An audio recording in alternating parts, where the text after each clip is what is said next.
此故取如来位啊，如来，取如来的位，所以啊，须要降省烦恼的根本。无始花叶啊生，就是我们一念无明啊生三系那个花叶，然后才论生。那么即是呢，水跟土啊相合，为烦恼的根本。水土相合啊，是比喻的。我们佛性本体好像清，那个清水一样。那个土啊，就是呢，我们落入凡尘以后啊，那个啊土沙，就是误会。所以那个啊，一念无明生三系啊，是一个因，已经因啊造成了，果报就会呈现。所以啊，这个是烦恼根本。那么欲绝生死啊，我们要解开这个生死，不被生死啊这个绑住啊，必须要呢心境啊相离。可是呢，我们做功夫的时候啊，我们都讲心境一如。之前啊，我们都时常会提心境一如啊，不患思维，但不慈善啊，积之岁月而不心开呀，谓之有也。可是呢，我们要解开生死啊，用那个啊所修之法，这个第二义啊，就是一定呢，心啊跟境啊，不能掺在一起。心里面啊不能有境，心里面有境我们就住相，住相以后啊，烦恼就产生了。所以心境啊就相离。所谓这个离境者啊，对境做空观，所有的境啊，都是空，是为入佛第一要门，把外面的万象都当成空，都是假的，这样就不会住相，就没有烦恼。那么凡夫有为的色相啊，有结，然后有结，有感，然后有套，有解开的时候，那么知佛无为，所有的佛都无为，好像虚空，没有结，也不用解开。有结而易结者，有感要套，必知啊结之所以然。一定要知道那个打结之所以然，为什么会打结，而后啊方可以解开。不见所结，因何知结？就是没看到改变那套。一即啊不知烦恼根本，不能呢除烦恼。那么六根为烦恼贼之媒，勾引烦恼，觉这个强盗家中的真性，而为外尘。有无始精明之心啊，以四大所有风土相知啊，这个就是结之所生，感生出来所在。亦即呢沙土啊，出入境随时也。是故众生啊，于气世间啊，不能超越。底下呢这个佛就解说阿难，因何名为众生世界？什么叫做众生世界？世为千流，就是过去世、现在世、未来世千流。界为方位东西南北方位。如今当知东西南北、东南西南、东北西北、上下呢为界，世界的界就有10个。过去、未来、现在为世，所以世界。这个佛在解说呢都很详细啦。我们一般假如说问什么叫做世界？世界的世界你不知道，我们都是会这样回答那佛就详细说世就是时间，界就是空间。啊，所以有时间，然后有空间，哦。那么方位啊，哦，有时，哦，这个东西南北，东南西南，东北西北上下，哦，方位有时，然后流逝啊有三，就是过去式，哦，未来式，现在式。那么一切啊，哦，众生之妄啊相成，就是哦，这个空间跟时间啊，哦，相交织。然后啊，形成，已经形成了，身中啊冒迁，我们在我们的身中呢，贸易啊迁流，世界啊，相摄，世跟界啊，交涉，互相的交涉，所以我们了解说，我们这个身上啊，就是有世跟界啊相交涉，修高差啦。世界界相交叉，而此界性啊，虽设十方，定位可明啊，世界子目啊，东西南北，这个虽然有这个十方的这个界限，定位可明呢，我们非常明显可以知道啊，就是东西南北，然后这个上下上下没有位啊。中呢，中没有定方，所以我们了解那个东南西南、东北西北上下呢，它都没有一个固定的那个方向，只有东西南北啊，有固定。那事事必明，就一定呢，了解。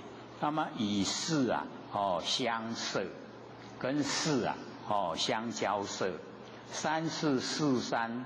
婉转12，三世啊，跟四方，过去式、现在式、未来式，然后跟呢东西南北，互相交涉。那交涉呢，三世或是四三，以事入界，还是以界入事，一定呢都是12，四三三四呢都是12。然后呢，流变三叠，一时百千。那个一时，就是12，然后百就是120，千就是1200。那这个呢，我们详细了解。这个12啊，我们容易知道。这个4个东西南北是界，然后3个流逝啊。过去、现在、未来是4，那之前呢，我们时常有提说时事古今不离当年，有没有？我们现在把它深入了解，这个过去、现在、未来三世，那三世里面各有三世过去式有过去式、现在式、未来式，3个，然后现在式也有3个，过去式、现在式、未来式，然后未来式又有3个，过去式、现在式、未来式，那加起来就有9世，那9世呢，再加上我们根中那个了了分明的一世就10世10世，这样了解吗？我们10世，所以或者说不要有3心的话，没有过去心，没有未来心，没有现在心，我们呢这个当下佛性圆满呈现，可是我们很容易这个脑筋就想到过去，然后策划未来，然后把握现在，这个我们就是了解到已经落入三世摄受。那这边因为它是我们的6根所缘我们6根缘什么？就是缘这个三世四方。所以我们了解说，我们所缘的三世四方，然后它呢把它详细的内容都呈现以后，我们了解说，原来啊，我们周遭整个，我们周遭啊，整个有1200功能得用。这边佛就讲说，开始啊是婉转12，只有各位而已啊。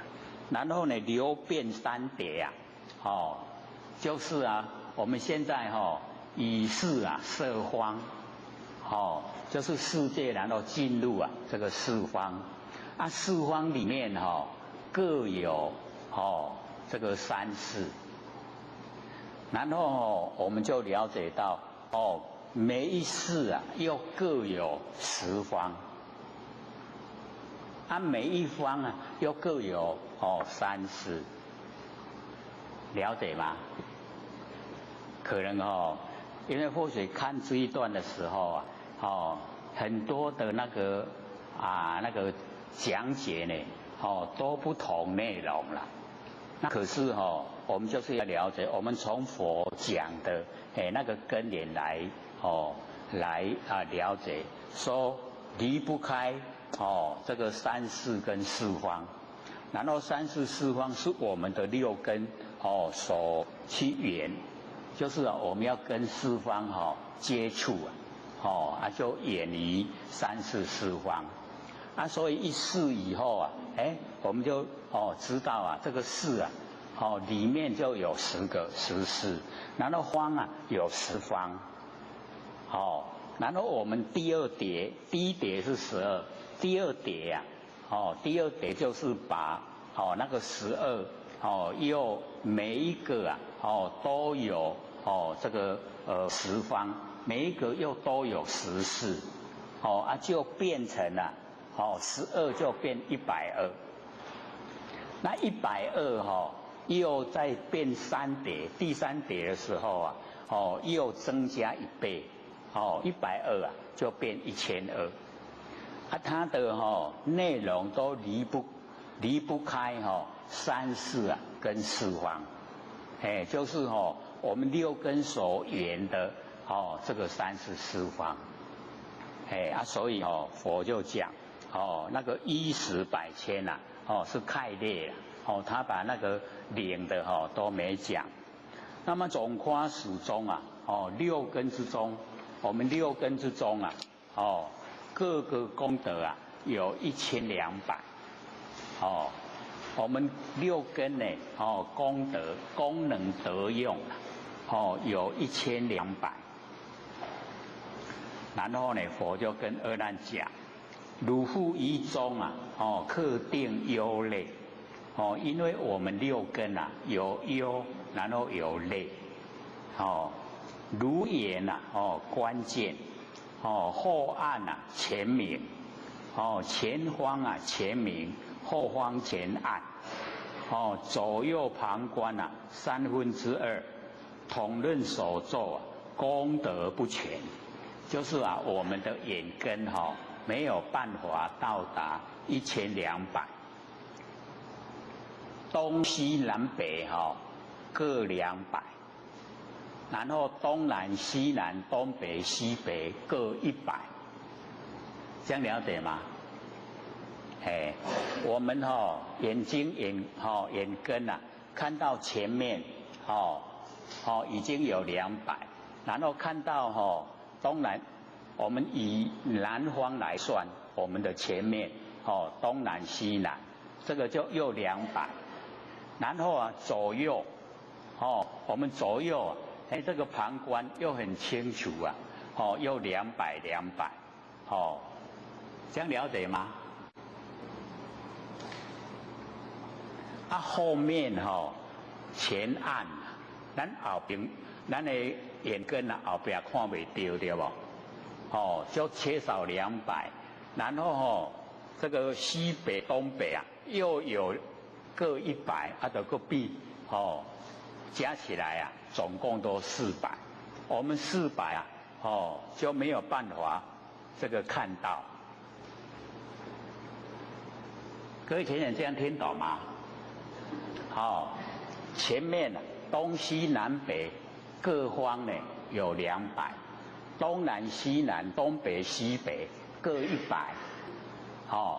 然后啊，我们了解说，我们前面看了200，然后这两边看的又很清晰呀，就200就已经有600了，然后这个东南这个东南西南这2个100，是不是已经啊我们眼根的功能得用啊，就是这样，对吧？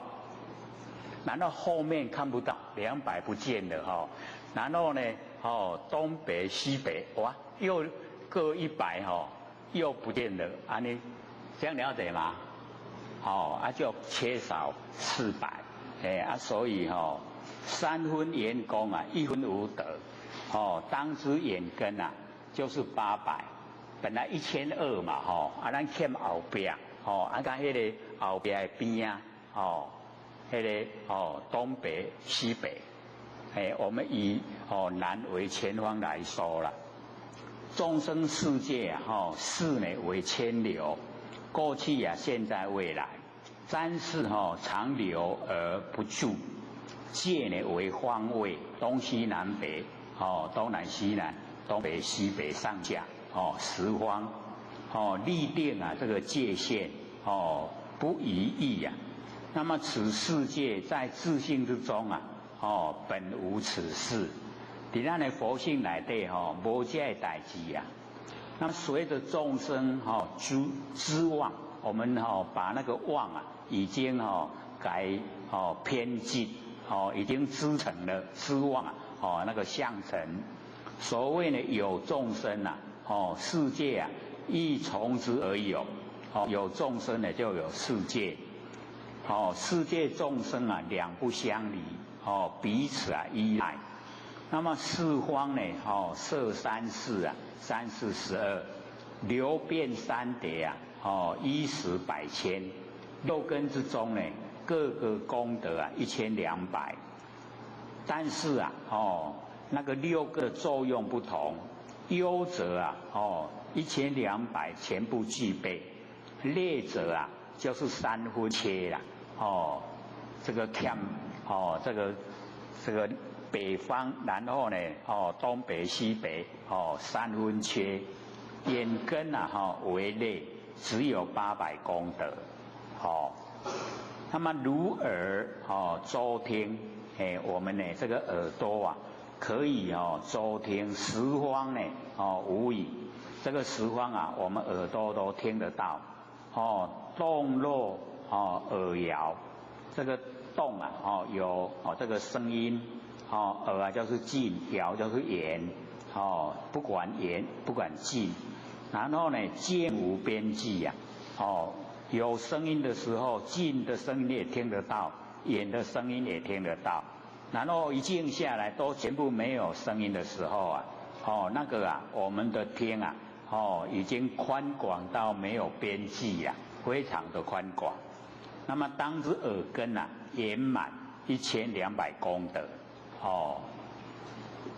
各位先生，后边声音咱听得到的会啦不像眼根后边无快所以这边呢耳朵呢它就是优啦优呢就是功全。然后如鼻嗅闻咱的鼻腔鼻各会闻闻那个气味。那么通出入息我们呢这个呼吸出入息都能够通，有出有入而切中焦。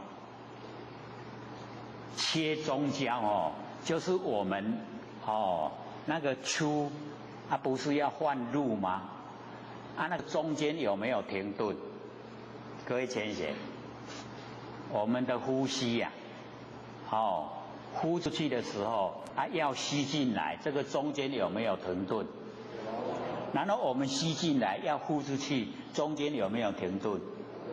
这个叫切中焦啦，一欠中啦然后业你鼻根3分缺1当知鼻根800功德，无完全啦一欠1分四分呢较有完全。那么如舌宣扬咱的喙齿，那么这边不讲说喙齿咧食物件，佛在讲说喙齿伫咧宣扬佛法，尽知世间出世间智，所有世间那个智慧啊，我们呢都可以把它宣扬，用舌头把它宣扬。那么言呢有方分，就是有那个地方的那个土话，然后又有分这个英文、国语啊，英语、德语、法语，这样了解吗？它有分啦，有方分，又有方言。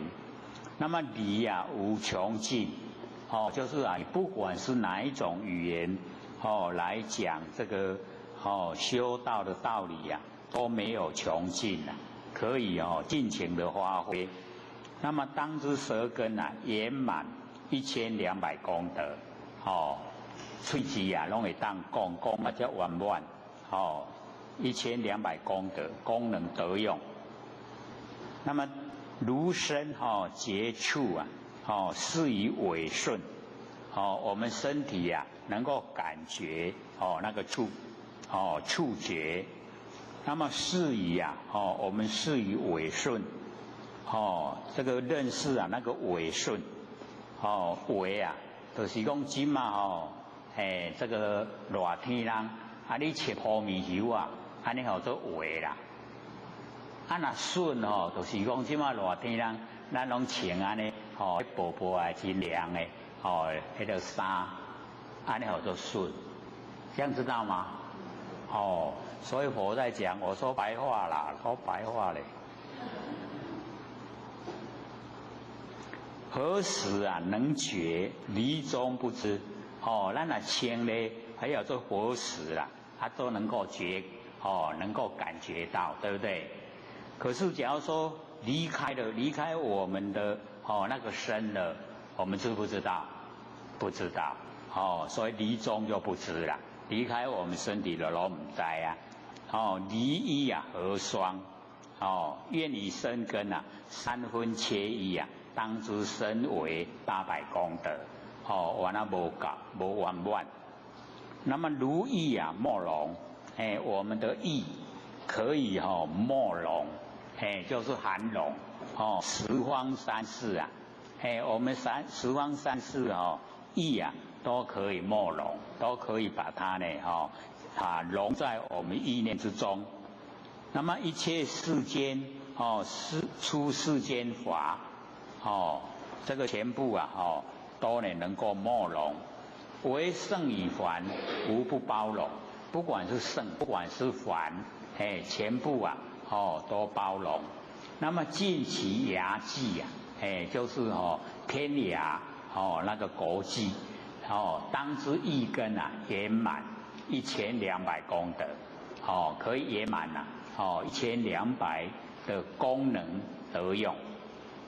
而那如今意逆生死欲流，反穷流根现在这个顺流顺流就是眼尘逆流就叫造现。顺流就是跟凡尘攀岩，然后逆流就是把精神收回来，就叫造现。这样了解吗？说逆意逆生死欲流，就是不要在生死里面打滚了反穷流根，就是呢要反过来我们呢这个根源它是什么根源跟着这个欲流，然后呢我们现在要返回来一直到不生灭智不生灭。当愿呢此等六受用根就是我们的六根，随合随离，随深随浅就是要我们勘验啊，我们的六根，跟我们比较能够合，然后啊，随离，已经有的是离中之啊，有的是合中之，所以我们要了解啊，那个啊，合中之就很难修了，离中之就很好修了，所以离，这样了解意思吗？合作会要修就较歹修啦，那离开要修好修。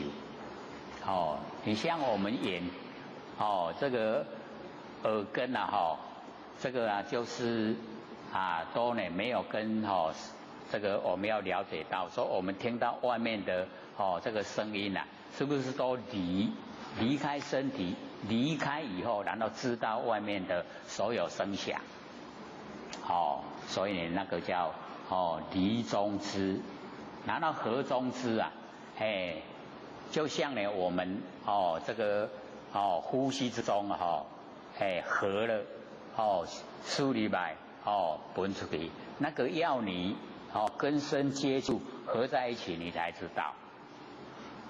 这样了解意思吗？是正在想还是？因为正在想也回答不出来不知道也回答不出来啊。可是这样都各位是墨龙嘛？墨龙十方三世。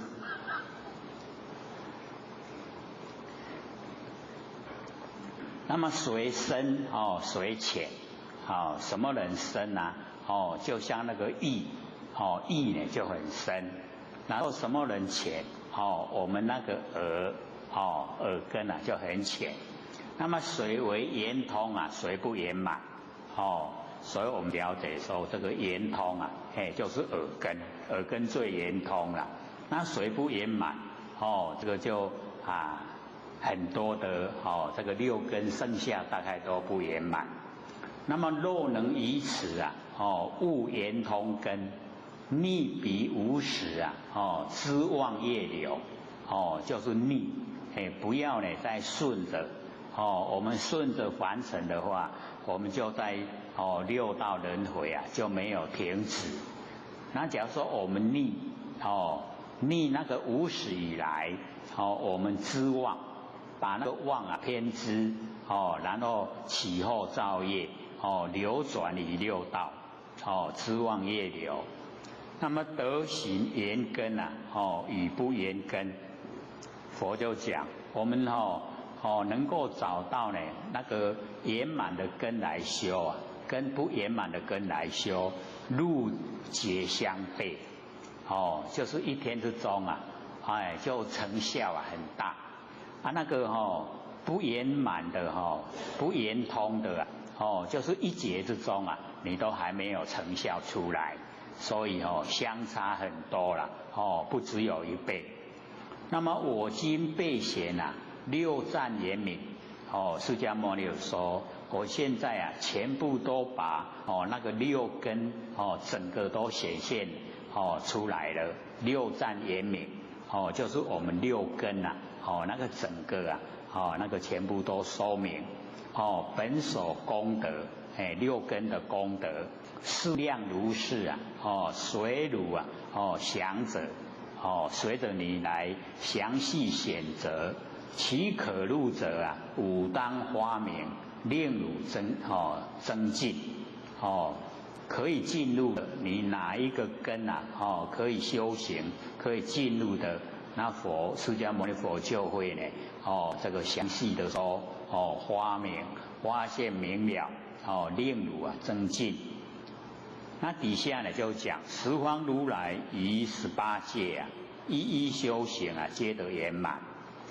这个十方如来在这个18界六根六尘六识3618这个18界一一的修行皆得圆满。无上菩提拢会圆满无上菩提，以其中间亦无忧类。中间也没有说好跟坏，但儒下类啊，就跟阿难大众讲，我们呢程度不够，根器啊没有很好，就是下类，未能于中啊，不能够呢在我们的那个佛性中啊言自在慧，圆融我们呢自由自在的智慧，就是没有办法言自在慧，假如说有办法呢言自在慧的话，那就不用再这个选择啊那个六根来修持。故我宣扬，令汝但以一门深入，入一无妄，彼六之根一时清净。所以我们就了解佛呢苦口婆心就是要阿难自己来审查观察。那么阿难白佛言：世尊，因何逆流深入一门，能令六根一时清净？这个呢就是我们一般的那个想法。为什么只有一门六根是六门怎么可以一时都全部清净？那么佛得一昧三界众生世间尽所断惑。所以或许因为讲到这一段就呢详细的把那个尽后思后以62件我们呢手上都有一张，那我们呢就看这一张了解说见后这个动尽了以后就是须陀洹，就是入流进入圣贤的末流，已经那迄个仙魂拢白斑啦，已经要行入去迄个仙魂的位所以叫一流，入流的意思啦，所以我们了解那么详细的内容要怎么做才可以把那个见后全部呢都清除掉，就在这里面。所以一念无明落入凡尘，才开始有身体。那么有身体产生的见跟思，皆由现象出发。我们身体产生的那个见跟思，所以见后思后都是迷惑了，偏离真心佛性本体，都已经偏了，离开了佛性本体，故称为后迷惑。那么见后呢为见解上，思惑呢为思想上，迷离就叫见惑，迷事就叫思惑。那么见到所断之理谓之见惑。我们呢要见到了，可是被那个这个迷惑把我们见到的心断掉，所以见后全部能去除掉了，没有了，那个才叫见到位，已经见到道的位阶了。所以进入那个见修呢，修到什么程度都有一个位，都有名称，所以见到所断之理谓之见后。以见后之故不达于四谛，就是苦集灭道的真理，起种种的邪见。那么修道呢，所断之事谓之思后。以思后之故呢，做善恶之业，而流转于六道。那把见思恶后全部断尽，证悟真理，出离三界。所以呢，说见后思后是生死之因，先断见后88时为见到位，那个已经见后断尽了，叫见到位。译名呢得出国须陀洹，就是阿难呢，他已经得到须陀洹果，称呢入弦那个圣贤的末了。那么吃断失货81品为修道位，所以那个见道位啊，跟修道位啊，不一样，一名啊得这个阿罗汉，正啊，无生法忍，那么可以断掉见后与失后啊，也叫做无学，也叫做无漏，不漏在三界，不漏于三恶道。所以我们了解说，无学啊，就是无法可学了，所以这个这个也算蛮高，在凡尘来讲，蛮高的位阶。那么详加研究啊，88识和81品的详细内容，由迷离引起的五力识和迷事啊引起的五顿识延伸呢而成。什么叫五力识呢？就是第一个身见，我们的身体产生的见解啊，身见，我们见到的时候啊，被这个身见断掉了，非常锐利。那么第二个边见，边见呢，就是两边之见啦。你讲安尼，我讲安尼，一人讲一边，你讲善，我讲恶，两边之见啊，叫边见。我们凡尘啊，都是这样，两边呐，都走入两边。那么第三个觉起见，就是举不合理的境界，那个叫戒起见。那么第四个啊，叫做见起见。见起见呢，就是还没有领悟啊，说自己领悟了；还没有证悟呢，说自己证悟了，这个叫见起见。那么第五个啊，叫做邪见。说没有因果报应，那个很厉害，邪见。这个五个叫五力识。那么此五相，后性锐利，见到时啊，被此啊断之，被这个五力识啊，咱要去就倒啊，去有这五个咁斩上去，故称为力识。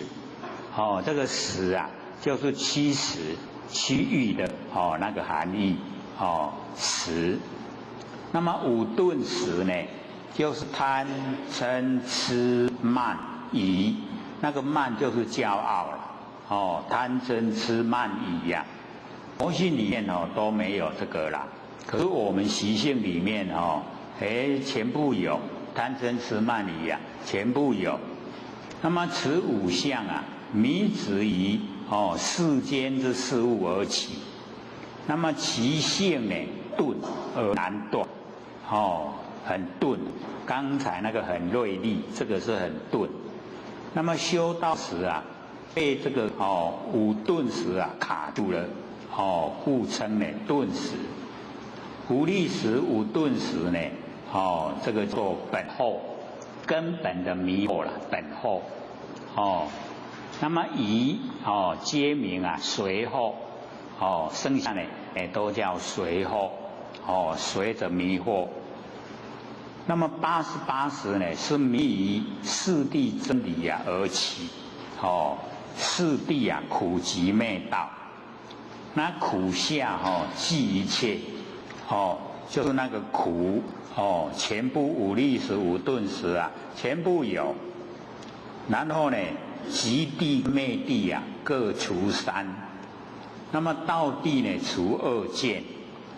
上界啊，色界跟无色界啊，不行嗔，就是没有嗔心。即是啊，苦地具备了五力识、五顿识全部。那么极地者啊，就是我们的业因。为什么会受苦啊？就是有极地啊，有业因啊，业因还没有身体，所以故啊无身见，无身见啊，故没有边见，没有两边之见，以及啊没有戒取见。那灭地呢，和这个极地啊相同。那道地呢，没有身见啊跟边见。那底下呢就把它呢列出来，苦集灭道，苦有10个，10，集有7个，灭有7个，道有8个，那总共呢有32个。那经历3界，就是欲界、色界、无色界。那上界不行嗔呐，所以那个五顿时里面的那个嗔呐，全部呢都去掉，所以我们了解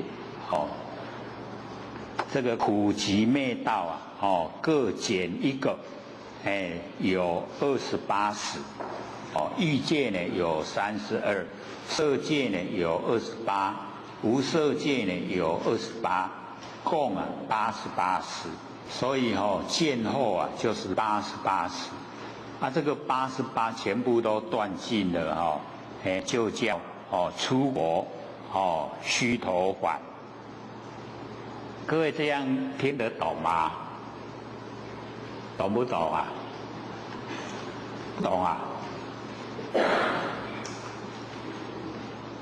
可能呢，我们之前都没有这方面的那个知识啦，所以会比较不了解到它的这个内容。所以我们了解说详细的内容我们知道了以后，才知道怎么修了。假如说详细的内容不知道，做唔对我唔知啊。所以会浅显，我们那个慢就是骄傲各位浅显，我们有没有？很多人会想，我哪有骄傲都会这样想，对不对？可是只要当人都有那一种骄傲。尤其各位浅显，我们研究心理心法那个骄傲更多嘞。为什么？因为比别人知道的多了。知道的多都真了拜，可能都不承认了不过你在这个静下来的时候想一想看有没有这个现象，一定有的啦。只是要慢慢把它呢这个清除掉。我们呢就要想从那个大的方向来想，既然落入凡尘了，落入凡尘就是有造业了，那有什么好骄傲的？那假如说我们全部了解性理心法，了解上乘佛法，然后修到最上乘，已经证悟佛性本体的成道成佛，那也没有骄傲的本钱。为什么？这么多的众生都在苦海沉溺你不想度他吗？有没有骄傲的本钱？没有所以我们就要想我都已经不还顶再受苦了有什么好骄傲的？再怎么有钱，那也都是短暂的现象。我们要知道那个是我们以往所造的善得来的福报，那也只有一点点享用一下就没有了没有以后你再不种的话，再来就要受苦了所以要了解到凡尘没有骄傲的地方有钱不值得骄傲很快加到中肉的那个多的是那纵然都一生一世都很有钱，那也没有骄傲的那个地方所在。毕竟你还没有成道，还没有成佛，还要再来受苦还在分段生死里面所以我们了解不用骄傲。因为里面为了要那个篇幅所以很多都没有详细一个一个说了。不过呢，答案我们在里面详细看都会有就是无力时、无顿时，然后就是这5个我们有身见吗？有边界吗？有这个戒取见大概我们比较不会有，可是见取见大部分有时候都不知不觉呀要没领我讲有啊啦，我领我那个会自己会换到这一种现象。然后邪见可能我们也比较不会啦说没有因果报应这个我们大概都会否定它。这个无历史的部分，然后无顿时啊贪嗔痴慢疑啊这个贪嗔痴啊可以说六大轮回久了一定都有了各位贪不贪啊？所以我们要了解，要真的无贪很难呐贪不贪？各位假如说在内心在说我都不贪，说内心说不贪的人啊，想不想成道？想不想成佛？你想的话就贪了吧。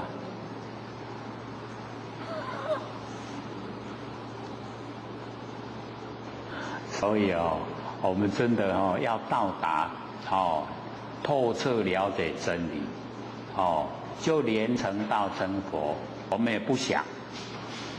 可是各位要了解到，不是我们想，不是我们不想，然后事情就解决了，对不对？不是想跟不想的问题，而是你真正的到达了你真正到达真理世界以后没有对待没有分别，那个时候你说我也没想要成佛，可是你的程度就已经就是成佛了，这样了解吗？所以都可以去掉了，把这一些全部去掉，拢无爱，拢无爱，不是拢无啦，真正的你拢无爱外面的看的人讲你都拢成就啊，都全部成就了，那才是真的。然后我们自己洋洋得意啊，那个都还没啦，还没有到那个状态。上面呢这个讲88时是始以见惑，见解上的迷惑见惑。那底下呢这个思惑是81品，81品分成3界9地，每地9品。那么异界只有1地叫做五趣杂基地。五趣就是天道、人道、畜生道、恶鬼道、地这5个五趣杂基所以我们这个欲界有天道、有人道、有畜生道、有恶鬼道、有地狱道，五趣杂基地，我们异界就只有1地那么色界有4地，第一个呢就是4地就是4禅，第一个呢离生喜乐地，离生喜乐地就是分段生死已经离开了，没有分段生死，所以离生喜乐。那么第二个呢，就是定生喜乐，就是定力产生的喜乐，这个是第二个。第三个呢，就是离喜妙乐，离开了那个喜乐进入妙乐。那么第四个就舍念清净。这个第4禅舍念清净。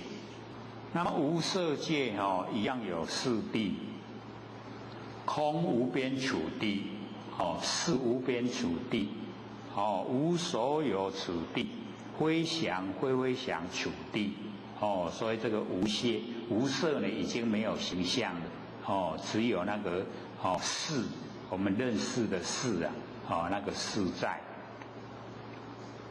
那么异界的那个五顿时是贪嗔痴慢40啊为一品。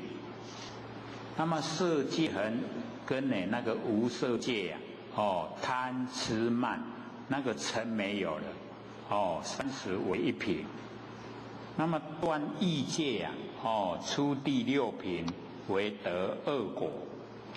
所以我们了解那个意界的那个思后最难断。断那个6品因为一地有9品断6品为得2果，叫做呢狮头海。那么断尽意界9品之后，得3果阿那含。所以呢，我们了解那个意界的这个9品分成2次断都有那个位阶6品断6品得2果，然后呢后面剩下的3品都断了已经得3果。那剩下呢色界跟无色界的那就很容易断所以那个断8地72品的时候，就证悟4果阿罗汉以即断了断尽失惑81品，不再呢受生于3界欲界、色界、无色界已经不来受生了。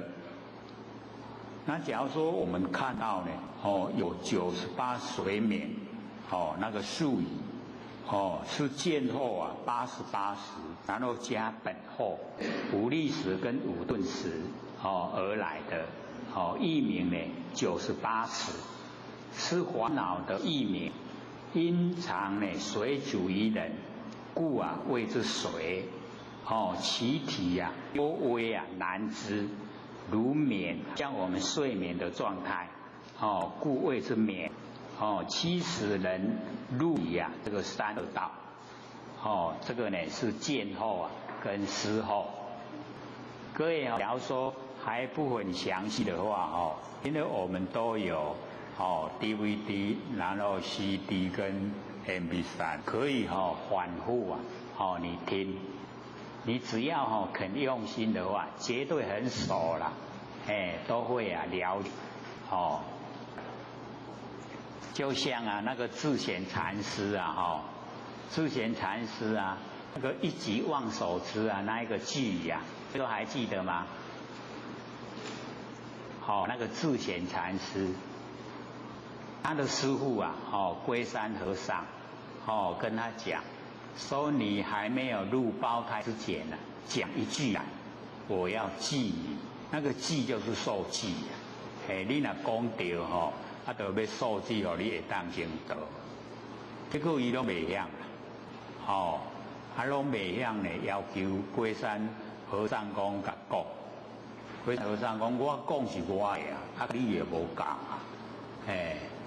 所以他就把所有研究的全部都烧掉。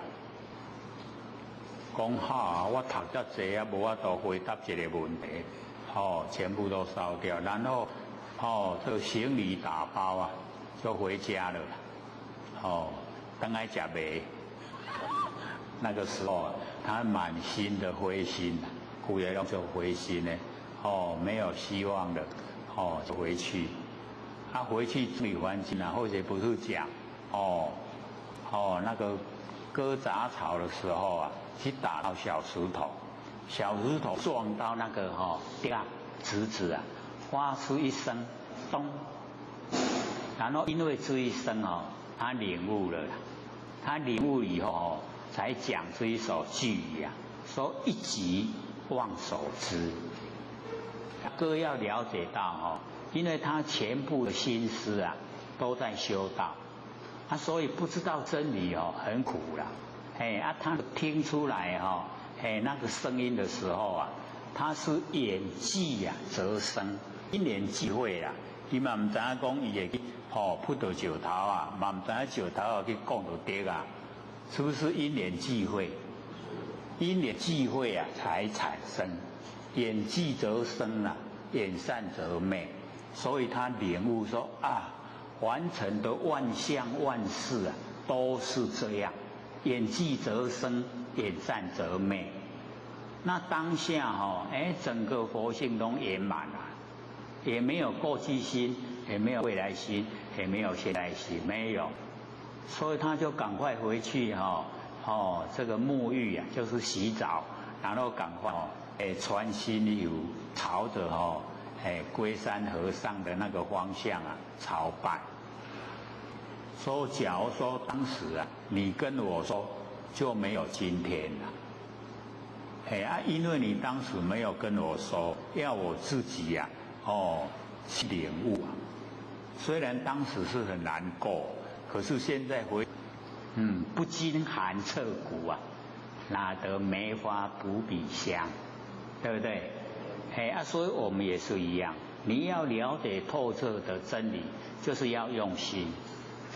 所以他就讲一己啊忘守之，更不加修治，唔免修啊啦，已经圆满了，规个拢圆满。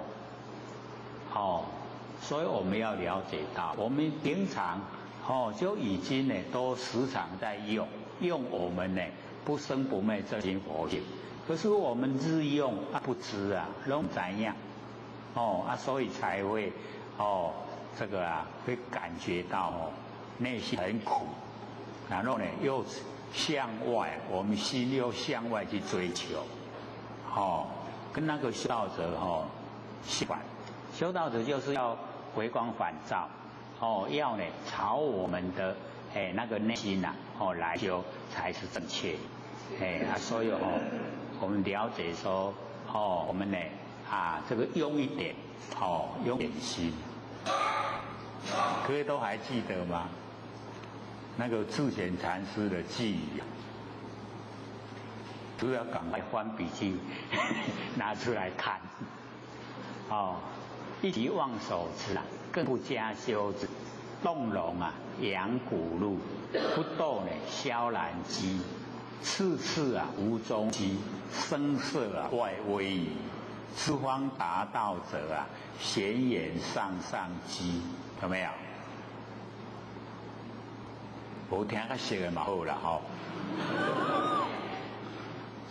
啦所以他一急了以后听到这个眼寂则生，眼散则灭啊，当下佛性都呈现，所以更不加修持，没修啊啦，圆满啦，已经圆满啦。他动容养骨路啊，就是动容，咱的面咧叮当面容咧叮当向咧互伊叮当，就是佛性嘛，对不对？发扬骨路返回到我们呢那个原来的那个地方所在。我既然能有这个佛性啊，让我们面容可以动，就可以返回到我们原来的地方，从骨路啊回到我们原来的地方，动容养骨路，发扬我们那个原来住的地方那一条道路。然后不堕，不要堕入呢消然机，消就是因缘，然就是自然，不要堕入因缘，不要堕入自然，因缘自然都是细论，所以不要堕入。然后处处无踪迹呀，我们要找佛性你处处去找都找不到了，处处无踪迹。然后声色啊外威仪，有声有色啊。你怎么修怎么做那个都外面了，外面的威仪不能够达到了。所以资方达到者，所有各方向各个地方修道已经到达的显眼上机，就是最上的那个佛法，这样了解吗？不很深了那我们呢这个底下有这个62件，62件啊，我们在讲那个五浊恶世啊，那个见浊就是五浊的第二个见浊第一个劫浊，3个烦恼浊，第4个众生浊，第5个命浊，有没有？这个62件啊是10件轴，那或许呢，当时啊在写这一章的时候，就把这个62件，它落入有4目啊，就把它写下来。说呢，这个各经论啊所解释的都不同，那么唯多用大品般若经，大部分人啊都呢一大品般若经，佛母品和人王经的天台书，讲这个62件。那么大品般若就记载色受想行识五蕴。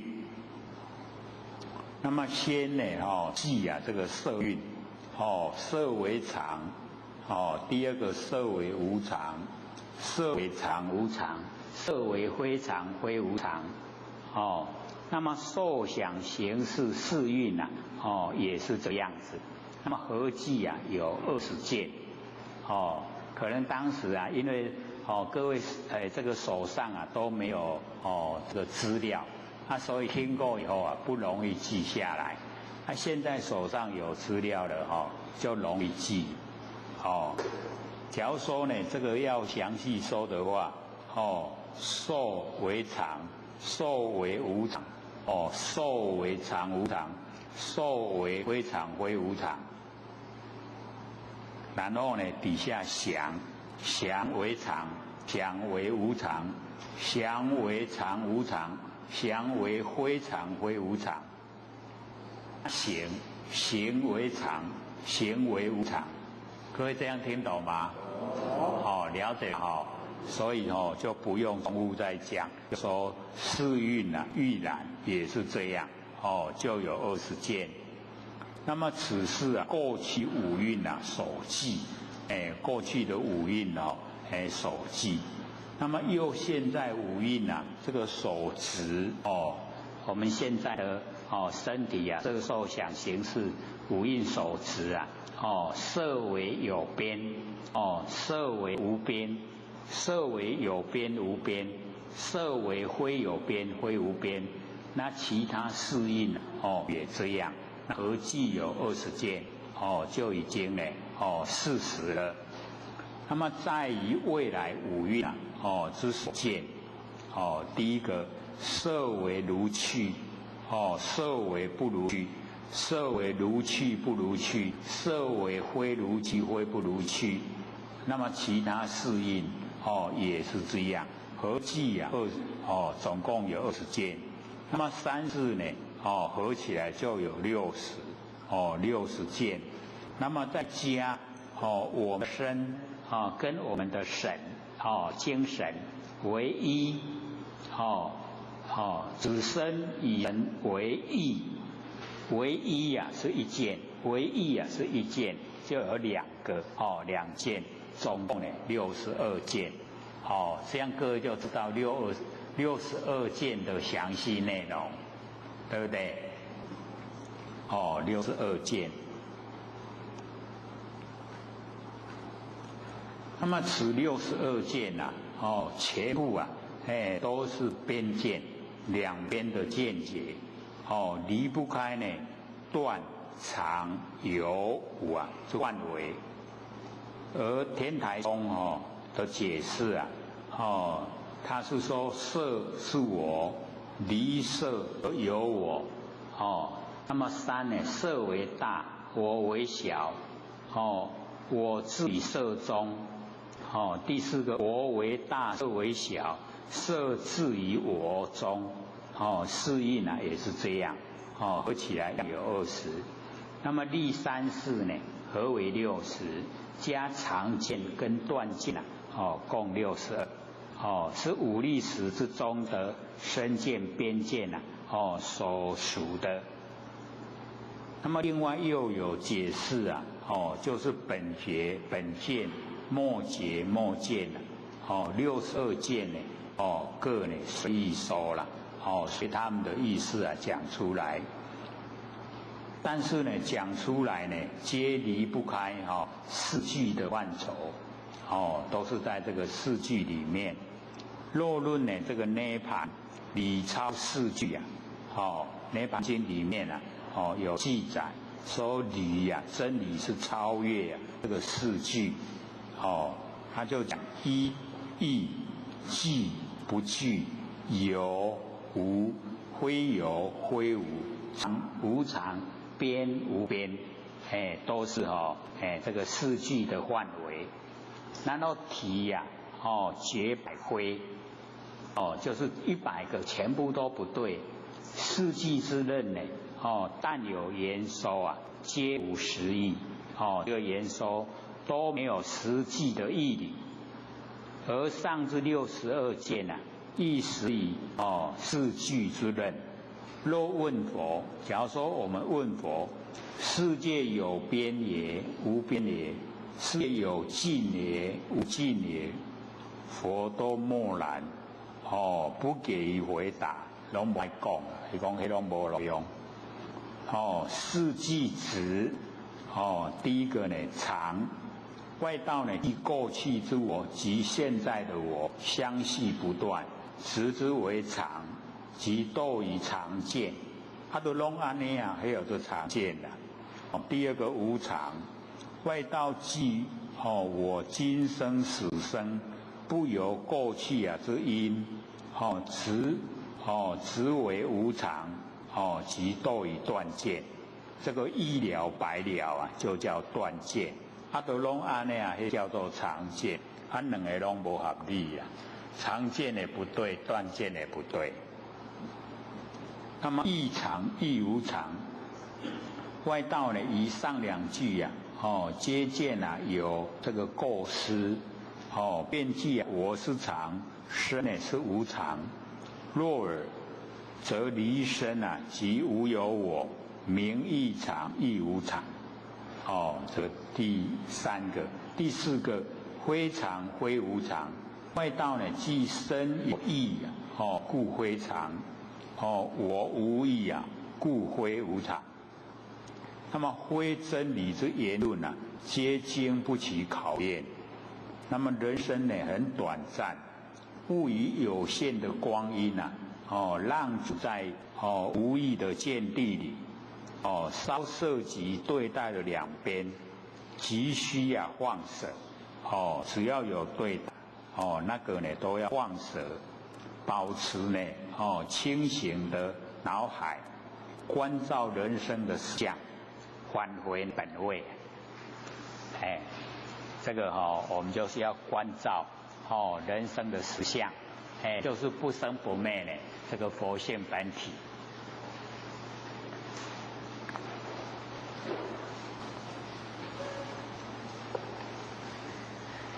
所以呢，我们就讲到佛告阿难如今已得须陀洹果，就是以灭三界众生世界众生世间见所断后，那个见见后它已经断掉了见所断后，然犹未知根中积生，积生就是立生一世一世累积下来，叫做积生，无始的希许那个呢，我们立生之中无始以来那个希许，那彼习要因呢修所断耳，这个呢就在讲思后了，所以我们这个思后就是无始希许要因修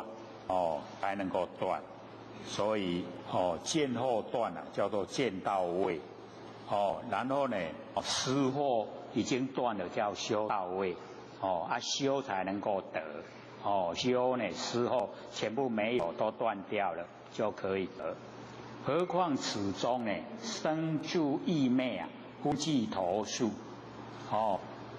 汝今且观现前6根为1为6，所以这个何况此中呢生住意灭分计头数，这个就是始以无明惑见思后还有无明所以这个无明我们了解就是最难去断此的。那么底下佛呢跟阿难讲，说现前的六根啊，为一啊为六。我们现前的六根啊，是一还是六？所以底下呢，我就讲，阿难若一者啊，假说是一，而河呢，不见，那呢，鱼啊那无看到，目和不闻，咱的目睭啊那无听到，头须不履，啊，咱的头壳那袂行路，啊，子须无语，咱的脚那拢袂讲话，若此六根啊，决定成六。刚才那个是说一啦，现在呢说六根啊，决定成六。那佛就说，如我今会啊，以汝宣扬微妙的法门。现在楞严的法会，跟你讲微妙的法门。汝之六根啊，谁来领受？说你的六根哪一个来领受？阿难就回答：我用耳闻，我耳康咧听。然后佛就问：如耳之闻啊，何光身口？甲你的身躯、甲你的嘴啊，拢无关系。你嘴口来问意啊，身起亲诚。你嘴会来问我这心理身体啊有那个敬礼的动作，身起亲诚。是故应知啊，应该知道，非一啊中六，非六啊中一，不是一啊六了。说是一是六都不对，说呢非一非六又不对了，所以啊佛跟阿难讲，中不汝根啊，言一言六，不是你的六根啊，原来是一，原来是六，阿难当知是根啊。非一非六，不是一也不是六，由无始来啊，颠倒轮替。我们从无始以来，都颠倒，轮替，故以缘暂啊，一有啊一生。这个缘暂就是我们不生不灭的佛性本体，叫做缘暂，圆满暂，那个是佛性的本体。在我们佛性本体之中啊，一六啊一生，就成有一有六。如须陀洹虽得六消啊，这个须陀洹叫做入流，就是已经不进入啊色声香味触法，叫做须陀洹，已经不进入六尘了。所以各位要知道说，我们在生活之中啊。我们都六根面对六尘，都互相这个发生作用。可是我们要训练自己事来则应，事去则静。不要我们六根对六尘以后产生新意识。这样了解？我们假如说学习事来则应，事去则静。那这样我们就不攀缘，不跟凡尘攀缘，然后不造业，没有业。所以这个就是比较容易我们在生活中可以做。事来则应，那怎么应呢？有一个刚好的轨道，刚好的方向。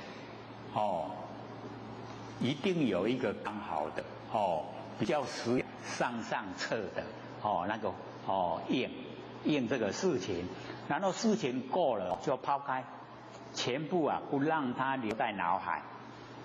事来则应，事去则静，这样我们就已经进入修道轨道。可是我们现在我们大概回想一下了事来则还，事去则失。事来很缓，这多代志，代志过去来开会检讨。这个事去则失啦，事来则还，所以跟真理不相应。那假如说我们事来则应，事去则现，这样就跟真理相应了，时时刻刻都在真理之中。所以佛学就讲，我们假如说没有过去心，没有未来心，没有现在心，我们当下的一念就已经1万年，1万年前是这样，1万年后也是这样，整个佛性圆满，无缺无余无欠，嘛无剩，拄啊好，拢呈现。所以时事古今不离当念。我们要了解我们过去式、未来式、现在式、三世我们都知道。我们一直脑筋都在想过去式，脑筋都在策划未来，然后我们把握手上。这样的话各位同学，我们被三世已经摄受，三世拢给咱吸去然后我们不六道轮回也难一进入六道轮回，因为三世都有。你看我们轮回里面不是有过去吗？不是有未来吗？不是有现在吗？对不对？那假如说我们这个心过去的让它过去，不管是怎么受人欺负了，还是自己很风光，都已经过去，拉不回来。那未来的不用策划，你的策划赶不上变化了。要了解策划我们身体要用，佛性不用，佛性不用策划。现在你把握住，你说现在它已经过去了，现在就过去了，现在就过去了，它不会掉了。所以你看三世都不可得，都没。即嘛三世过去心不可得，未来心不可得，现在心不可得，我们三心都不得，然后佛性整个呈现，佛性就了了而得了，这样知道吗？爱听入去去做，尽量莫去想较早，莫策划未来，莫伫个眼前的事卡住。整个你的心呈现的时候，就跟十方的虚空已经契合了，整个都呈现了，就是我们佛性本体。都已经是佛性本体了，哪会造业？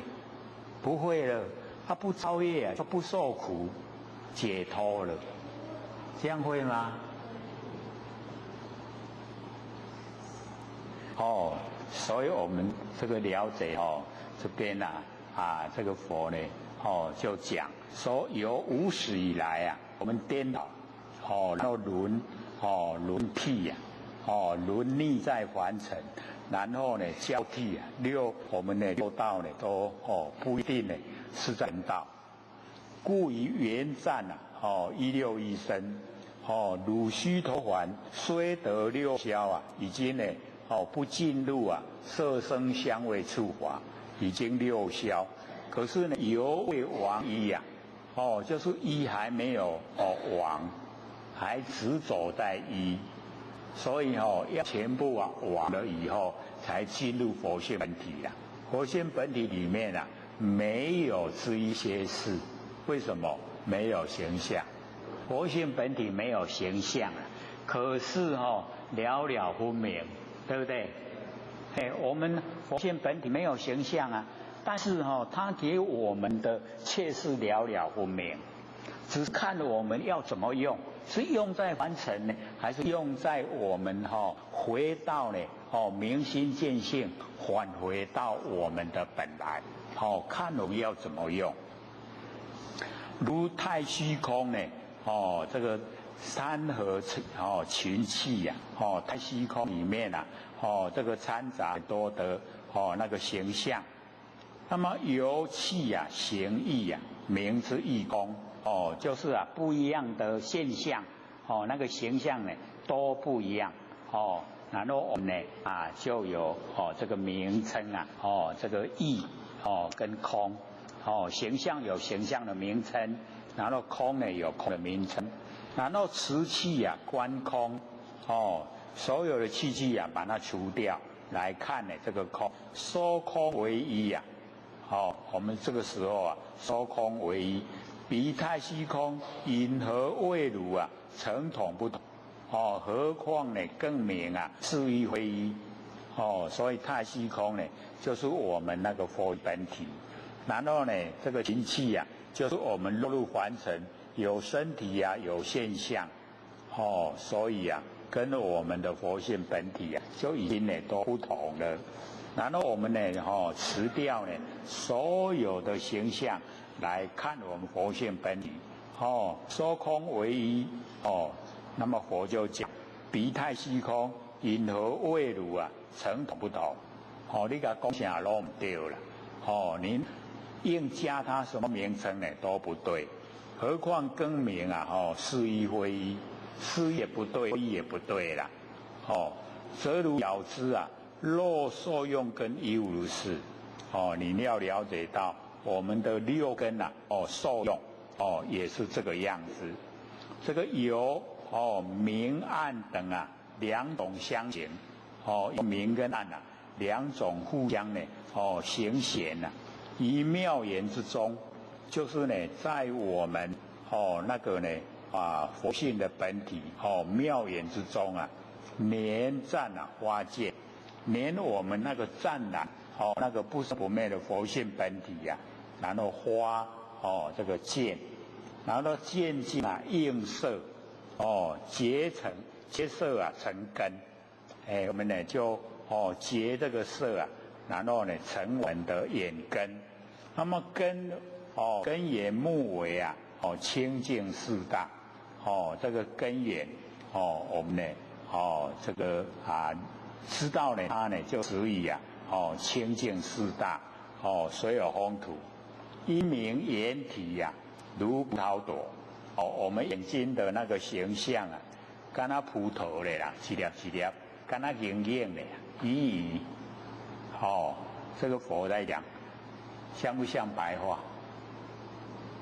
很白话咱目睭都像葡萄一粒一粒鱼福根呢四尘就是呢色香味触跟呢那个这个地水火风这个八个然后形成流意奔色它的流意流就有一点那个瀑布的流水你要怎么挡都挡不住了。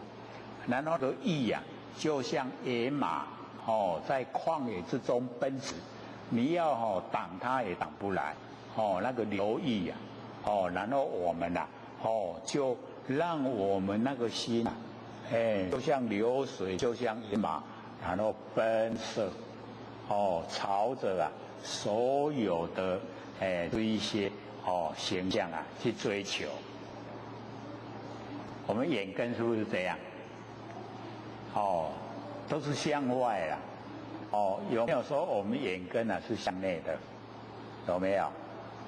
大概一睁开眼睛都是向外都是向外放所以那个回光返照很重要这个是讲那个眼根。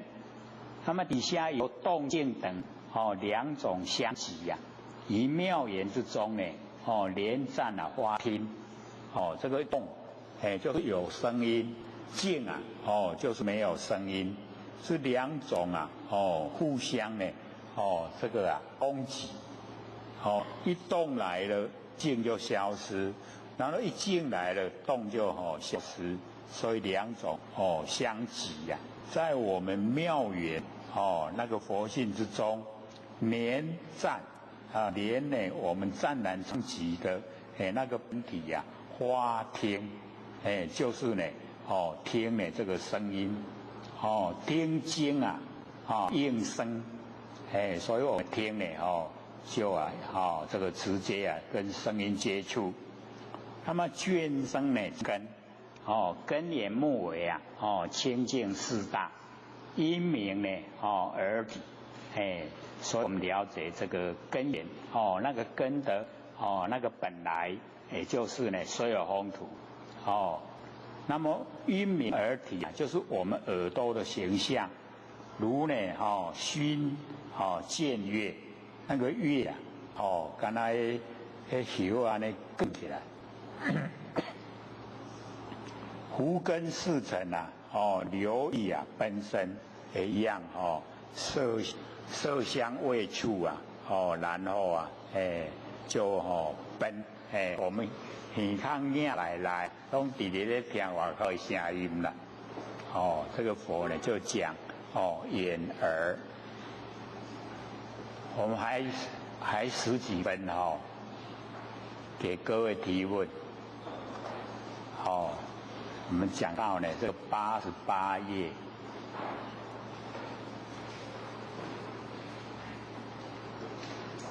今天有没有比较慢？讲的比较慢，有没有？他也讲得很详细有没有？各位假如还不了解的话多听2、3次就会知道了。请问你有老师，好，所得所不得，所思所思是什么意思？你没有讲清楚。你再说一次。所得所不得，所思所不思。所得所不得，所思所不思，是这样吗？它是什么意思啊？你话安尼，要好安尼。这个角度就非常多啦。这个所得，所得，因为有时候这个得失啊，我们要了解说，得失的心不要太浓厚。假如说我们得失的心很浓厚我们人这个苍老的很快很老扣扣了。那假如说我们所得的心我们得到就想说，我一口气不来又带不走，有什么高兴的？那个得的心就不会很兴奋。然后失的时候我们就想说，我生也没有带来，有什么好悲伤的？这样的话得失就会看淡了。所以所得所不得我们就是了解到两面咱跟人修正正赢啦，是不是所得到，对不对？所不得是讲你这个友情你跟人家相处的这个已经输掉了，这个就所不得，这样了解吗？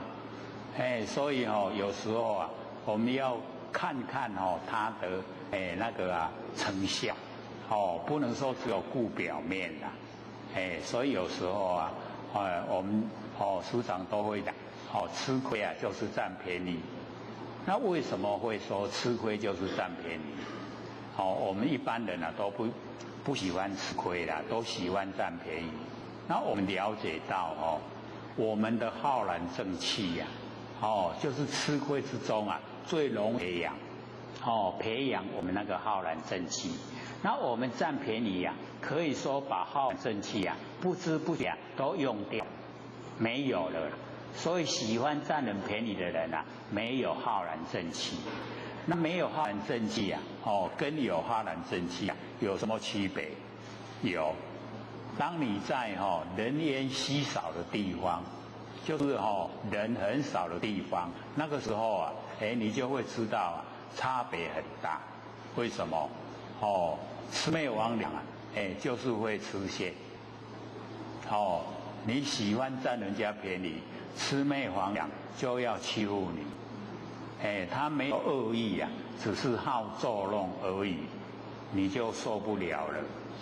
那假如说有浩然劲，魑魅魍魉不但不会害你，而且还要保护你。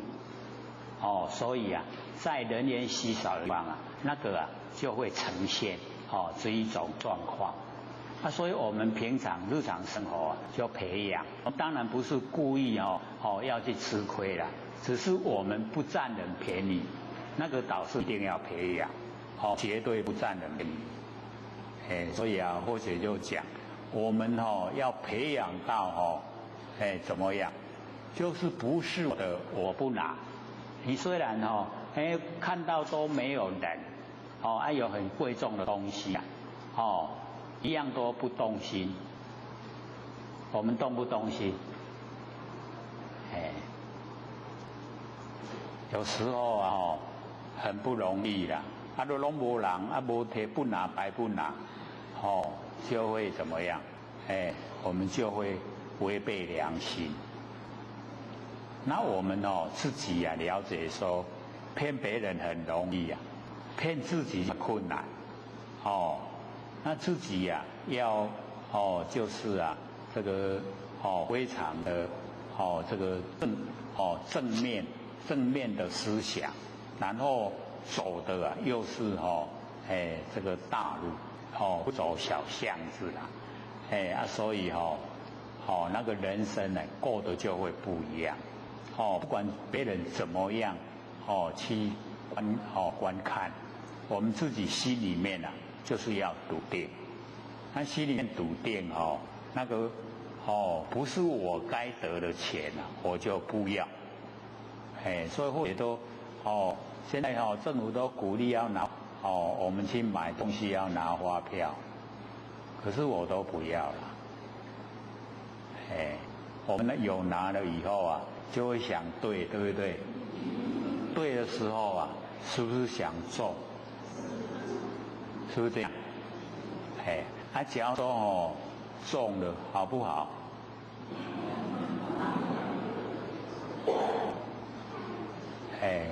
我们要了解到那个外财外来的是一些不该得的钱财对我们来讲绝对不是好事一定是陷害我们。我们能够好好处理那个就有智慧了。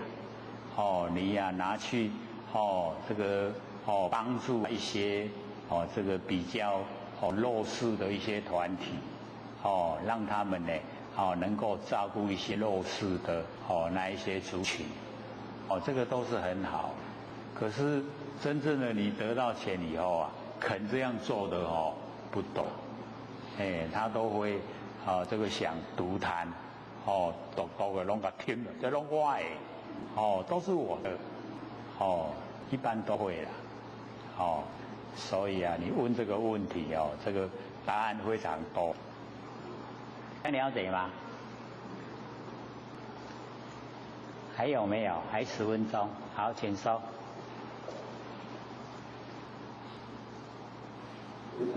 好，请问一下，刚刚讲的那个欲界去地天然后还有畜生地狱。对。那个或许能请这个阿修罗还是？阿修罗这个佛都把它列入在我们那个轮回6道里面，因为它每一个天道也有阿修罗，人道也有阿修罗，畜生道也有阿修罗，地道也有阿修罗，恶鬼道也有阿修罗，所以它就不列入。那我们一般的我们看的一些大部分都是把阿修罗列入善道里面，就是天道、人道、阿修罗道是属于三善道，然后畜生道、地道、恶鬼道是属于三恶道，3个善3个恶啦。可是假如说你看经多一点的话，我在讲都是讲5道5趣就讲5个天道、人道、畜生道、地道、恶鬼道，不把阿修罗列入。那阿修罗呢，在我们中文来讲叫做无端，就是没有端正无端就是他呢本来是想修了，可是他不端正，不走正路所以内陆的阿修罗，我们了解说，他最喜欢跟那个忉利天的天主释提桓因不喜欢跟他战斗，他想要夺那个释提桓因的那个位置他很喜欢去占据。所以我们了解这个好斗，就好战斗阿修罗，那个心不是很，以我们人道来讲，就不是很正常，所以佛都不列入，不把它列入在善里面。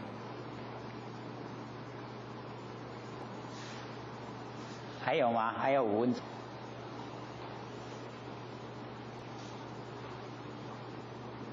好，请说。等一下，那照看阿修罗那个问题因为候选人他是说阿修罗是有福无德嘛，那他们最后会不会也应该会修成，就忽然开悟，还是怎样？然后就再流入到人间再重修。所以我们了解到我们人都有一些秉性，就是与生俱来。那么既然是与生俱来，就表示我们累世累生之间就已经有那一些现象。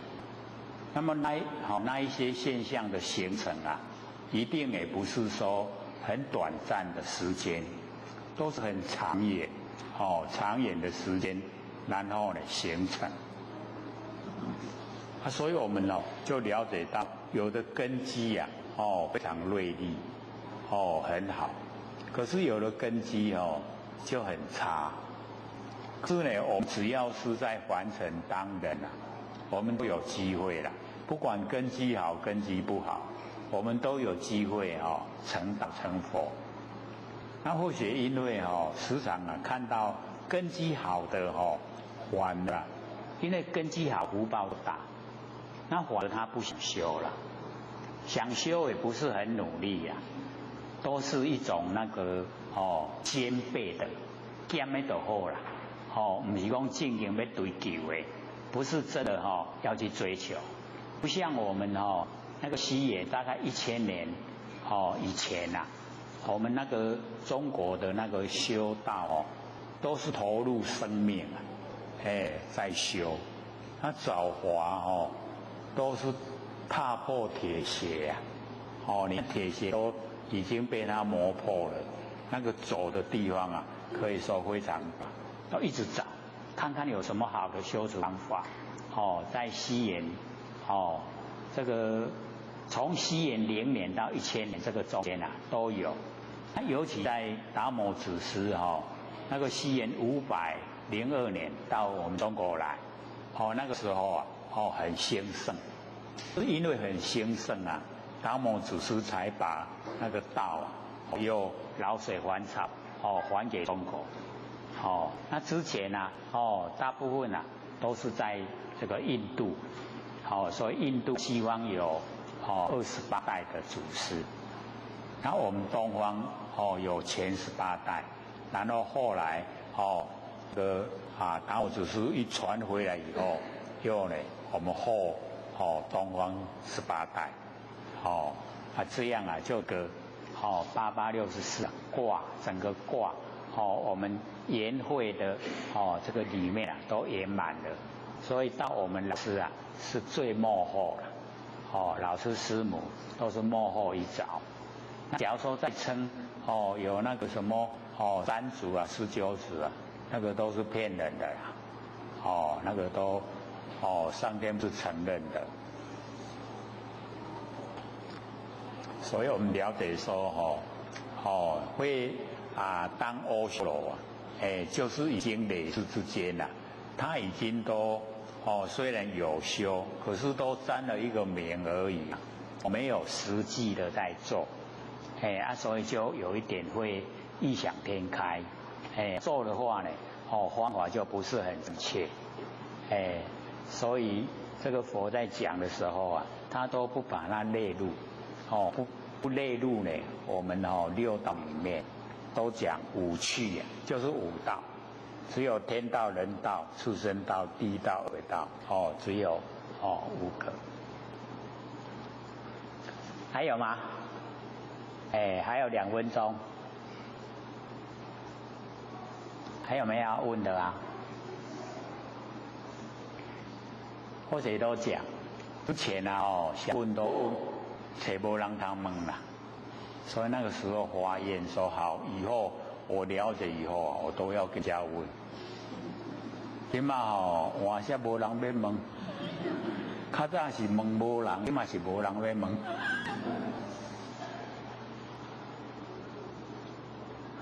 所以要了解说，问出来以后啊，那个问题啊，是不是很多很宽广？那或许就是要给你答案是不是也要很多？对不对？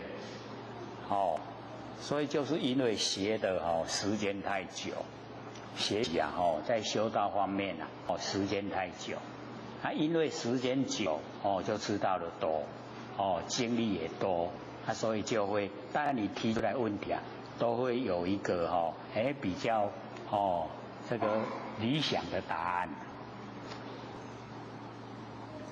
分几问了？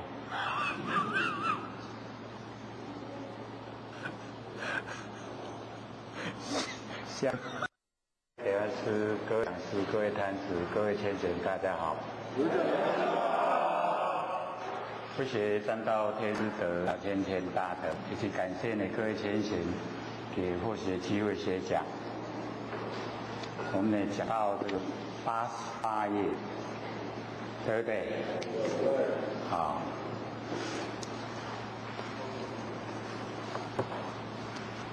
现在这边呢，就刚好在解说我们的这个6根，我们的佛性本体本来就没有这个数量，没有1、2、3、4、5、6了，没有。那我们落入凡尘以后，有身体了以后，才有6根。那我们要了解呢，这个楞严经有要我们这个解开6个结。各位知道6个结是哪6个吗？知不知道？我们之前是有提过了，可是可能各位都没有印象，因为那个毕竟很少接触。或许就把这个6个结稍微跟我们解说。这个6结大概怕打结了就是5蕴，我们的色受想行识就是5蕴。5蕴就6个结。那第一个呢我们开始是从微细微细，然后慢慢这个粗显。那微细的时候第一个就是我们5蕴的那个最后，各位天人，5蕴最后是什么？就是识。我们生从识起，为什么会生？就是因为识。我们一念无明生三系就属于识的范围。那所以我们把那个集昧就变生昧。第一个结就是我们5蕴的那个识。那么第二个呢第二个结就是我们5蕴的行。那行呢在我们的身体之中就是第7的摩那识。第8那个识是属于阿赖耶识。阿赖耶识呢，就是生昧跟不生不昧合起来，那个是打第一个结。那第二个就是行，5蕴的行。第三个呢就是想，色受想，第三个结。那第三个结想就是第6识。第6识就是想。然后第4个节啊，就是受。那受呢，在我们身体来讲，就是眼、耳、鼻、舌、身5个。然后呢，第5个节跟第6个节啊，就是色、受、想、行、识。所以我们生落入凡尘啊，由细一直到粗，从微细啊一直到粗显，从念头是不是很微细？一念明生3细，那个就是开始落入凡尘的原因。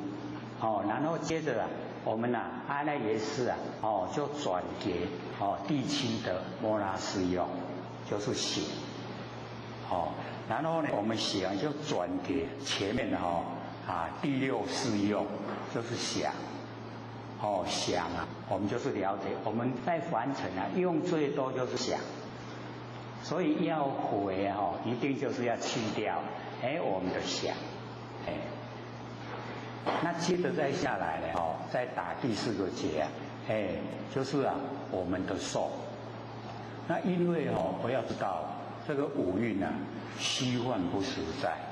可是我们把我们遭受生活上啊，不管是遭受现象、遭受事情，我们都把它当真，就是认为是真正的对着我，然后我们去感受，感受了以后就会有喜欢、讨厌，就有取舍，然后取舍啊就是造业，造业就要受苦，就是因为这样来，那我们再往这个后面来讲，就是我们五蕴的第一个色，色呢就是我们面的这个身体，跟我身体里面的心身心，以及外面的世界，就整个世界，内而身心，外而世界，就是我们的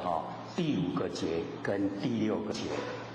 这个是生来的时候啊，从微细一直到很深入。然后呢，我们要回去的时候啊，要把那个结要打开，要打开的时候啊，要从第6个结开始，对不对？第1节先打开，打开了以后啊，才能够看到第5个结。第5个结打开以后，才看到第4个。就好像脱衣服，你外面这一件没有脱，你不知道里面穿什么了。你一件一件脱的时候啊，才会知道咯。脱了一件可落去咧，可会落去咧什么？是什么的马上就呈现了。所以我们在完成解开的结，一定也是要先打开第6个结。那第6个结可以简写。第一个，我们从这个无很微细落入到凡尘第1个结叫做昧，第2个结叫做空，第3个结叫做我们的那个感觉的觉啦。第4个呢，就是我们的根，我们的这个身根6根根。然后呢，第5个就是静，第6个就叫动。所以我们要回去解开的第1个就是动，先把动的结解开，然后呢才会看到静，静的结看到以后，我们又解开，然后才看到我们根，根解开才看到我们的结，结打开才看到空，空打开才看昧，昧就回到极昧本来了，所以生昧寂昧极昧就现前。然后我们把第1个昧，它本来就是极昧，极昧就是我们的本位，可是我们把它变生昧。然后第2个空是真空，我们把它变完空。那第3个我们身体的真觉把它变好。你看我们身体的觉，各位浅显有没有妄？我们感到这个生活上的遭遇啊，你很顺心的时候，跟不顺心的时候，身体呀，有微恙的时候，有生病的时候，有受伤的时候，是不是那个劫都不一样？啊，那个劫都是哇不真，我们真的劫真劫啊，就是佛性本体。所以文字虽然一样内容不同然后我们了解说原来我们是把那个佛性啊那个没有生灭的劫，已经变成变生灭的劫。痛有过去的时候不痛，不痛的时候不一定能够保持对不对？有没有变化？一定有。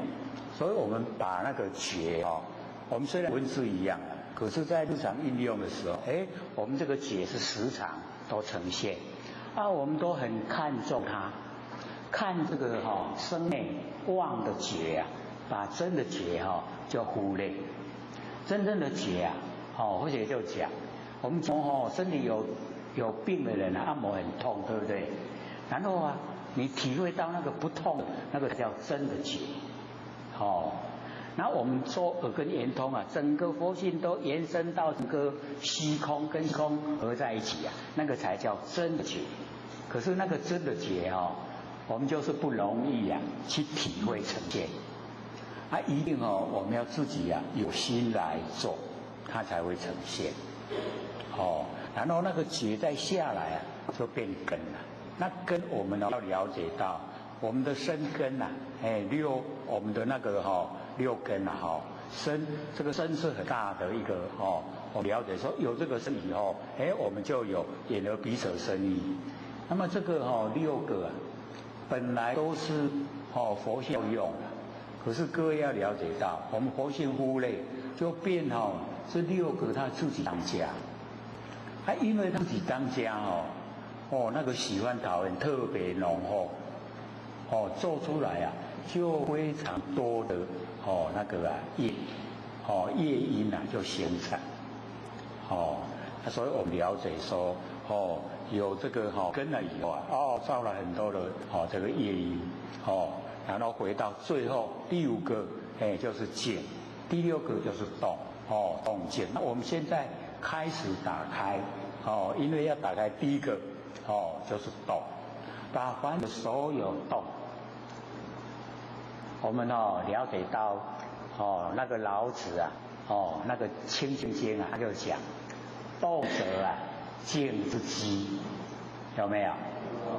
相信各位前贤一定会很迷惑，为什么？那你宫斗病怎么会讲相反？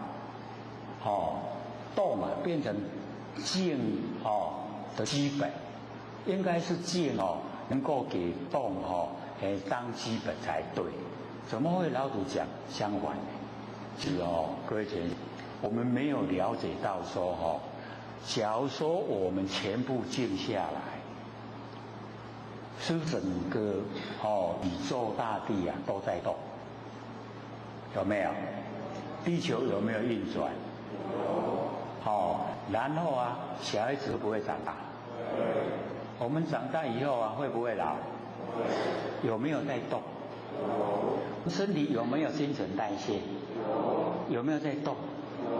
所以动者静之基，这样了解意思吗？就是那个动不是有形有相的，是你看不到，可是它就是一个根源，根源一直在动。那我们假如说能够静下来的时候跟整个大地宇宙同时在动，就变静。这样了解意思吗？你假如说我们整个宇宙大地都在动，我们也在动，这样是不是背道？对不对？所以就体会不出来真理。那假如说我们能够静下来，体会到整个大地动，那个我们种的那个种子在土里面有浇水有阳光，会不会发芽？有没有动？树会不会长？有没有动？我们也会死掉有没有动？都是在动。是这个洞我们都不知不觉。他一定要研究才会了解了解说原来都在动，好像我们身体整个都静下来。各位浅显，我们身体有没有在动？血脉有没有循环？所以要了解到它整个都在动。我们身上有2个主要神经系统，一个叫迷走神经，一个叫自律神经。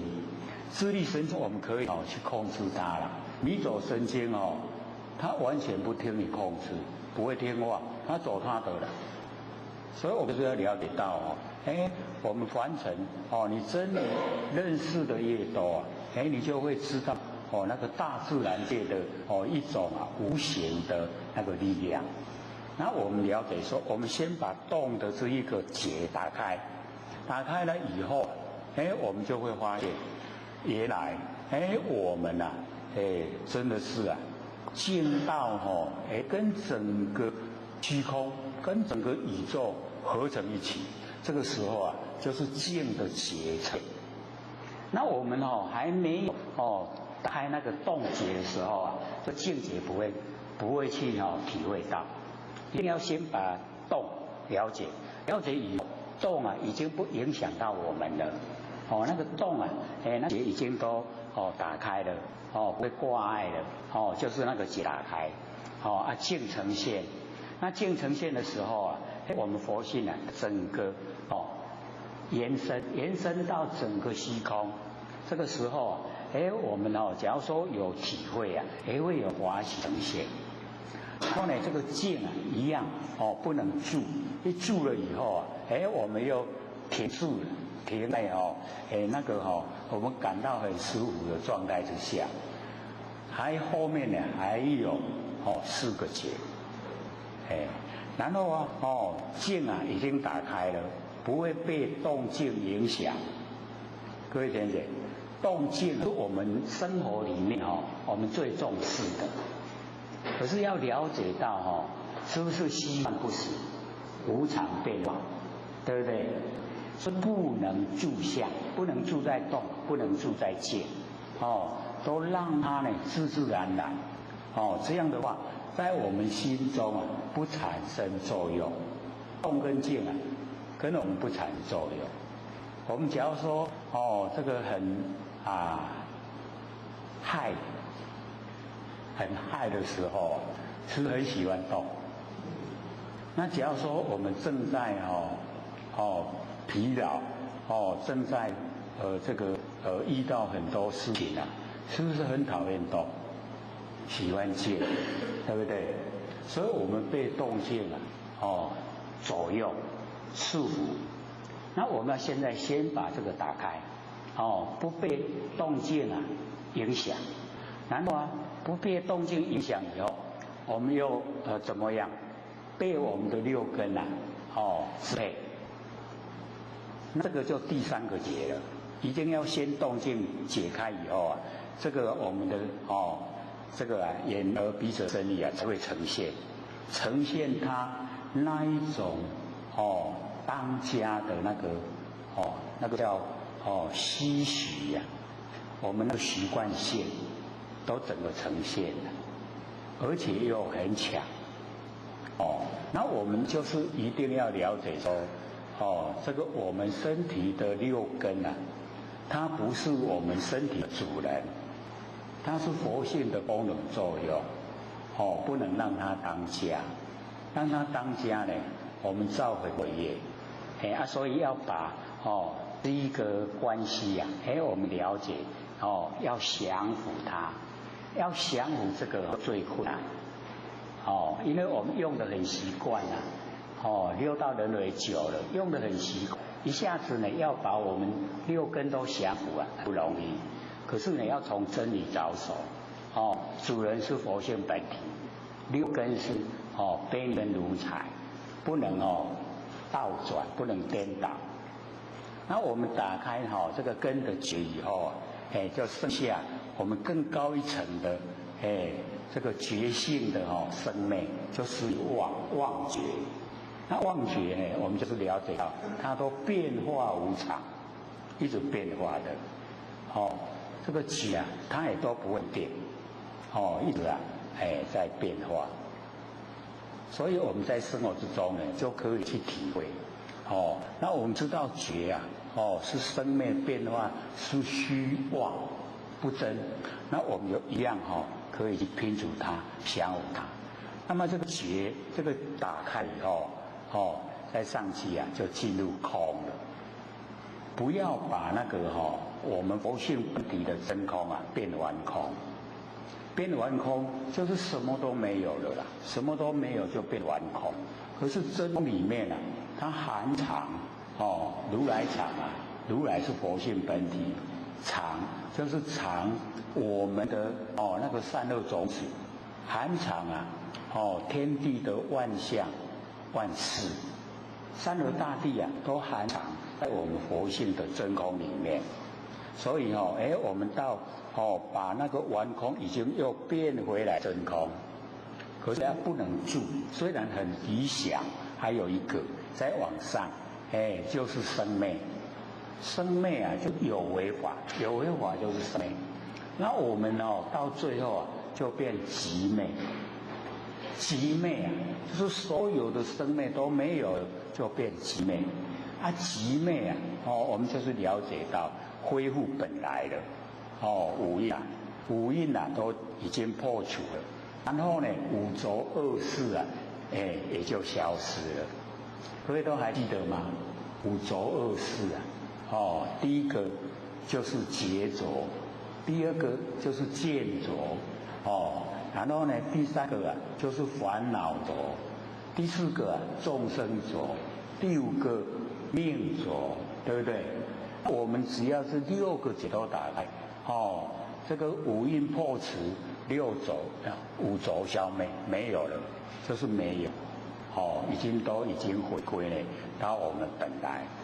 本来我们研究这个楞严经啊，就是在记录一些变化的情形。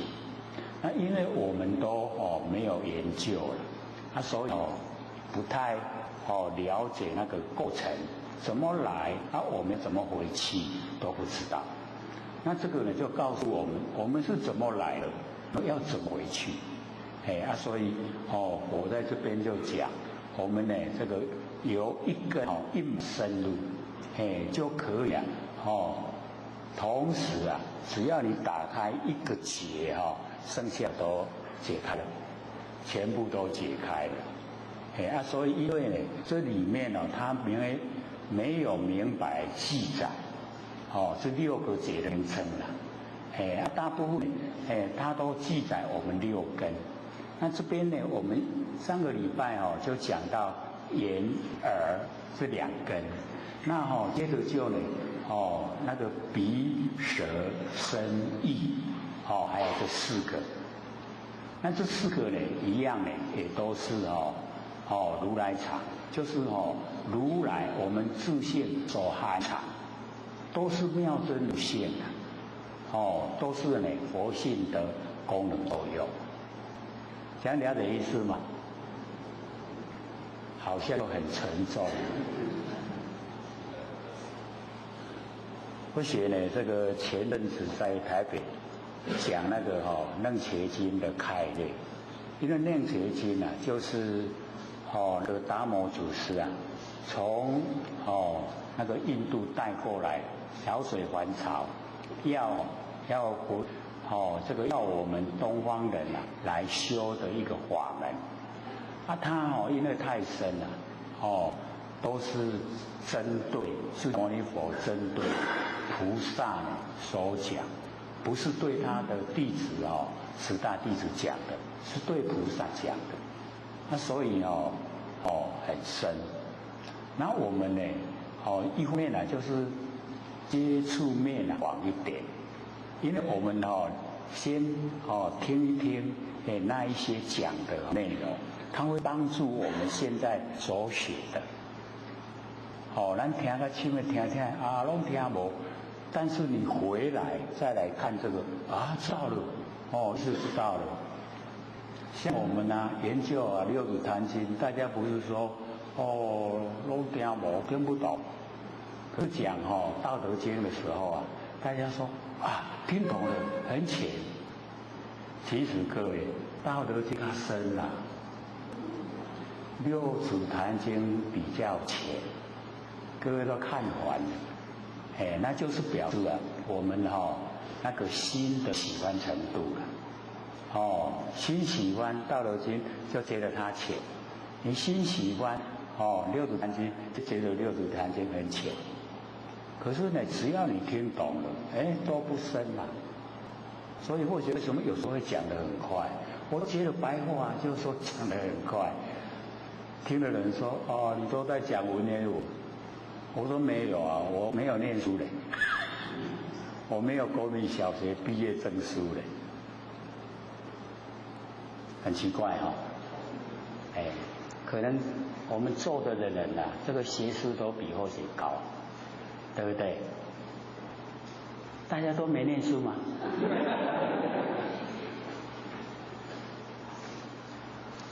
不过老前人时常讲，修道跟念书没有关系的。六祖也没有念书，不认识字啊。你看我们那个老祖师也不认识字啊，他也没有念书啊。可以了解吗？我们都有讲过嘛，没读书。可是我们要了解到，我们信物之中它不是只有一生一次。各位就是会想那个谢谢你那个歌啊，有没有？然后讲相信我们这个累生累世都会留下记忆啊，有没有？我们哪一个留下来？我们前世做什么？大概都不知道有没有记忆？都没有嘛所以我们就了解到我们完成的时间太久，可是都被完成的现象诱惑，那我们都追求潮流，就不追求我们根源所以那个已经出发点的那个方向就已经不对了，出发点就不对了。我们再怎么追求怎么能够得到答案？得到最理想的那个状态。所以我们一定呢，要立志向。或者记得说，以前这个一参加这个所有的那个班，进修班然后到后来就会训练当讲师嘛，然后当讲师就是要有题目来讲那个评审的听，那讲最多的各位先生知道是什么吗？都是立志向，大家拢选那个题目讲，你看那个多重要，立志向，志向一立了，你朝这个志向去进行，到后来就会有成就。所以我们那个山歌里面这个我们完成了世间的道路千万条，修士最高，有没有？追求非常多的那个方向目标都不如我们修道了。只有修道不会后悔。你到一口气不来的时候，追求别的一定都后悔，白白的浪费一生。唯有修道不会。纵然我们还没有成道，也没关系，新婚之中都累积那么累积了我们就了解，假如说在现象是不是不一样？有的一生下来就非常的灵敏，根基深，一点就通。有的就很钝，七讲八讲再怎么讲都听不懂，有没有？那个就是我们的根基我们在佛系信婚里面，我们已经有了累积了，会很熟悉就呈现。虽然生下来不会马上懂，可是只要有三只神一点的话，马上知道。那假如说我们没有累积你有7点8点9点100点1000点10000点，搁较点嘛未清，再怎么点呢也不懂，不懂就是不懂，是不是这样？假如说有人问你呀、你的佛性哦，一斤是多少钱？你会怎么样？一定会很泄气呀、唉，差这么远要怎么办？对。所以哦，这个啊，我们就是要了解到，能够哦，这个研究到哦心理心法，可以说都是不平凡。祖上有德，本身累积啊，哦那个善根啊已经够，才能够哦研究啊心理心法，能够得进去，能够做得出来，能够有成就。况且我们老师又这么的疼爱，哦，3年到了9月了，哦。老师在美国弥勒宝堂就讲，这个3年是初级班，哦，这个各位都了解，或许那一阵子哦，掐都掐不掉，对不对？哎，那个老师很慈悲，要赶紧来给他扶呀。可见哦，那个身体已经很差，已经讲，或者讲26年心理心法，久不久？而且哦，以前啊一讲哦3个半小时，啊各位了解，或者在讲课哦，没有喝茶的习惯，一口气讲到哦下课，他后来越缩短了，不行，年岁越大了。而且哦，很好奇，这个哦一讲哦，各位就了解。哦，没有跟人对谈，跟人对谈有停止的时候嘛。对方在讲，我点听伊讲，那一讲了我再去讲，对吧？没有像说，哎，你一个人讲，人就一直讲，不能停的，讲到下课。哦啊，这样的连续啊，26年，然后之前在30年。研究26年能够讲，就是30年的研究了。哦，你没有研究，你就讲不出来啊，怎么能够讲得出来？他说要了解到哦，这个心理心法就是你要用心啊，只要你有用心，不管哦根基缘分是怎么样。哦，你看我们这个最近啊那个新闻。老师不是在最后那一面最底下有讲，哦，你在一口气不来的时候，你都会很感激呀、为什么哦有这么好的一年，可以听到这么好的道理，有没有？哦，老师真的是苦口婆心的、然后一直鼓励啊，哦大家来听，哦可能有一些就年岁大了哦，比较听不懂。老师会讲，哦，你真大牌呢，安尼3邀请4邀请你都唔来，有没有？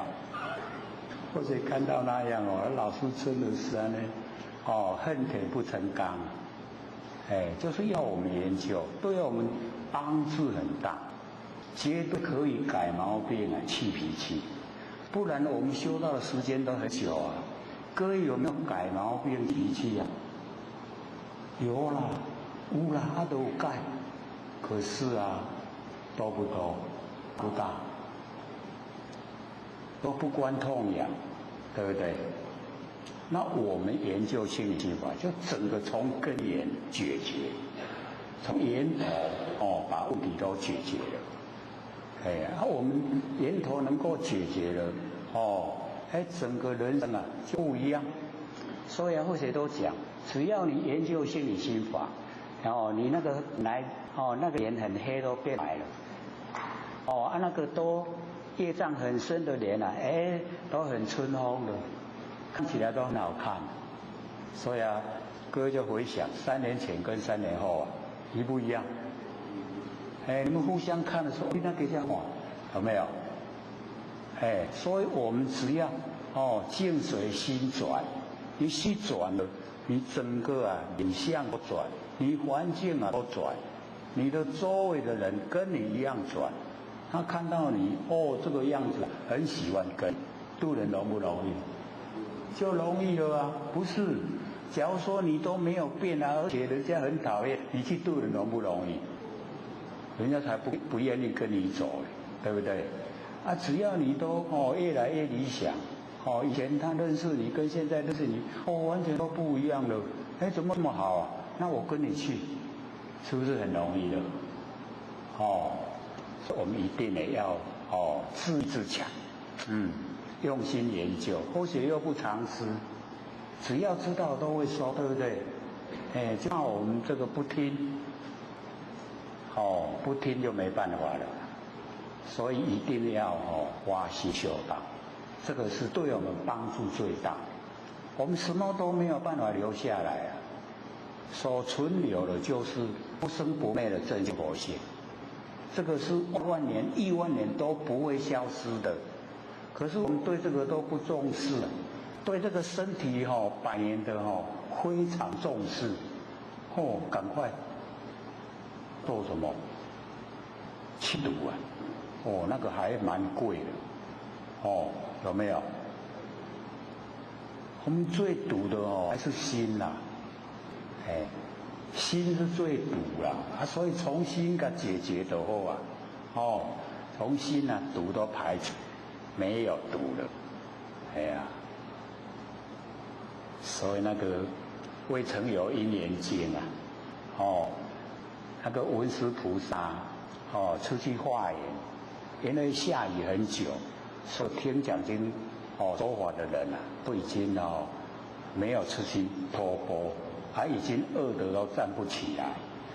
阿难跟释迦牟尼佛讲说不行的啦，没有饭吃大家都没有体力的啦，除非说他能够入定，入定就没有影响。可是程度都又不够还不到那个程度所以释迦牟尼佛说，你跟文殊菩萨讲，他有办法解决文殊菩萨在跟那个色界的大梵天的天人给他讲道，阿难呢就跟文殊菩萨说，佛要求说能够去托钵让这个听释迦牟尼佛讲经说法的人都有饭吃啦。文殊菩萨说好，阿难就坐在门口等啦，等什么？文殊菩萨出去托钵。可是他就一直听里面一直在讲道哎呦，那也拢无叮当，一直过了非常久的时候，阿难想说不行，再这样的话，大家都饿扁了，就回去向释迦牟尼佛报告，说文殊菩萨还没有出去托钵。释迦牟尼佛说，他已经托钵回来了，在那个门口去看。阿难真的赶快去看，有啦，1碗。然后又赶快回来跟释迦牟尼佛报告，说人这么多，只有1碗呢，要给谁吃啊？释迦牟尼佛跟阿难说，你不要看那1碗纵然我们娑婆世界的众生，每一个人都知1碗还在，吃不完的啦。阿难说，有这个事吗？就打那个箭锤就是集合大家吃饭。这个讲的大家拢换了那个钵就摕来就去底然后阿难睁大眼睛在看讲1碗尔，你甲偌济人去底？结果一人这个摇了以后，1碗又满了，又第2个去摇，又满了啦。几千个去吃了以后，竟然都还有剩神不神奇？所以那个阿难他很好奇就问佛，怎么会有这样？他说那个是文殊菩萨他累世所积的德，那德有办法供应这一些众生能够有食物可以吃，那个是他累积下来的。可是他都还在讲经说法，没有出门他说你看的是他的肉身，他的那个因为修到那个程度啊，他有千百亿法身，都已经出去外面托钵，那个波形啊，就想要除啊，说不能布施给那个文殊菩萨。可是啊，文殊菩萨的功力比较强，他说你布施给文殊菩萨，得到的功德无量，大家都拼命布施啊。他布施了非常多以后啊，文殊菩萨把它融成只有一碗，一碗以后他就请波形端到那个释迦牟尼佛讲经的会场，竟然他端不起来啊。波形魔王也是功力很大竟然拖不起来，因为伊部下魔子魔孙啊，笑甲阮这个大王哪会安尼？迄碗囝人摕袂起来。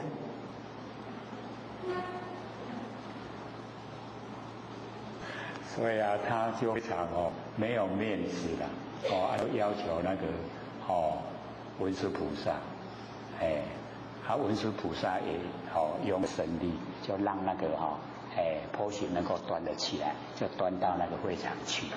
这个俄兰都没看到，俄兰在守在房门那个房间门口在等那个文殊菩萨出去托钵了。所以啊，我们值不值走？很多不可思议的事情啊，我们碰到一定都不会相信，对不对？所以我们要知道凡是相都变化无常，可是凡是性啊，因为没有形象，没有形，所以浅显，可不可以切实的去体会到它存在？每个人我们都有那个觉，对不对？我们一个念头也不起，是不是了了分明？我们不要起头啊，我们对我们周遭的所有一切，是不是了了分明？就是要了解到，那个是佛性的本体所发出来的那个功能作用。那我们呢佛性的本体非常的奥妙，而且啊非常的广泛，很大很大，大到跟整个宇宙虚空啊合而为一，大不大？很大又如如不动呢。各位姐，如如不动不是我们身体不动，不是的，身体动这里动，那个跟佛性如如不动没有关系。我们佛性的如如不动，是因为啊充塞整个宇宙虚空，不用你动，它什么地方都有佛性。那我们怎么样体会呢？就是用照相的原理。我们大概都有玩过照相机，你就了解啊，那个按快门的那个一刹那，镜头不能晃动。你镜头一晃动啊，你照出来的相片啊，一定模糊不见，对不对？是不是要定点，嚓然后照出来很清晰？就是说，我们的佛性，假如说是动的话，那我们看的都模糊啊，这样了解吗？你看我们头一动啊，是不是看得都很清晰？就表示啊，动的是身体，佛性是不动，如如不动。它充塞整个宇宙虚空。过节从基隆来啊，要不要带来？要啊，还要从基隆带佛经过来？不用，纵然我们到美国、到中国大陆都不用带，都充塞啊！我们如如不动的真心佛性，已经全部都在。你看奥不奥妙？很奥妙，只是我们都不研究啊，不知道。如如不动就是佛性本体，所以我们用文字都把它变一下，叫做常住不迁，不要搬家了。我们佛性要不要搬家？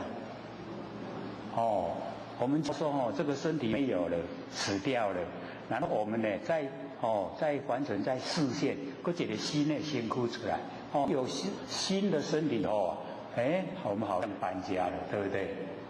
可是啊，佛性就是如如不动，那我们要了解我们所认知的一切都叫视线，认识的线认识的线跟习线是有一点相近。我们也是六道轮回太久所带来的一些习惯线，可是我们要了解到，这个是佛性它生发出来功能作用，被我们执着占据，不舍掉。那我们要了解到，佛性里面有没有这一些？佛性里面有没有贪嗔痴？可是我们现在有没有？那为什么？怎么形成的？我们怎么形成贪嗔痴？所以我们了解到，我们那个习惯性已经太久了，有都不知其有。各位有没有骄傲性？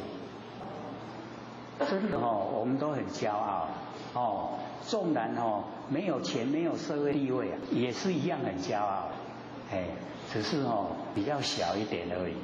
那有钱有社会地位那个大骄傲，所以大骄傲以后就当火鸟很大，飞过整个海洋。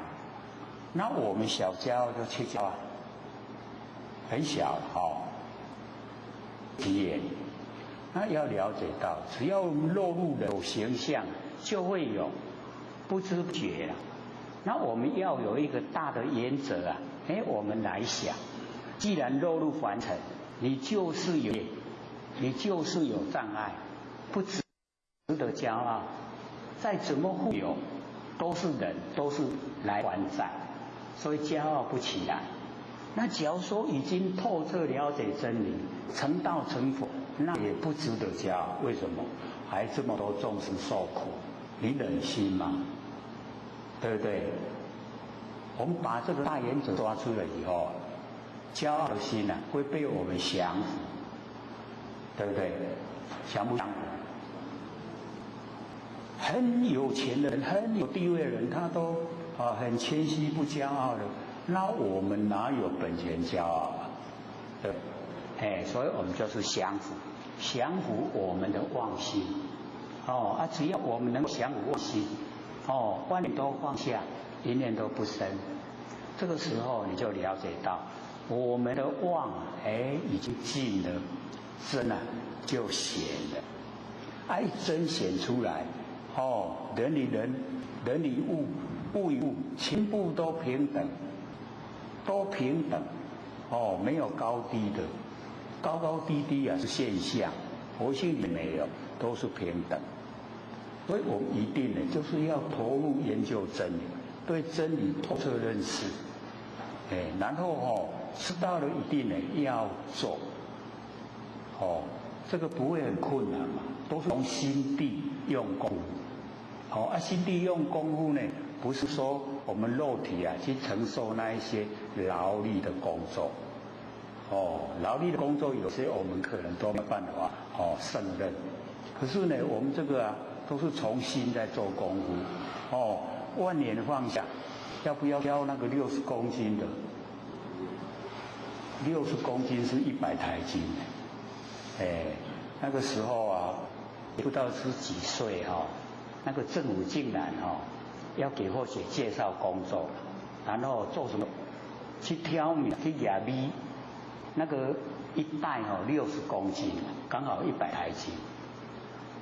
或许一看说要命我做了一天一定命都没了，绝对没办法做的。可是叫我万年下会不会？这个很轻松，对不对？所以我们就是要了解到，看要不要做而已不肯做，或者都讲3分钟都可以。你只要有空闲的时间，你就万年下，一念不生。可是你要了解到，虽然说时间很短，可是你要累积生活之中空闲都会很多了，没有意义的话就不要讲，那个时候就可以做万年下。所以各位假如说听那个楞伽经大慧菩萨就问释迦牟尼佛说为什么你从成道到涅槃，这个中间都不说一句话。他说一个字也没说。那菩萨就请问了是以什么根据啊？说一个字也没说。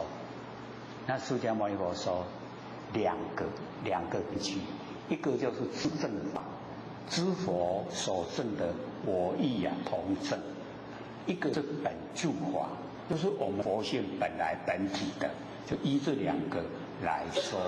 从成道一直到涅槃，一个字也没说，亦不以说，亦不当说，不说是佛说。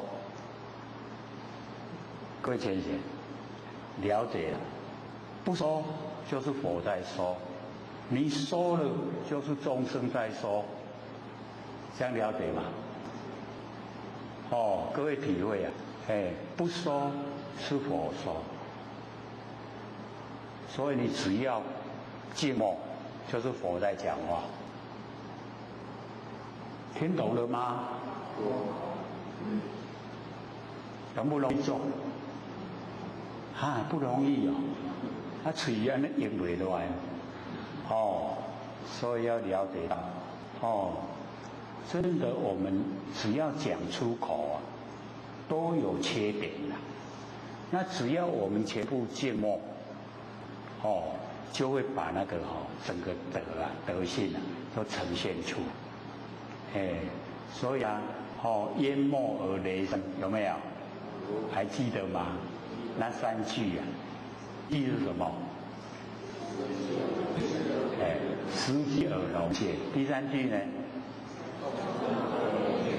神动而天水。失机就是在家里面静居，然后龙现神通万物。虽然没有出门，天下事都知道。为什么？因为我们万念一方下，一念不生。所有的我们的凡尘发生的事情都在我们性分之中呈现。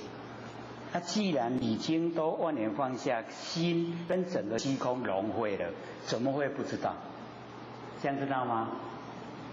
所以只要我们肯做功夫你就一定会感受到第六感特别强。除非你不做了，你做就会呈现。第六感很强。今天会发生什么事，有什么人会来，你事先都有预感，都会知道。这个是我们的佛性的功能作用。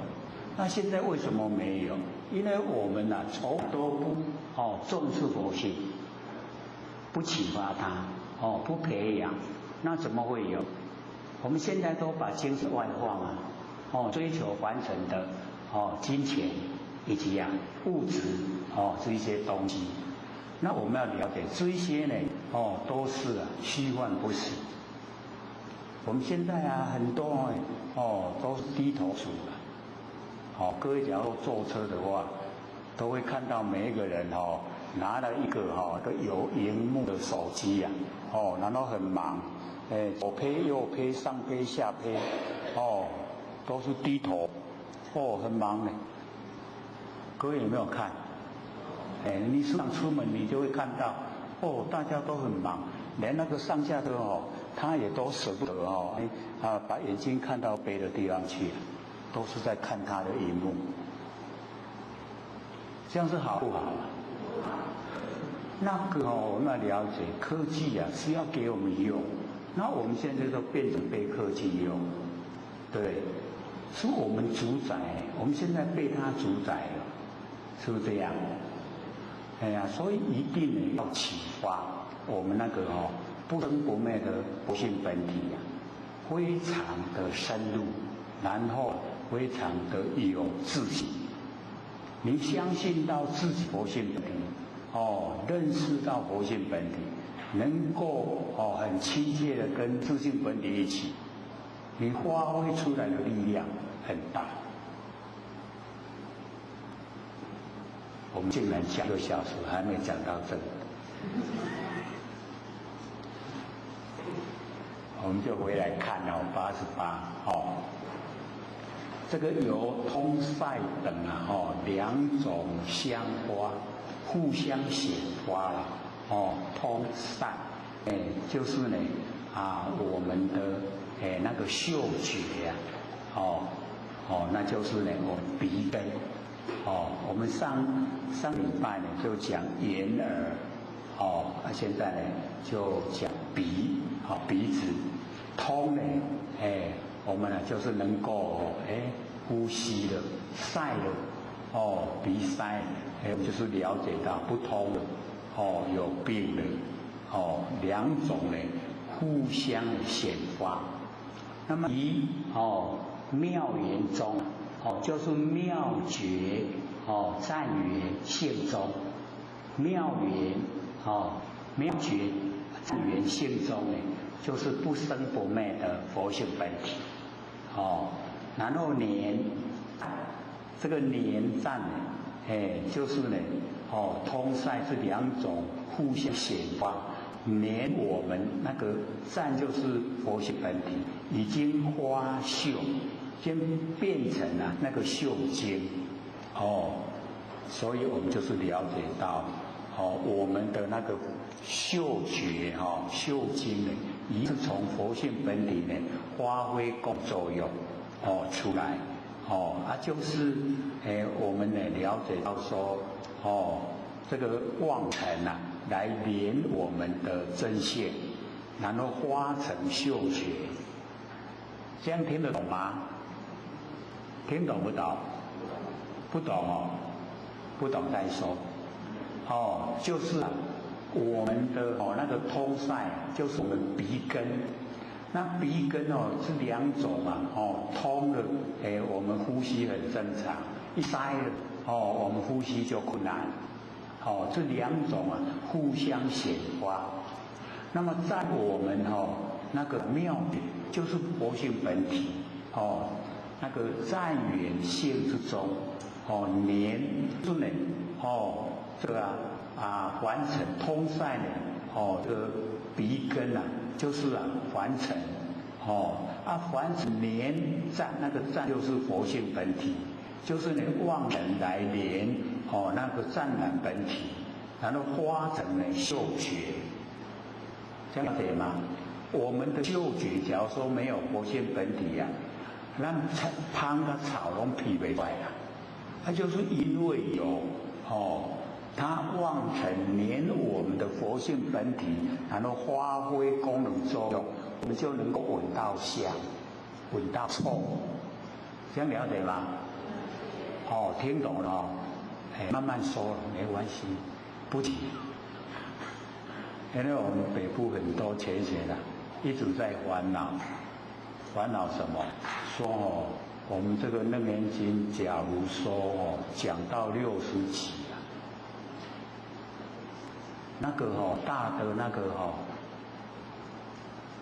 个整理整理包，我们不是放在一起嘛？提成一袋。那60集CP 就120片，各位先生，那个一个大的整理包才装100片，现在讲到60哇，糟糕了，多20片出来，装不进去，他是在烦恼这个。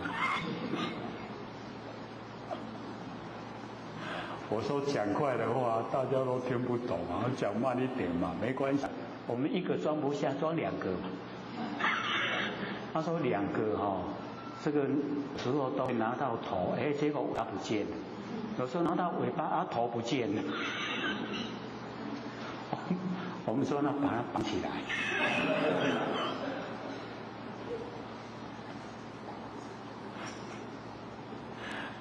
然后把 DVD 用小的整理包，小的整理包是装50片，60片又多10片出来，那糟糕了。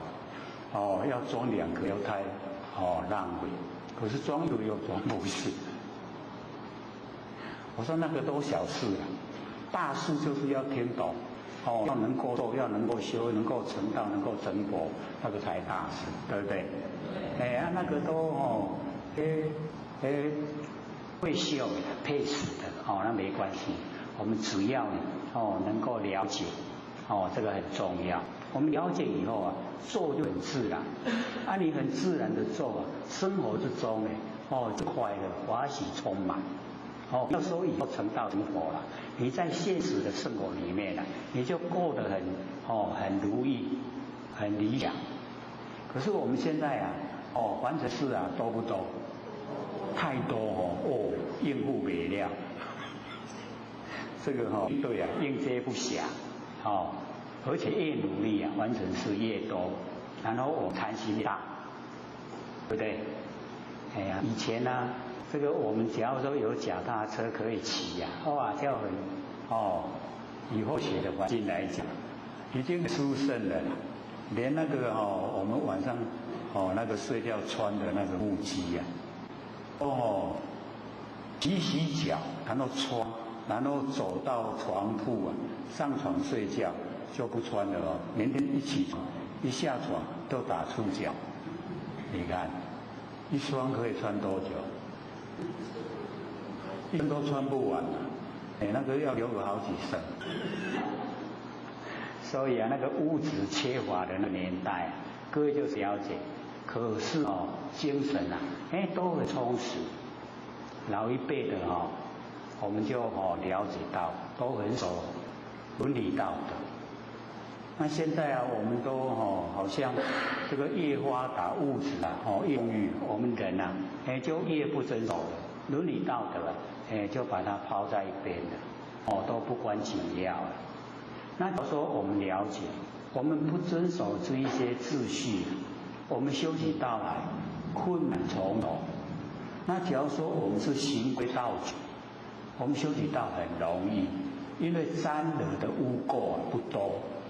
那我们假如说都跟着世界潮流，我们沾惹的污垢很多，要抛弃要降服很困难，就会感到力不从心了。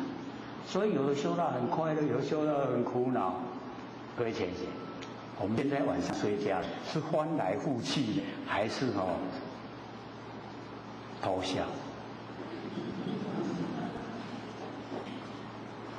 因为或许知道说很多道亲越修就越烦，事情越多，都办不完，而且都很不如意。这样修道方向错误，内容也不对，也不会成道。所以我们一定要抓到根源，摸着根的就先做。你摸不着根的瞎修行不管几生几世都不会成道，不会成佛，不会成的啦。所以一定要抓到根源。我们从不生不灭的佛性本体起修，然后不顺流演成，跟凡尘攀岩。我们要入流，把外的经收回来，然后照见我们不生不灭的佛性本体，一不一样？我们现在都造化引诱精神都外放，所以就要吃很多营养。现在的营养品又蛮贵的，很贵可是我们都不够用吃进来的养马上都赶快把它消耗掉，就是六根都外放，营养消耗最多。为什么？你看古时候的一些修行人他没有什么吃，为什么精神那么好？因为他没有外放，全部收回来。那个广清老和尚他一入定了以后都不用吃嘛。他出定了以后吃那个地瓜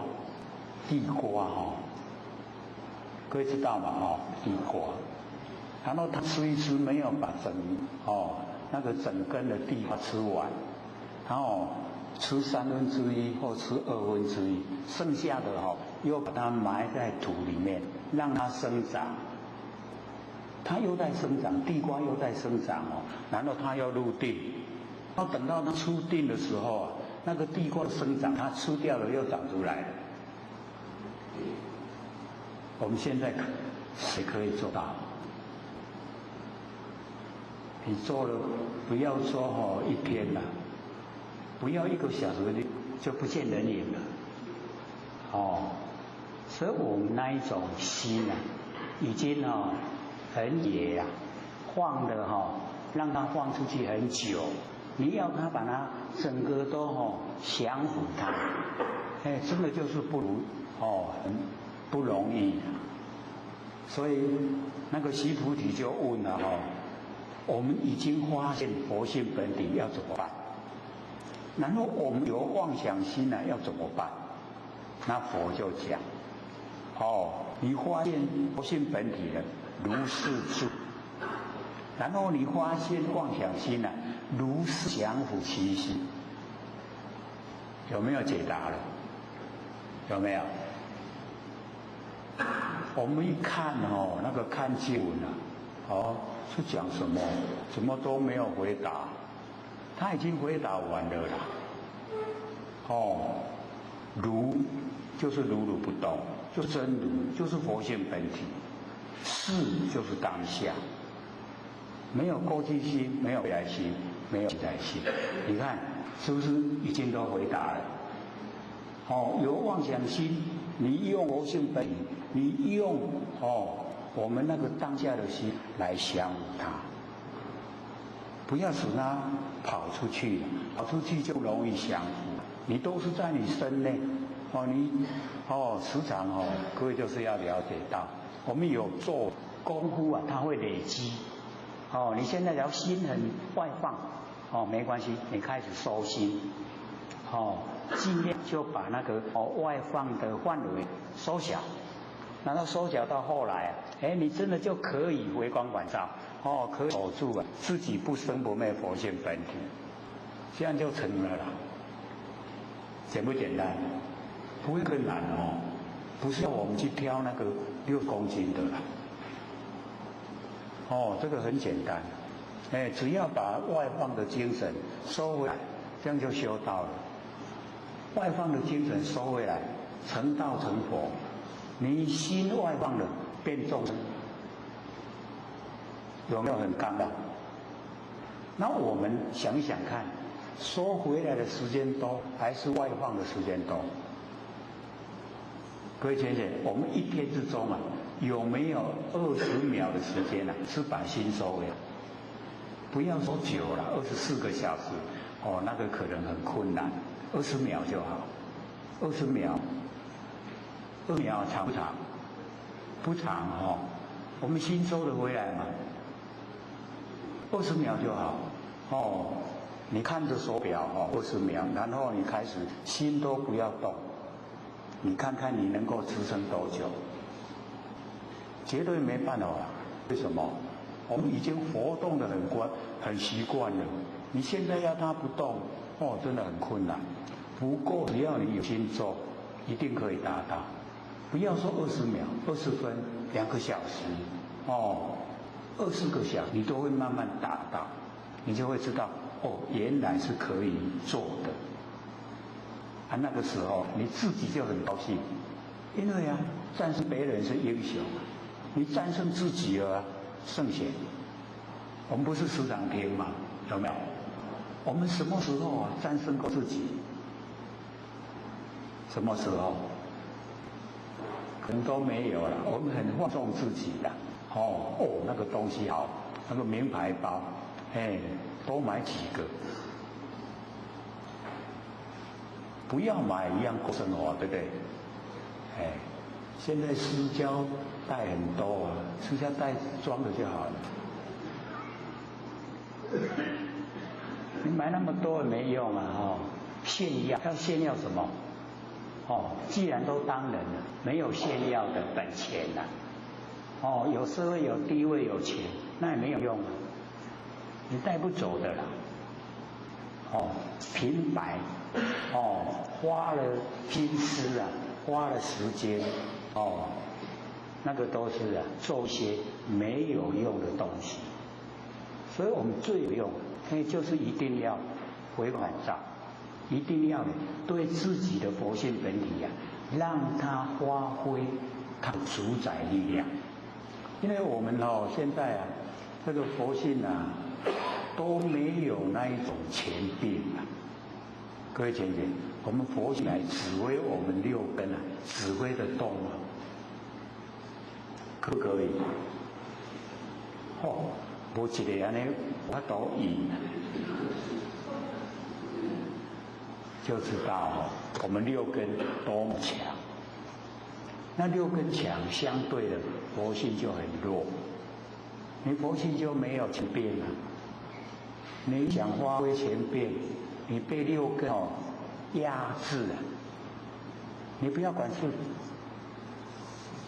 那佛性想得很好，他马上退隐不见了。可是我们六根修养就这么好有一天你假如说发愤图强，好，我要启发佛性当家，你的六根马上反扑，真的你会抓狂。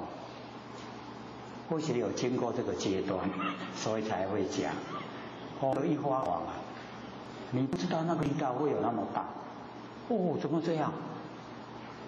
然后才我们的习惯线，什么线？我们现在到人家那个地方去他面打扫得很干净，我们要不要偷闲？就是妥协妥协嘛，知道吗？妥协要跟他先好了，一半让你主宰了，我一半就好，妥协嘛。所以我们有时候要了解到那个含义有时候之前我们南部不是都下雨吗？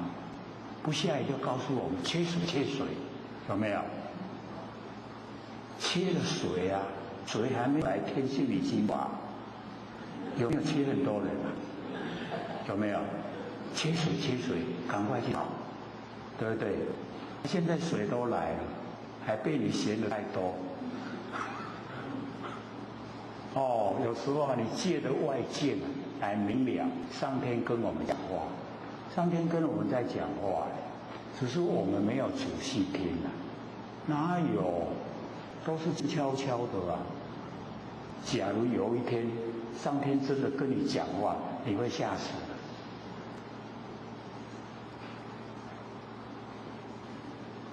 上天跟我们讲的话，无言之道没有语言，可是你都知道你看使万物生长，对不对？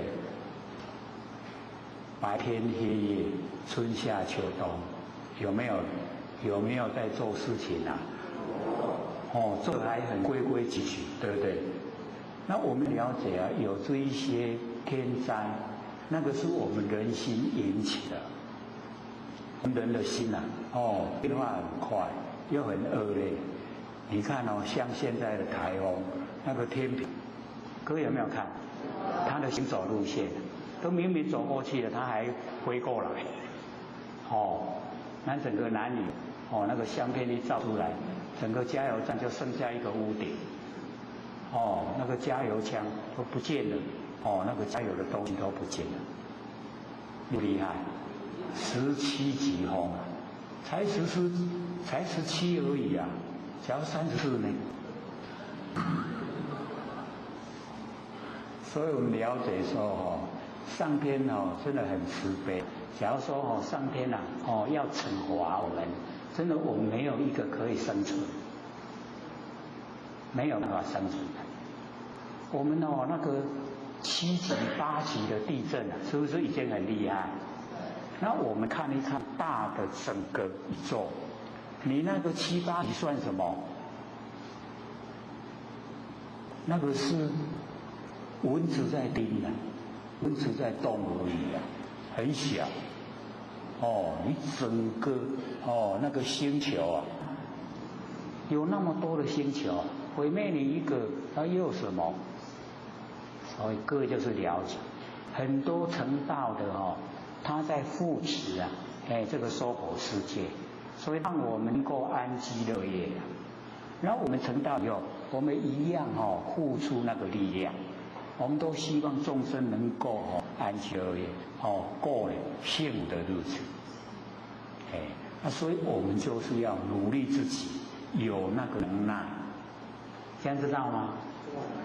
我们是可以做到的，只是愿不愿意。修道是可以成的，还有看我们有没有心，有心的话都是容易什么事情都可以解决，不会有忧郁症也不会有自杀那个都是见事不管才会有忧郁。假如说各有觉得说忧郁的倾向，那你要扩大你的生活圈。那最有效果，你去那个小学或是那个幼稚园，他们不是有上下课嘛你去做导护，你看看那个小孩子天不天真？那个很就是看得很可爱，不可爱就在家里哭的时候了。外面的时候很可爱，安去看那个小孩子的活动，会忧郁吗？不会啦，我们自己关自己，要求的太美好了也会害我们自己。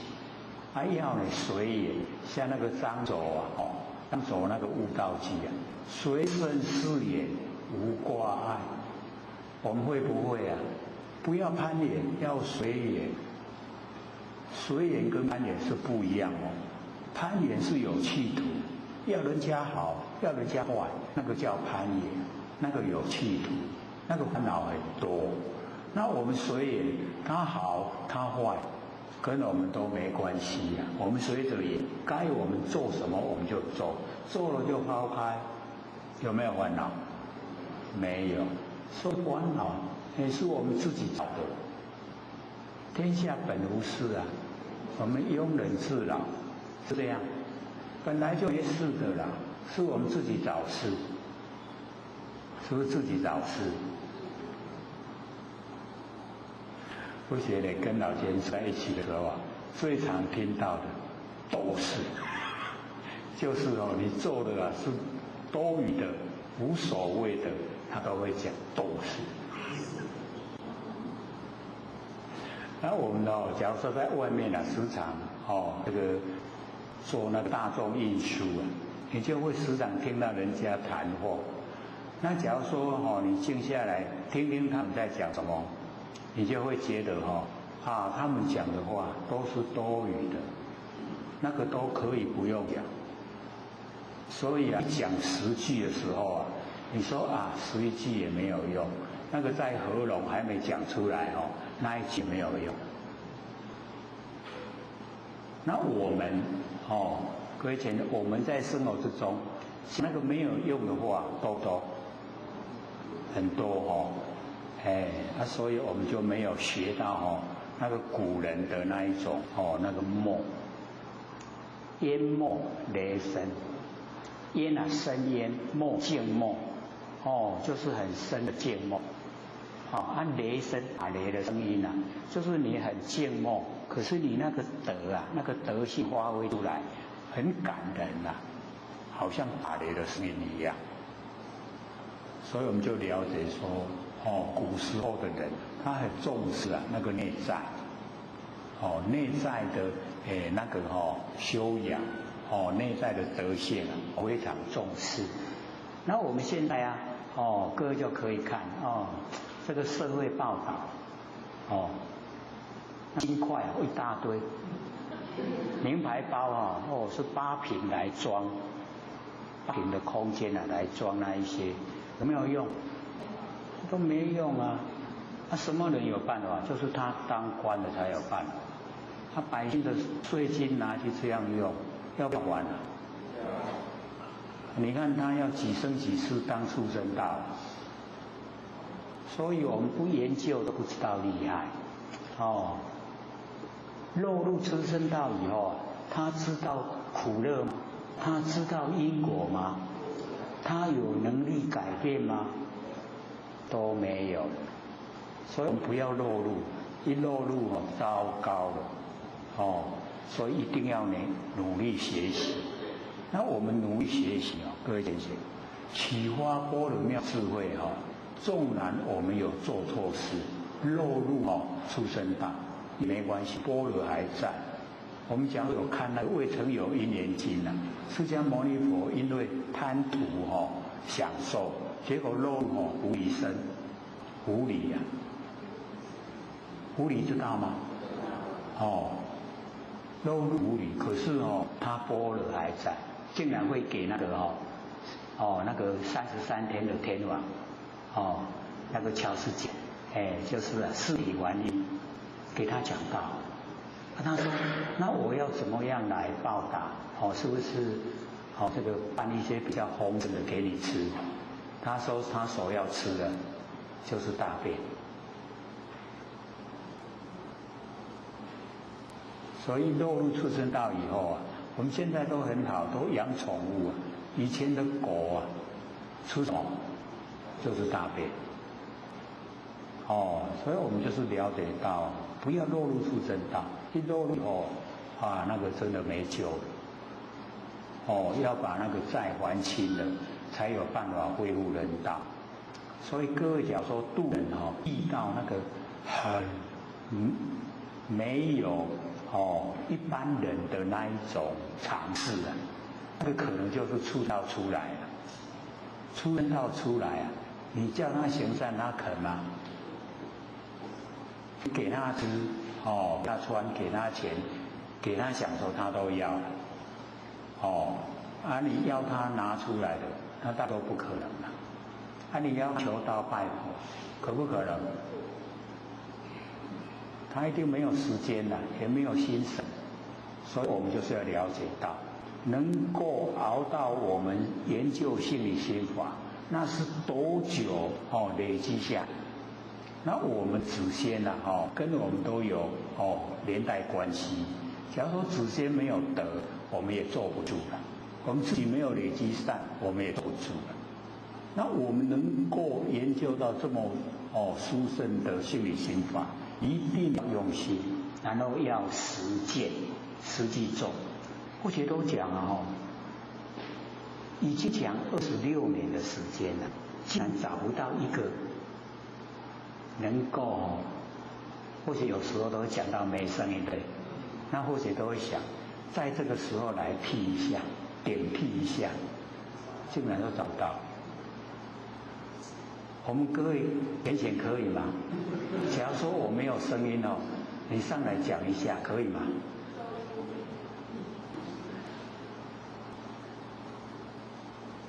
所以我们就是要了解到一定要自己透彻深入先研究明理，然后再实践。那你实践了以后，你讲出来那绝对不一样，因为有力道。那你假如说去听一听人家怎么说，然后我们就学的那个鹦鹉来讲给人家听，那人家听了会相信吗？不会嘛，因为你讲没有力道不实在啊。那我们已经经过，或者要讲是经过30年呢。然后我说累积下来的答案，30年竟然就只有8个字：万年放下，一念不生。竟然30年，不够笨，真够笨。30年才得到这8个字。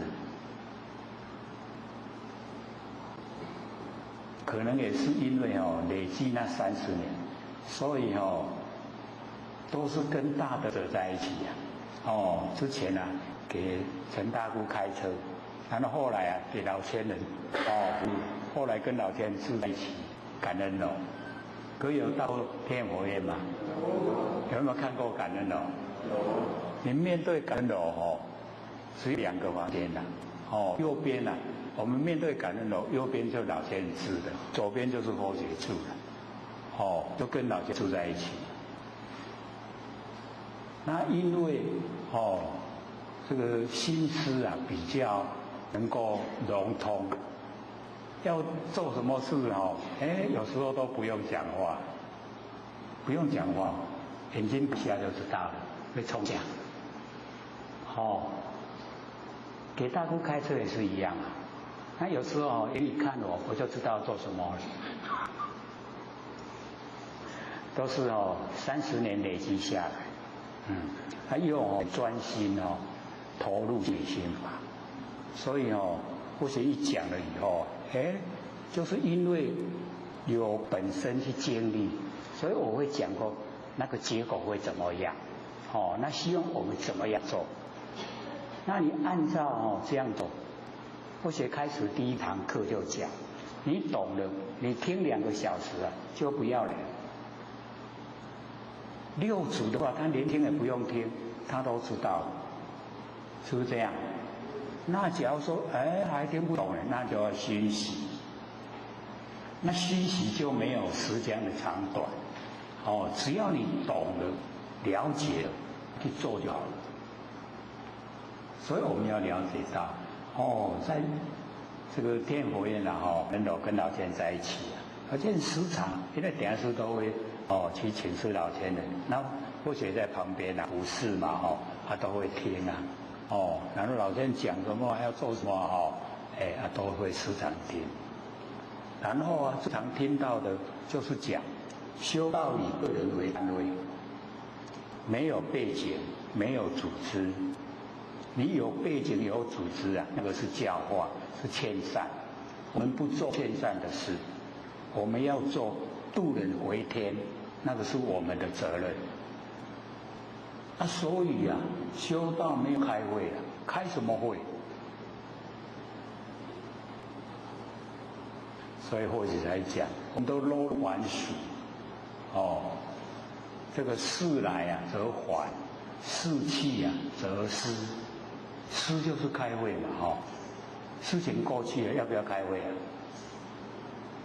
可是老千人都反对，不知道开什么会没有开会的事，没有。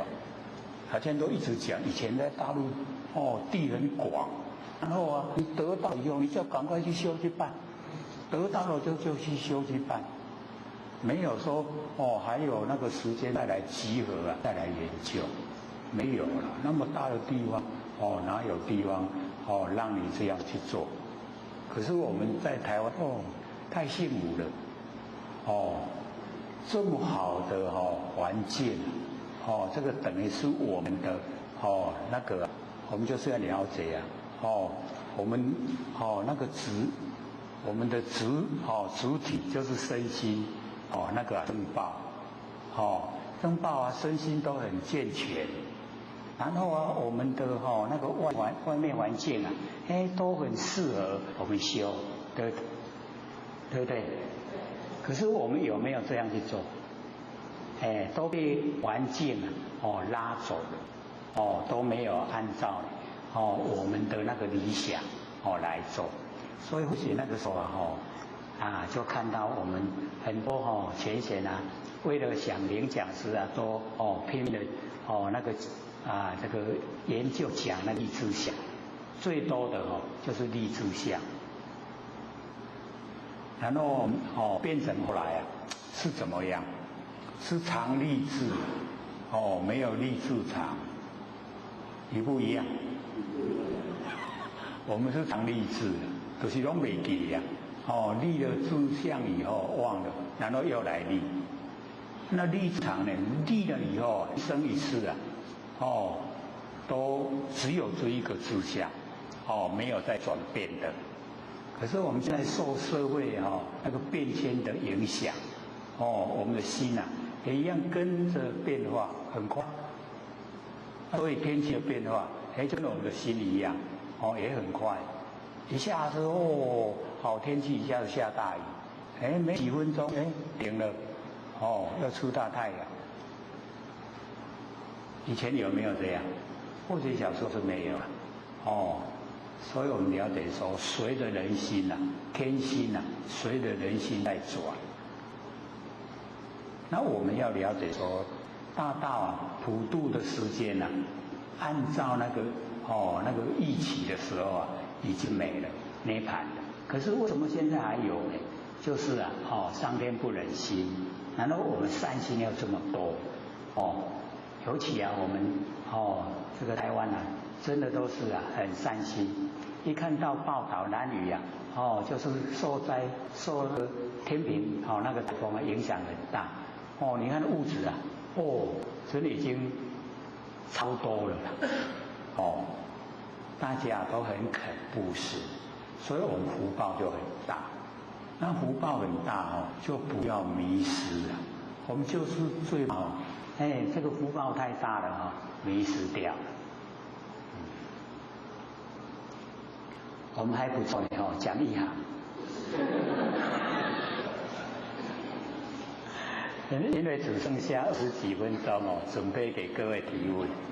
今天哦，就是谈心，是不是谈心？哦，都是心的问题，谈心。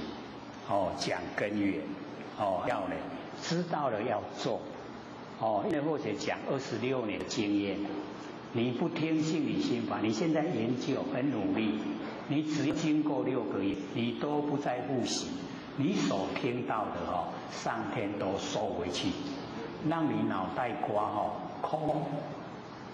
人家问你，你说我有听过吗？我怎么没有印象？这样哦，26年不可能说没有人听懂，绝对有，只是他不做，不做，隔了一段时间不见了，所听的哦这些道理不见了。那你只要说肯做，就变成你的了。变成行为习惯，那就经呢就是能够牢牢抓住心理心法，明心见性。各位明心见性了没有？那两位不困难的哦，很容易的哦。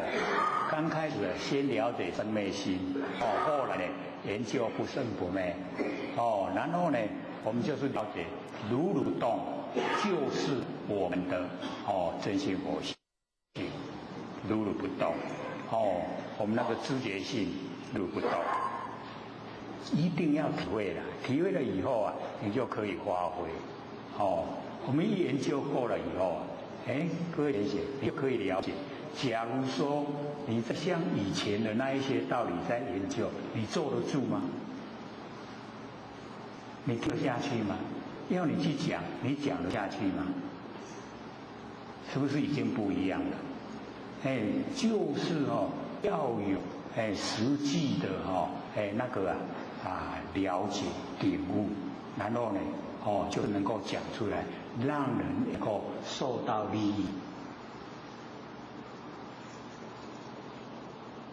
这样还好了有一行。不过是最后面那个4个字还没收，一行都没有讲完，还剩下20几分了。因为这个提问很重要，以前或许30年可以说很努力从那个北投因为或许以前在北投慈惠堂，就是阳明山那个后山，在那边当那个庙祝跟鸡头。然后那个时候为了要问一些问题，跑到新竹石头山。石头山不是都是寺庙吗？我去问那一些和尚尼姑去问他们问题可是他们回答我都不满意我说不是这样，好虔诚很努力我想说大概修道没有像我这样一直追求心理心法，就是这么有心追求，然后领悟了以后怎么这么简单所以或者才讲，把那个经验讲出来，你就省掉摸索的时间。那个摸索真的是不懂就是不懂你不懂人家问你的时候，你的回答你会回答得很理想吗？不会嘛，因为都不懂没办法，所以就是要懂。所以我们道歉是一样那个宝光那个花莲的道亲坐飞机到台北去问或许动辄静止机是什么意思？不是用电话，是坐飞机亲身天母，或许那个时候住在天母。那边去问，我说你打电话问就好了你说这个要问才有那个诚心我们有那个心这样追求吗？一定没有了你的怪那么动啊静啊，关关你一动啊静。那竟然说，怎么相反呢？我们一般的认知啊，都是静重要啊，他怎么会说动呢？动变成静的基本呢？我说哦，就是因为啊，你看哦，万物的生长，没有动它哪能生长？你没有动啊，小孩哪能长大？你没有动啊，哪有白天黑夜？你没有动啊，哪有春夏秋冬？是不是整个都是动？整个都是动啊，是不是？我们呢，假如说能够静下来，哦，就跟天地一样来动，是不是我们呢？哦，静的基，这样懂意思了吗？各位都不用坐飞机去问了，现在就有答案了。哦，现在不要说坐飞机去问了，我们坐公车去问都不愿意。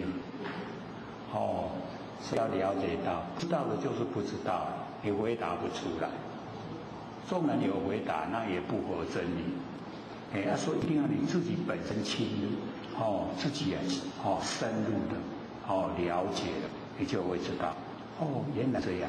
可是我们一般人的那个观念，这些哪算动？万物生长，小孩子长大，我们长大会老会死，这个哪算动？都不把它承认，所以是不是认知的问题？所以我们认知很重要。我就讲，我们都是佛，为什么没有成？就是我们认知不正确。那假如说我们是佛知佛见，成不成佛？绝对成嘛。可是我们的知见啊，各位贤贤，什么知见？生灭，是不是都生灭？都是生灭啊！我们用生灭心想要生要修不生不灭的道，哪会成啊？因果不一致啊，绝对不会成。所以一定的要启发不生不灭的心来修不生不灭的道。因为或许有带那个楞伽经概类，有那个一张那个讲义的，跟那个一片 MP3，只有入一个佛堂，来是有2个佛堂讲，只有入一个佛堂，这样才比较不复杂。各位要都在后面，可以拿回去听。总共呢有这个4堂课，还有讲义。可不问嘛，还剩下20分。刘老师，有请问说，时中九非颠颠倒，临将力所牵，愁章为患是非作，坎系三不现，是什么意思？那个十中九错就是10个里面有9个都不对的，颠颠倒倒都没有正确的认识10个里面就有9个，可以说我们有很多的观念不是很正确，所以有一些比较有研究，他就会写这个画出来，可是因为这一些都比较，这个叫文言文啦，所以要解说要看，来拿起看。这个文言文一个字都代表多了10中9非就10件事情里面有9个都不对因为我们都是颠倒应该重视的佛性我们都忽略，应该看清身体我们都重视，有没有颠倒？就是颠倒。然后佛性是真我们呢都迷，身体是假，我们都呢非常的认定，是不是颠倒？就是全部都跟真理颠倒。所以有时候我们看到一佛经以后，那也都没赶快，所以就相信不疑。那你深入研究以后就会知道说，这个讲的是以长远的眼光来看。我们现在众生呢都是戴眼镜，就是看得很近所以我们了解说呢，10中9非，10个里面9个都不对因为我们都颠倒，然后明将力所牵我们都呢追求名跟利呀，所以我们这几天看报纸啊，不是之前交完署长嘛那个是我们是不是都摇头？他买的那个消防车啊，很贵不能用是不是啊？浪费我们那个纳税人的钱，然后他使用花费足多钱，对不对？就你看有那么多的金块，然后他的开那个名牌包啊，竟然要很大的空间来装，有什么用？一个也没用所以我们就是了解这个被名将利手牵了，这个都不认知真理。然后呢，这个筹章违犯了是非咒，就是我们的那个啊，就是我们那个未来啊策划，那个筹章啊就是策划未来然后你只用心的策划未来，这些呢都是幻，都是假的是非就不分辨为了都呢去做是非咒含蓄三途线，就是我们就陷入那个三恶道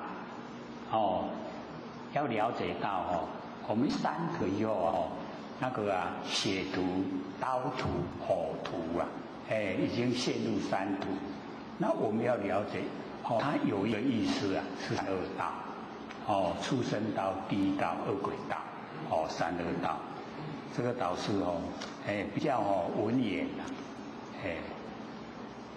问的人这样回答可以吗？没人问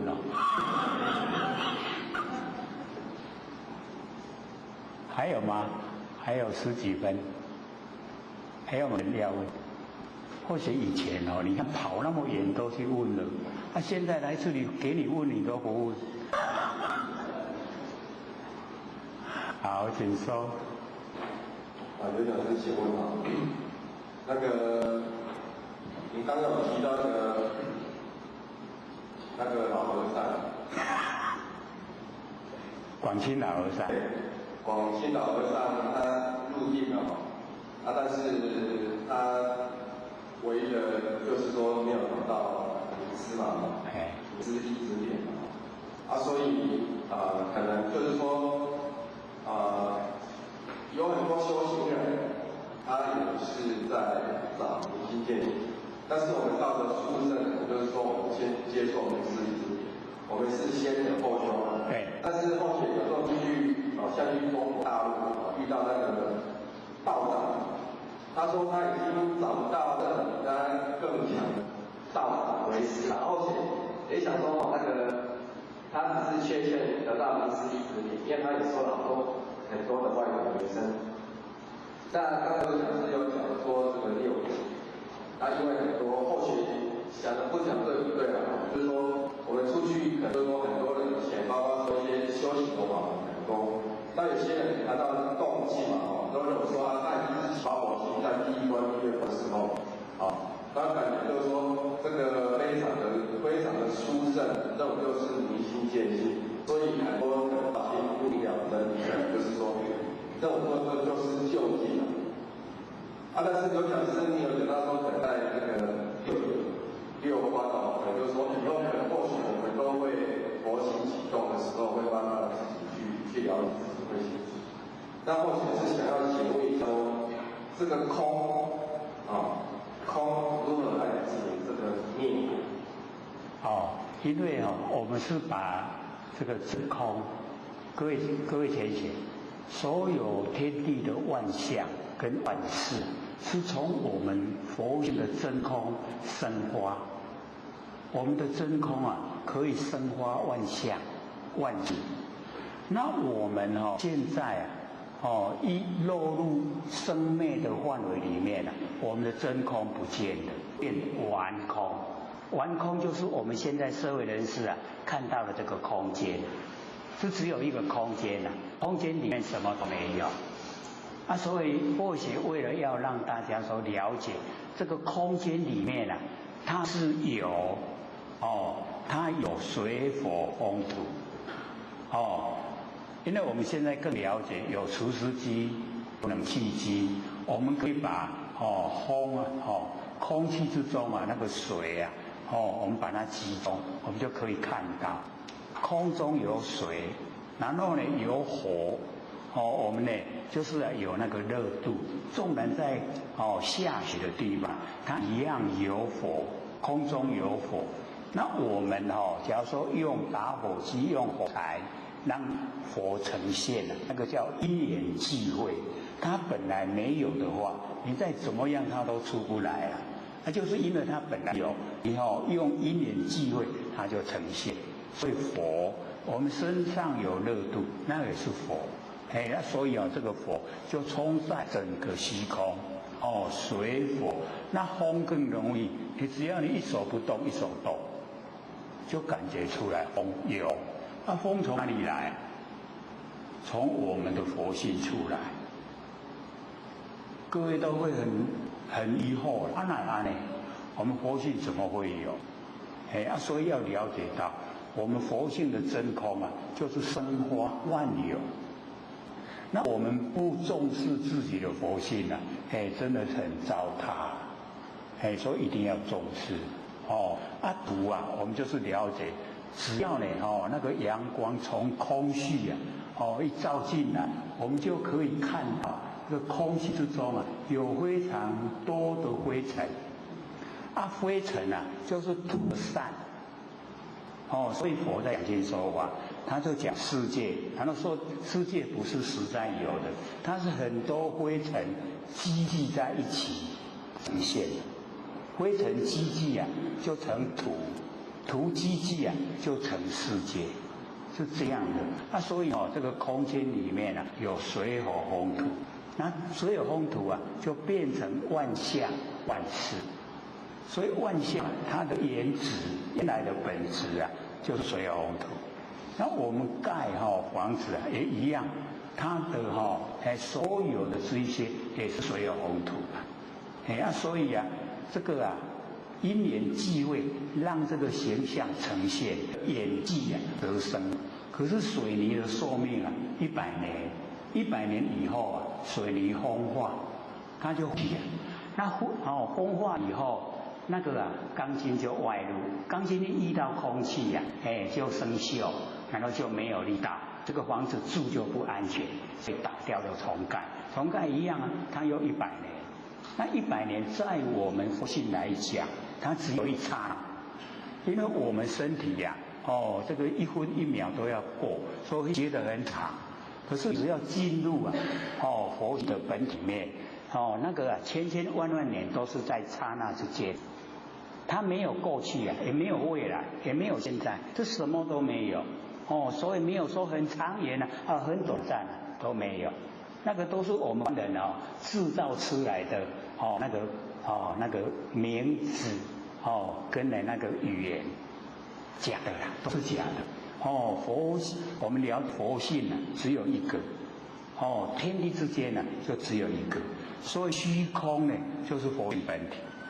你虚空本来就没有名也没有相，可是我们在虚空之中，我们把它划分南北、东南西南、东北西北、上下，就变成十方。在十方之中，又万象万事产生，一个相一个事都有一个名称，我们都把它认为是固定的是真的，其实都是假的，都变化无常的。那我们一了解到原来真的就是佛性不生不灭，湛然常住，如如不动，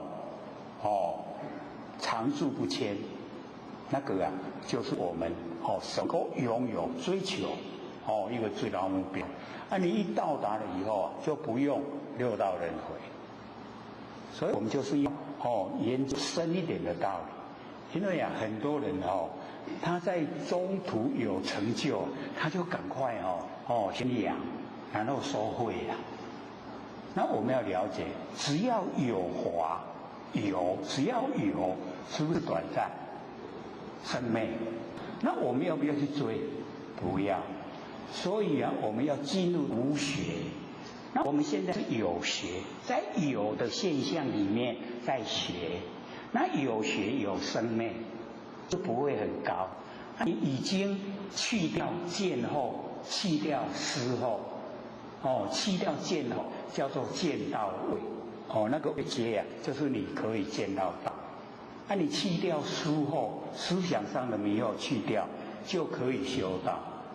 你已经达到见思后都断尽了，你就进入无学位，已经叫无学。那无学我们就是要了解到无法可以学，就没有法执啊。那我们一定有我执，有法执。那我执有分别我执，有俱生我执。法一样有分别法执，有俱生法执。这个呢，牵连我们有够大的。我们在里面都被它绑住，都不知道。那我们要了解到，整个所有虚空一个，那虚空一个就是佛性不生不灭的湛然本体。我们就是要这个而已剩下的名相都不要，都是假的，法一样，都是要我们回归到本来。所以本法，佛就讲，为什么一个字也没收？因为依据本质法，你有收就是有能收，有所收。既然有能收，就有生灭，有生灭就有变化。那我们佛性不是这样。它没有生灭，没有变化，那为什么我们这么生的不要去那一些变化？就像广告，那个时时不动的，我们不会注意；一直在动的我们都会很注意它，就是那样。所以我们要了解说，只要有法，它就有执。你有法执我执在里面；你有法执有我执，那个都不会成道。所以一定要到无学，无学若现象，它又会被先卡住的。所以我们要了解说，时时刻刻要有清醒的头脑。你要有清醒的头脑，就是一定要深入。你深入了以后，才会知道，原来我所知道的还没有到达究竟。那你没有究竟，你会跟人家争一争一争越来就越不理想，会越堕落。你假如说越能够提升自己的那个心境越来你就会越法充满。到达平常心了以后，或者讲我们修道真的要到达平常、平凡、平时、平淡，这个平。你有奇奇怪怪的那个都不要去学了，因为学来对你都没有帮助，到后来都有障碍。这样了解了吗？还有5分钟，还有没有？刘讲师这边有请问说，何谓三缘？如何修？如何去做才能断？三缘。缘分的缘。三缘。因为现在的这名称它的内容有时候会很多了。你像说我们有三性。各位前有没有听过三性缘起性、遍执性、缘成性。所以呢，有时候要看它的前后文是在讲什么样的内容。你三年我们发成不止3年是万年。所以才要万年放下，3年太少了。凡尘记得缘聚则生缘散则灭，所以那个事物的本身没有本性，都是假的。缘聚就生了现象，缘散就灭了，消失了，都是空的。那个物的三缘是指哪个方向？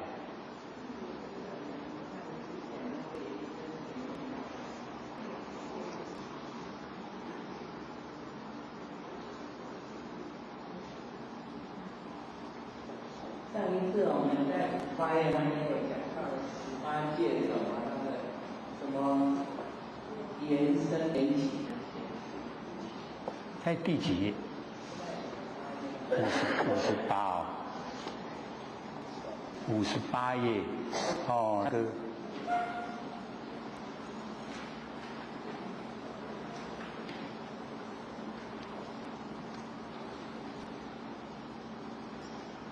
体性，哦，那个生眼世界，哦，这个是根尘跟自然三个哦合在一起，哦，是不是这个？你是看到那个哦，这个眼以色及色界三啊，论的是三眼，不是哦，那个是哦，那个6根6尘跟6识3个，那个不是在讲三眼，那个是在讲6根6尘跟6识。哎，那里面哦，你眼根哦，然后对色尘，那色尘哦，眼根对色尘产生啊，我们的眼智。哎，这个就是三啦，是在讲这个啦，这样了解吗？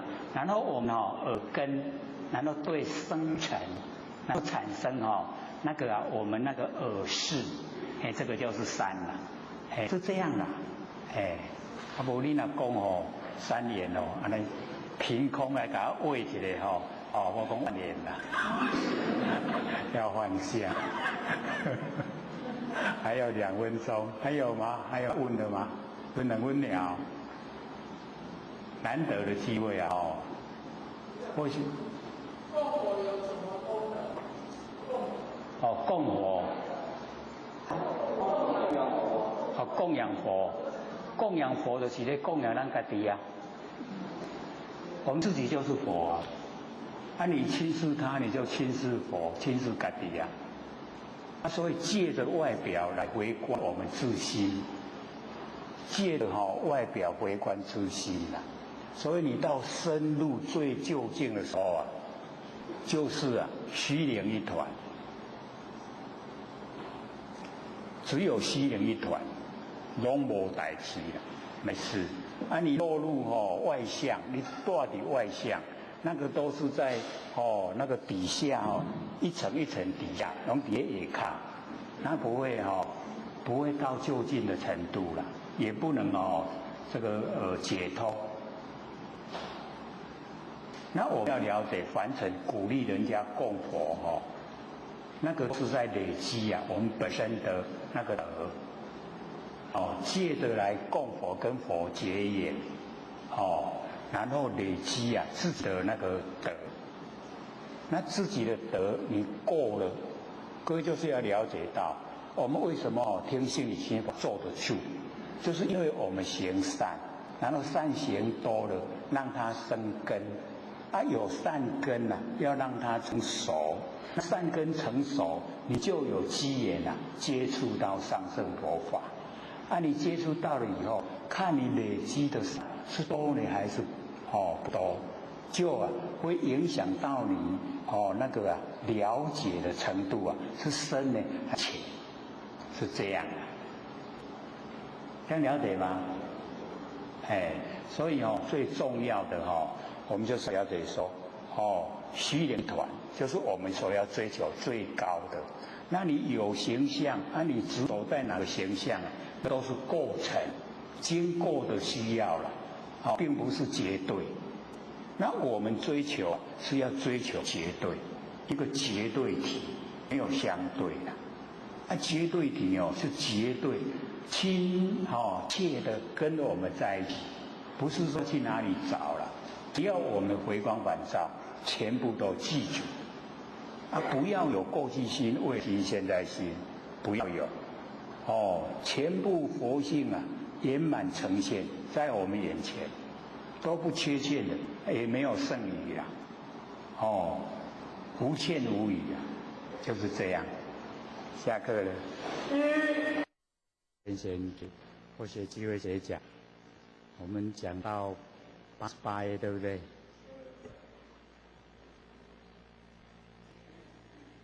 我们上个礼拜很厉害，只有讲1行，还没有完那个最后面4个字没说。这个呢，就是释迦牟尼佛要把那个6根它的由来怎么来的详细说了。那因为或学经典就是很多，所以都会觉得说白话。可是这个各位都一直反映了，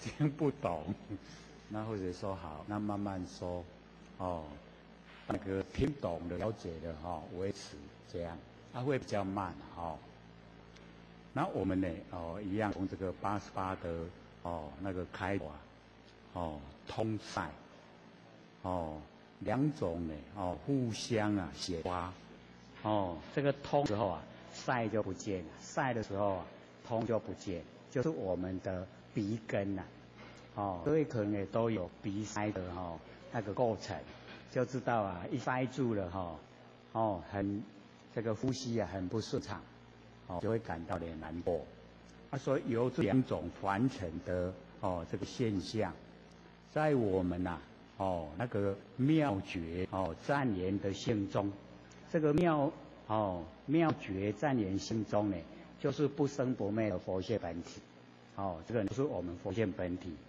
那本来佛性本体它是一体，没有六根可是现在已经有了，那有了佛就一个一个讲那我们前面那个88的左边呢，就讲那个眼的眼根呢，跟那个耳根。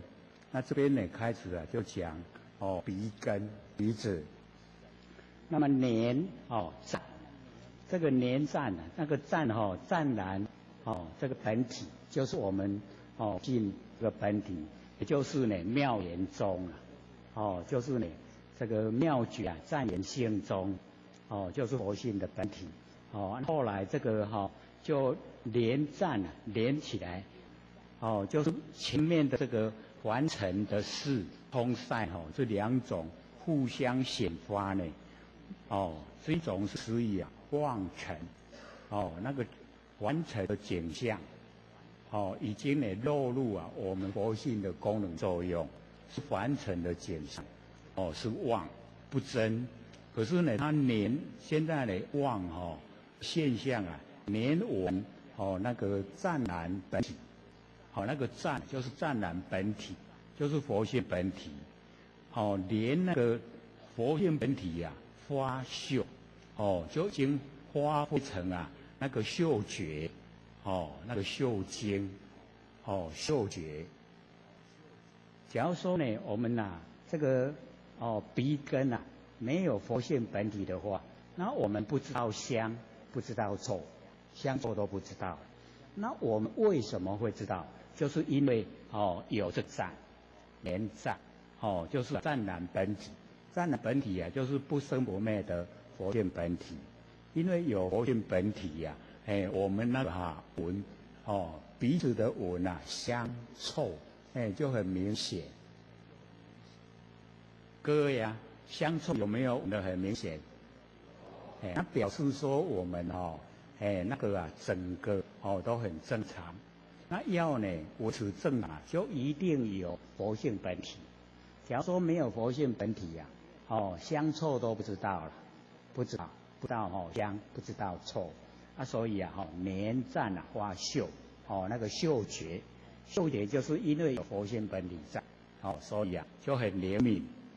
那么嗅经那个嗅能够发挥出来我们闻就是很厉害那个就是讲嗅经不会说这个含糊就是很明显。然后应嗅经它反应的就是那个味香。这个香呢是代表所有我们鼻子闻到的所有味不只有一个香含臭也有含别的气味我们鼻子是不是闻得很多的气味，对不对很多气味那个呢就是我们那个嗅嗅觉那个嗅觉那个觉就是佛性本体。那么纳香呢成根纳呢就是吸取吸取我们的那个味道香臭呢那个有的那个味道就成为呢我们的那个鼻根那个纳香成根啊，这个呢就是圣意根，因为底下有那个浮尘、浮根、四尘，对不对？那个叫浮尘根。那么圣意根跟浮尘根啊，有所差别。因为啊，圣意根啊，就是超出我们凡尘啊世间的所知道的一切。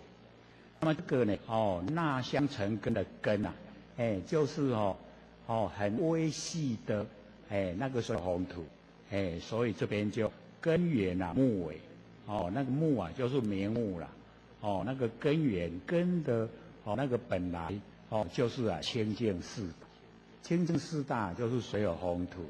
那我们就是了解到有水有风土啊，这个很微细的我们的那个鼻根的圣意根作为那个浮尘根的依赖，浮尘根啊依赖圣意根，圣意根呢它就依赖我们那个不生不灭的佛性本体。这样子说可以听懂吗？可不可以？可以就没有说把它念过去就好了所以底下呢就讲根源它根的本来，源就是本来名目啊就是啊清净四大，就是所有风土。那么这个圣意根呢，因为相很微细，所以我们呢看不到，可是会知道我们都在用因名啊彼体。那个因啊就是依啦，依赖依这个圣意根。那依圣意根呢它的名称叫做彼此的本体。那彼此的本体是什么呢？就好像呢双垂垂下来的那个爪就是彼此的形态形象所以啊底下就讲胡根呢四尘这个呢是这个色声色香味触跟呢前面所有风土清净四大两个就是构成我们那个嗅觉这个是整个嗅觉的由来。那已经呢有浮尘根了，浮现在凡尘的我们这个色香味触有这个浮尘根。我们就呢留意本香，那个留就是整个我们呢都这个向外去发展所以有一点类似那个瀑布流水。那么意就好像野马那个奔驰在旷野之中所以留意，然后奔呢就是一直朝一个方向，哪个方向？就是气味的方向香臭以及呢闻到的所有我们彼此接近的那个气味就是留意奔香这个是佛呢讲我们那个鼻的由来。各位浅浅这样可以听得懂吗？还是不懂吗？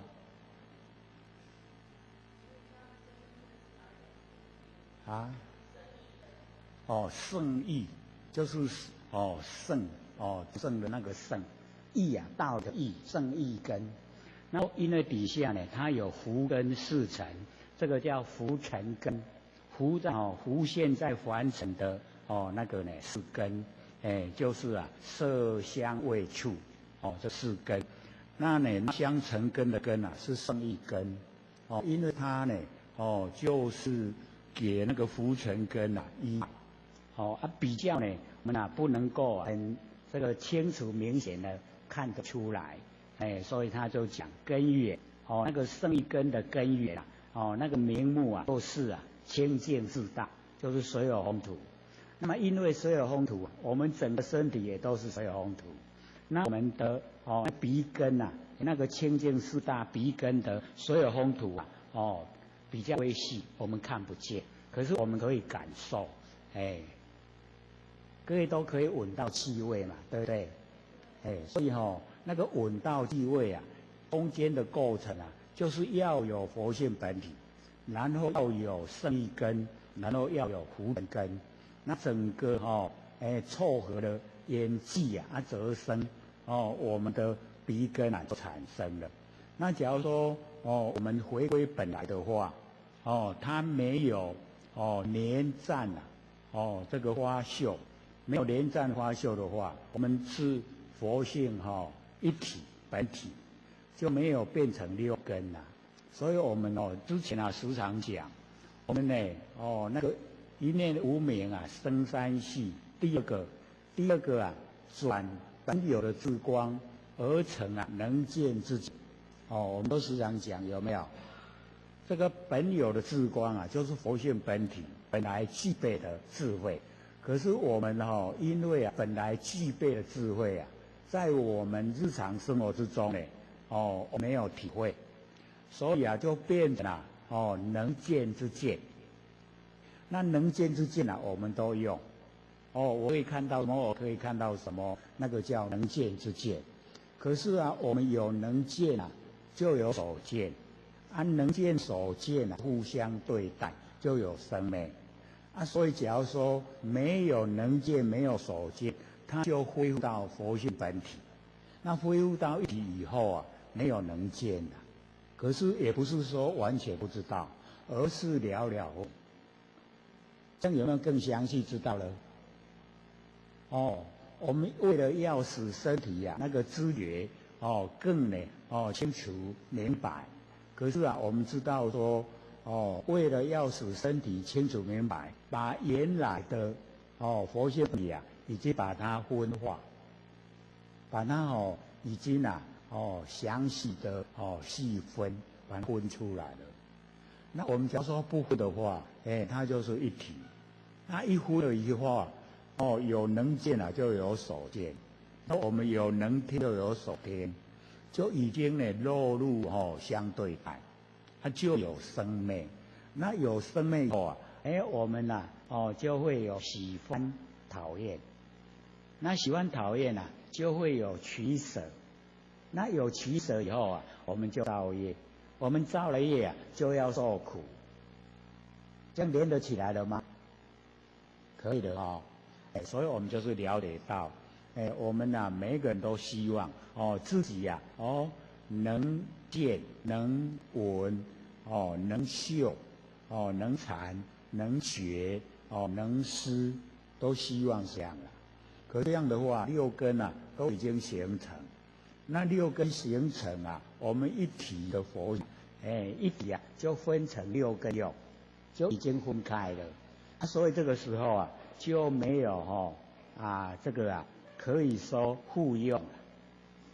那假如说我们一体的话各位先生，假如说还不分的时候我们生根生根就可以一根当六根用。我们身体身体生根就可以当六根。所以为什么这个仙佛来介绍的时候他不用眼睛去看黑板，就知道说那个黑板的字写错，有没有？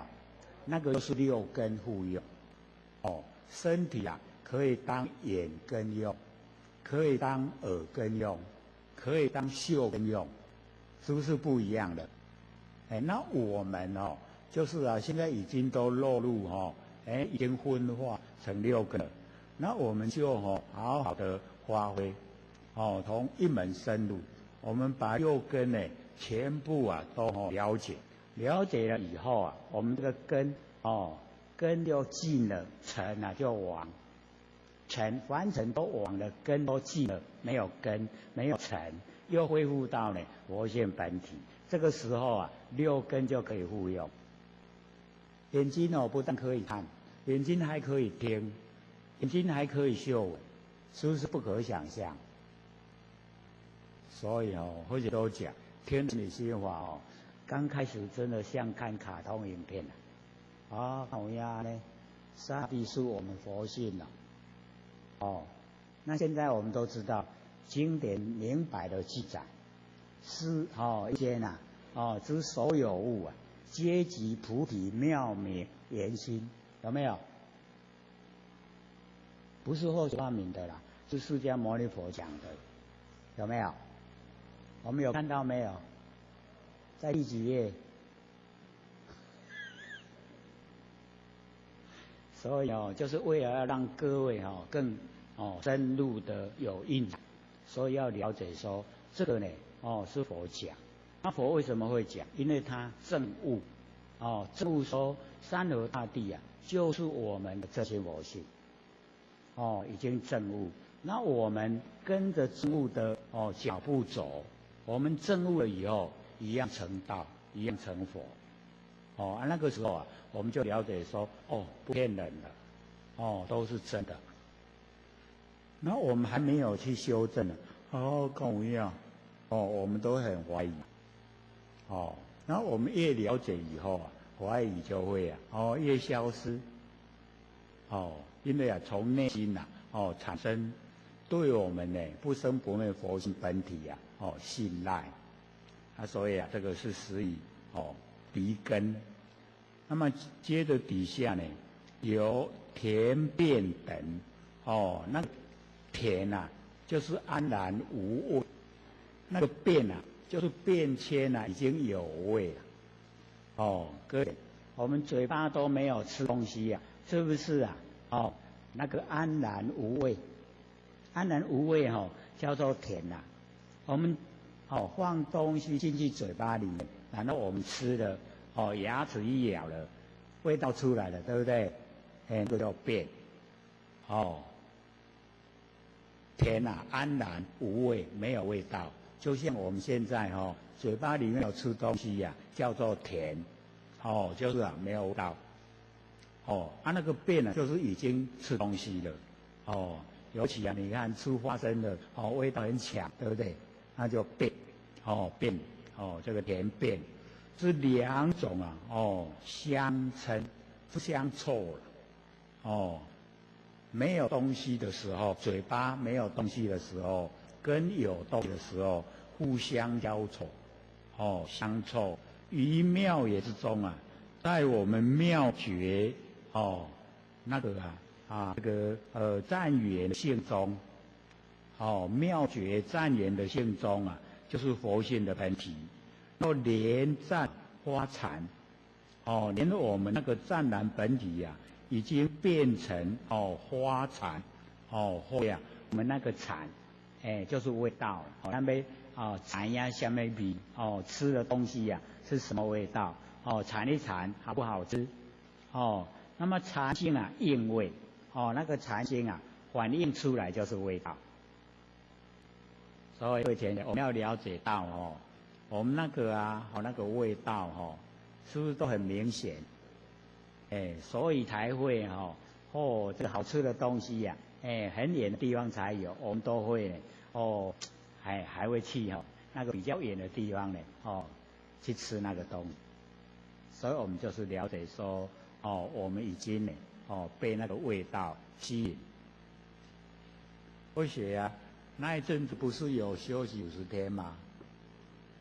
那知道各位知道那个整个味蕾消失了，就是嘴巴吃东西东西都没有味道，你想象吗？假如说你拿东西来吃，不管是什么东西吃到你嘴巴以后都没有味道，会怎么样？好吃的东西没有味道，不好吃的东西没有味道，那怎么样？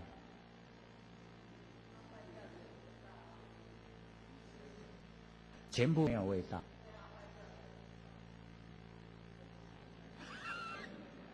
我在想那个时候拿收水桶的那个收水来吃不知道，没有味道嘛。那给医生看他怎么回答？不明原因。那后来不但后嘛不知啦，怎么样又变得有味道了，味道都吃得出来，不明原因。所以凡尘这个不明原因很多非常多。那或许都在想，因为我都是要有佛性本体才能够去分辨它是什么味道，对不对？竟然都没有味蕾，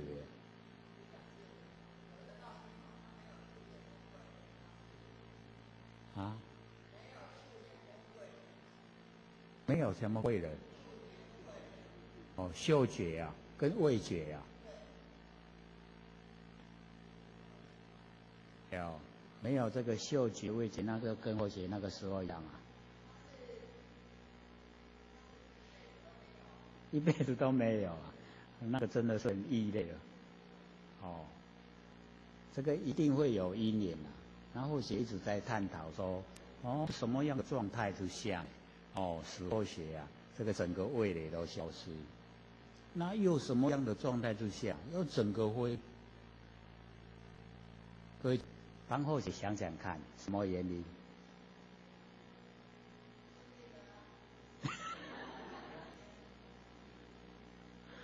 现在或者很喜欢实验的，大概也是要我实验一下，哦，这个讲出来才有力道嘛，对不对？然后让或许说好，让你本身去尝一尝那个没有味蕾的状态是怎么样，不然假如说没有经过那个阶层像人家讲，你会吃东西都没味道，哪有那个事？我们一定会这样反应，对不对？那有经过以后啊，我们就会想啊，真的有，真的就是有这个现象，像那个那个剧那个大长今他不是后来要煮给皇帝吃的时候他那个味蕾不是消失吗？结果迄个物件个煮啊咸无，食一个安尼好安尼贵，各位都可能没有看有还没有看到这一段吗？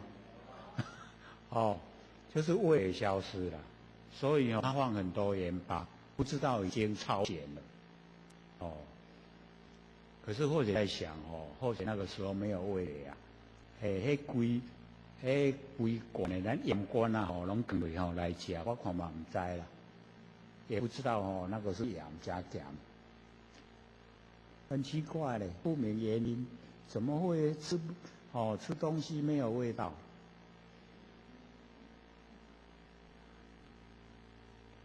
现在回想起来，我们那个店是很慈悲啦，看到我站在那边卡不掉，要赶紧伸手来给他扶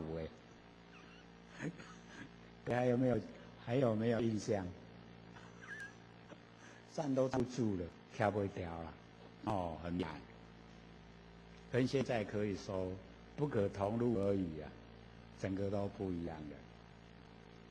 所以呢，我们了解说，这个舌头我们舌头的味道这个呈现，前来我们有讲说我们呢可以体会我们的嘴巴那个舌头是不变之体，然后我们吃东西是随缘之有，然后我们东西一定有吃完的时候它又回到不变之体，对不对？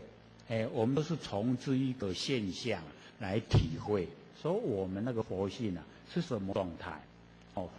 佛性是常住不迁，如如不动，不会变化。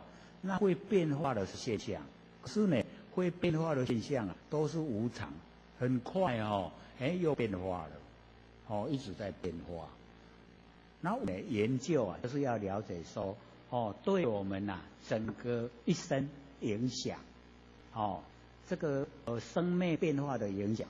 不生不灭对我们的一生的影响到底它差别在哪里？那我们要怎样去调试，才能够过得很符合真理？就是这样所以我们就了解说所有的现象都是生灭变化。那我们在凡尘我们身体也是现象，也已经落入现象。所以应对进退都一定要，那要呢就一定要接触生灭变化。可是我们或许一直在观察呢研究，我们众生呢差别最大呢就是没有启发不生不灭的佛性本体，然后把那个生灭变化的佛性的功能作用把它当成本体。就它在这里因为我们了解那个不变之体是造极而常造，然后呢，我们随缘之用是造而常极，造就是用，极就是体，体用体用它都不相舍离没有离开，有体就一定有用。那我们不能把用当体，因为我们要摄用又归体，所以用只有一次啦。佛性的功能作用发挥出来以后我们就要让它随顺的自然，逻辑没了就好，不要一直追。可是我们呢，就不是这样，我们的随缘之用用了以后留在脑海，一直回想要怎么样使它又回来。所以就因为这个样子，我们落入呢，那一种这个本末颠倒错乱，就已经呢不知道我们该注重什么，不知道呢该看清什么，已经呢不了解了。那因为这样那佛性本体就离我们越来就越远。所以或者都讲，大概我们最难去体会就是如如不动，如如不动，常住不迁就是如如不动。可是我们对这个如如不动完全都陌生，很陌生佛性是永远都不会开，不管你知道它，你不知道它，它都在，而且就很亲切，都跟你在一起。可是你不认识它，不知道。那因为我们不知道就没有办法把它培养，没有办法使它呢茁壮。那现在呢我们最重要就是一定要先了解我们整个不生不灭佛性本体的轮廓是什么样子一定要先知道。所以我们做万念放下，一念不生，宁过万缘放下，就是所有的妄都已经没有了。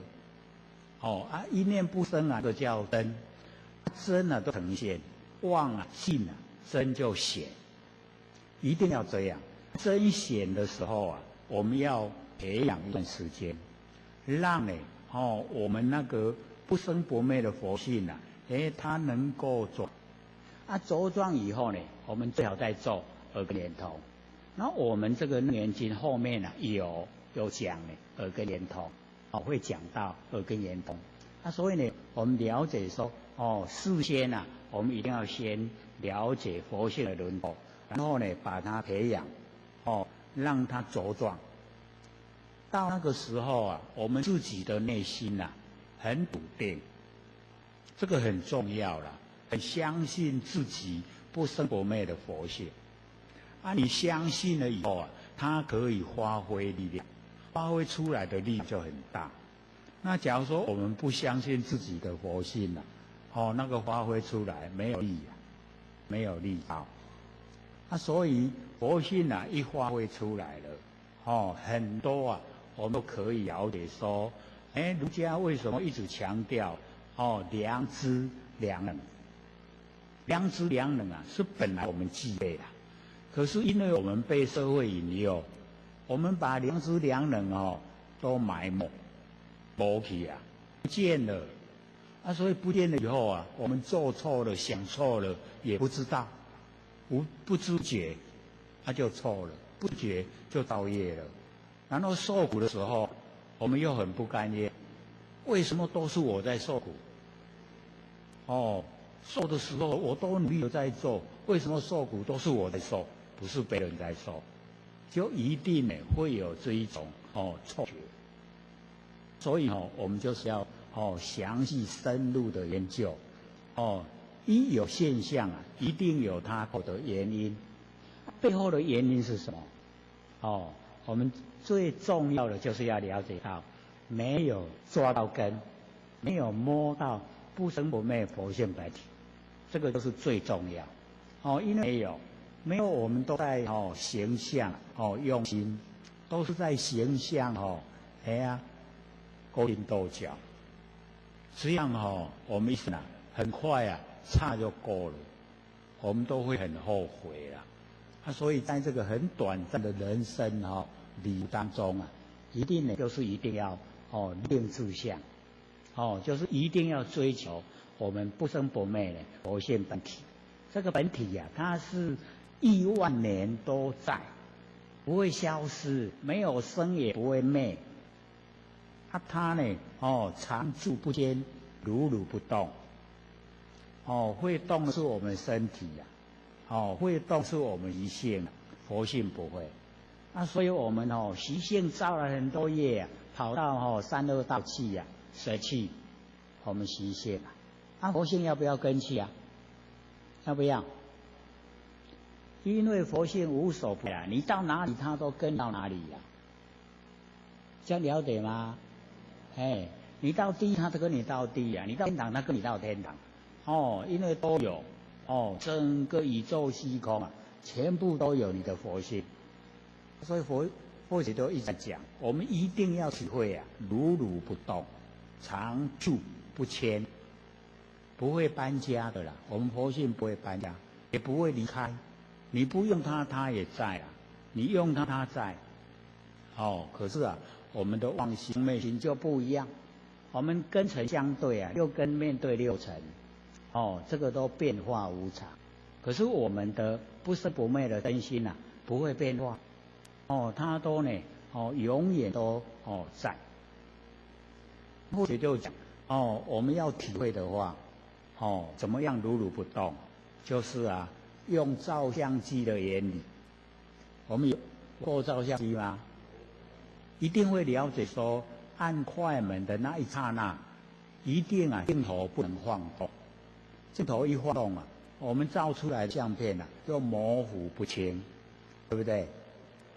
那由这个原理我们把它拉我们的佛性来。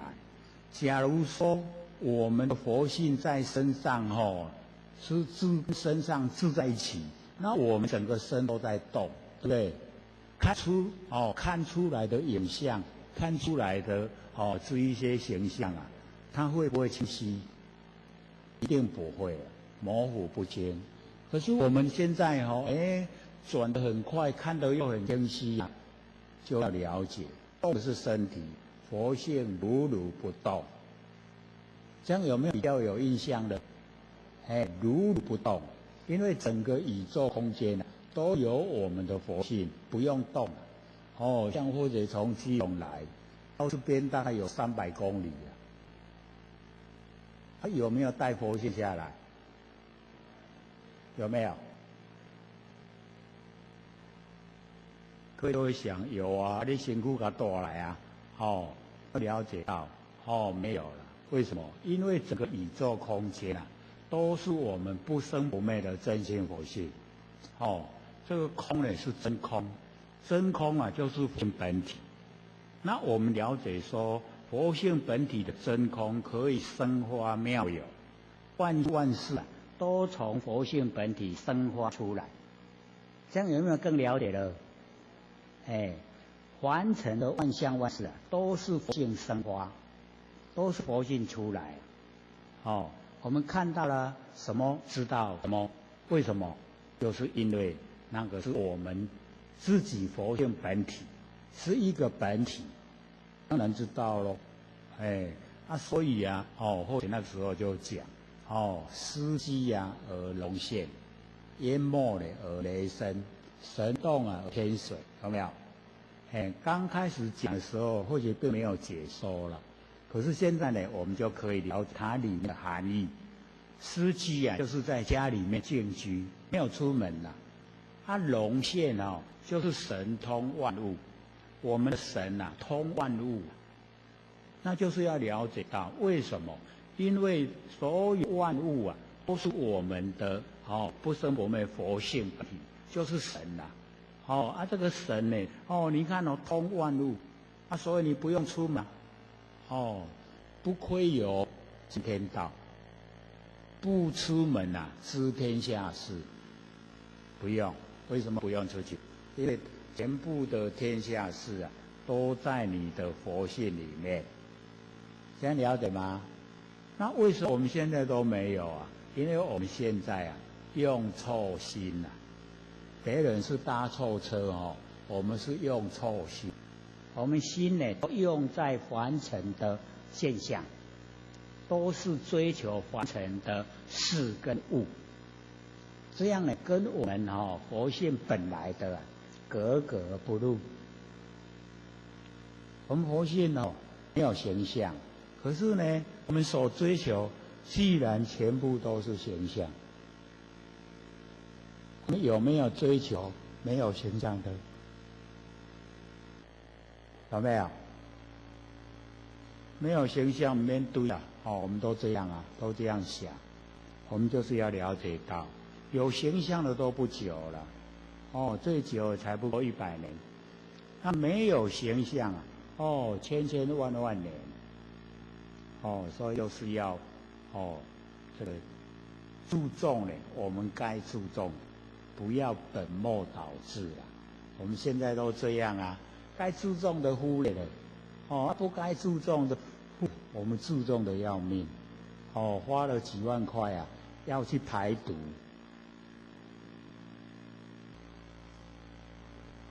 那个很难赚的，几万块很难赚的。那几万块用了以后排掉了没有有没有排掉？所以或许看那个大藏经里面就记载，有人要害释迦牟尼佛，用那个我们人的毒药，然后加在食物里面给释迦牟尼佛吃。释迦牟尼佛知道说里面都是毒药，然后他就讲话了说我们世间最毒就是贪嗔痴。那我已经没有了，我没有贪嗔痴了，所以这个我们谈话都不够管，就把它出进去了啦。要害他的人很高兴，追下差不多等一下都死翘翘的，结果都没事。我们还没有那个功夫了，不要知道这个毒，你要把它出进去。所以我们就是要了解到，最重要的就是我们的心心有没有正常？心有没有贪嗔痴？这个是最毒。佛性里面没有，佛性没有贪嗔痴为什么？没有形象，没有形象，它不用贪，也不用嗔，也不用痴，因为我们有形象6道人耳又久了，都具备了。各位有没有贪嗔痴大概都不敢讲没有了，多多少少有这个贪的厉害跟不厉害而已都有。所以我们了解为什么修，就是把这一些佛性所没有的去掉，佛性所有的慈悲喜舍都全部找回来，安尼俩啦不很困难，修道很快乐的事不会很困难。所以呢，我们了解说你只要真理越了解透彻，生活呢就会过得越理想。那我们周遭的人跟我们相处就如沐春风那假如说我们凡尘心太浓，时时刻刻那个脸都从厕所出来，臭要命人家要不要跟在一起看到你头就转开了，这样成功的还是失败？失败了所以我们要了解到那个心很重要你心能够自己能够这个尊重自己，你就呢会尊重别人。这样一尊重了以后整个观念都改变。我们大部分都会尊重自己会的，尊重别人有一点困难。我们会说值不值得我尊重，对不对？是不是这样？那我们就想想，我们自己啊，值不值得人家尊重？值不值得？我们从来没有这样想过啊，哈。所以呢，就是要了解，先呐，自爱，人家才爱你。你要自爱的话，人家怎么爱你呀？你先要看重自己，人家才会看重你。那你假如说自己都很堕落，人家要怎么看重你呀？所以这个完全是啊，我们就希望说，找的对象一定要有那个品味、有品格、有气质。那我们本身有没有啊？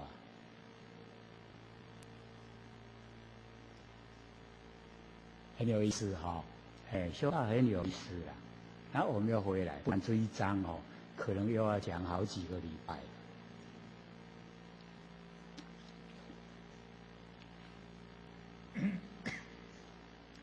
在我们的嘴巴呢、舌头这个连战啊、发禅呢，就是我们了解到那个气味，禅经呢应味反应呢就是呢那个味道。那么脚味啊成根，我们呢这个旋转虚取叫做脚旋转虚取啊那个味道成为我们的那个舌根根源它根的本来名目啊叫做清净四大。就是水有风土，所以这个叫圣意根因为这个圣意根啊我们看不到，所以它呢给那个浮尘根啊应用因名啊得体，那个因啊就是依赖依呀依那个啊圣意根成了浮尘根这样啊就是我们的那个舌头那个喙肌。如痴怨月，好像那个月珠，那个初三、初四、初五啊，那个月亮只有一半，痴怨月，浮根呢，浮在凡尘的这个我们的浮尘根呐，四尘，色香味触四尘，我们留意啊本位，就是一直啊向外。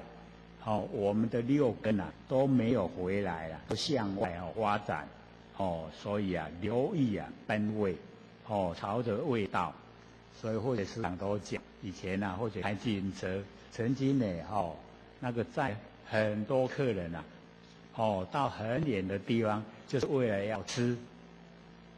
那问啊为什么你坐的车的车费啊比那个吃啊还要贵？还要来得多了，他就会讲多好吃，多好吃，就是这样，有没有那个啊留意本位？有没有？尤其最不可想象啊，就是那个猪血糕。猪血糕不是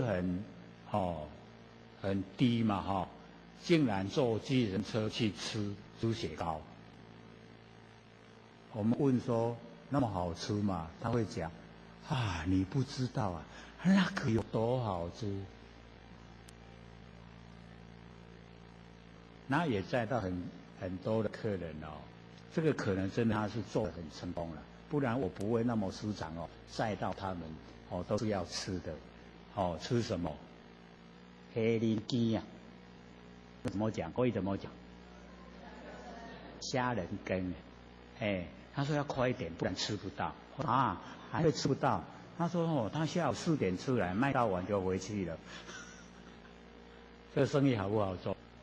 真好做还那摆几包无人买，无人要吃，哇！到半暝收还够有剩，结果较紧，无食到。这个，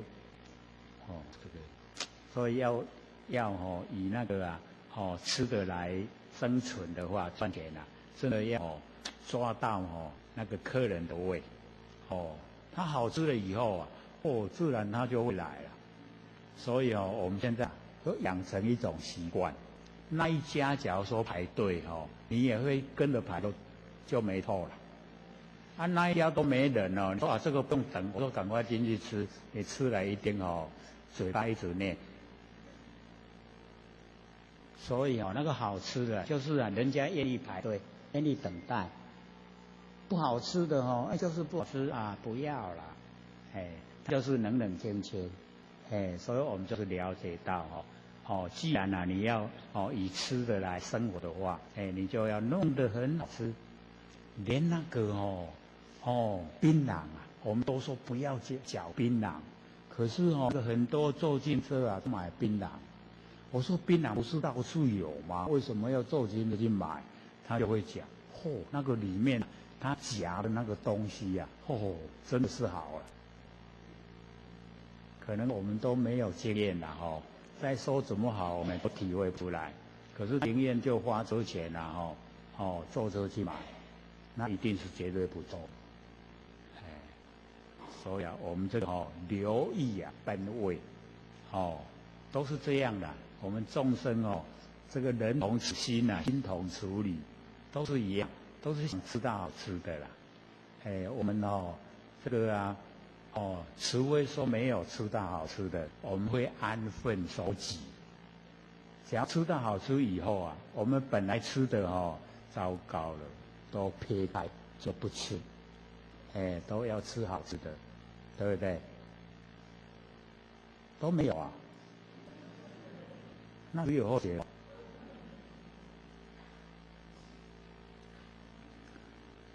那以下呢，由离合等两种相磨，互相的磨荡，这个是属于我们的身根，觉啦，那个觉，离跟合，像我们穿上衣服就是合，我们脱了衣服叫做离合，这样知道吗？有没有白话？真的很白话嘛，我一看这个都白话很白话，可是假如说我们没有去做庙，它就很深，做到庙真的就是很容易离合两种呢互相磨荡。那么在我们妙觉湛圆的心中，佛性本体连湛发觉，把我们那个湛然本体就变成那个觉，身体的觉可以理解。我们身体的觉最喜欢什么？细软很细腻很柔软，对不对？你摸了都很舒服有没有？像说我们那个床那个床铺然后我们盖的不管是毯子棉被是不是喜欢很柔软很细腻的？有没有？所以身体的那个觉就是要享受这个呢就属于离合。我们跟他接触了就合了，离开了跟合就两种不同的那个我们的情绪。那么结晶应触那个觉，让我们就觉得那个触觉的舒服跟难受。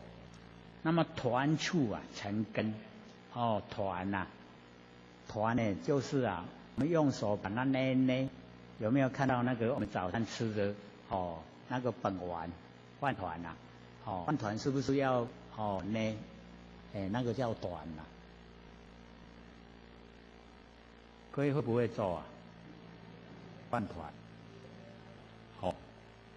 那个团团触就成根我们呢就了解说捏我们的触觉成为清净四大那个根源呢目为名目叫做清净四大，就是水红土啦。所以这个时候的水红土那个很细腻的形象，我们呢大概都看不到。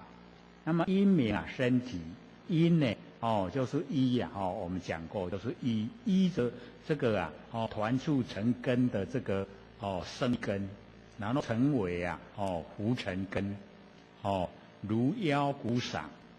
腰骨赏我们有没有看过那个江湖郎中他腰摆一个骨，中间腰细细的用皮革把两头包起来，有没有？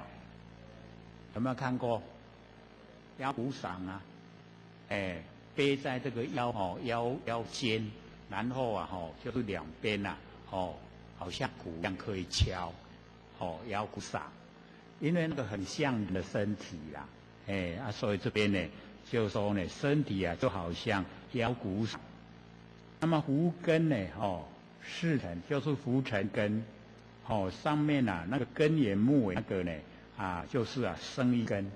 以前人生一根跟福成根这样分得清的吗？福成根就福现在凡尘我们在用了，那生一根就是它被这个福成根呢依赖，在背后了依赖，圣意就胜过凡尘凡俗的这一些这个我们的习惯性这一些意，它能够呢发挥，让我们有那个觉出来，感觉出来所以我们福成根呢色香味触由意奔处，我们呢就一直要呢去追求这个触觉的享受，所以这个钱道门赚了钱以后他就是要去闻这个花粉味，那个花粉味就是要享受这个触觉，所以呢辛辛苦苦赚来的钱就拿给那个花粉味的用，听懂意思吗？这个用打呵欠回答啦。那么由生灭等两种相续，就生了又灭，灭了又生，所以呢，我们就是了解这个就属于我们的起心动念，就是意，眼耳鼻舌身意，就是最后一个意，意就是生灭了，我们一个接一个念头一个接一个生灭，生了又灭，灭了又生，生灭生灭。两种呢相续，于妙觉暂言的性中，暂年发之，连我们的湛然本体来发之就发我们的知觉性，所以我们这个知觉也一样是生灭，所以有时候要了解说文字是一样，可是它的内容完全都不同。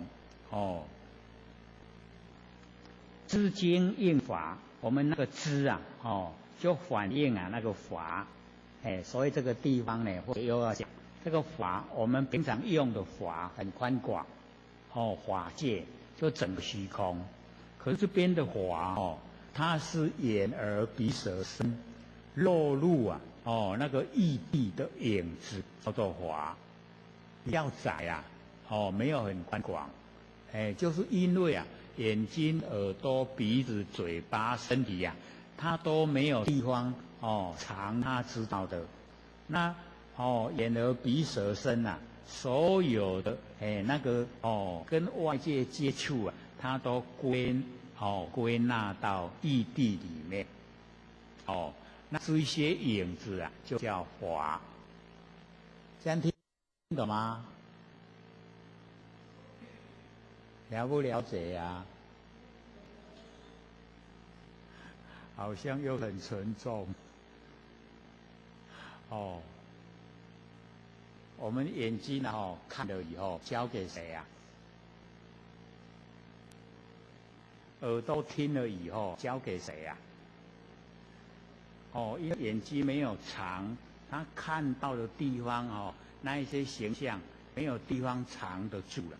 它只有交给意地，意交给意。你甲我讲，这我有看过。耳朵听到一样耳朵也没有藏声音的地方所在，它也要交给意地。所以你甲它叫过，我知影，这我有听到。这样对吗？所以这个眼耳鼻舌身所接触的这一些都交给义，交给义第6个。那义呢，把他们整个都收集就叫华，都是影子而已啦。所以我们了解都是假的，都真的，都是假的，所以知经应法，这样法知道了吗？然后染华成根，染，就是收取染，给它揽来，抱住它，染，染出一些法，就变成了生一根。这样能够看得懂的吗？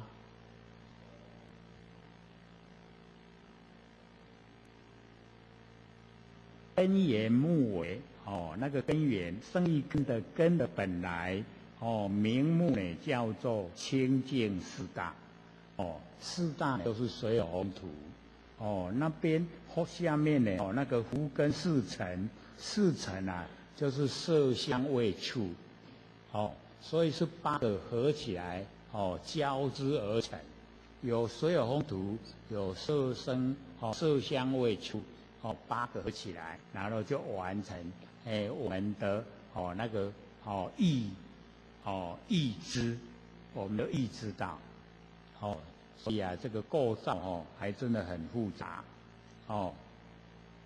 因明意思。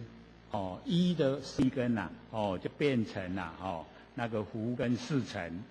那么这个意思就是我们了解到，这个交给义谛了以后义要把它拿出来它要思守意思如幽视见，好像我们在幽视就是暗示，我们在暗里面见物容不容易？不容易讲就看得到对吧？看得清楚暗示里面看东西幽是见。那么福根四尘，就是色香味触，留意跟法，就是一样都是向外没有向内的向外去追求没了没完。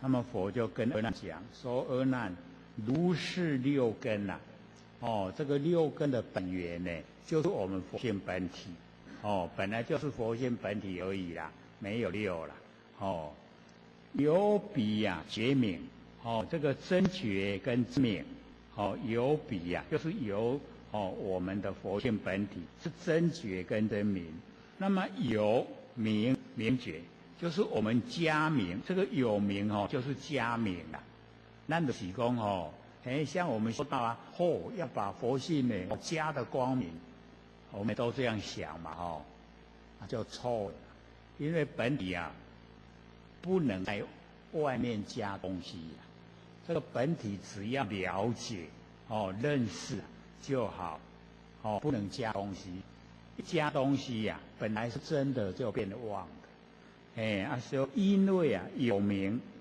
就是加这个明。加了光明进去明觉就失彼经了，那个觉明就已经失掉了，它本来的那个本体的那个状态，那个作用全部都这个消失掉了。那么年旺花光，就是年那个旺尘花呢，我们那个能见之光。上面呢都是年赞可是这边就是年旺，有没有差别？年赞呢就是旺尘，然后年增性，这个呢就是年旺尘增性年旺尘，前面旺尘来年增性，安尼会斗病对吧？这边佛就讲，我们年旺就是年那一些凡尘的这一些生灭的不是实相的年旺然后发光，我们是能见那个见分，就是能见。我们会想能见不是很好吗？吼，可是啊，在真理世界来讲，既有能见啊，就有所见，有能所就生美，就是对待，所以我们是要追求没有对待，是一体的，佛呢就跟阿难讲，是以汝今离暗离明，就是离尘离开凡尘，没有暗，没有明，没有明暗，无有见体呀，无有见体呀，就没有结，不打结了啦，不打结了，听懂吗？不怕干啦，听懂吗？不懂啊？那离动离境一样呢，就是离尘了。言无听止就是没有打结，无干。无通呢，无塞修性不生。无通无塞就是离尘。修性不生就是无学。那么灰变灰甜，甜就是安然无味，变就是吃东西以后有味道了。没有变也没有甜，禅无所出就是又离尘了我们就没有打结，不离不合结处本无，所以不离不合就离尘了离开凡尘，结处本无就是没有结没有打结，无怕干啦，无昧无傻了知安寂就是我们知没有办法寄托它所以无昧无生这个离尘了了知安寂无结了，没有打结，这样了解吗？有没有很白话？我们了解了以后真的很白话了是很白话。汝但不循动静合理田变通塞生灭明暗，如是知有为相，随拔一根，托年内服，福归元，花本名药，药性花名，诸以5年应拔源头，不由前尘所起之见，名不行根，即根名花，由是6根互相为用糟糕了，又讲这么快。没有关系，我们再慢慢来再重复说这个释迦牟尼佛跟阿难及楞严法会的这一些有学就讲说呢，不循之前我们也讲过，不循世界众生业果，我们不循了以后不追寻，那个叫顿教法门，就可以脱离6道轮回所以这边呢佛教阿难及有学的大众说不循，不要追寻着遵循着动静，不要呢追寻着合理田变通塞生灭明暗如是这12种这个现象知有为相，他们都是有为这个都是互相对待这个动有声音，静没有声音，和就是我们身的觉离一样呢身有觉田变就是嘴巴，通塞呢就是鼻子生灭呢就是我们的意根明暗就是眼根如是12个知有为相，他们都是有为啦，都是生灭，都是变化。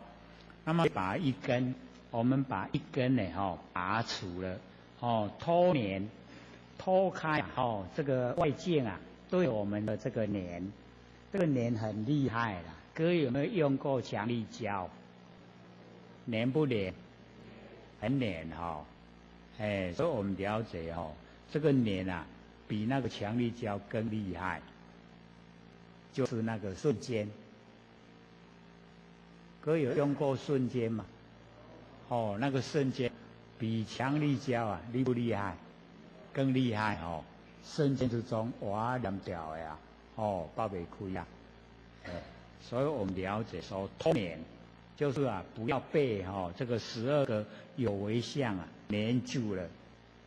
这个12个有为相啊都会啊引诱我们，把我们整个注意力啊都朝它的那个方向去注，所以把我们黏了。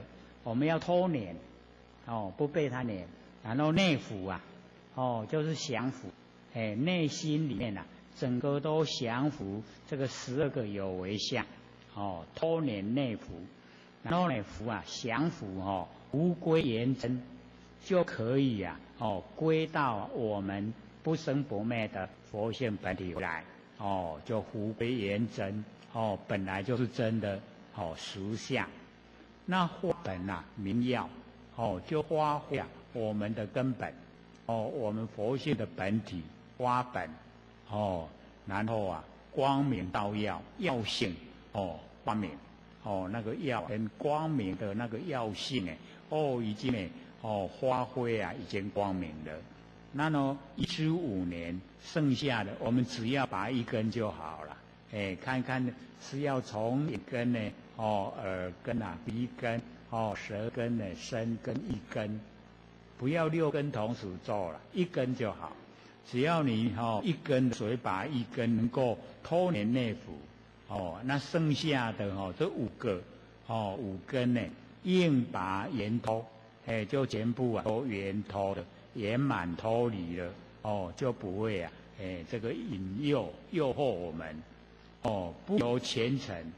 手起之间，就不会啊，在我们眼前所显现的这一些景象，这些景象呢，让我们呐，这个起之见，就不会，所以就会从呢，那个本来的佛性里面啊，那个啊，我们性中知，性中见，性分之中本来就有之见。不要呢由前尘凡尘啊显现在眼前凡尘的相，起之见，不要一起之间的我们就被他呢束缚了。明不寻根，就是明我们能够了解透彻，能够光明，就不循着我们眼根，然后记根啊明发，记在别的根啊。我们那个知觉啊，一样呢，能够发挥出来。那么由是呢，6根啊就可以互相为用。所以佛跟我们讲，说6根啊可以互相为用。眼根呢不但可以看，还可以听，还可以嗅闻，还可以禅味，还可以呢，身体的知觉，互相为用。所以底下呢，就讲说阿难。如岂不知啊？今此会中，阿耨律陀无目呢而见。这阿耨律啊，就是因为每一次听课的时候啊，他说是在打瞌睡了，结果被这个释迦牟尼佛骂，说豆豆何为睡？这个螺丝罢可类，一睡1000年，不闻呢佛名字。这个阿耨律陀去一个安尼，就惭愧啦。我的发愤图强，拢无困7天啊都没有睡，眼就瞎了。所以我们眼睛啊，就是以睡为食睡。我们在睡觉就是眼睛在吃饭啦。不睡的话眼睛就看不见了。所以那个阿耨律陀。那为了我们要稍微了解这个阿耨律啊，它到底跟释迦牟尼佛有什么关系？我们这个翻到那个97页。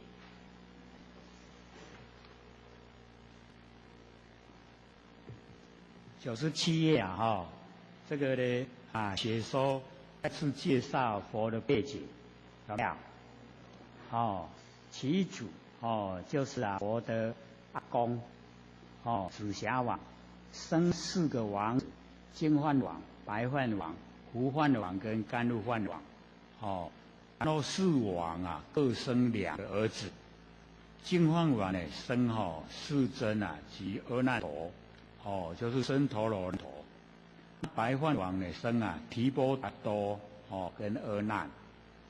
那胡饭王呢生摩诃男及阿耨利，所以我们在讲那个阿耨利啊，就是胡饭王生的啦。然后呢甘露饭王啊生马胜啊小贤，还有一个女的这个只有这一个女的叫做甘露味。那么世尊呢在这个里面啊，他年纪最长。那阿难呢就是最小最幼。所以特地啊，这个提婆达多啊，就是阿难的兄弟呀，那个提婆达多王爵呀，见佛呢修忍辱行，遂发愿啊，生生世世与佛相子啊，就是同时出生在凡尘，然后呢专害佛的生命，取其头目手指骨髓，以成其忍辱之血。那么就道言长之实为佛之善友。然后我们凡俗的眼光啊，刚好相反，就是恶也气死人要给他气死佛很感激啊，提婆达多是成全。初人呢释迦牟尼佛提早成佛，接天盘，在弥勒祖师之前。本来是在弥勒祖师的后面结果就变在弥勒祖师之前。所以凡尘的含逆啊，能使人呢道心易坚固，更甚于圣言善友。故呢修道者啊，当是恶也之友，为吾之善之事，很不容易啦害啊！我气到无命，各位感谢可是啊，真的就是这样。本来释迦牟尼佛的掌天盘啊，在弥勒祖师后面，结果他提早这个成佛成道了，就跑到弥勒祖师的前面去。所以我们知道一下也好，所以这个阿耨利啊，阿耨利。就是呢，那个摩诃男胡饭王生的摩诃男跟阿耨利，那阿耨利呢，我们之前也有讲过，就是他这个很多生以前就是在这个山边就种田种田就是要生活。收成都不好了。那山上有一位那个说这个12因缘劫辟支佛。那辟支佛每7天这个下山去托钵一次，每次7家啦。7家托钵不到饭的话，他就回来，下个在7天以后他才又下山去托钵。那一天呢，托钵回来，阿耨利就问这个辟支佛，说有没有托钵到饭？他说现在就是饥荒，米粮很贵所以托钵不到。那个阿耨利他想说，大师都是7天才下山托钵一次，那这一次都空钵回来，不是要7天了嘛所以他就把他带的那个因为是远种山边的田，回去玩太浪费时间了，就带那个用安尼小安尼包起来本包就送给那个辟支佛吃啦。辟支佛呢他就作愿说你有这个善心就呢可以得到那个福报。结果阿耨利91劫都不贫穷，91劫非常久的时间都是过得就是生活都很富裕。所以我们就是了解到或者都时常讲，我们这个这一生到凡尘来，那个葫芦因为我们前一生都已经定好了，这一生吃多少用多少都已经有定数，所以不要浪费。那假如说我们把我们身边的这个所有布施给人，因为不是用掉，所以那个我们不是有那个拜道吗？有没有？这个拜道各位知道什么意思吗？就是那个管葫芦的八道七星都在管葫芦了。你在拜道的时候，就是说我的葫芦要记得送来给我。这个心都是自私啦。讲我的福禄都要记起来我们有没有拜道啊？都没有，不想说请那个北斗七星把葫芦都送来。因为我们布施了以后不是我们用的，所以那个北斗七星又要送来我们应该要用的，这一生应该用多少要用。一送来以后你又把它布施一下子他很忙了，又要赶快送来，送来你又把它布施，又赶快送来，因为你没用没用你的那个葫芦还有他又赶快送来，各位了解吗？我们一直布施都不会穷了，为什么？因为我们命用多少都有固定，所以我们也不要贪。什么上看9亿不要管它啦。本来命很长因你这个上看9亿领了这个5、6亿一用了糟糕，你后面的命都没有得用，要提早离开凡尘啦。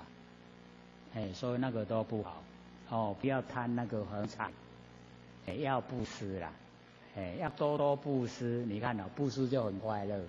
所以人家问那个陈世吉说你怎么越来越年轻了？其实他也是满身都是变了看他那个手都变形了，对不对？没有指纹说没有指纹，要按指纹说没有，骨也拢更就是已经磨光了挑菜精彩卖挑菜的时候把那个手指头都变形。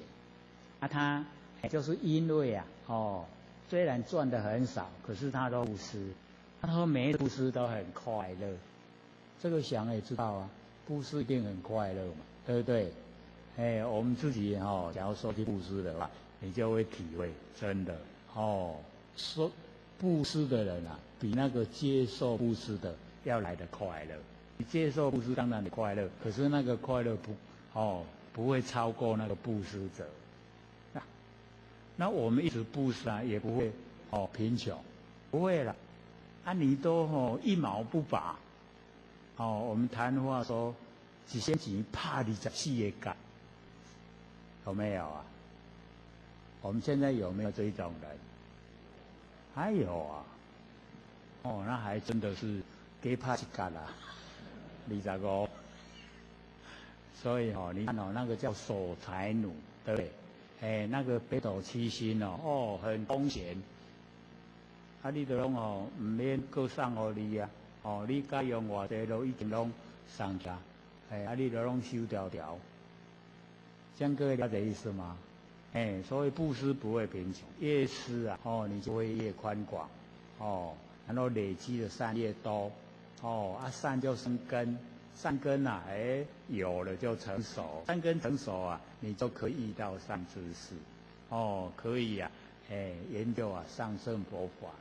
所以各位请这个做住那个背后的原因很多嘞，不然你来做的一定是那个底下那个周椅底下就好像有针一样坐立不安，难怪想赶快怎么不赶快下课。还没啦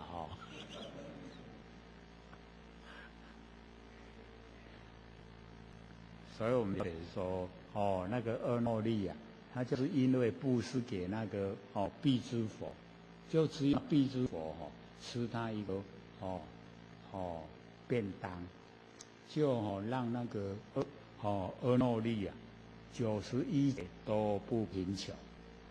啊，追生呢，又跟那个释迦牟尼佛当堂兄弟他的父亲啊，跟那个释迦牟尼佛的父亲啊是兄弟嘛，就变成堂兄弟了，就是这样，那一到这个释迦牟尼佛讲课的时候啊，他听都会打瞌睡了。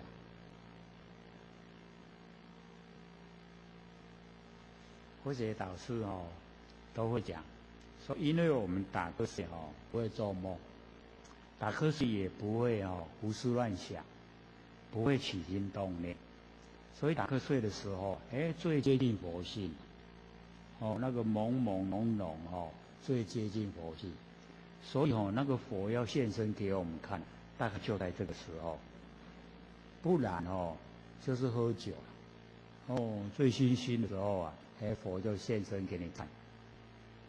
当你很清醒的时候啊，你睁大眼睛看，能看得到吗？绝对不会看到的，就是你那个朦胧看到啊，这个都很奥妙的可是我们不要一直追求想看，为什么？向外啊，对不对？然后我们要回光返照，向内，要偷年内服看到我们自性佛，自己本性的佛。所以这个释迦牟尼佛叫阿耨利呢，就修那个不用眼睛去看，乐见照明，金刚三昧，结果他就练得半头天眼，不用眼睛可以看见整个娑婆世界。所以我们就是了解到那个佛性本身呢它发挥出来是不可思议他们拔难陀罗无耳而听他没有这个聋呢，没有耳朵呢，他可以听到的声音。琴且神女这个是一个河的那个名称琴且这个琴且神女呢，非鼻闻香没有这个鼻子，它可以闻到那个气味香臭。他们敲翻破体意舌滋味就是那个舌头跟我们呢都不一样，它会呢知道味道身都多神无身接触它没有这个身体，可是它可以感觉到那个触觉为如来光中应令暂现这个呢都是在如来光中呢应令它呢显现出一种状态。那么即为空子其体圆乳所以我们了解那个既然是空子的话呢，就没有体啦空没有这个身体。那么知昧静定得即生闻这个知昧静定就是我们了解到我们凡尘的这个禅定它有九处地定有讲过各位还记得吗？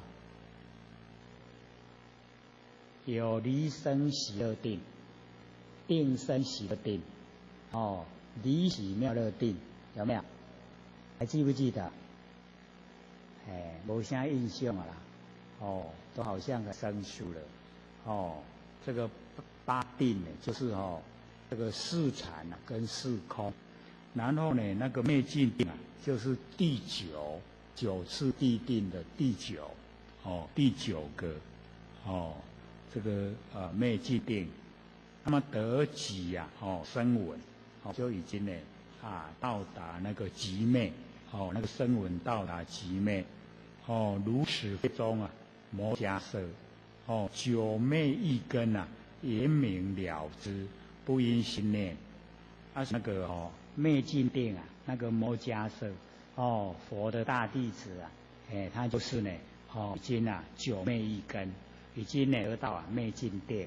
现在呢在鸡足山入定，就是入这个定，那个灭尽定，不用呼吸，也不用吃饭，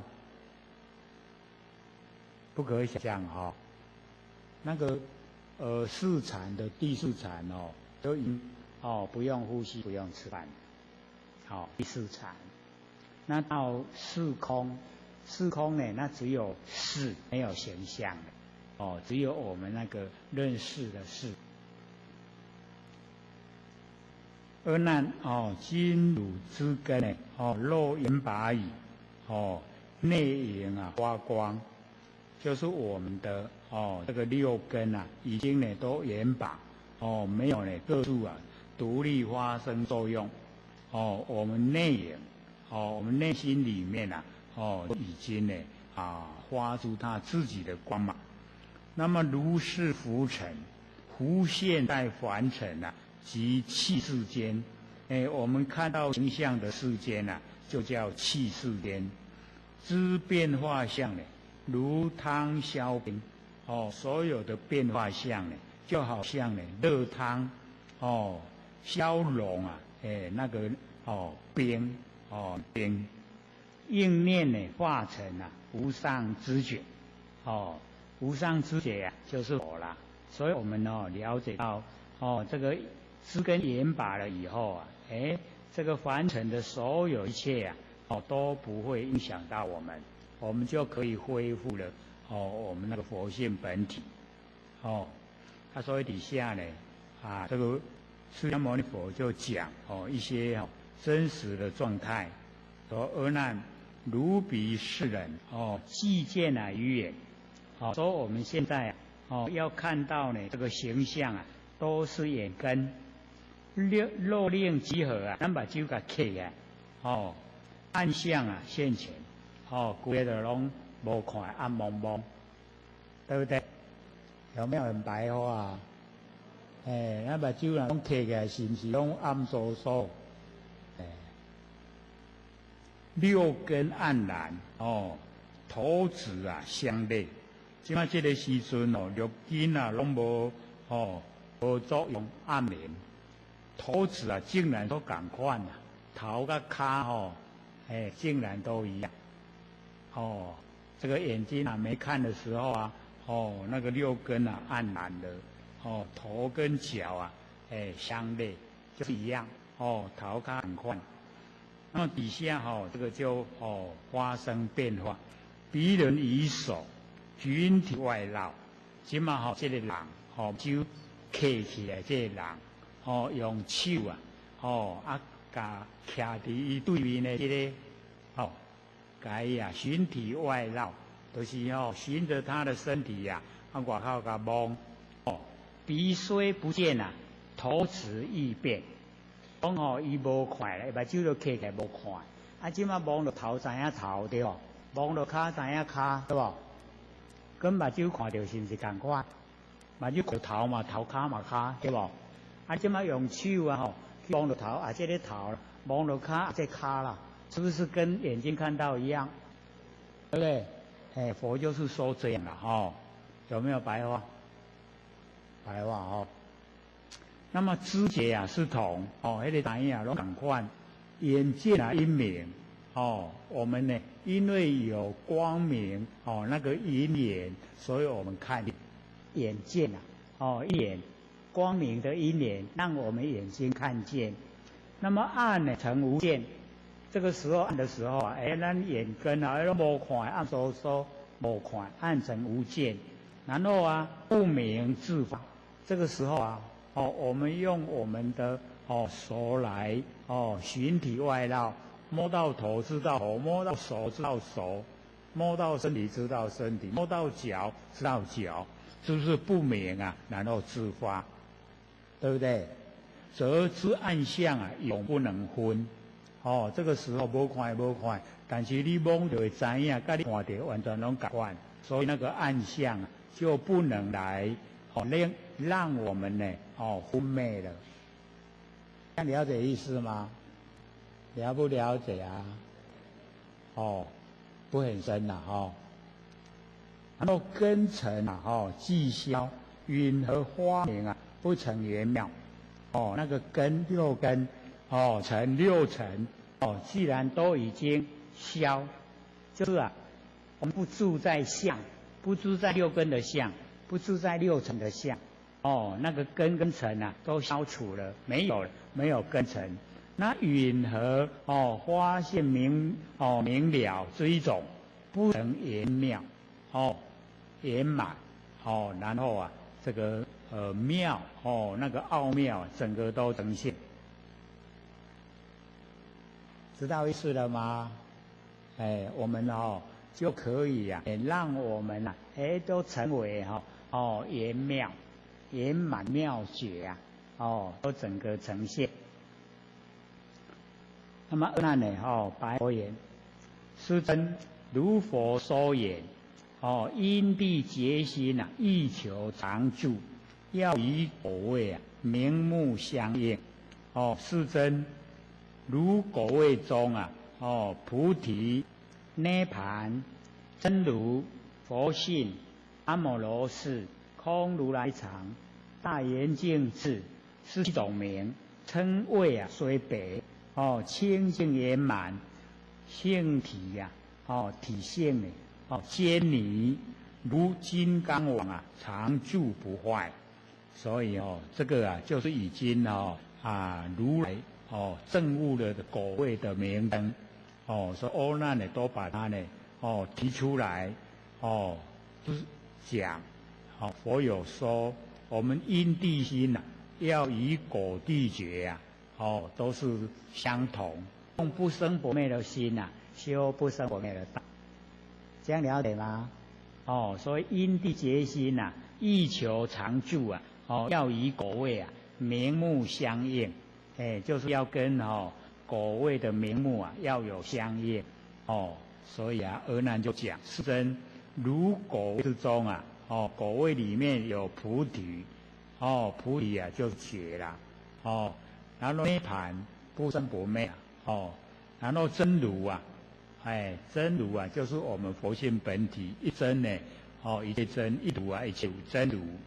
那么佛性就是我们这个呢佛的那个果位名称跟我们众生都一样佛性那阿摩罗氏跟那个我们阿赖耶识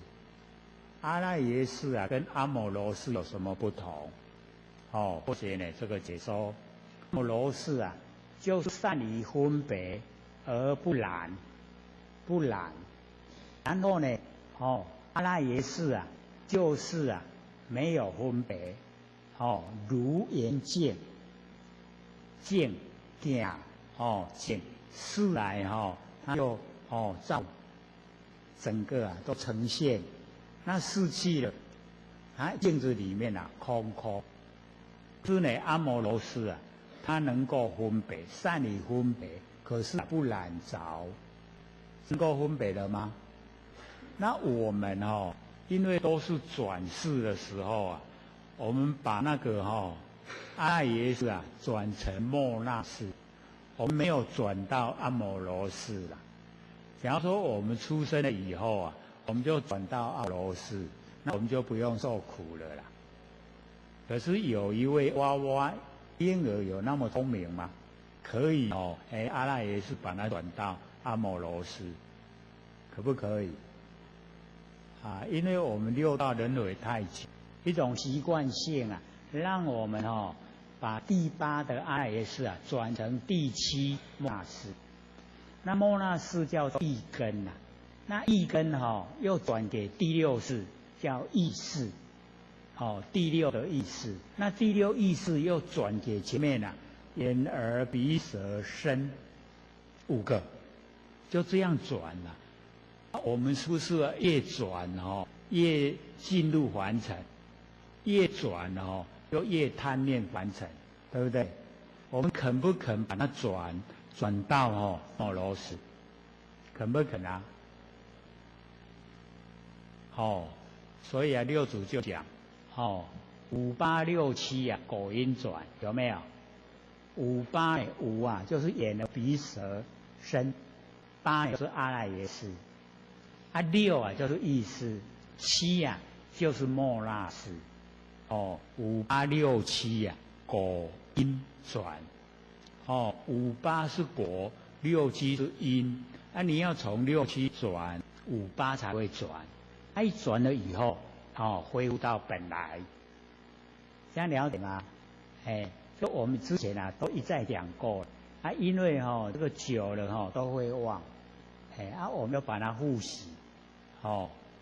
说我们第6意识把它转成妙观察智。妙观察智见非功，有没有？非有为功用所以妙观察智已经见到无为的佛性本体了。然后再转第7末那，转呢平等性智，心就无变了。可是我们在凡尘都没有平等，我们的心分别心很大很强，所以我们都一直在那个分别之中，所以我们都造了一些业。那假如说可以没有分别了，都是平等的，人与人平等，人与物平等，物与物平等，都是平等，所以心就没有变了。然后6、7转了完了以后，就前面5眼耳鼻舌身，就是由第6呢妙观察智跟平等性智叫前面的眼耳鼻舌身听话，要成手做智，完成我的命令，你去做，完成这个命令做的成手做事，就不会在6根的当家。然后最后呢那个阿赖耶识就转成大圆净智，就已经恢复到我们本性了。按这样呗，还剩下15分还有一点弄呢提不起劲来的，剩下15分呢给各位提问，有问题呢就可以问。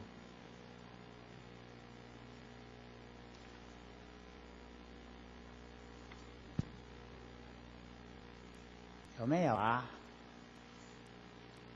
有讲师，这边有浅显在问说，道亲家庭孩子因为父亲外遇不轨，而造成家庭的不和谐及孩子的没自信、工作上的压力，后来造成孩子忧郁症，而常有自杀的念头。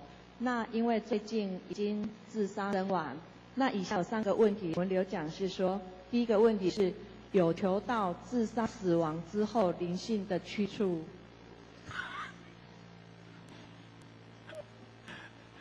我们要了解到这个我们到凡尘来都有这个一方面是使命任务了，一方面是还自己的债了。那这个自杀的话就是逃避。那我们一般人没有求到的话，要先到枉死城去关到他的寿命到，还从枉死城出来。然后出来以后就要看他在凡尘的然后再判路这个看看要到哪道去，这个是我们一般的这个理解。这个求到了以后又走这个路，这个叫知法又犯法。所以这个知法犯法比一般人要还来得严重。所以这个我们要了解到，大概就在无间地狱。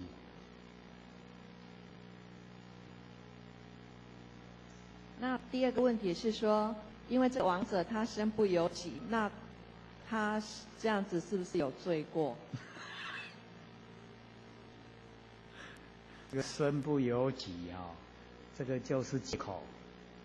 我们要了解到这个我们要知道说那个借口啊，都不成立呀、那个上天不会认定。你用什么借口而是逃避？所以我们要这个勇于面对啦，就是勇敢的去面对。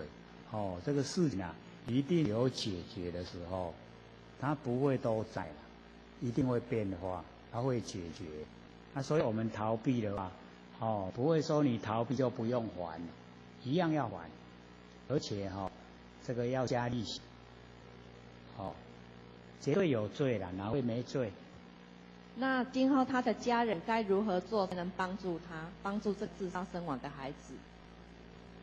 家人要帮助他，那就是要修到成道啊，修到成道，因为不管是对上对下九贤七祖，对上对下都有帮助，就是要修成啊。要修成道才可以帮助他。还有吗？讲师这边有前贤在问说，第一个问题，请刘讲师在讲解动者静之机。那个导师我们这边很幸运啊，不用坐飞机问。或许就讲那个花莲啊，宝光。那个前贤很慎重，坐飞机呢到台北，或许住在天母。请问或许说，为什么是动者静之机？让他怎么想都想破头了，都不知道答案。为什么跟我们的认知相反？我们都是要静啊，静才能够给动做基础啊。那为什么老子会讲说动者静之机？我们一般也都会有这个疑问而且不知道答案，这个很不容易那或者就讲说我们的整个宇宙大地为什么那个植物它会发芽？为什么小孩子会长大？为什么我们长大的大人会老会死？这个呢就是动，整个都在动。然后我们身体里面脉络也在循环，也在动，血液也在动，所以整个全部都是动。那我们静下来，就跟动合成一体。那假如说这整个宇宙大地都在动，我们也在动，这个叫做背道，跟它相违背你讲你也我的相违背所以就没有办法体会那个天地之间的真理。所以我们了解说完成的所有一切都是动，不然小孩子不会长大，长大了也不会死掉。那个五谷不会生长，我们没得吃。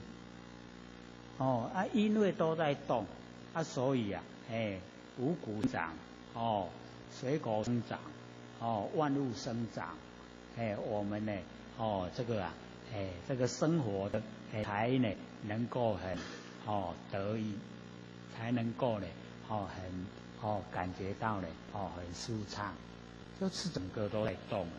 只是我们的感觉感觉不出来，感觉说静悄闹动，所以这个要从真理的角度来看来说。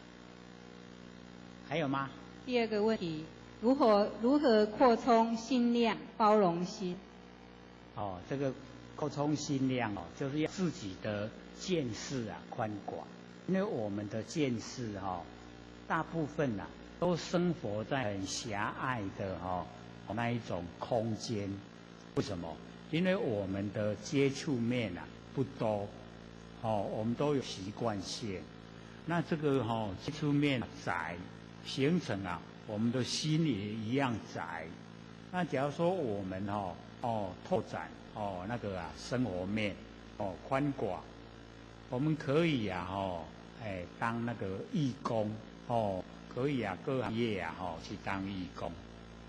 现在啊都一般人也都会这样啊，去当义工，不领薪水的，就付出劳力，你这个做一做，那个做一做，知道多心广，心宽广以后，我们整个量，那个心量也跟着宽广，所以要拓展见识啦。那为什么会忧郁？就是我们都生活在很狭隘的那个思想里面，没有把它呢疏解，没有拓展，所以或者就讲去那个小孩子啊幼稚园也好，小学也好，你去当导护啊，你都看那一些小孩子啊，那蹦跳跳活活泼，那个小孩子伫咧入读的时候，拢伫咧厝的，他在外面都很活泼，所以你去看他外面的活泼，不要跟到家里去看他伫咧咧吵闹安的话，哪会忧郁？还有吗？没有了，还6分钟，好，请说。刘讲师好哈，佛经里面有是杀父杀母出活生血破和生。那释迦牟尼有对杀父杀母这些有更深入的解释，请讲师讲解一下。或许有拿那个楞伽经开列，就有这段今天也再带一些啦。因为上次来说只有剩下5片，可能不够，所以今天又有带了。那里面呢，大卫菩萨就问说那个五无间呐，无间罪，就是凡人最重的罪啦。杀父杀母，杀阿罗汉，破和而生，恶心出佛身血，这5个，没有间断，去地狱没有间断的受苦。叫阿鼻地狱啊，可是佛解说完全都跟这个不一样，所以或者说这个经或许不讲，因为我们凡人很难接受了，可是它里面的内容导是很好，怎么说？佛把父就是说无名为父了，然后母就是爱。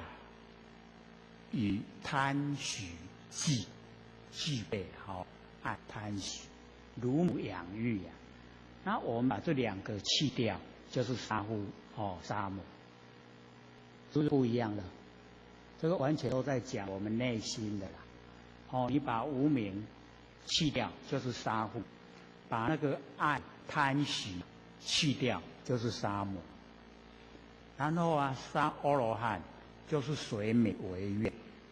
随眠如实读花，因为我们有讲了，也有讲义，里面就写得很详细都解说得很详细所以希望各位能够带回去听，因为那个观念完全都不同所以或许没有准备要讲。我们这个楞严经讲完以后是有要准备讲的是维摩诘，那维摩诘经讲完以后就是圆觉，这个都是圆觉经它是很殊胜，听了以后我们就可以已经归本位了那个维摩诘是东方琉璃世界一个入密菩萨到我世界来帮助释迦牟尼佛度化众生。所以那一本经或许就觉得说最难就是那一本《维摩诘经》因为或许看多了今年看了很多，所以都会说多白话认为都是很容易因为对反应都是说听无，所以或者说好，那慢慢讲慢慢解说，慢慢讲，那会都能够听懂。这样才有帮助所以或者就曾经讲过要10位都成佛，都成道，有没有？所以啊，都要帮助或许你来了，我要跟你来了，完全来转世了哈，我就要来，你若拖我来所以不要害我。所以那个杀阿罗汉啊，或者就讲，大概是我们的自私啦，自心你把它除掉，就是把阿罗汉杀掉。然后那个恶心吃佛身血，就是我们现在的八世身就是让这一个身是最后，往后不要有了，就是不要再完成，或再出息那个都是恶心诸佛身血。那个佛而生就是说我们在完成都会酝酿，我们都会这个喜欢。那喜欢我们会着相，那着相着于这个色，或是受，这一些我们都把它呢破合而生，把它破除掉，不要着相，不要着受，不要着想，不要着行，不要着事。这受想行识这个运把它破除，叫破合而生。所以那个无间这5个你都没有间断的去修，我就讲现证实法，就是让你现证你已经成佛了。殊胜。可是我们凡人听到那样呢会感到很奇怪啦。所以或许我们准备要讲那一本，而且那一本又是对菩萨讲的，很邪那个达摩祖师到东方把那个道还给我们中国带来就是楞伽世觉，就是要传楞伽经。可是到五祖的时候我就把它换金刚经。为什么？他说这个不适合我们来修了，所以金刚经比较适合。下课。各位点完师、各位讲师、各位坛子、各位千贤，大家好。不学占道天师德，老田田大德，以及感谢各位千贤给这机会学讲。我们讲到几页了？8989页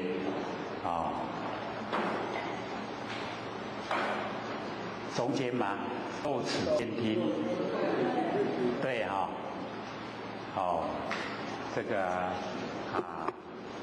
个阿难呢就问这个释迦牟尼佛，说肉持见听，见就是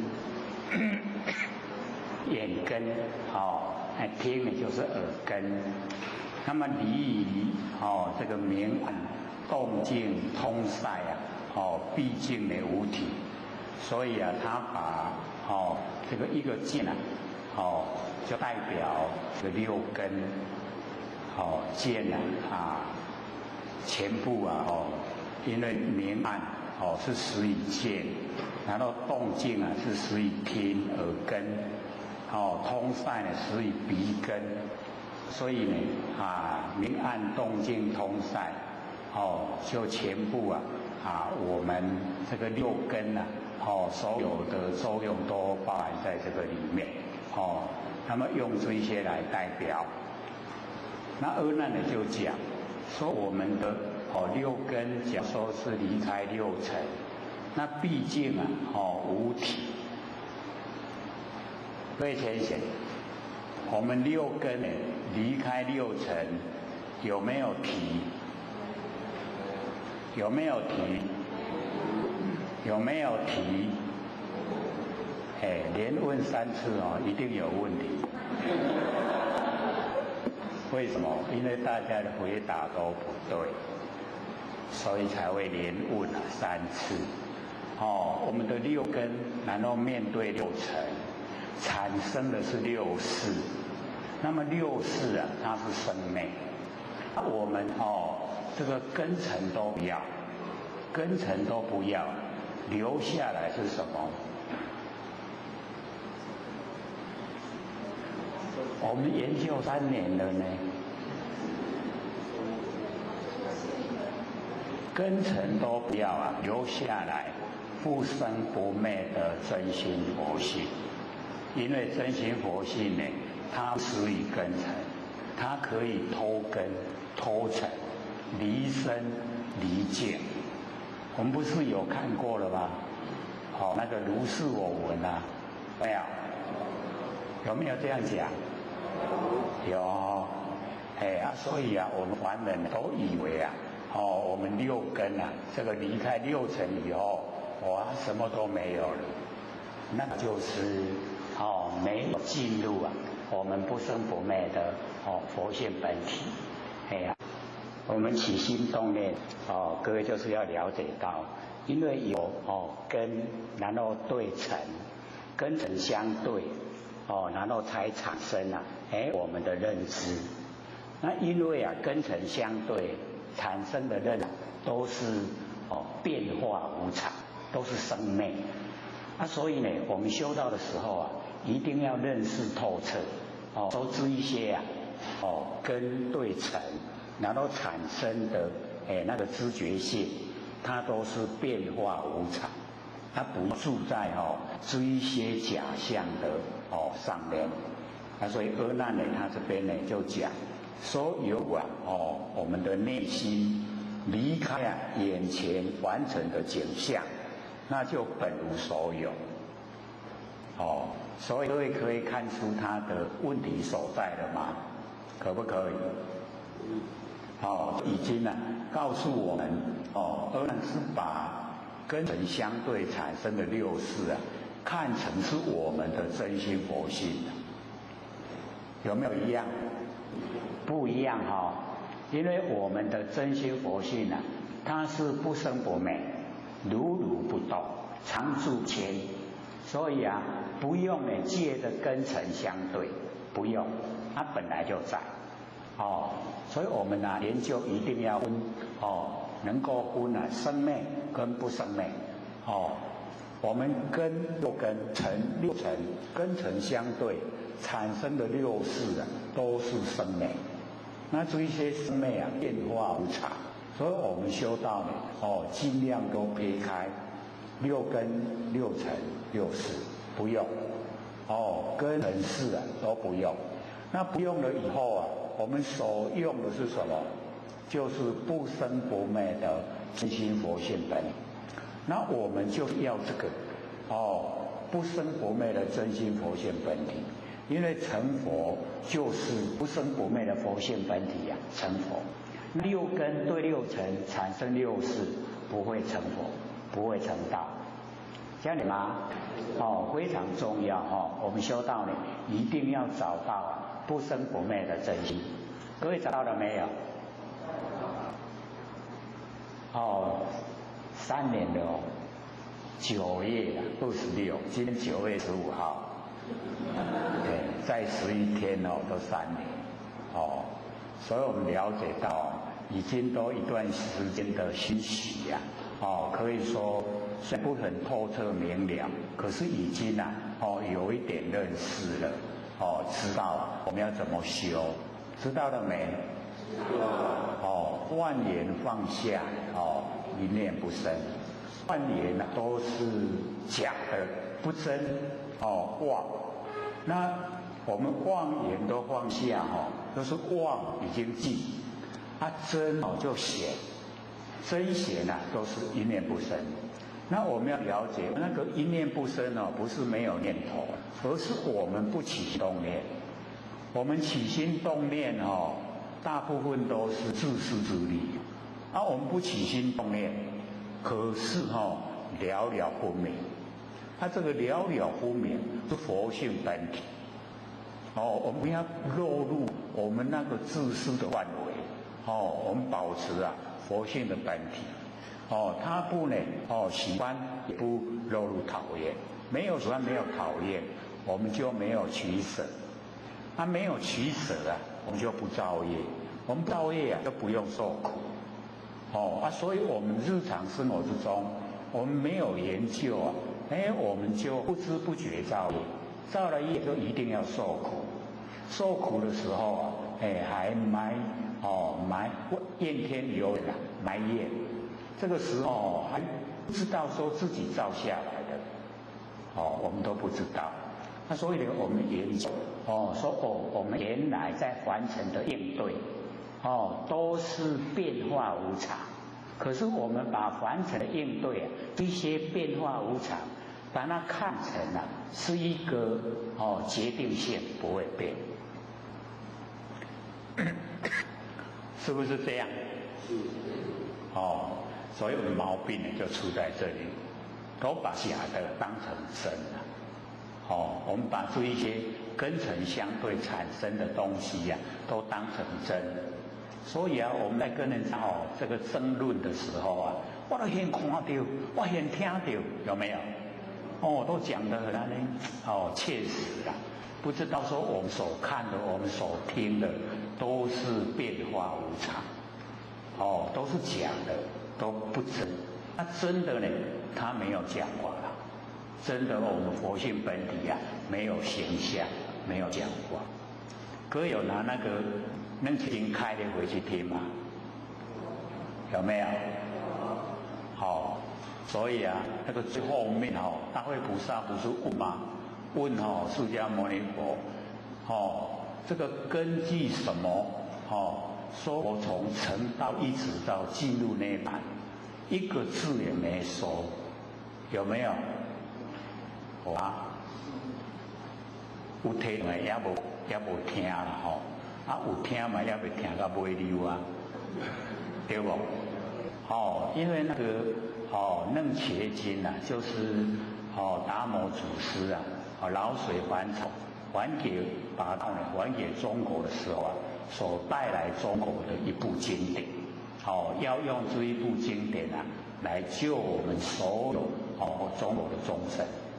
可是因为太深了，所以到五祖的时候啊，五祖把它这个成金刚经，就用金刚经来流传，楞伽经就把它呢收归在那个到那个经藏之中，没有再传。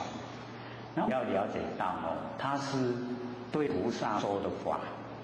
那释迦牟尼佛啊，49年讲经说法，大部分都是对那个10大弟子说，那对菩萨讲的就只有楞伽经。那我们了解说里面真的是蛮深的那个状态，尤其讲到那个五无间五无间就是杀父杀母杀阿罗汉，然后破和而生。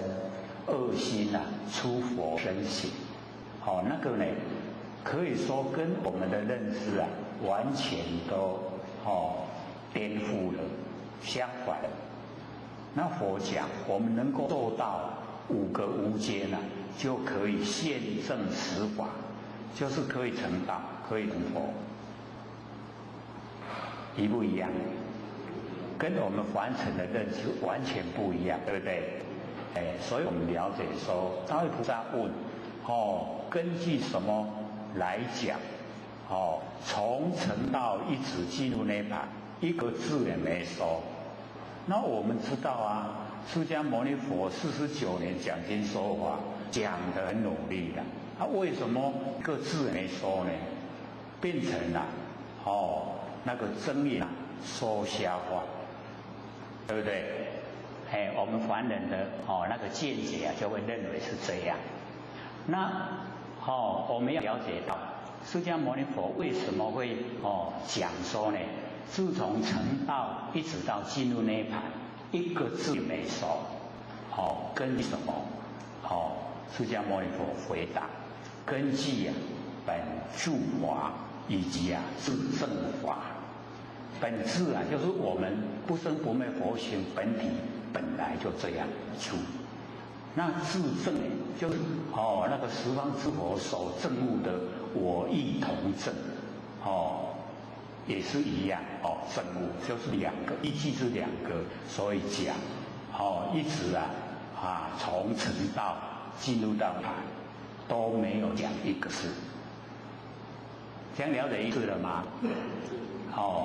为什么呢？因为这个49首讲都是度化众生，那众生的根器都不一样，所以有的呢对那个上等根器就讲上乘佛法，那下等根器呢就讲方便法门，所以呢讲的释迦牟尼佛本身没有说预备要讲，而是呢针对众生什么样的那个障碍，解除他的障碍讲而已，讲过以后抛开，所以没有能讲的我相，有所讲的法相，没有能守，就是完全呢都从性分呢自在流露出来，所以一个字也没收。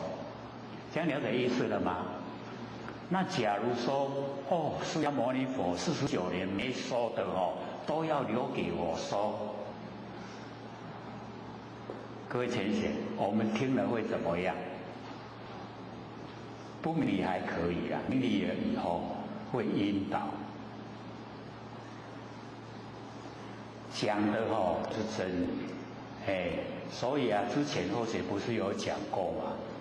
达赖喇嘛在美国纽约跟我们台湾一个佛学博士对谈的时候因为达赖喇嘛比较这个含蓄就没有发表高度。那我们那个台湾的那个佛学那个高僧就侃侃而谈长篇大论，然后这个达赖喇嘛讲说这样对众生的帮助不大，所以他就举手做什么？要发问，然后我们台湾的佛学博士就请他讲，他说我可以问问题吗？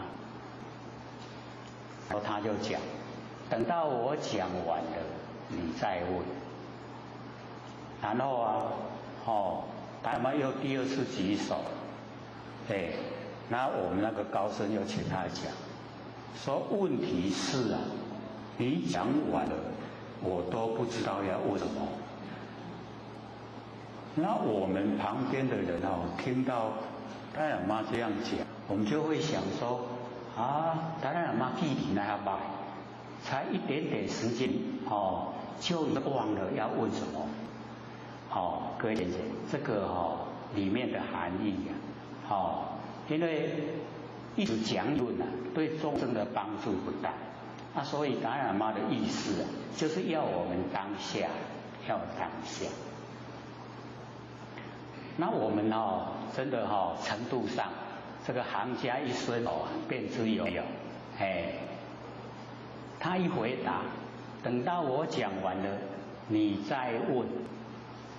我讲完了，有能讲的我相，有没有？有所讲的法相，能所鲜明，是不是生昧？这个就是生昧。那教导众生生昧，这个不会成道，不会成佛。所以达赖喇嘛才第二次举手，说问题是你讲完了，我都不知道要问什么。这个就告诉我们，我要问的已经过去了，那我没有过去心这样了解吗？刚才要问的，刚才已经过去了，所以那告诉我们不要有三心所以不是没有记忆有，是你用了你就用三心。那或许就讲过有过去心被过去事摄受，有未来心被未来心摄受，有现在心被现在事摄受。你三世都已经摄受了，要不要六道轮回我们的六道轮回就是这样，有过去，有未来，有现在，就是三心都在所以那个一定要六道轮回。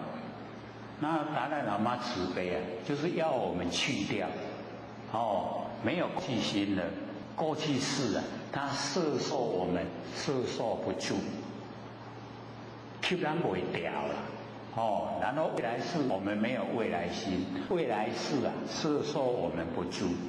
那现在是我们没有现在因，一样现在是摄受我们不住。那各位就要从实际的那个内容来研究了解。过去已经过去，不管是得意还是失意啊，都过去，绝对追不回来。那未来还没我们都说要策划，我们佛性啊，它是常不迁，不会变化，你不用策划。我们策划是为了这个形象才要的，佛性不要，佛性不用你策划，那也没有现在，为什么？因为我们说现在已经过去了，说现在已经过去了，所以现在不住。过去已经过去，还未来，现在不住，三心都没有，三世啊摄受我们不住。三世既然摄受我们不住啊，我们就不用进入六道轮回。这样了解了吗？有没有听得比较一点的？比较懂了了可是我们就可以了解到，我们在生活之中啊，可以说都时常运用了。我们会运用过去心，运用未来心，运用现在心，我们都会运用。可是我们要了解到，不要住，运用可以啊，不要住，这样了解吗？我们到达事来则应，事去则静，过去就让它过去了，不要欺负过去。你一直回忆的话，二度伤害。那风光的话，它也回不来，已经过去，所以就让它过去，不要活在过去里面。那未来的还没到，你的策划赶不上变化了，变化更快，所以我们要了解到，那现象要用，佛性啊，无形无相不用。那心没有啊，但是摄受不住，就不用六道轮回。所以要自己呀，认清真理，然后自己呀解脱，这样就可以呀，脱离苦海。所以呢，我们了解到说，就讲，我从成道一直到进入涅槃，这个中间啊，不曾说一个字，曾以说亦不当说。不说是佛说，所以各位可以看那个楞伽经开列的讲义，那个不说是佛说，所以佛很认真的来说，可是不说，这样知道吗？尤其各位都有听《金刚经》有没有？那个第一分的时候啊，佛都没有讲话。可是第一分呢是最好，因为第二分呢，那个须菩提呀，就马上赞叹稀有，有没有？第一分都没有讲话，稀有从哪里来？就从行为动作来，日常生活之中没有奇奇怪怪这个吃饭呢就走一持钵，入社会大乘起食，然后起食了以后啊。回至本处，然后就吃饭。饭食器啊，收一钵，洗之余敷座而坐，是不是只有这样？简单而要，对不对？然后我们众生也一样啊，也一样吃饭，也一样敷座而坐，一不一样？不一样的，哪个地方不一样？我们是住相的走，住在形象。那佛是呢没有，因为我们就是了解到，假如说依照我们凡俗的那个经验法则来说，当这个一个主讲者，一定啊底下有服侍的人，那为什么不请底下人吃起食回来给师父吃？连铺个座位啊都要自己铺，自己铺座啊，是这样。所以啊，那个就是告诉我们，佛已经住佛相，佛啊已经没有我相，了解吗？容不容易？所以我们就是了解啊，那个佛已经啊没有说我是佛，弟子们出去乞食回来给师父吃，没有，现平等观，众啊弟子的全部都是佛，也都是佛，所以啊没有分别，没有分别心，所以啊乞食机啊去乞食，然后吃饱饭啊就是养生，养生了以后啊收一波，就是啊清除挂碍，不收的话有挂碍，然后洗足仪，不洗呀就是不能除尘，把凡尘啊整个都除掉。没有尘埃，没有尘过，然后呼咒而咒啊，就是正念不动，就是一念不生嘛，所以佛都在做这个功夫啊，而且一咒啊就30几年给西菩提看，有没有很耐心？所以或许都讲一句话一讲，整个破坏，为什么？弟子们，我叫你们修道，你们怎么都不努力修？我教你们修道，我相出来；教你们修道，法相出来的。你们都不努力修，非法相出来的，对不对？是不是整个上升佛法都破坏了？对不对？那所以啊，他表现佛不住佛相，佛我相。然后啊，要传授修道的最上乘佛法，一个字没说，没有法相。然后要所有弟子努力修道成佛，非法相也离开了，没有我相，没有法相，没有非法相，成不成就？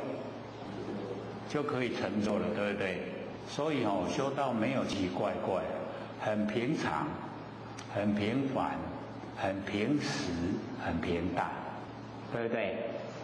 那我们只要按照这样来做来修，一样可以成，可以成就，所以呢，从成道一直到进入涅槃，一个字也没说，是很努力说了，或者都讲，那个进入涅槃之前啊，讲，涅槃经，他讲一日一夜，或写1年竟然只有写1/101年每天写都是晚上大家睡觉的时候或者在写1年才写1/10涅槃经。所以我们就了解到，很努力的说，可是啊，没有能说的我相，没有所说的法相，没有能说，就是一体。所以那个已经呢，就是最高的程度。可是我们在凡尘的话，我们都这个我下呢，下我不如我，这我后都我，会不会这样？我们比起来是不是太抽象？对不对？差得太远，对不对？所以我们就是了解到，那个要进入没有能手，是一体的，要自己努力，一定呢要实际的去行持，所以呢，我们了解说，那个楞伽的那个后半段。这是要结束之前，讲那个大卫菩萨也是问说无间罪杀父杀母杀罗汉，那都很重，对不对？可是佛经的解说那个父杀父的父就是无明，因为有无明啊，我们众生才在凡尘受苦。各位浅显，有没有无明啊？无明看到吗？有没有看到无明？所以我们就是了解到一念无明啊，生三系。因为我们一念的无明才落入凡尘不起心动念就不会落入凡尘。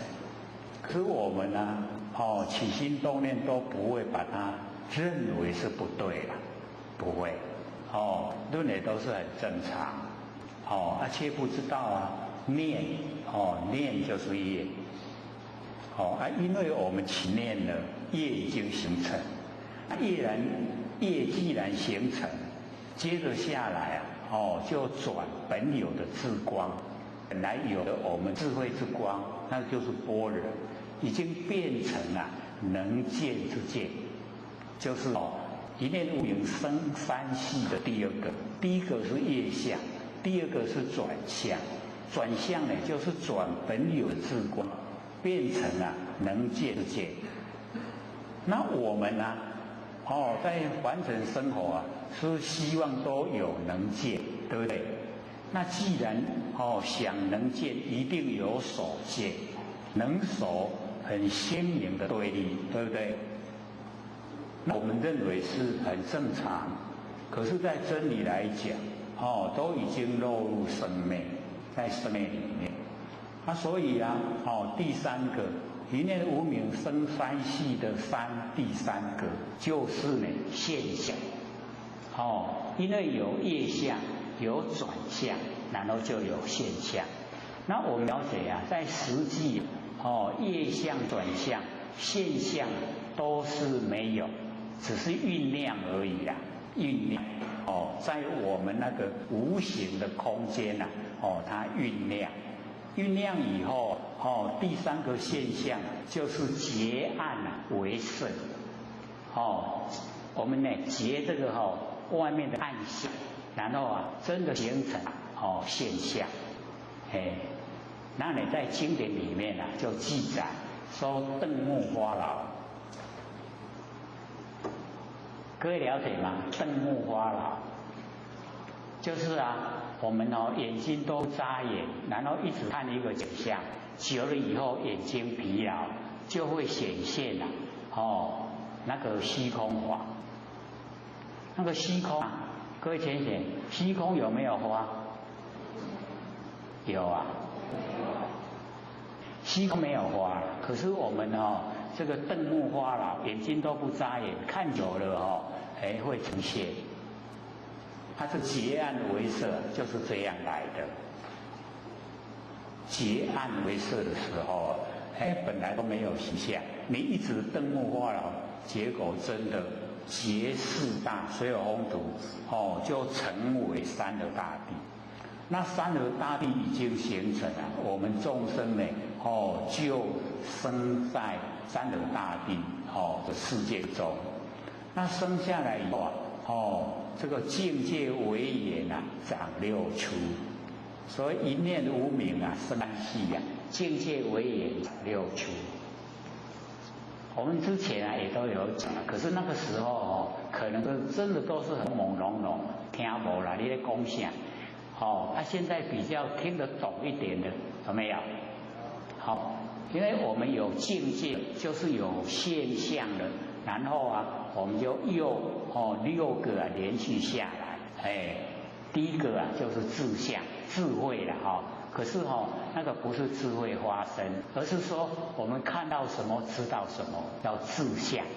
境界为眼长六出第一个就是智相，然后第二个就是相续相，一直相续连续下来。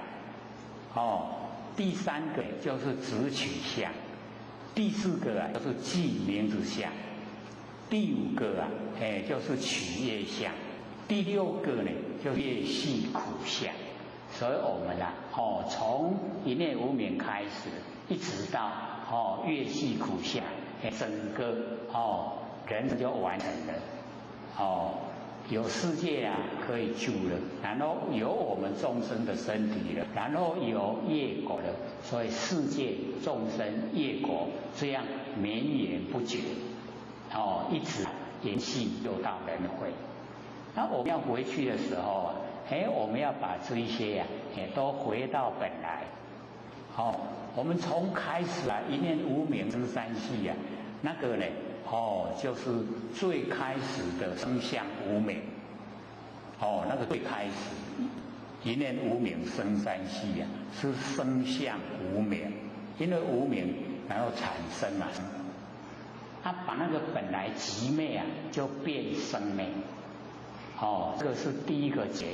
然后第二个呢，我们把真空，佛性啊是真空，我们变完空。看到空间什么都没有，那个完空了。真空呢变完空，第二个结。那么第三个呢，就是佛性本体的觉性，就是了了分明的觉性。我们落入身体以后啊，变成妄觉，就是灭的觉妄。第三个觉。第四个呢，我们的那个根本来是一体的啦，可是现在分成六根，这个就是第四个觉。然后第五个呢，我们就是了解啊，这个凡尘啊，所有的那个动静啊，我们呢都认为它是实在的，所以啊，第五个觉跟第六个，就是静动是最后一个，静啊就是第五个觉，第六个觉就是动。所以我们要回去啊，要打开六觉，对不对？第一个打开呢，是动的觉，凡尘的万象啊，动都在动，我们要透的了解这个动。各位先生，动是真的还是假的？所以我们平常呢没有研究了，不了解到。为什么老子会讲动者啊戒之机？我们现在知道了吗？知道了因为凡尘啊，都一直啊在动，我们不动的话，白天不会变黑夜，黑夜不会变白天，不动的话，春夏秋冬它也不会变化，不动的话，万物不会生长。不动的话，小孩子不会长大；不动的话，老人不会死掉。有没有在动？我们都知道吗？知道在动吗？现在知道。所以啊，我们以现象来关照，无嘞，无看万物在生长啊，可以看到吗？我们把种子埋在土里面。然后啊，浇水有阳光，它会不会发芽？会。可是你马上把种子埋在土里面，你就一直看发芽，它会发芽吗？是不是要等一段时间，对不对？所以各位就是了解到那个动的结要打开啊，就是要了解真理了解。然后我们身体里面啊。是不是新陈代谢？因为有新陈代谢，我们身体才会变化，对不对？我们看到身体的新陈代谢吗？也一样看到，有没有？就是有。所以我们呢，从这个最微细的生活呢，最切近我们身边的我们研究，我们了解。原来凡尘啊，这一些一有现象以后啊，它都一直啊，这样绵延不绝的在延伸。那我知道了以后，就已经解开这个结，动结解开呢，静的结才呈现动的结没有解开静的结不会呈现。然后我们就了解到这个静。静就是如如不动，那或许就讲我们这个如如不动容易体会，对不对？差不多已经在催眠了，就要去啊因为这个都讲过了，然后一再讲呢，就是要我们印象深刻，然后切实的了解我们的佛性它是如如不动。你看这个大家在咧如如不动的时候，去有动的引流呢，规个拢活过所以就是了解到现象我们现象千变万化，都是假的，不真。真的呢，就是如如不动的佛性本体。佛性本体它不用动，因为没有形象佛性本体没有形象。确实我们每一个人都可以体会佛性在不在？切实，对不对？虽然没有形象，可是我们了了分明，知觉性很强，对不对？那个呢，佛性本体都没有离开过我们这个很亲切的身体都在。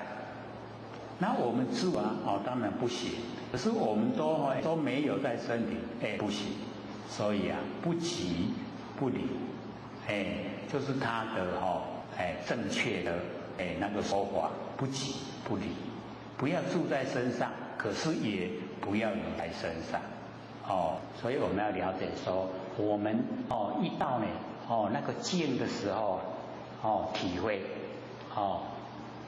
照相机的原理各位有玩过照相机吗？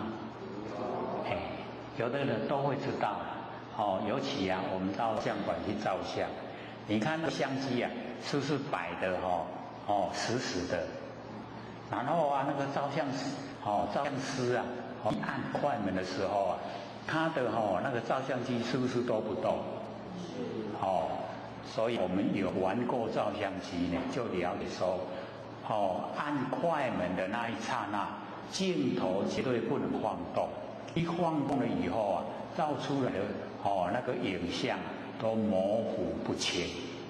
那用这种原理我们拉到身上来，假如说我们的佛性就是固定在身上的一个地方，那我们身上时时刻刻都在动对不对？有没有？那身体在动用照相机的原理，我们看的东西都模糊不清。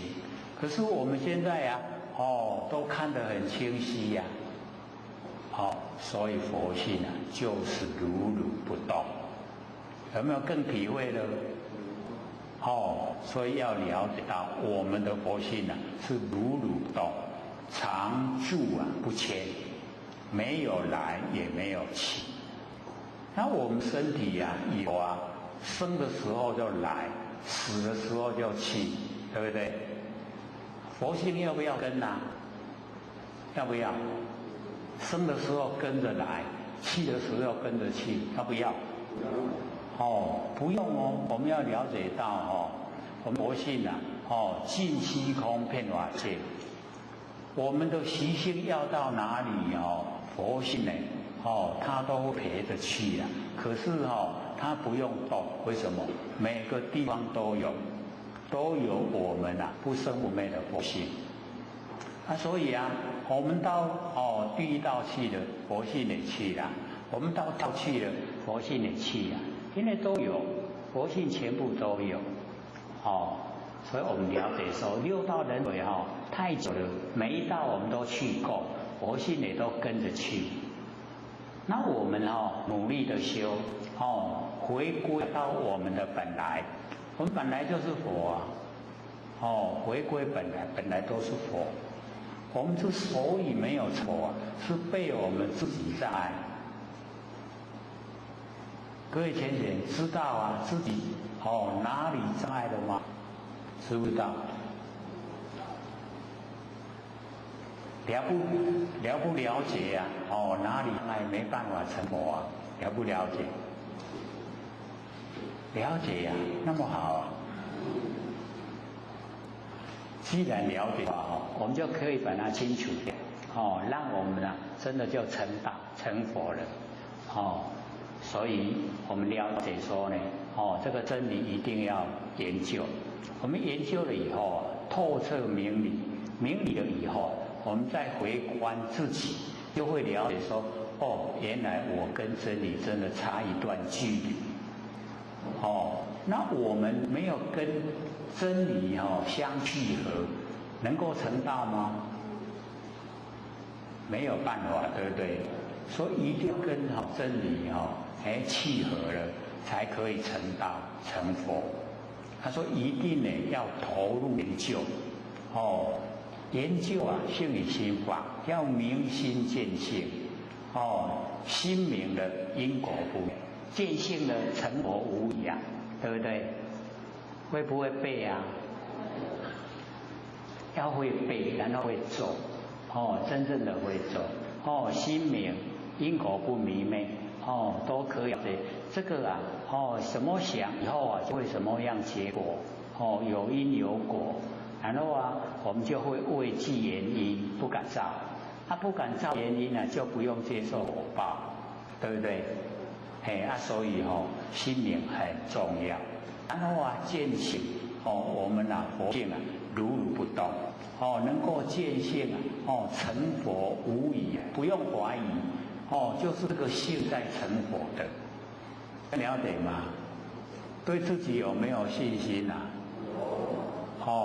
所以我们一定要从自己的内心产生，我可以成佛，只是早晚的问题而已，早或晚，所以我们要了解到，这个佛在讲回答那个大慧菩萨那个杀父就是杀掉无明。然后杀母呢，就是杀掉贪、以爱、喜、惧，就是有爱、有喜、有贪。所以我们在完成就好像呢这个母亲的养育它有爱、有贪、有喜。所以呢，杀掉贪、爱、喜就是杀掉母。父母都已经无明没有了，贪也没有了，爱喜也没有了，这样呢，我们那个那神精神就清净，恢复到本体。然后杀阿罗汉，杀阿罗汉，我是讲说随眠为愿，随眠随就跟随。所以我们在完成的所有一切我们都跟随，跟随什么？跟随我们以往所有一些旧的那个习惯性，随着习惯性，就好像睡眠一样。各位都会睡眠吗？所以睡眠的时候就是不清醒，清醒就睡不着觉，朦胧就睡着了，睡眠，随眠，我们众生都是没有清醒，随着睡眠，它就产生了很多的愿，随眠为愿，如实毒花，好像老鼠吃到那个毒药已经化了，然后我们把它杀掉，就是杀掉阿罗汉。所以或者就接着说，这个楞伽经讲真的是深所以就用那个概略让大家了解有这么一回事。要研究的话，一定要自己深入，深入研究，才会完全都透彻知道。然后那个破和合身就是因为我们了解到说，我们在凡尘都蕴居五蕴，色受想行识。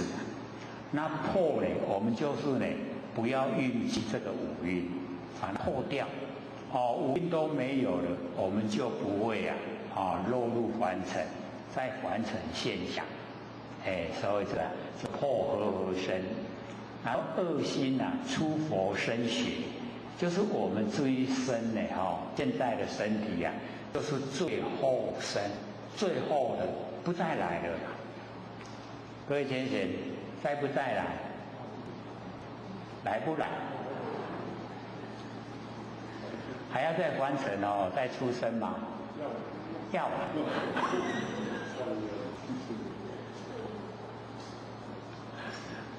所以或许之前都有讲过，因为很少说保证你可以成佛，有没有？我说你们不努力修真的害我嘞，我都要跟你们来，对不对？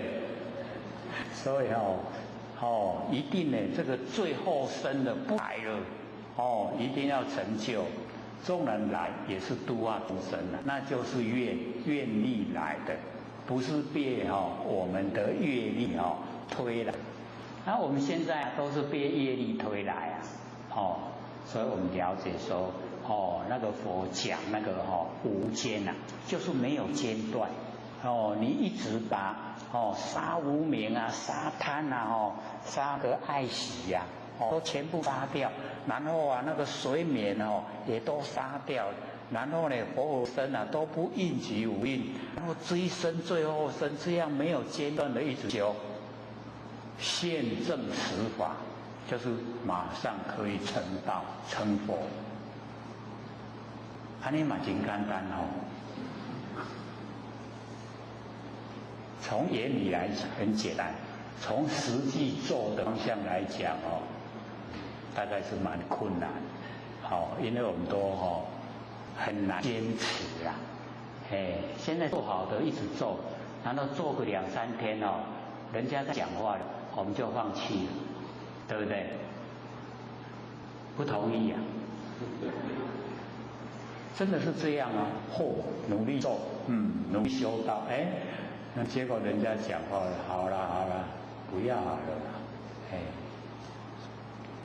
所以这个阿难呢，就讲说离以前尘本无所有，我们离开了眼前完成的景象，那整个都没有了。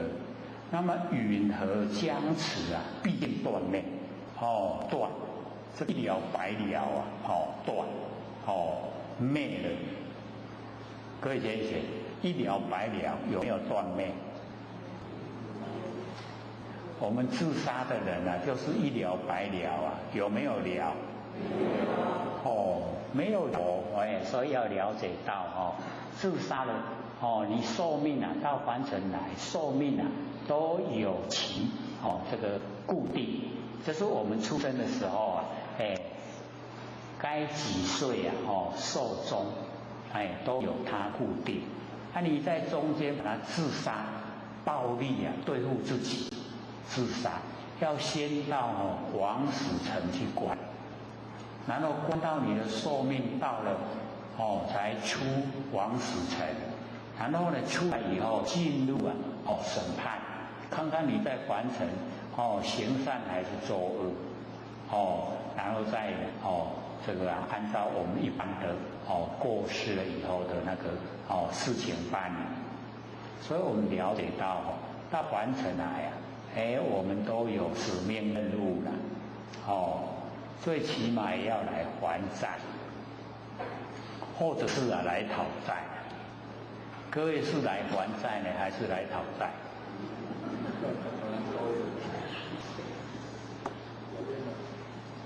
所以我们落入凡尘以后这个都有有还债有讨债都有，然后也有善言也有恶言，然后看我们怎么样来处理所以阿难呢就问佛为什么将这个毕竟断灭以为修因就已经都没有了我们把这个当成修道的原因。那么欲后如来七常住果得到呢那个如来的那个常住果阿难就问世尊，若离明暗见毕竟空各位先生，我们离开明离开暗见有没有毕竟空？有没有？我们凡人都是光都有看啊，暗来都无看到，然后问啊，外人在问，有看无看，无看你那样暗蒙蒙，是不是有看才知影？所以暗蒙蒙一样有看，所以阿难讲说离明暗见毕竟空，这个就是已经问了，已经错了，已经站不住立场，对啊，那么如无前尘念自性假如说没有眼前完成的景象，然后我们就不会起心动念，那个念消失了，阿难是这样问的那进退循环，前进而思退后而想，循环不断，都用这样微细的推求，很微细的来推求，本无我心而那的心就是世心就是跟尘相对所产生的心。那现在这些都没有了那就毕竟没有我的心。所以说本无我心即我心所，以及我心所在的地方，没有，都全部没有，那将谁立因？要请谁来建立原因修道？求无上去，就是求成道，成佛。那么如来先说，如来以前曾经讲，这个先呢就是之前，有说，这个湛经圆常，湛然之体，这个经义不杂，圆满周遍，常住不迁，湛经圆常，都是在讲不生不灭的佛性本体，违越成也。违背了，越过了，那个如来所讲的，那个成也，违越成也，忠诚细论，这样讲出来的话，都变成了演戏的台词，都细论没有用，没有帮助。那么允何如来真实语者，为什么如来都能讲这个真实语？明明我想的都是不真，各位能够分辨得出来吗？分辨得出来不能够分辨。虽然他所问的佛所讲的差别在哪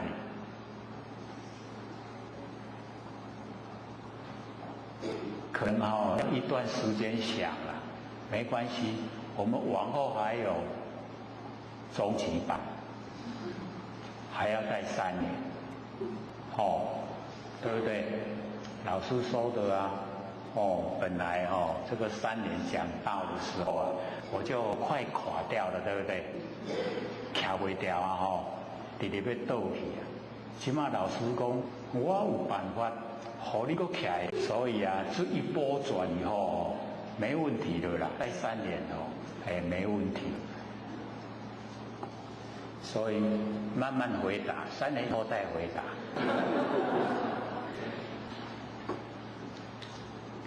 微垂呢大慈开我蒙逆，开示我那个蒙，就是蒙昧，很迷昧，吝就是很吝啬，就是我旧习性拢无爱甲去掉，求佛甲我开示。我把迄旧习性拢去掉，迄个迷昧也都清除，所以阿难示现对于这件如此的下列见解，就是佛所讲的那个都是正见，佛之见阿难一讲下来，哇，跟那个我们的生昧心完全一样，所以很下列。很不理想。那么正是引导末法众生认清自己的迷昧程度，就是要引导我们末法。现在呢就是末法，大家要追求佛法，已经呢都够坚强。所以啊，或者都讲，我们现在修道都是兼备、强的。什么是主要？赚钱，赚钱是主要，修道是强的，没有像以往修道是主要，生活是强的，一不一样？完全不一样所以才有那个踏破铁鞋无觅处，得来全不费工夫。他能够踏破铁鞋就知道他追求的那个强度。我们现在有嘛？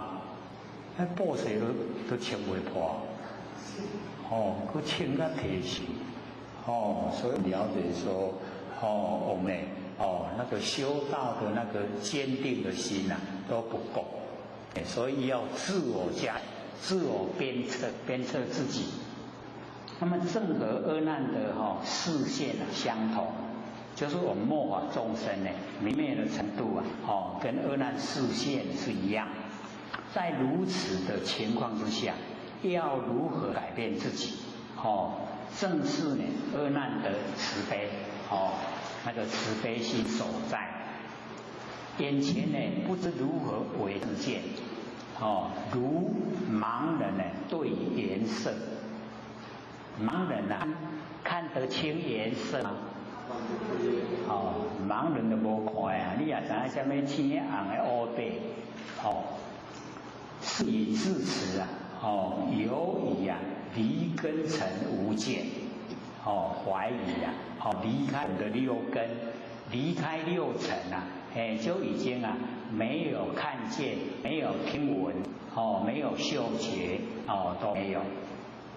那么故如此问，那么从佛说言自名目相应，是按定如来前说如来以前曾经说因地心要以果地觉相应。我们也都时常在提，有没有？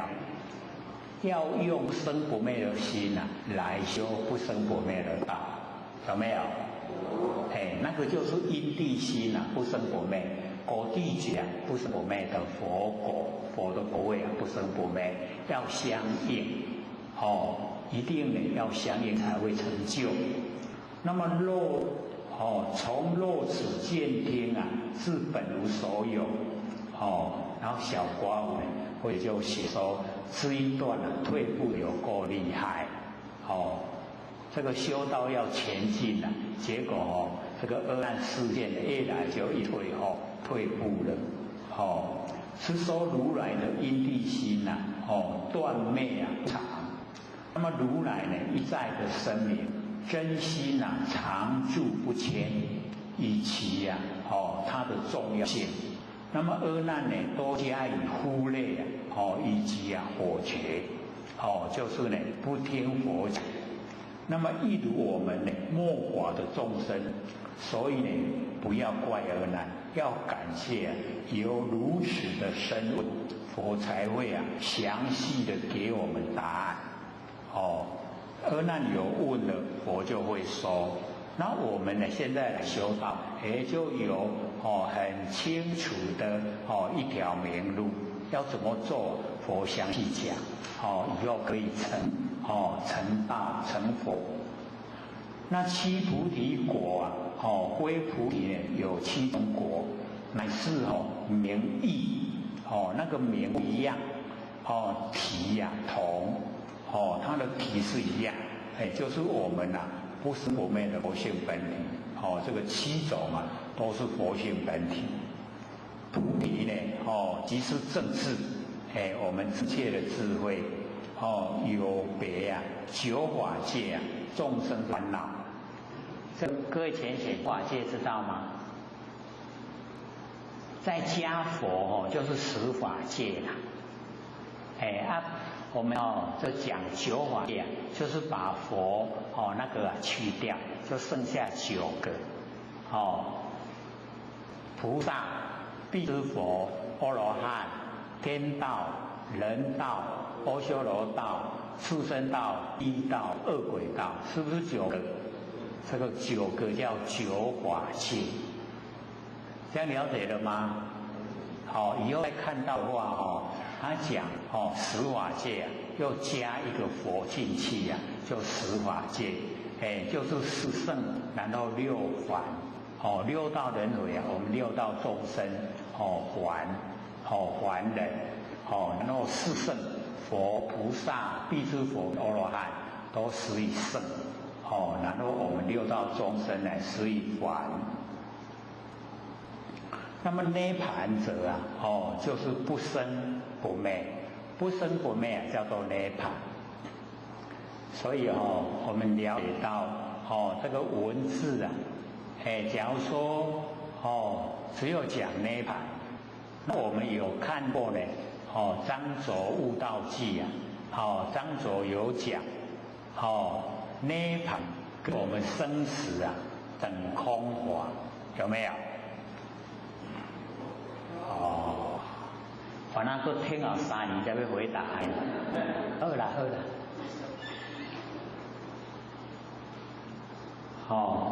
我们了解这个涅盘它假如说加一个大涅盘，那就跟生死不一样的，它就是已经进入一个绝对体，就是已经圆融到无极的状态，就是大涅盘。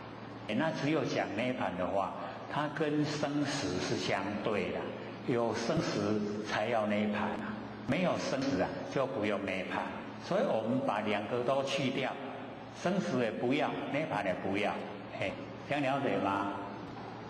哇，现在这里讲3年才回答，大家都要听3年，这样也好啦。那么真如者真如真一切真，一如一切如，也是一样的无极的状态，这个呢不变不异，这个常而不变，然后我们了解了这个造而有常，不变不异，有这个分别跟9法界的妄境，9法界那个境都是妄，一直变化。那么佛性就是我们的自性，跟9法界众生的共生性有分别。那么阿摩罗识就是无过失，所以或者有讲过，阿摩罗识就是分别善于分别而不染着，善于分别而不染着叫阿摩罗识。那么大圆净智呢？大圆净智就是不分别，物染则现物气不留，阿摩罗识无过失，跟我们9法界的众生那个染污心完全不同。所以假如说我们落入凡尘的时候，我们不要转第8的阿赖耶识不要转成末那识，我们把它转成阿摩罗识，那就不用受苦了啦。可是大概我们都没有那个程度了，没有那么好的根基能够就一下子转到阿摩罗识。那么空如来藏，不是前面所说的3个如来藏中的空如来藏，乃空前面3种如来藏的空如来藏。所以我们就是了解到说，文字归文字，意思归意思，文字是一样，意思不同。那这边虽然讲空如来藏，可是我们一般的空如来藏就是佛性本体，然后不空如来藏就是完成的现象，然后空不空如来藏就是中道，把佛性跟现象合在一起，所以这边完全都超越，空不空跟空不空这个全部超越，这样了解吗？那么大镜子啊，即圆明的真心，跟呢我们九法界那个智啊，还没有圆，还不到圆满。那么以上的7种，皆是呢如来果上所得，就是已经成道成佛他那个果上面呢所得到，如金刚王啊，常住啊不朽。故名呢7常住佛，那个佛的7个名称，那个果位名称。那么蒙命啊，就是不明如来所说啊，叫做蒙，不舍自己的那个习性，旧的习性啊，业力，就是吝啬的意思。那么这个时候啊，佛就跟阿难讲说。汝学多闻啊，未尽啊之漏。说呢，你都一直啊，在这个多闻方面啊做功夫。可是呢，那个漏就是烦恼。那未尽之漏，就是没有断掉烦恼。各位贤贤，我们有没有烦恼？所以我们都叫有漏。那漏尽漏尽啊就可以成佛了，所以漏尽通啊，就成佛了。6通里面啊最后一个，那外道呢漏尽通没有，因为他把外相都当成啊，不是心中的东西啦，没有漏尽通，所以未尽啊还没有尽之漏，就是啊烦恼都在。那么心中呢，图知啊，颠倒所因，说心中已经知道，纵然你都知道了，这颠倒的原因啊，你都知道，可是呢，真倒现前，实未能事，好像之前啊，能够讲那个药啊的名称，咱咧草药啊名拢讲会出来，真是迄个草啊，迄真是咧起来好看。伊唔知讲这项是什么，那个时候或许有讲啊，那个中药房去买那个肉桂，各位有看过肉桂吗？有看过，还有那个取那个里面那个最好能够用药的整个外壳吗？有没有？像什么？对，就是柿梨啦。那或许那个时候，常去呢那个中药房，因为或许这个身体这里里朗朗，时常都有问题，所以都时常要吃药。他或许又很努力吃药了，比那个吃饭还努力。所以不吃的话早就不在了，很努力吃，就是为了要传最正佛法。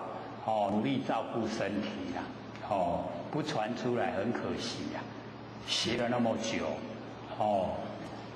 学这久啊，无来讲出来，免那会甘愿，对不？对不对？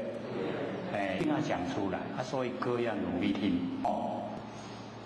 所以啊，那个啊，有草有名会样，真正药啊摕来你唔捌，就是甲这颠倒所因你知影？真倒现前哇，你都唔捌，就是去讲的那个妄心啊，跟尘相对产生的妄心，那就是颠倒。我们把那个心当成真相，是不是颠倒？颠倒已经知道了，可是现在啊，真倒现前，把那个不生不灭的佛性本体就把它当成了生命，有没有真倒？真正的倒了，是未能事了。恐汝诚心呢，犹未信汝，恐怕你的那个诚心啊，没有办法信汝。所以五经呢，是将还成那个还使的知识，很多的事知识，当除汝疑，除掉了你的怀疑。那么即使如来赤裸裸。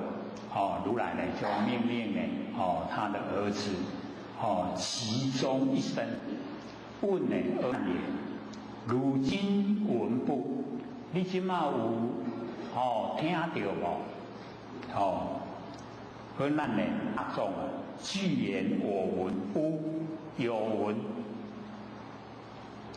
然后终歇无声啊。佛又言：如今闻不？现在有闻吗？所以各位姐姐，问题在这里啊。我们要了解到这个佛就是要试验他把那个闻性啊跟声音分开。闻性啊没有生灭，声音啊有生灭，所以心呢问闻有没有？那我们听到声音闻性有，听到没有声音啊？各位姐姐，闻性有没有？一样有，对不对？可是我们凡尘的习惯性啊，没有声音的时候啊，没有，是不是这样？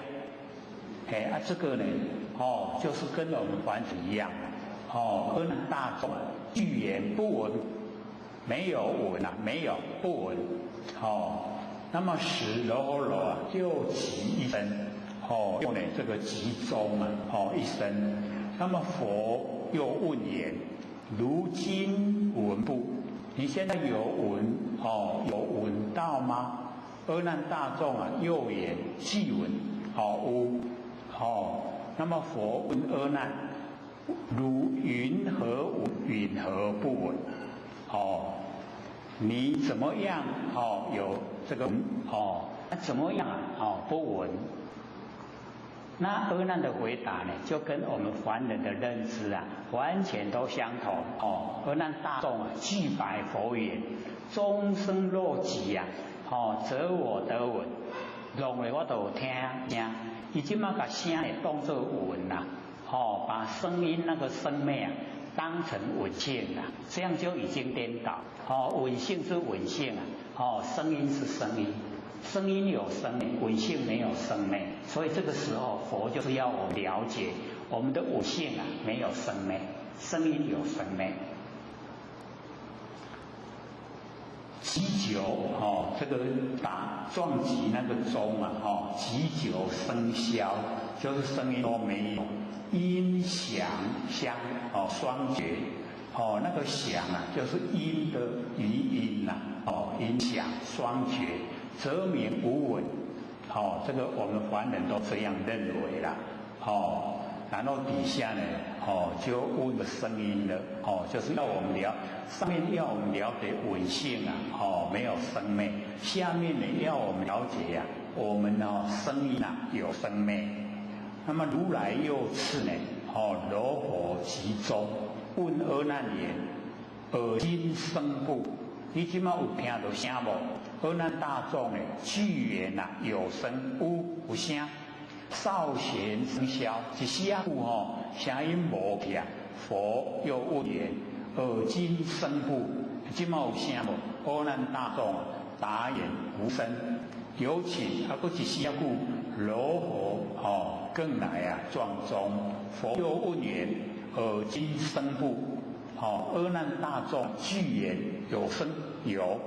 那么佛问阿难：如云何生？云何无生？你讲的有声无声啊，是依据什么？根据什么说？阿难大众呢，具白佛言，就是回答佛的问话。终生若急啊，则名有声；急久声消啊，撞了久点，声音都消失了。音响双绝，则名无声。那么佛喻阿难，喻就是告示。佛告示阿难及之大众：如今云何呢？自语搅乱。为什么呢？自己说的话，就是没有正常的说，搅乱的说。佛言：我问你闻啊，如则言闻；又问汝身呢，如则言身。唯闻以身啊，报答无定，就是你在回答的时候都没有固定没有按照真理在回答。所以这边我就详细说，如是隐合啊，不明搅乱，而那声消无闻啊，如说无闻，肉食无闻啊，闻性已昧。所以这个就很重要了。这个声音啊，消失，已经没有一点的那个余音，响就是音的余，余音。如说无闻啊，肉食无闻。假如是真的闻性已经没有的话，那个闻性已经没了，没有，同于孤木啊，就跟孤木一样。各位同学，孤木可以听到声音吗？没有办法，对不对？所以我就讲，假如说无闻啊，我们那个闻性已经没了，跟孤木一样。钟声更急啊，再来集中的时候，如云何知？你为什么会知道？就表示啊，我们的闻性啊，它没有消失了。钟声撞钟的钟的声音啊，消失了，我们闻性啊还在，这样了解吗？闻性没有消失啊，闻性还在，只是听到静悄悄，这样了解吗？那我们这个经文呢，就刚好是我们的习惯性，我们也都是这样说。佛呢把那个真理讲出来。说假无闻，闻性就灭了，跟孤木一样。孤木呢不能够再听到第二次啊撞击啊那个钟的声音听不到了。那你为什么会听到呢？就是因为闻性没有灭，所以在不管再撞击几次啊都能够听到。所以佛就跟阿难讲周真更急啊，如云何知？知有知无啊，自是生成。所以我们要了解，知道有声音，知道没有声音，它是生成。所以我们了解六尘啊，色声香味触法都是尘，完成了尘。那尘它的含义啊，就是会污染我们的佛性。这样了解吗？我们不要住尘，不要住在那个尘境里面，因为住了以后啊，我们佛性会被它染污了。这样了解吗？后无后有啊，即彼闻性啊，唯如有无。闻实隐无啊，随之无者。我们闻，假如说真的是没有，已经没有闻了，那谁知道没有声音呢？这样了解意思吗？真的要等3年以后才回答。是故阿难，生于闻中自有生灭。声音啊，在我们闻性之中，它有生有灭，非为如闻啊，生生生灭。不是我们的闻性里面有生灭了所以这个生生的生灭令你的闻性唯有唯无，我们的闻性不会被声音左右。各位浅显，我们在生活之中我们的闻性有没有被声音左右？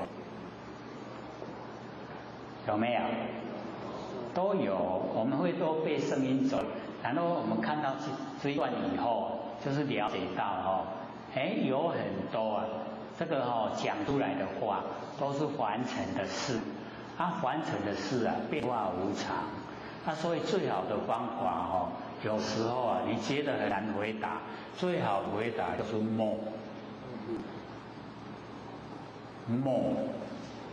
静默，不回答，不回答就是最好的回答。因为你个回答你就跟人相骂对不？就争执了。那你沉默以后会不会争执？不会争执的，对不对？是不是最有智慧的？干谁？绝对要赢你。有没有这样？那坐落去吼，拢唔完输啦，愈骑愈厉害对不？啊，愈讲愈离谱对不？是不是这样？然后结了冤仇、怨愤，在不在？啊，在的。何苦来哉？哦，所以最好的方法静默。你讲你也啊，我都卖回应的吼。哦，是了，对不对？哦，没事，完全是都是马上变化，都没事。说鲁上颠倒，哦，释迦牟尼佛跟阿难讲，说鲁上颠倒啊，后生为稳，声音是声音，有生灭，稳性啊没有生灭，哦，啊你迷惑啊，声音啊就是你的稳性，何怪昏迷？哦，就是已经昏迷才会自己颠倒。那么以常啊为断，我们那个稳性啊就是常住不迁呐、用别的常住啊，你把这个常住的佛性呢，以为啊就是断灭，都是无去无声的时候，讲稳性无去啊，这样了解了吗？我们稳性啊非常灵敏，对不对？尤其人家在讲那个悄悄话的时候啊，我们五性呢，那个灯发挥作用，可以啊，通得很远去啊，对不对？所以这边佛呢跟阿难讲说呢，你把常住不迁的稳性啊，认为是断灭，终不应言啊，离之动静啊，必在开通啊，说稳啊无性，所以啊要了解到常住不迁的稳性啊，它是永远在的，不管你用，不管你不用，不管你听声音，不管不听声音，它都在。如重睡，佛呢又讲说，好像呢，这个重睡啊，就是免熟啊，已经睡得沉了，免熟床枕。那么其有家人啊，以彼睡时啊，这个操练啊，风靡，这个操我们现在比较体会不出来。老一辈的后在乡下，在那个河边啊洗衣服啊，拿一个木头一直敲，有没有？那个叫掏了，掏，他就是要一直敲啊。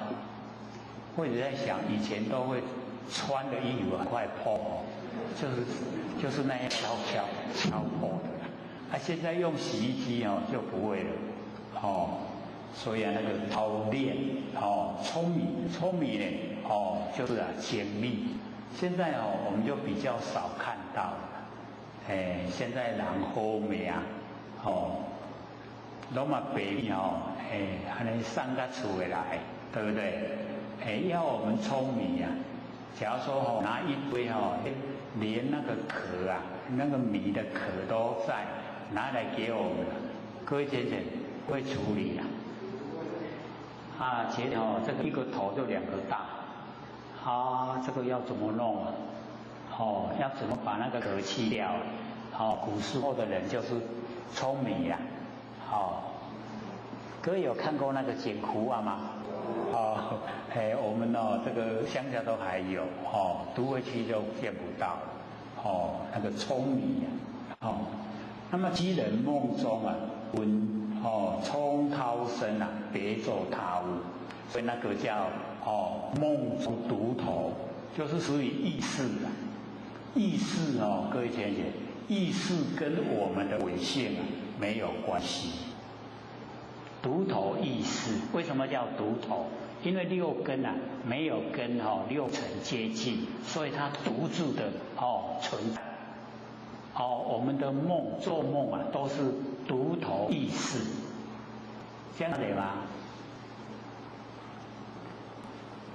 我们睡梦的时候有或者都讲，我们睡梦的时候有没有准备要来应付外面的事情？绝对没有了，身心俱忘，对不对？才能睡着啊。这边又说动睡了，已经睡得很熟了，免熟床枕。所以或者就讲，我们那个稳性啊，真的很奥妙，尤其我们连睡都有一段的这个家人啊告诉我们，某某人啊，他不要碰到身体哦，只有讲话。某某人啊起来，有朋友来找，你竟然会醒过来。各位有没有这个经验？很奇怪哦，也无跟咱讲到身躯啊既然咱会醒起来，跟他讲话了，就要了解到我们那个五性啊，真的就是脱根、脱尘、离身、离境，佛性啊，你有较捌伊啊无？没有，不然你就请这个朋友到你家去找你，可是你心里有准备了，那也不算。要都没有准备之下，然后会呈现那个才是比较真所以这个众睡人啊听到这个声音啊，他别作大悟不是呢真的知道说在掏洗衣服或是在聪明，不知道他呢当成是击鼓或者是撞钟，那么即以梦时啊事怪其中为木石响，这个都是互相影射啦这个鼓跟钟然后木跟石互相的这个影射，那么以时啊忽悟，这个时候醒过来，那么揣知五音是很快的时间就知道原来是在舂米原来是在捣衣那个洗衣服，那么自告家人，他就向家人告诉我正梦时啊，或此冲音将为鼓响，就是那个意识啊那个独头意识啊跟他听到的声音啊有时候连在一起，它就是佛的只要意识啊告诉我们说，虽然你人已经睡得很熟，是你的稳性啊它都还在听到声音以后你就有听到声音知道，只是你的梦中独头不会跟实际的声音相配合，就是有声音知道有声音。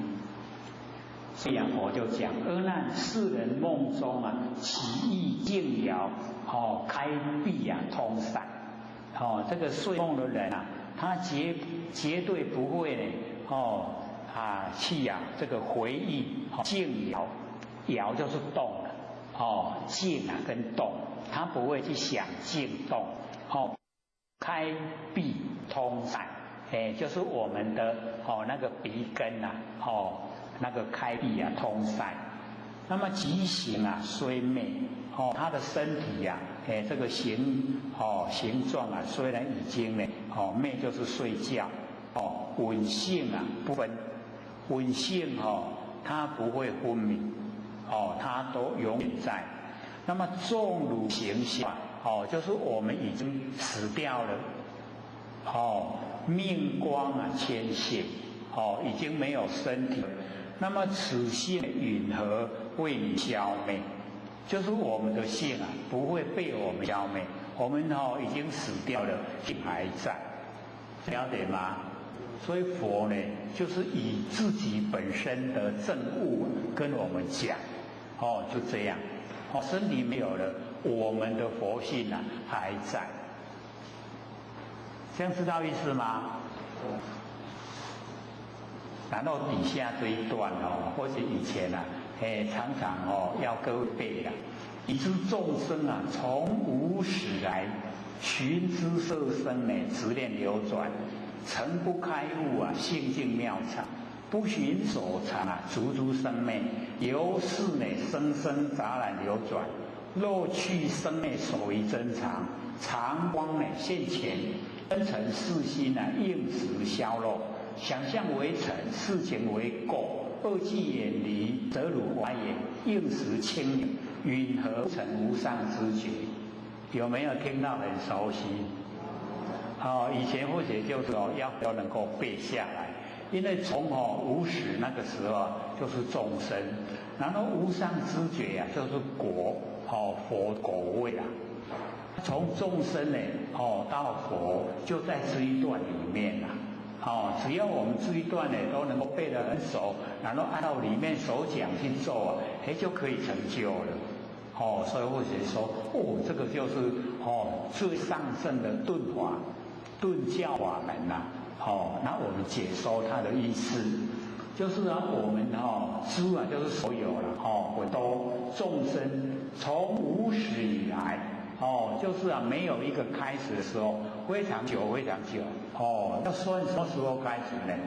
在有历史都还已经太慢了，没有历史之前我们就已经有了我们就已经在了寻诸色身就是追寻的所有的色形象、声音，我们呢寻着所有的形象跟声音，然后呢逐念一个念追逐一个念流转。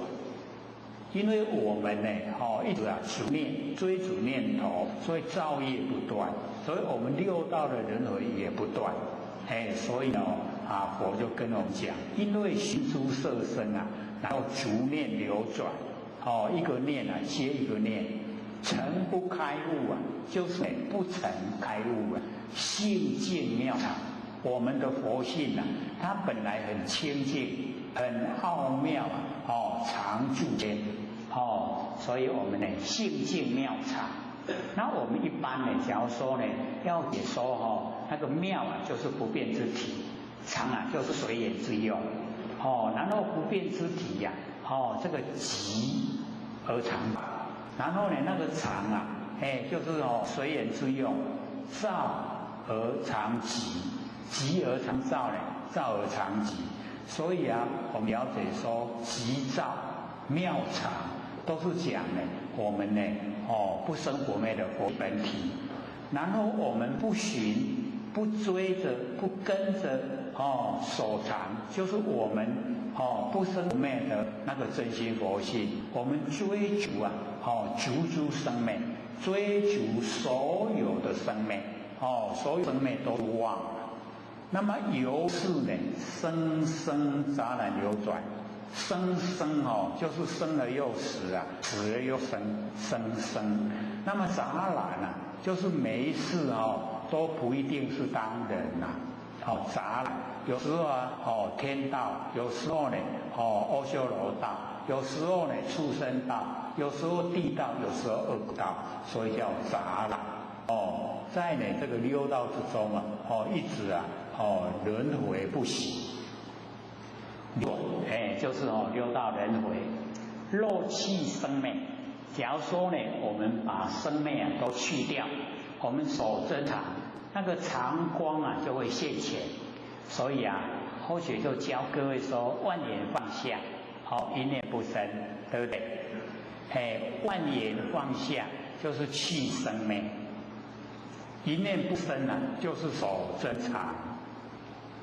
只要我们都万缘放下，一念不生，那我们的修道就进入轨道，修道的轨道进入了真的在修道了所以去生灭守真常我们做了才真的在修道常光现前，我们呢那个智慧之光常光我们要了解我们的佛性它是常住不迁，时时刻刻都光明，可是被我们的那个心思心念把它盖住了光都不见了。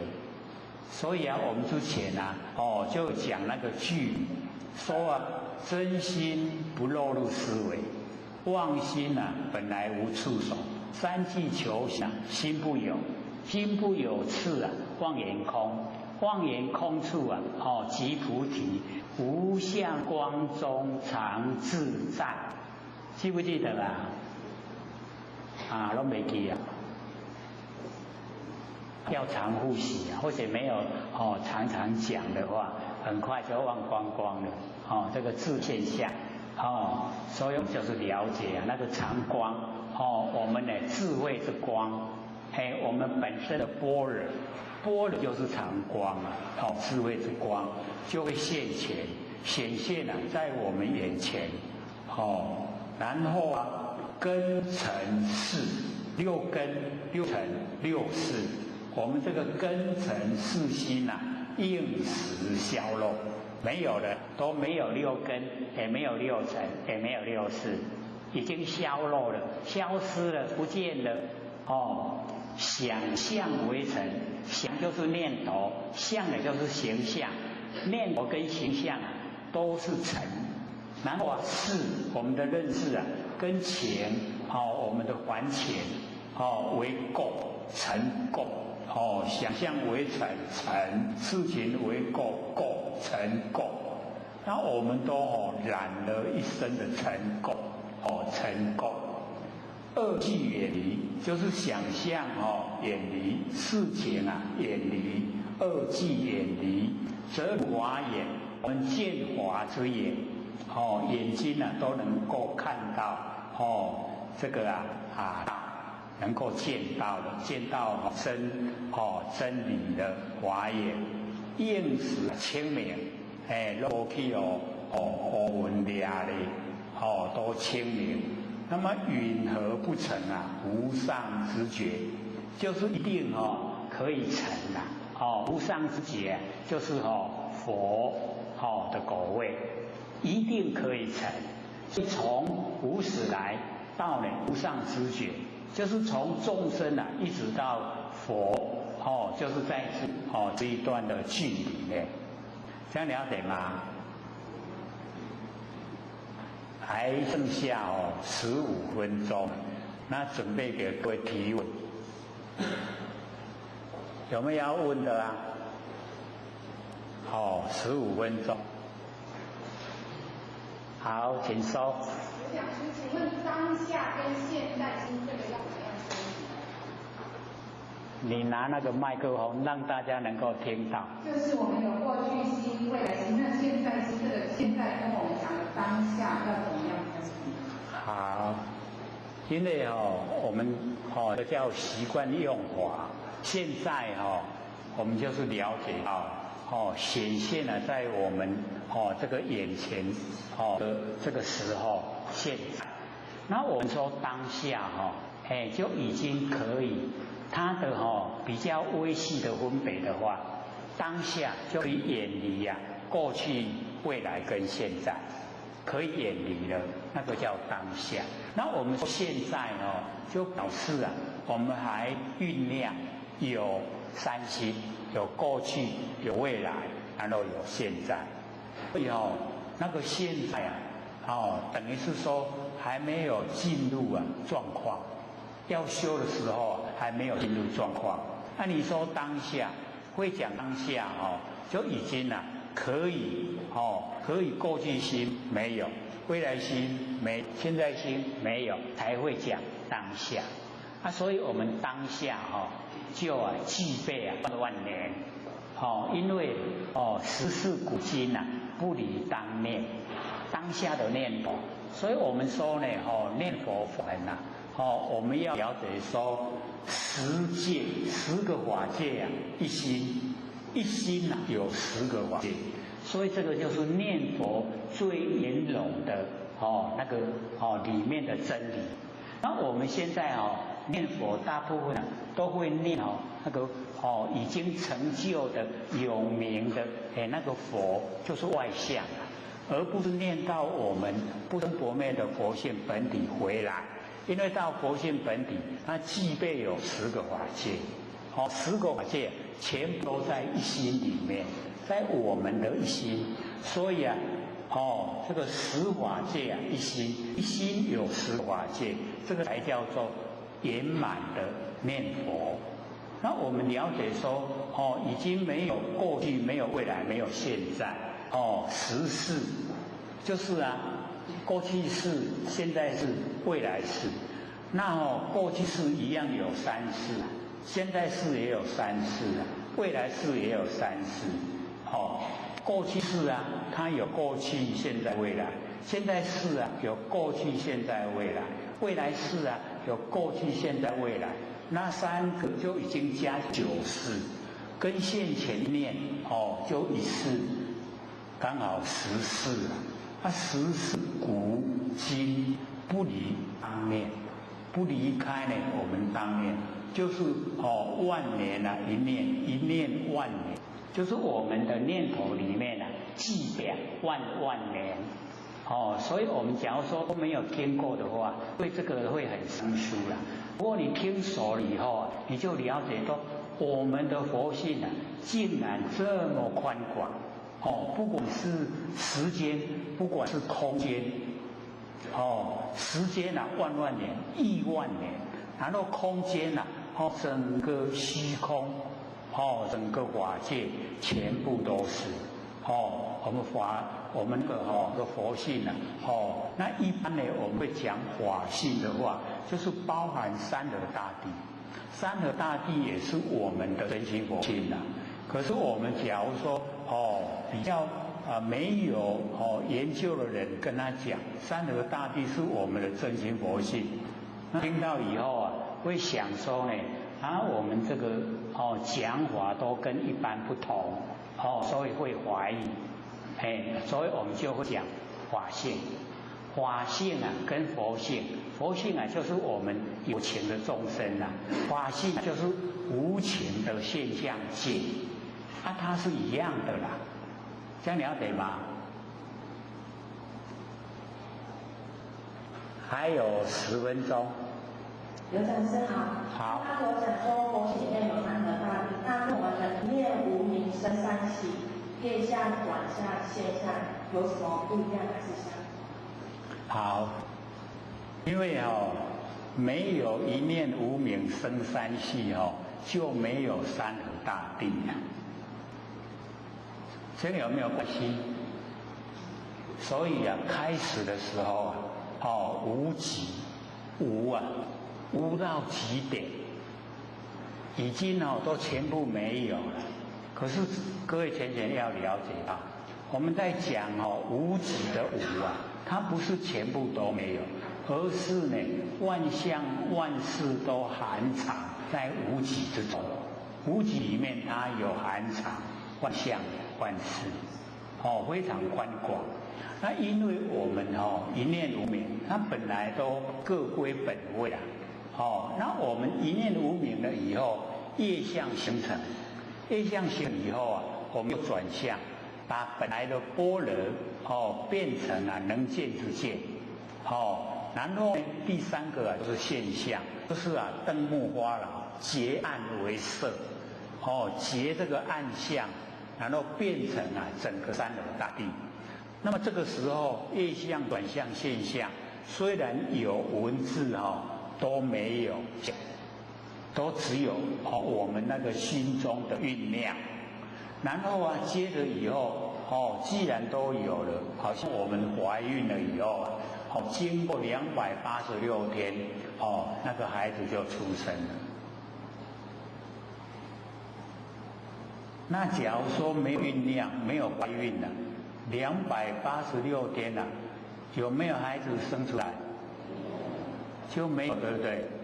那我们就是要了解，就是因为有酝酿，有怀孕，然后孩子会生出来。那因为我们有酝酿，整个三河大地才会生发出来。这样了解吗？因为不容易没关系，慢慢来。一定有了解的时候，对不对？这样了解了吗？就是因为先有一念无明生三系后来才有三河大地。三河大地有了以后，我们境界为眼，境界有现象，然后又生出我们新的念头出来。新的念头一生出来，我们的结愈怕愈多啦，愈感我一个一个直感。各位心中有没有结啊？都是打了很多结，对不对？然后我们修道就是把这些结都打开，全部结都打开了，就已经通达。所以道是通达，没有阻塞了。三点水在一个带，那个字就是阻塞，道没有阻塞，都是通达。所以假如说我们被哪一个现象、哪一个事情卡住了，那个就阻塞了，就不通了。不通了不会成道，一定要让它通，通达了可以成。还有吗？有讲师这边有请请问说，原来六道轮回就在自己的思维，它的意义何在？在自己的什么？思维，自己的念头。念头里面那个因为我们要了解到，我们的念头就是业啦。那我们六道轮回我们要了解说，起先呢，它形成是我们的行为。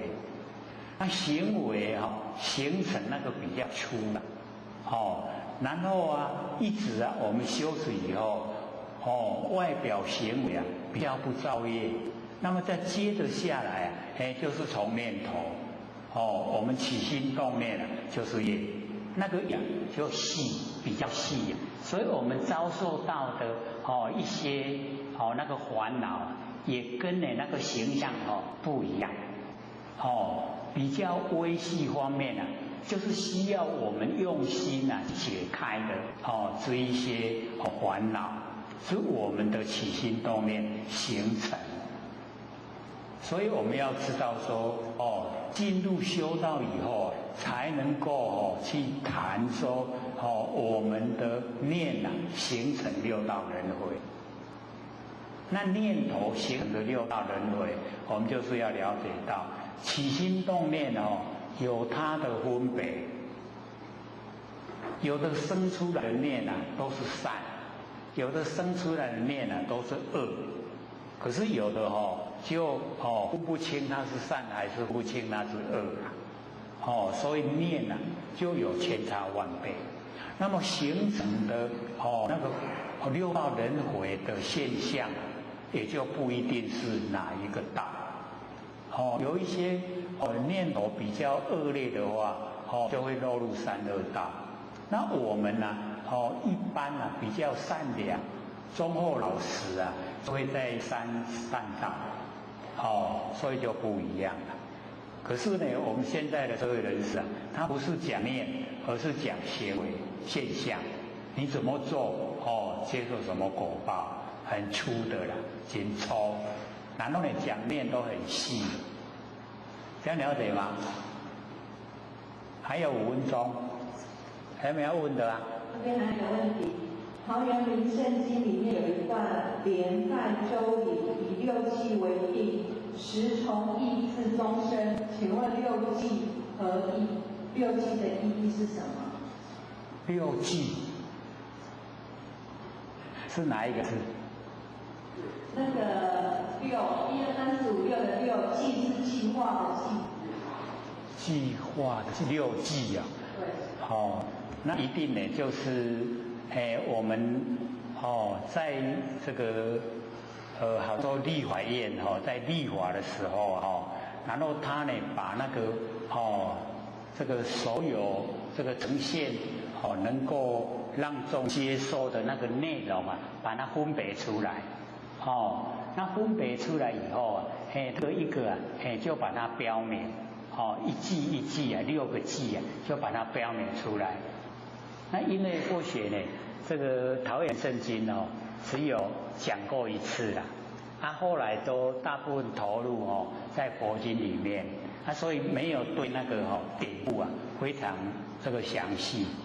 那因为要讲都是要非常详细，才会讲得深入其中那只有讲一个表皮或许就会觉得说没有什么意思这个大概就是那个样子所以以宗我们了解说关圣帝君为什么今嘛做提供，就是他的那个宗中心能够呢使他呢现在有这个万灵的主宰。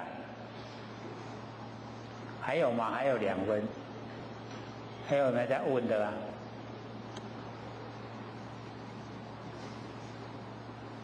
有疑就是解有疑问的你怕改，还一定要把那个结打开，这样呢修道来才会头头道，才会通达无上的知觉。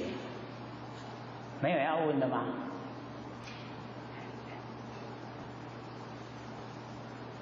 没有要下课了。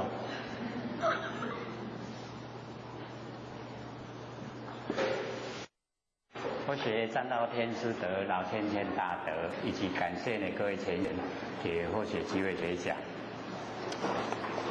因为我们呢这个都会讲说太深的听不懂，那或许呢这个回去了以后就找那个85年或许有写一本，一样是《楞严经》今天已经把那个带过来，请我们呢古讲师呢印，希望我们下个礼拜就可以看到。那个85年写的时候就是每一句都有几首了。这样的话就不会说或许认为白话，各位认为文言文这样每一句都有解说，那我们一看可能会更容易明白。所以变成有2本。这一本是大概是100年写的嘛还是99年？100年，100年写的。现在那一本是民国85年写的。总共有272页。那个时候大概有2-3年的时间写下来。那个是第一次写，这一本是第2次啦。那因为看一看都是白话，所以解说了。那一本都有，每一句都解说。所以或许想说，可能对各位的帮助会比较大。所以都拿过来印。我们下个礼拜希望就可以看到。那我们讲到第几页了？91。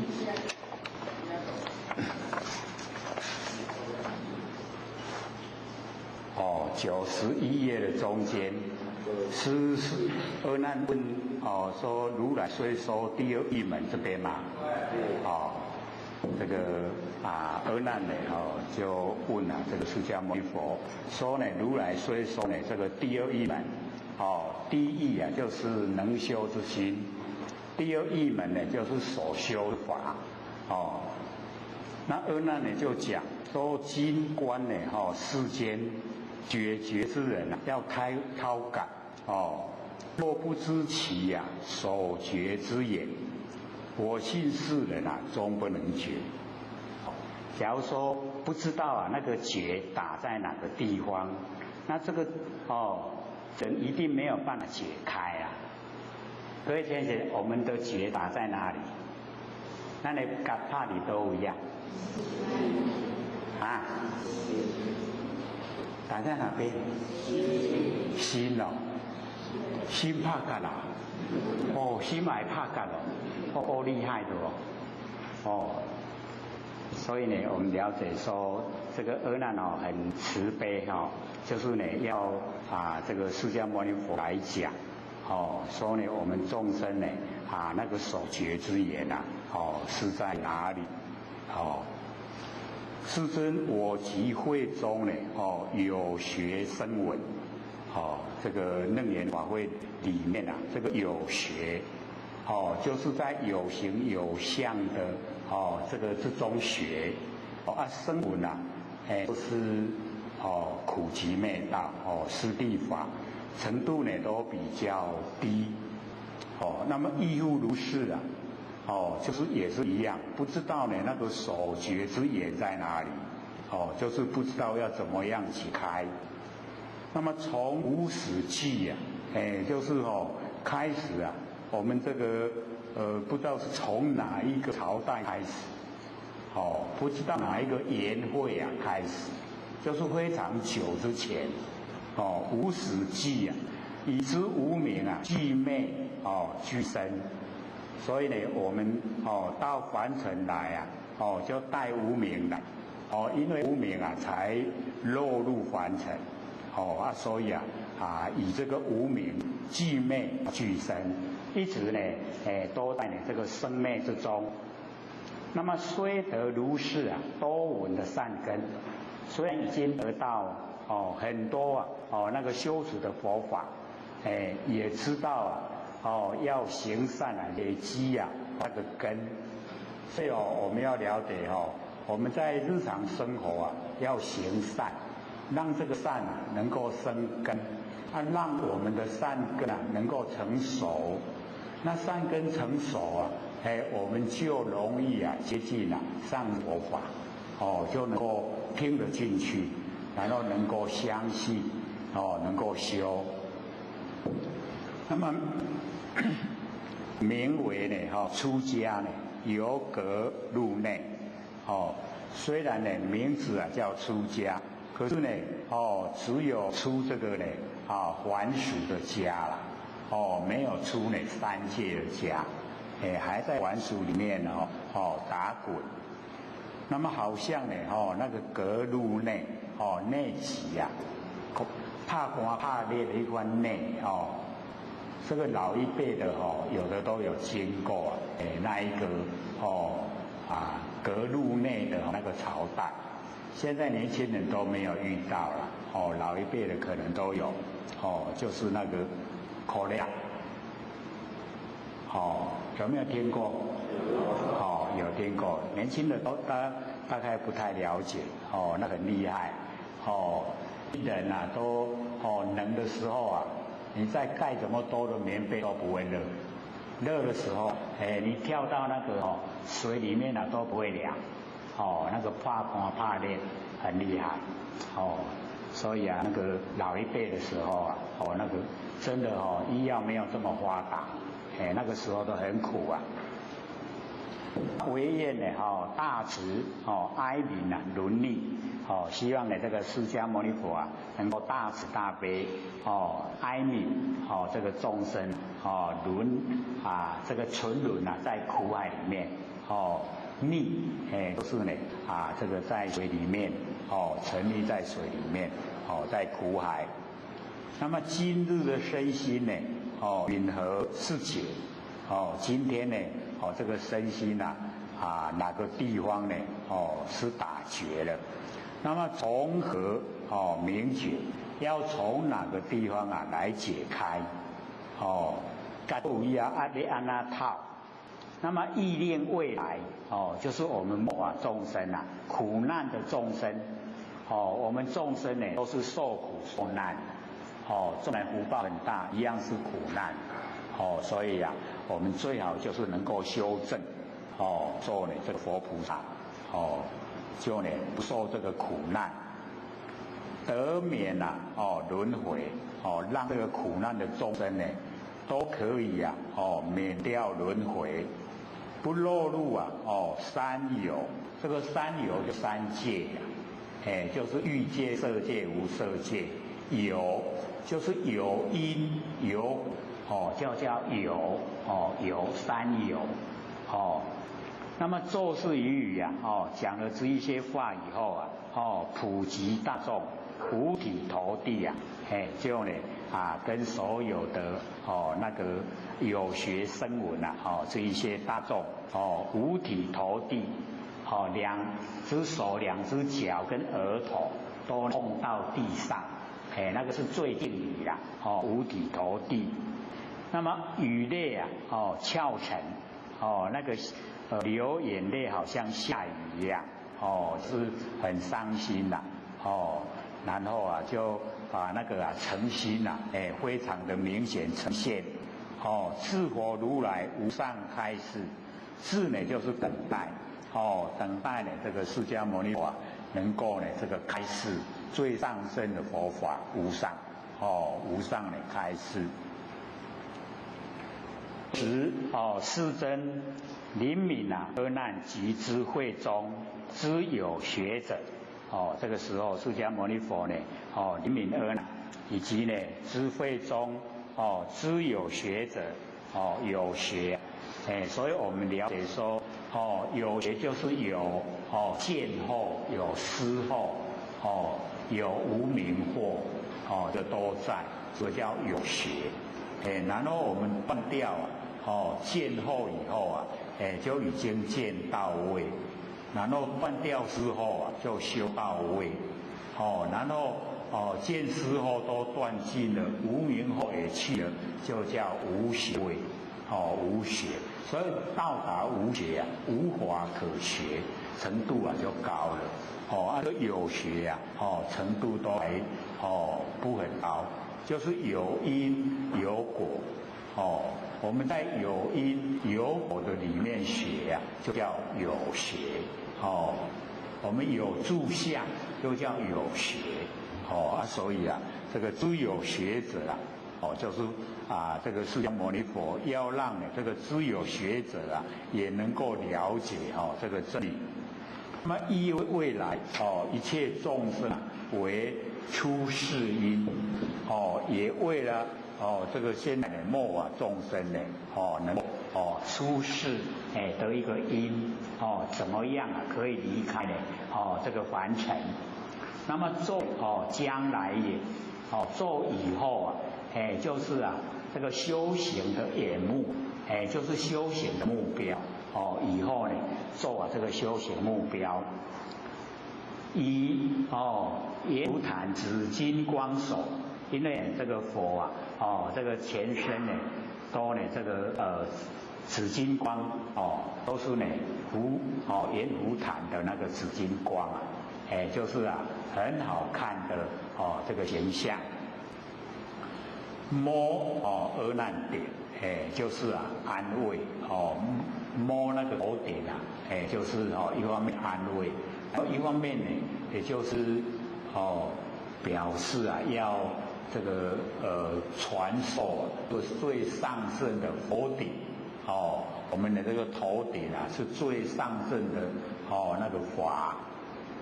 那么即时十方普佛世界，这个时候这个十方东西南北，东南西南东北西北上下，十方普佛世界，所有的佛世界非常的多，六种震动，动涌起是属于形象，进佛起是属于声音。这六种这个震动有三个属于形象，有三个呢属于声音，就是呢都整个能够这个让这个世界都不一样。可是呢，这个都要修持了以后才有感受到这个六种震动。我们众生呢大概都不知不觉。那么唯成如来自界者这个唯成如来一力唯成一位如来，就是非常多的如来自在呢这个世界所以我们了解这个世界世就是这个时间，界就是空间时间跟空间自在呢这个时间空间的这一些唯成如来各有宝光他们呢每一个都有宝光，从其点出，我们呢众生也各都有宝光只是我们没有办法说要它出来它就出来，差在这里而已都有所有众生都有都有宝光。那么其光呢同时以彼世界来起头领就是在那个围城那个如来的世界非常多的世界在他们的世界，然后都集中集合来这个起头领观这个如来顶就是释迦牟尼佛。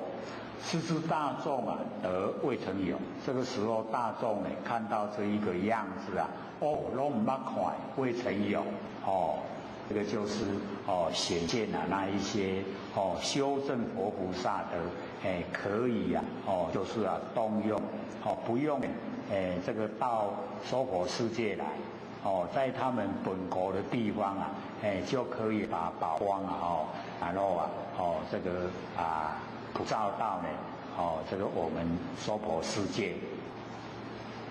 那于是阿难，这个时候阿难集诸大众啊，具闻十方，唯成如来，异口同音，告阿难言，这个时候阿难及大众，都听到了这个十方的唯成如来，非常多的如来都修正了，他们呢，异口，不一样的，嘴巴同音，同样的讲话，告阿难，跟阿难讲，说善哉。为什么开始就称善哉呢？因为阿难的发心呢，就是要释迦牟尼佛来这个讲，让呢我们众生都能够了解，所以那个发心啊，非常的慈悲，非常好，他不会说这个视线比较低的程度啊，被人家笑都拍谁，不会啦。被人家笑也没关系，所以这个十方唯成如来就赞叹阿难善哉，阿难，如意视之具身无名，所以你要认识知道，我们具身与生俱来的无名，所以我们呢就是要了解到我们开始修道呢，就是要破我执。那我执有分别我执，具身我执，然后再来破法执，法执有分别法执，有具身法执，再来一个就是这个具身无明这个是最难破，而是最深，所以这个具身无明一破除掉以后就已经恢复，就是如来身了，所以要。唯成如来呢，要阿难以及大众都知道认识，我们具身无明，使我们六道轮回生死之根那个生死的那个根源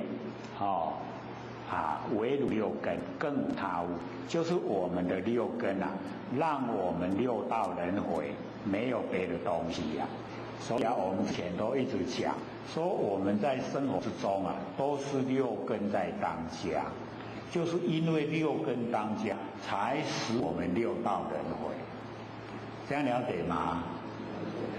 所以我们在生活之中就一定要启发我们不生不灭佛性本体，然后把前病支配我们这个身口意的那个前病交给佛性本体，不要让这个六根一直在当家。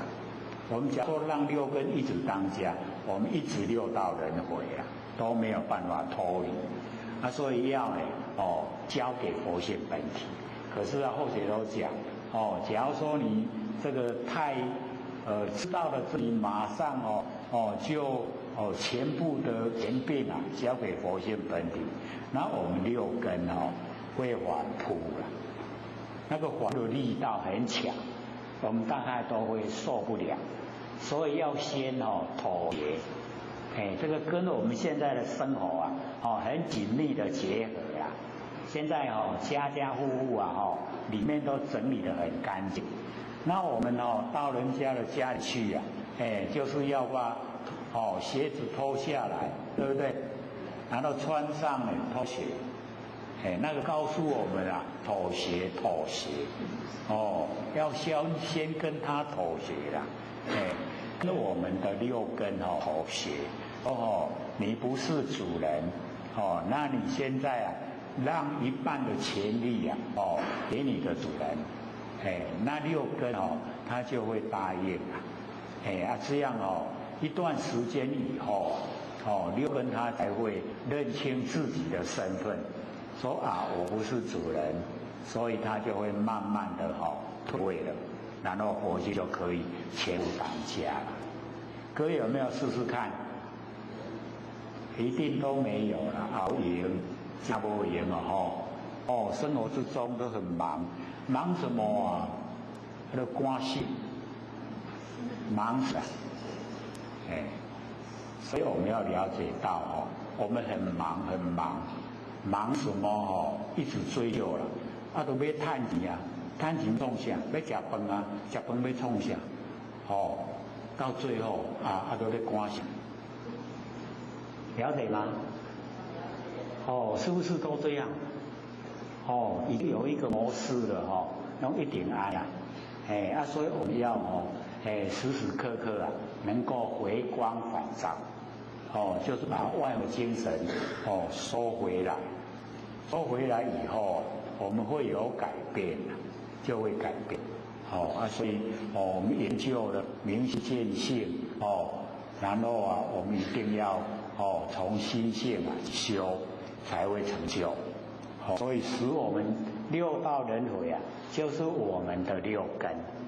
那现在我要修正，一样六根底下就讲，那么汝复亦知无上菩提是要知道这个得到无上菩提最上的觉那个觉道，令汝速证安乐解脱令我们能够很快的快速的来证悟安乐解脱极尽妙常，亦如六根更非他物。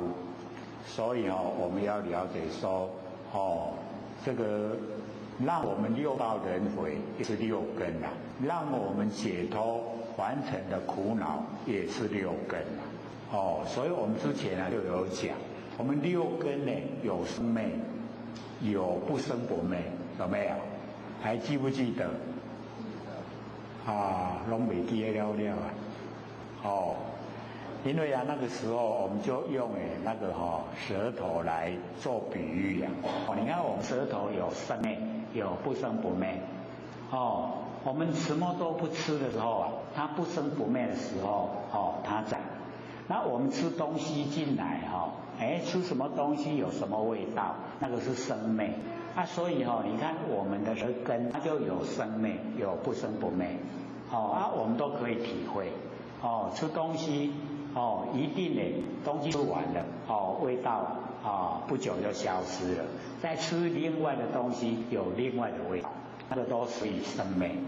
可是我们什么都不吃的时候回到我们那个舌根的不生灭本体回来所以我们对生灭跟不生不灭有一次我们细说，有没有已经可能太久了，有点忘了所以我们了解说有生灭的，那我们跟随着生灭就六道轮回，有不生不灭的，我们跟不生不灭就可以安乐解脱所以我们就有讲说满眼本非色，满耳本非声，有没有然后文殊常处目，观音在耳根，没有就是我们的眼根它就是文殊了。为什么？有文殊的智慧很高，然后很高的智慧现在寄托在眼根咱的目睭咱来用咱的凡心来用，结果就把咱带去六道轮回就带领我们走入六道轮回。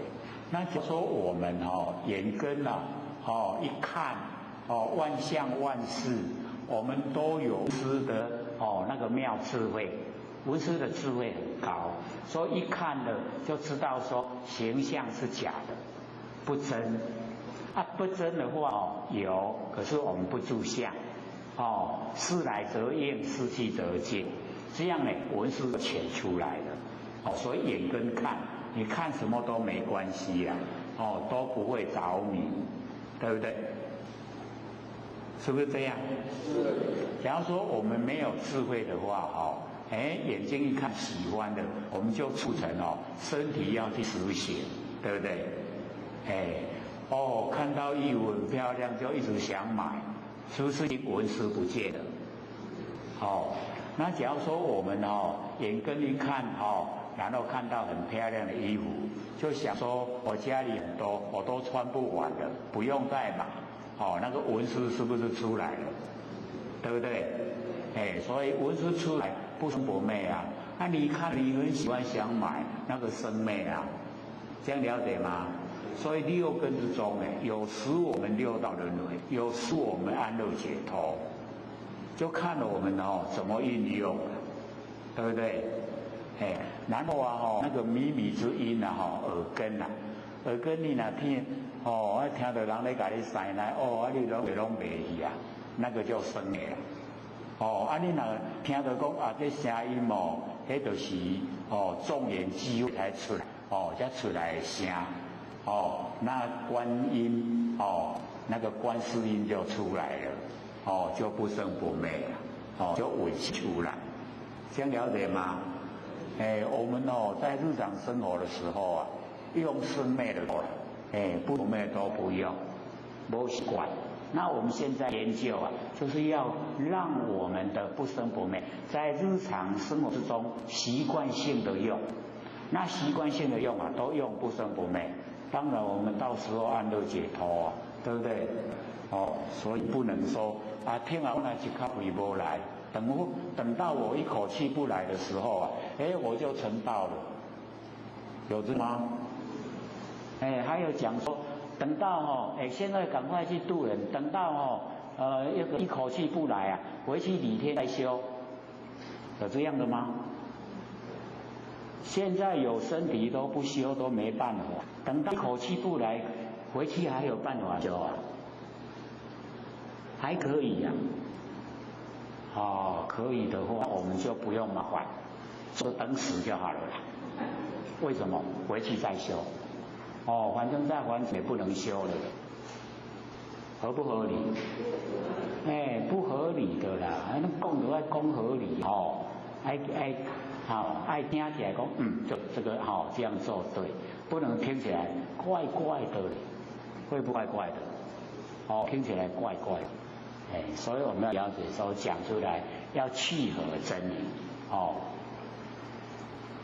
那么阿难虽闻如是法音虽然听到这样讲，那么心犹未明心还没有了解还没有了解这什么意思就稽首般就向佛行礼，都表白他心中的这个问题，说云何令我生死轮回安乐妙常那个生死轮回六道轮回安乐妙常安乐头是两个极端的方向。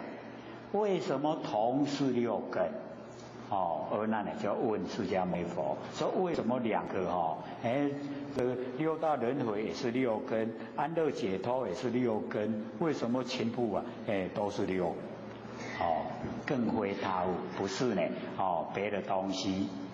那么佛呢就讲佛告阿难，根尘同也，就是我们的六根跟六尘它的源头它出来的源头是一样。假如说我们没有研究这个心理心，我们不知道那个源头是同样那我们已经到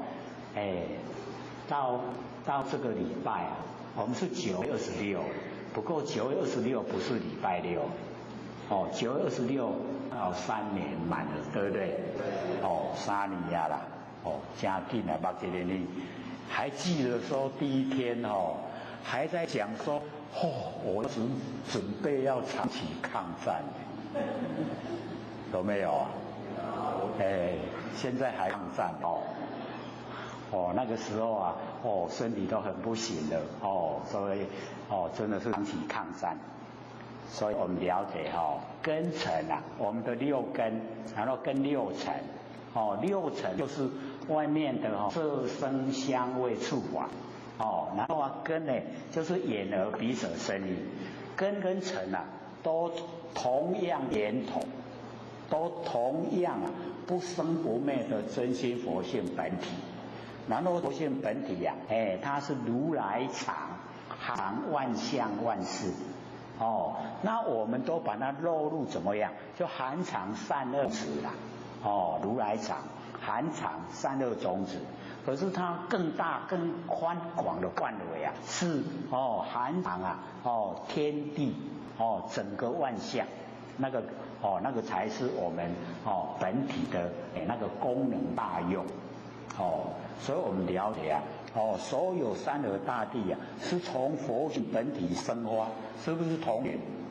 跟我们生落入凡尘，这样是不是同根源？所以根尘同源，同根源，这样了解吗？同源，虎脱无二，这个束缚脱解脱，束缚跟解脱它没有两个样，是一样。我们呢迷昧了就束缚了，我们领悟了就解脱了。要领悟要迷昧，都是我们自己呀。我们要领悟还是要迷昧？领悟就解脱了啦。所以虎脱无二，拢咱家己都是我们自己。束缚也是我们的心束缚了，解脱也是我们的心解脱了。全部都在心，所以心一定要明心，然后见性。我们不是有一个礼拜全部明心见性吗？没有。所以我们修道一定要分辨生灭的心跟不生不灭的心。生灭心我们日常在用，那个佛性的功能作用没关系，不要入相就好。然后不生不灭的心我们了解到它都很笃定的我们万年都放下念不生，那个时候整个都是不生不灭的真心佛性。所以各位一定可以体会那我们有时间就做万年放下一念不生，然后你一直累积了很久我们那个尘垢就可以降低减少。那尘垢降低减少，佛性就清净。佛性清净以后第一个我们第六感特别敏锐。虽然佛性的大用还没有，可是那个佛性的那个第六感已经有了。那有了以后我们很灵敏今天会遇到什么事，有什么人会来见我们，我们都会事先知道，那个就是第六感特别敏锐只要修都会有。然后我们看到人，见到他的人，你就可以直接感受他到底业障重不重。你看到这业障这重，各位有没有能耐？还没有修这么久还没有应该一看了就知道有的根基很好，一看了这个来修的就好修的一看就会知道了你可以直接感受，他的感受很重要。第一个那个第一个让你接触的信号这个业当这个以累积善加贼加好修，你都可以感受到底有没有歹势讲啦都是有啦，无遮奇怪无甲小人书都无差同款一定会有只要我们修了以后因为凡尘事尽量抛开佛性越敏锐，那你越灵敏的当然那知道就会越多因为整个宇宙整个山河大地全部都在你的心中全部都是你不生不灭的真心佛性，怎么会不知道呢？会知道才对到后来以后我们大用一发现那更不得了所以要了解到那个根尘同源，虎脱无二事性虚妄。我们认识的各位姐姐，我们自心就是生灭那个事的性都是假的虚妄不存在的，没有犹如空花，就好像空中的花空中有没有花？有我们也可以看到了，只是假的啦这个身体不好就眼才会看到空中花所以犹如空花经典都把那个花写成华，那个华的华，那个就是花了。而那有成花枝，这个释迦牟尼佛跟阿难讲，说有以有6层，然后花呢，我们6根的枝见，有成花枝，因为有6层，我们才有知见呐。假如说没有6层，色声香味触法，那我们的6根的枝眼耳鼻舌身意就没有对象，就不知道了。所以有成花枝，然后一根有相。因为我们有6根，才会有6层的形象。那么相见无限，6层的相，6根的见无限，没有本性这样可以听得懂吗？虽然没有熟，可是讲得已经够明白，有没有？有没有？我们这个下个礼拜印来里面就有讲解，就有注解了啦。不像这里说都是白话，不用注解。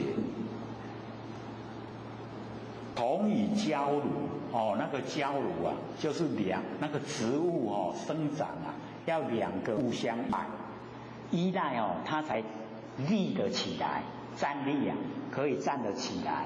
假如说只有单一的话，一转跑它没有办法站立所以交乳要有6根，要有6层层跟根呢互相呢依赖。是故汝今知见立知即无明本。我们的知见各位浅显正知正见佛知佛见，就是我们一念都不生的时候各位浅显，一念都不生的时候，不是没有念那个就是正念是正确的念，没有念才是正念我们有念都是邪念，这样了解吗？我们起心动念的念都是邪念，我们没有念头了，那个没有念头可是了了分明，那个就叫知见。那个知见是佛知佛见，正知正见，这样了解吗？这个我们都一直在讲了很重要。我们念头都不起的，那个叫正知正见，佛知佛见。所以这个知见就是正知正见，佛知佛见。然后我们立知这个立知就是根尘相表产生的，我们把它建立在我们的那个本体不生不灭佛性本体上面，把它建立根尘相对我知道这样了解意思吗？从文字比较不容易了解，可是从我们讲解就容易了那个知见就是我们都万念放下，念不生的时候那个叫正知正见这个时候不再立知了，你再立知的话，那就已经都变偏了，都邪了，不是真理了，这样懂了吗？所以呢，知见呢立知这个就是无明本，就是我们根尘相对那个就是无明本，无明的根本。所以我们就可以了解说，凡人在凡尘都是无明，没有认清真理的时候了因为我们都是很相信我们的6根，然后面对6尘根尘相对，然后产生6识，我们都把它认为真的，结果它都是妄，因为它没有体，它随着外境的变化而变化，不像我们真心佛性它呢都永远不变，如如不动所以这边我们了解说，知见立知就是无明本。就所有我们在凡尘的生活这一些都是立知啦，都是知见立知。我们从佛性本体建立的那个知觉性，这样了解吗？很深吗？不会听了就很浅的只要你稍微用一点心呢它不会很深。然后知见无见，我们在呢我们了了不明的佛性本体上面，我们不再加知见就是已经无见了，没有已经无见。思即涅盘无漏见这一些这个知见无见那个思就表示说知见无见思即涅盘，这样子就叫做涅盘。涅盘就是不生不灭。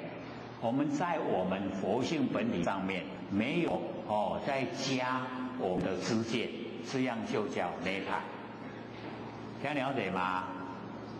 差别很大我们一般习惯性我们生活的用法都是呢知见立知因为那个很容易就形成根尘相对产生六识都是这样哪有办法像我们研究性理心法以后把根尘相对的那个六识那种变化完全都了解，都不要它我们应用不住相应用它，但是呢不被它左右所以就可以进入这个涅盘无漏无漏呢我们就是了解一念不生一念都不生无漏。为什么？因为我们精神都外放，外放就叫漏。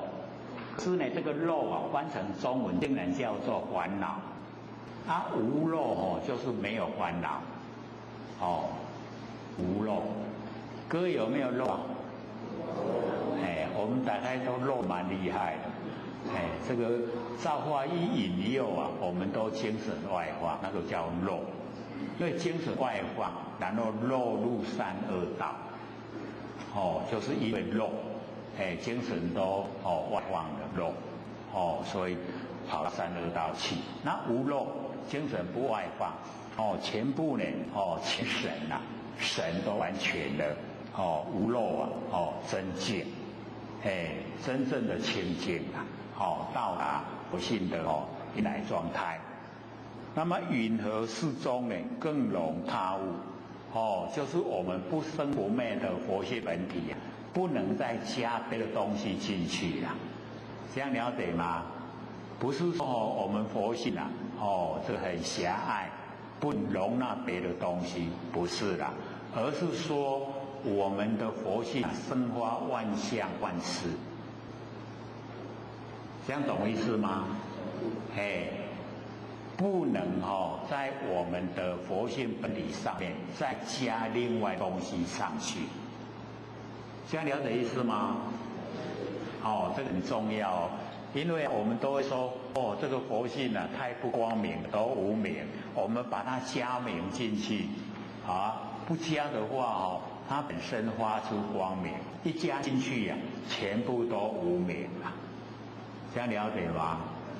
所以这个佛性本体是不能加任何东西进去，所以更容他物云何事中更容他物，不能再容纳别的。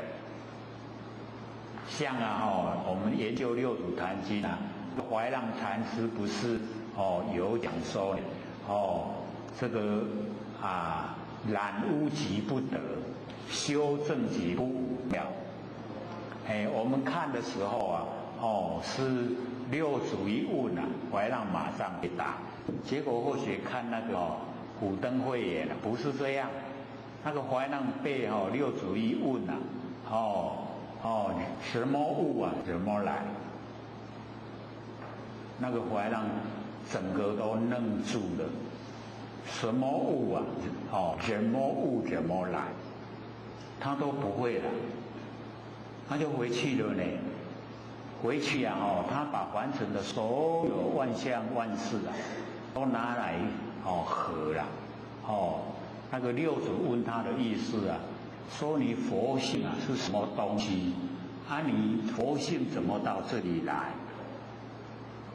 他回去拿万象万事来跟这个相合，结果他8年以后啊才得到答案，然后又来找六祖，跟六祖讲说他领悟了，那你说说看，你讲说是一物即不中，有没有？你讲佛性像啥拢唔对，说是一物即不中，六祖又问他还可修正佛，然后怀让就回答：修正即不无，染污即不得。所以我们要了解到关键点都讲得清楚哦。你看，修正即不无，一定要修正。为什么？我们六道轮回太久了，懒得那个习惯性太强，所以一定要修。然后染污即不得啊，就是佛性的本体，你要把它怎么样染污你染不得啦。所以六祖一听说，这个即此不染污啊，是知佛之守护念，如意如是啊，无亦如是。这个就认可了，所以领悟的完全正确。这个不染污啊，知佛之守护念，知佛所有的佛来保护的，是保护这个不染污的佛性体啦。你这个样子，我也这个样子啦。所以我们现在再来看那个六祖坛经啊，意思就更明显，古也拢造出来，所以我们了解说，这个佛呢都是要我众生成佛，那成佛一定有方法，要了解方法，那一定有真理所在，要透彻知道真理，都不能我们台湾话含理合理，国语怎么讲？含混这个含混好像没有很传神还含理合理，含糊不像我们那个台湾的话那么传神含理合理。那底下呢那个解说说根尘皆是清净四大所成，我们的六根跟那个六尘，全部呢都是清净的四大所有风土啦。那我们看到的所有风土因为都是经过很多的那个掺杂，所以很误会，不是清净啦。可是我们的源头它是清净清净的四大。像我们整个虚空这个整个虚空内底拢有所有风土，这空间内底智慧风土过这些有没有很清净？有加清楚哦。虽然有所有风土，天地的元素拢伫内底就是我们见到以后都很清净，对不对？就是这样这个造成的都形成的根尘都是这个清净四大所有风土所形成。那我们落入凡尘的四大所有风土我们看到的都已经变得很污秽了，就不一样了。可是它的源头很清净。故意同源同根源，虎头呢皆在根尘。我们束缚了也是六根六尘，解脱了也是六根六尘，所以虎脱呢皆在根尘，所以讲虎脱无二。根尘是之性，虚妄不实，故如空华。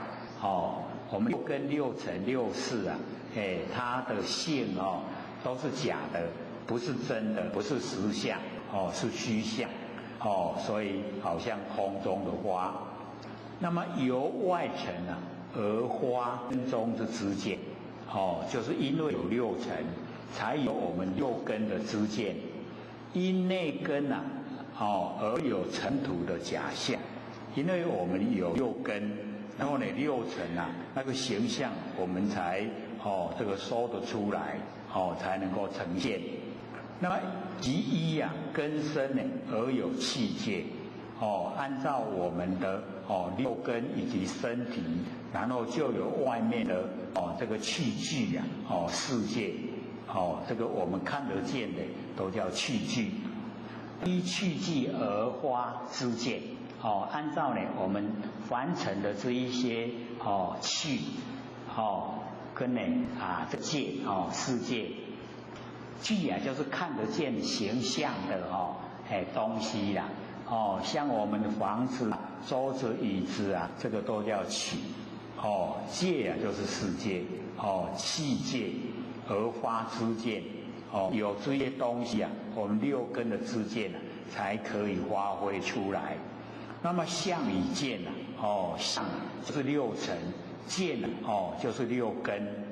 由根尘互相呢发起相跟见，那么同空华无止，六根也无止，六尘也无止，没有实的实地，不能自立，它没有办法自己独立。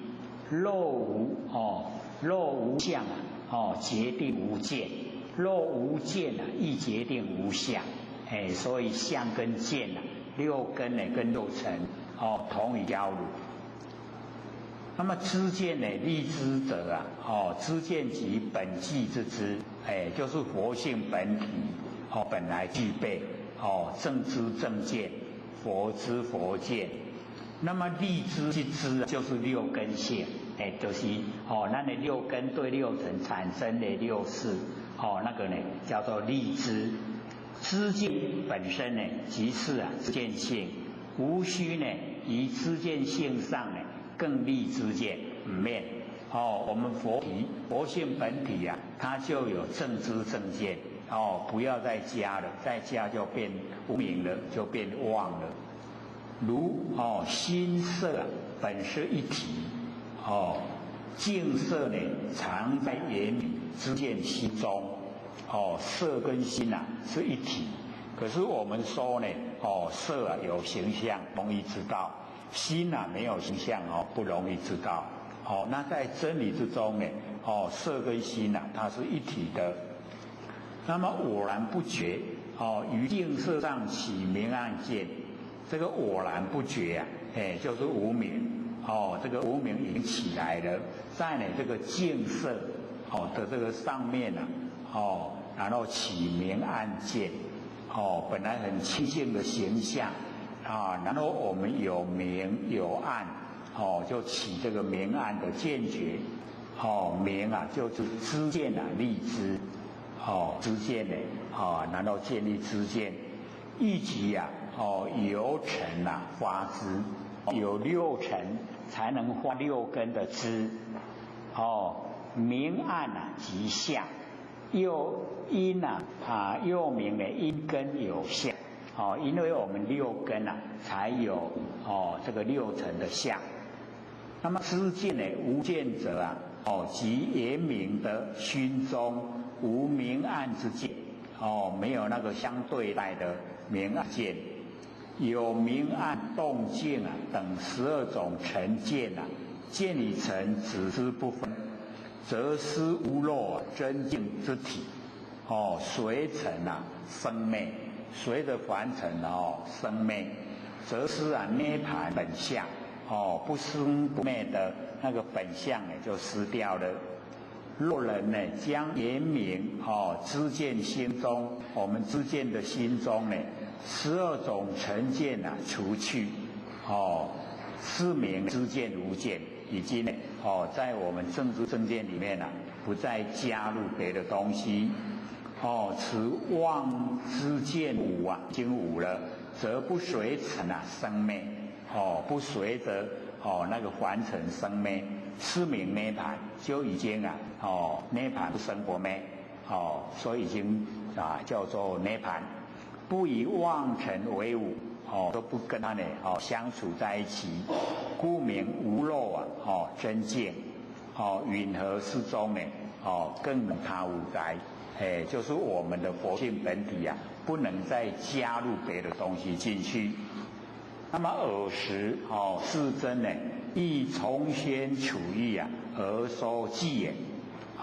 这个释迦牟尼佛呢要呢这个把这一个义理啊，又重新的讲一次然后用句语啊来说真性啊有为空这个真性啊，我们呢这个不生不灭的佛性本体啊叫真性。那么落入啊这个有为啊，有为有所作为啊，它就已经啊全部都是空所以啊无为才是正确的，有为啊都是最后啊到最后的那个佛啊全部都是空欢喜一场，都是空那么衍生啊故如幻所有万象万事啊都是因缘际会所产生，所以它好像幻幻影啊幻丁啊幻象啊幻。所以前些有看过那个幻灯吗？幻灯片有没有？假如说以前啊常到戏院去看电影啊，之前它都会放映，对不对？那个一出来啊很快啊它又切下一个那个叫幻灯都是幻因缘产生啊，就好像那个一样很快就消失不见幻如幻都不真啊。那我们了解到凡尘的万象万事啊，也都是如幻不真，很快就变化。所以啊我们志向啊产生烦恼，烦恼就是因为住相。那我们住的相相已经变化，可是我们住的相还在旧的相上面，所以啊我们就是没有跟得上真理呀。跟得上真理的话不会住相，那就不会烦恼所以各位就可以想一想，我们的烦恼由来怎么来？由自相而来，相都不住了，烦恼就没有了所以啊我们就是了解到说，一落入真理了以后什么都没有，没有才是真正的实相。那有的话呢，很快就变化。无为啊无起灭不实啊如空法无为。要说我们进入佛性本体啊，就是无为。那无为啊就没有起灭就没有这个起升起，灭消灭消失了，没有无为无起灭啦各位要了解，虽然这个文字啊是无为无起灭，可是呢我们要了解说，我们只要不落入啊有为，它一样有变化，形象有变化有起啊有灭，这样了解意思吗？不能住在文字袂使叫你甲咱绑的不能被文字束缚了这个无为无起灭啊就是讲我们要用我们的那个佛性本体啊来应对凡尘的万事万物那么不实啊如空法，凡尘只要落入有形有相呢，它都不在就好像呢空中的花因妄啊显之真，言语言语啊都是妄。那为了要让大家了解真理啊，所以要显示啊那个真理。所以啊我们假如说有拿那个楞伽经开类啊回去听，就有听到大卫菩萨在问那个言语啊是地狱意啊，还是所说呢是地狱意？有没有？我无摕回去听啦，我唔知呀。所以那个时候啊，佛就讲言语啊是起灭动摇辗转因缘生，若辗转因缘生啊，一地一义啊不能显示，有没有？无看我哪知有没有？无看无听拢唔捌所以我们就是要了解佛有详细讲了说言语不是第一义啊，所说也不是第一义啊。那第一义啊，就是自证。那个圣人已经自证，证悟到本性以后，那个才是第一义啊。自证圣处啊，是第一义，不是言语，也不是所说。他说言语呀，就是这起昧、动摇、辗转、因缘生，这样了解吗？所以言语文字啊，都是假的，都不真。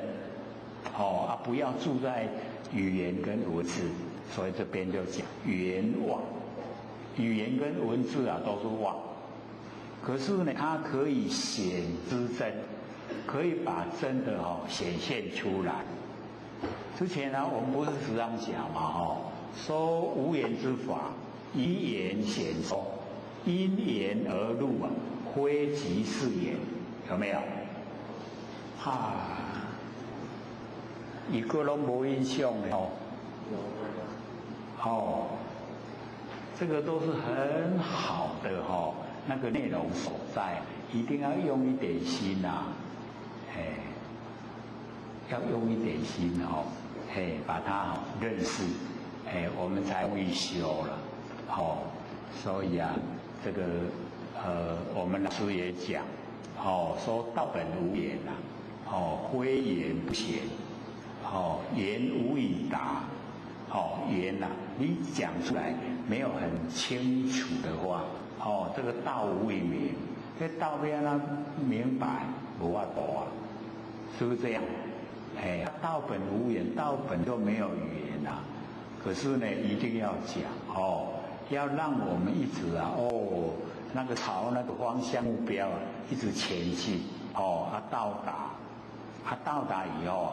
我们把语言文字都抛开，所以言妄显知真。那么妄真啊，同二妄，显知真的真啊，也是妄，这个就很高了我们说按就对啊，按就对啊，结果嘛不对啦。所以这个修持的这个过程啊，各位也可以这个拿捏用方便法门假如说有一些刚进入那个起心法刚好了解，他假如说问你说这样对吗？你不能一下子全部给他否定不否定就泼冷水，他那个修持的那个动力全部消失了，就不想修了。这么困难，不修了，不修了。所以你给他讲说，对，这样就对，你努力走，继续走，让他呢熟悉一段时间以后他自己会知道，你不对，这样不对了，他就会在往上就前进，这样呢就会真正的达到目标了，所以不要泼冷水。假如说我们正在高兴头上做得有心人家说你这样全部错会花起有没有？要想再提起来都提不起来了，所以那个时候你就不要说不对，不要讲这样，用方便法门说对，这样就对，了解吗？虽然不是正确，可是那个就是引导，循循善诱了。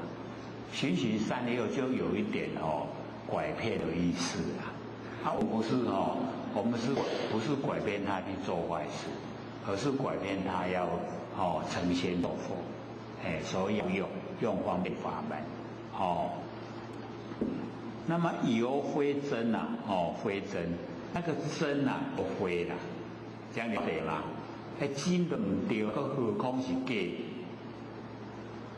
就是说，努力的人都不一定成功，何况你不努力，更没有成功的机会。这样了解意思吗？就是这样。那个真不是真可是你没有这样讲的话永远也没有机会了解。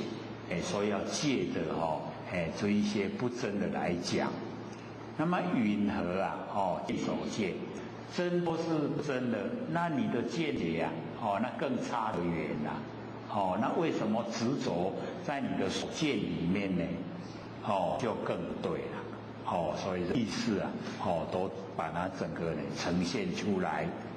那么中间啊，无实性啊，自故漏交流，就是这一些我们凡尘的这一些现象，这个呢中间啊都没有实现，我们的实现啊就是实相，就是不生不灭的佛性本体啊，那才叫实性。可是我们在凡尘生活之中所面对的六根、六尘、六识，全部都没有，这样了解吗？可是我们都一般认为都是真的，六根、六尘、六识都是真的，认为啊，我先看到，我先听到，这个要甲人饲嘛，拢钱啊徛起来啦，拢唔甘愿输啦。所以我们要了解到真正的一走入真理了以后，就不会跟人家争论，已经知道说这个程度差的蛮远的时候啊，那就变默止于容啊，对不对？你默了以后就能够容纳，他对了，他不对了，你都容纳，容纳了以后慢慢再加以开导，这样呢就不会让它消失了这个动力。结同手因呐，这个我们打结跟要解开呀，那个因呐都是相同，因呐要打结的，就是因为迷昧；要解开啊，就因为领悟，所以啊，领悟啊跟迷昧啊，都是在我们的心啊，所以同手因啊是一样的，迷昧了。就是打结了，领悟了就是解开了，迷昧了六道轮回，领悟了就已经安乐解脱，所以都一样的因，同手因，圣环呢无二路，圣环都是相同的一条道路，所以圣人是常觉不迷。我们众生呢是常迷不觉，我们有没有常迷不觉？有没有？不承认我哪有？我都拢嘛无迷一定不承认自己迷所以要了解说，要领悟也不容易自己要用心，只要肯用心呢，都可以这个解决所有的问题。那么汝观交中性空有二际，就是呢我们来关照那个交那个交炉那个交炉它中间的线就是根尘相这个相成立相依赖那个好像交炉嘛，我们看那个交中线那个根尘互相之间的那个交，它里面的那个线有关交中线空有二际会，不管是空还是有，两个都不对。早已空不对，早已有不对。所以我们就是要了解到，或者都在想，之前要考那个驾驶执照，现在没有，以前有啦，就是他有手拿一支那个铁棒，它两边它都有吸铁，你拿个铁棒就是从中间这样一直往前，然后你又能够收回来。就是表示你的稳定性可以掌握方向盘。可是假如说我们那个稳定不够你哪里会错的它就会被那个吸铁吸走了，然后你用力把它拉出来，对不对？结果这边一拉出来，糟糕了，被这边又吸走了，就是很难说你拉出来不被这边吸走了，就两边你都会被他们吸走。那个考试官说你下次再来，就是你稳定性不够了，不能掌握方向盘。后来我听他们讲说，现在没有这个科目，现在人跟他手皮抓去花花紧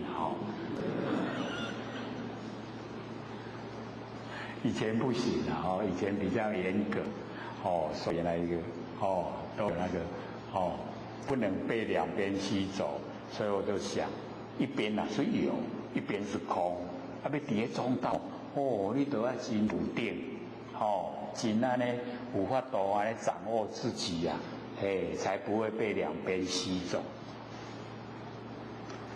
所以我们在手之中也是一样，不着有，不着空。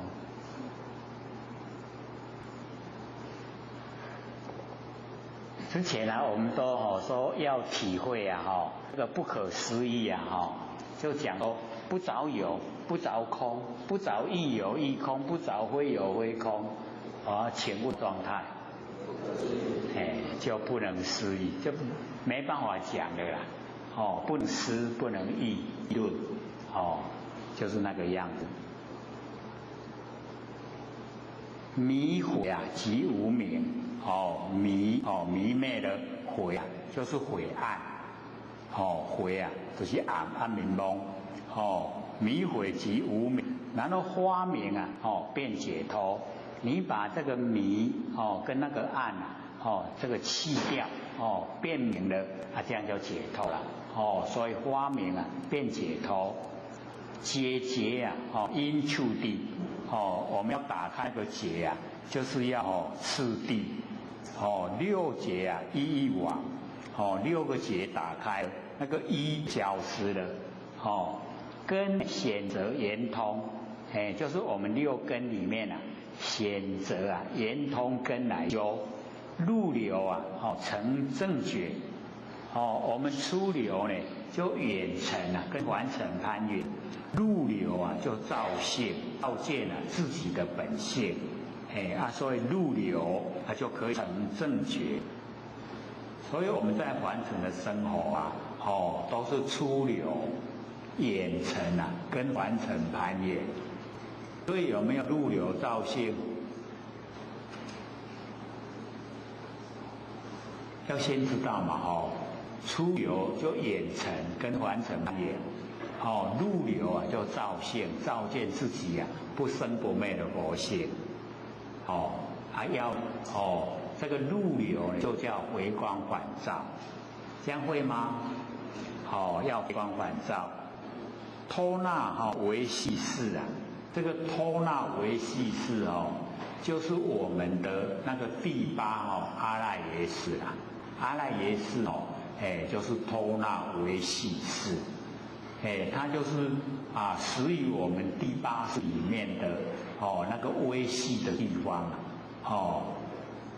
那习气曾保留我们的那个习气，就是修道人为太久，养成了那个习惯性那个习气就好像那个瀑布的流水动都动不了所以了解说我们在修道人为太久要修道就不太容易，一定要有恒心毅力。真非真孔迷要说这个托那维系事是真它不对说非真因为要依赖它来修你说它不真的话又不行，你说它真又不，这样了解意思吗？所以佛就是有时候就是会选择啦我常不言，释迦没有说是一种就是很微细的我都不时常说了，所以也明白释迦牟尼佛明白告诫那一些菩萨，说对新进的这一些修持修道者啊，不要讲太深的佛理。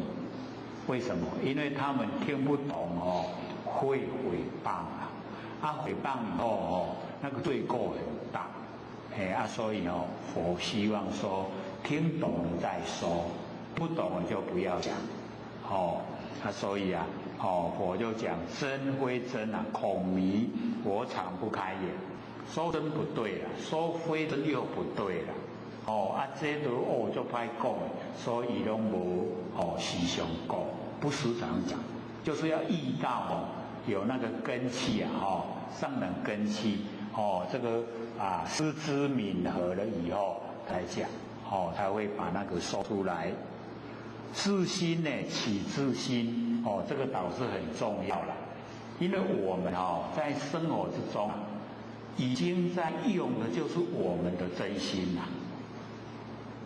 今嘛咱在咱的真心内底，固定要找真心啦，这样怎么样？叫自心起自心，已经是了。像那个张左悟道记啊，我们不是有讲一句嘛这个趋向真如啊，亦是邪，有没有？你在真如之中你还要趋向真如，那不是邪的吗？要断我们的烦恼益除烦恼，从生变，有没有？记不记得那个张左悟道记啊？我们要除掉烦恼，我们是不是还要生个念头来除掉烦恼的念头？是不是又增加一重的障碍？烦恼本来就是佛性本体啦，那我们要生一个念头来除掉这个烦恼，是不是增加障碍？所以只要当承担就对了啦，了解意思吗？我们在日常生活之中时常都在用我们的真心，不是用生昧心是用真心。可是我们用真心的时候不知道这个就真心一听到更高的佛理的话那我就进来找，这个叫做自心起自心，了解吗？在日常生活时时刻刻日用而不知，已经都是了可是呢不知道呢又要去找，结果就变成了自心起自心，然后非幻，本来它不是幻就成幻了，那是真结果我们把它认为不是，要再找了嘛，是不是已经不是，它就变成幻嘛，了解意思吗？不取无为犯，只要我们呢不再取我们的自心不再去找心都不要，当下都是了，当下承担不取就无非犯，没有非没有幻，都已经是真了非幻呢尚不真，这个非幻都没它没有，那就没有。犯法允何立？那犯法怎么样成立？没有了，全部都没有。是名妙莲法，这样呢就是妙莲法，莲花宝座我们都可以做莲花了，成就了金刚王宝觉我们那个不生不灭的佛性本体是金王，我们那个觉觉性不落入生灭的觉性就是宝觉所以金王宝觉如幻三摩体，三摩体就是正定。那为什么要加两个如幻？因为怕我们住我们很容易住相加两个如幻虽然正定很殊胜，可是加两个如幻爱得拢给你就会住相。所以这个佛讲经的他的那个奥妙因为我们追求正定真正的正定现前的时候我们一定住在正定里面。这样的话离最理想的那个状态，就还差一截。就像我们说百尺竿头更进一步，有没有？百尺竿头我们就是能够依赖的一个最微细的地方，说到很高了，更一步各位姐姐，什么状态？百尺竿头更进一步，什么状态？我们都百尺竿头俩条条了，不敢画，因为更进一步我们都会想下戏对不对？结果你假如说那个更进一步你不再依赖那个百尺竿头那一点，不依赖那叫更进一步，就是晃，把那个纸微细的纸全部晃了。一晃了以后，刹那就见全身了。刹那之间，你的那个全部的法身都呈现，就已经成就了啦。了解吗？下好戏就对了。你若唔敢下戏就袂成要练有伤学啦，我拢讲互你听较紧，放掉就好不要依赖。所以呢，我们了解说，那个如幻三摩体，正定，非常殊胜的正定。你不要你住在很殊胜的正定，那个叫百尺竿头。如幻叫做更进一步，这样了解吗？肯不肯放掉拢会惊吓死弹指呢超无血，这个弹指就是很短的时间各位前贤会不会弹指这样的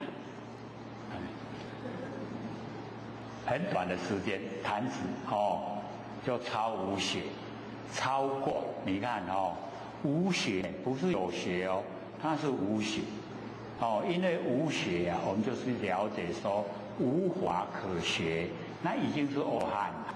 可是阿罗汉假如说他还有这个形象，他还会有那个识会有固执在，所以虽然是无学，还不是顶高了。这边它是超过无学，所以最起码都是菩萨。虽然说无学是阿罗汉以上，可是他这边超无学就已经就是菩萨了所以弹指很快时间就已经超过那个无学。此呢阿毗达摩这个十方呢七法一路的涅槃人那个这个婆切梵跟那个阿毗达摩这个后面呢我们都有那个这个解说阿毗达摩呢就是无比法最殊胜的那个佛法婆切梵呢就是佛的那个名称。真性是根尘之本源那个真性就是我们呢六根六尘的本源。根尘是真性随缘所成之境随缘我们的真性呢有这个不变之体，有随缘之用它是随缘所成之境无自体故名空，它没有的自体，所以叫空。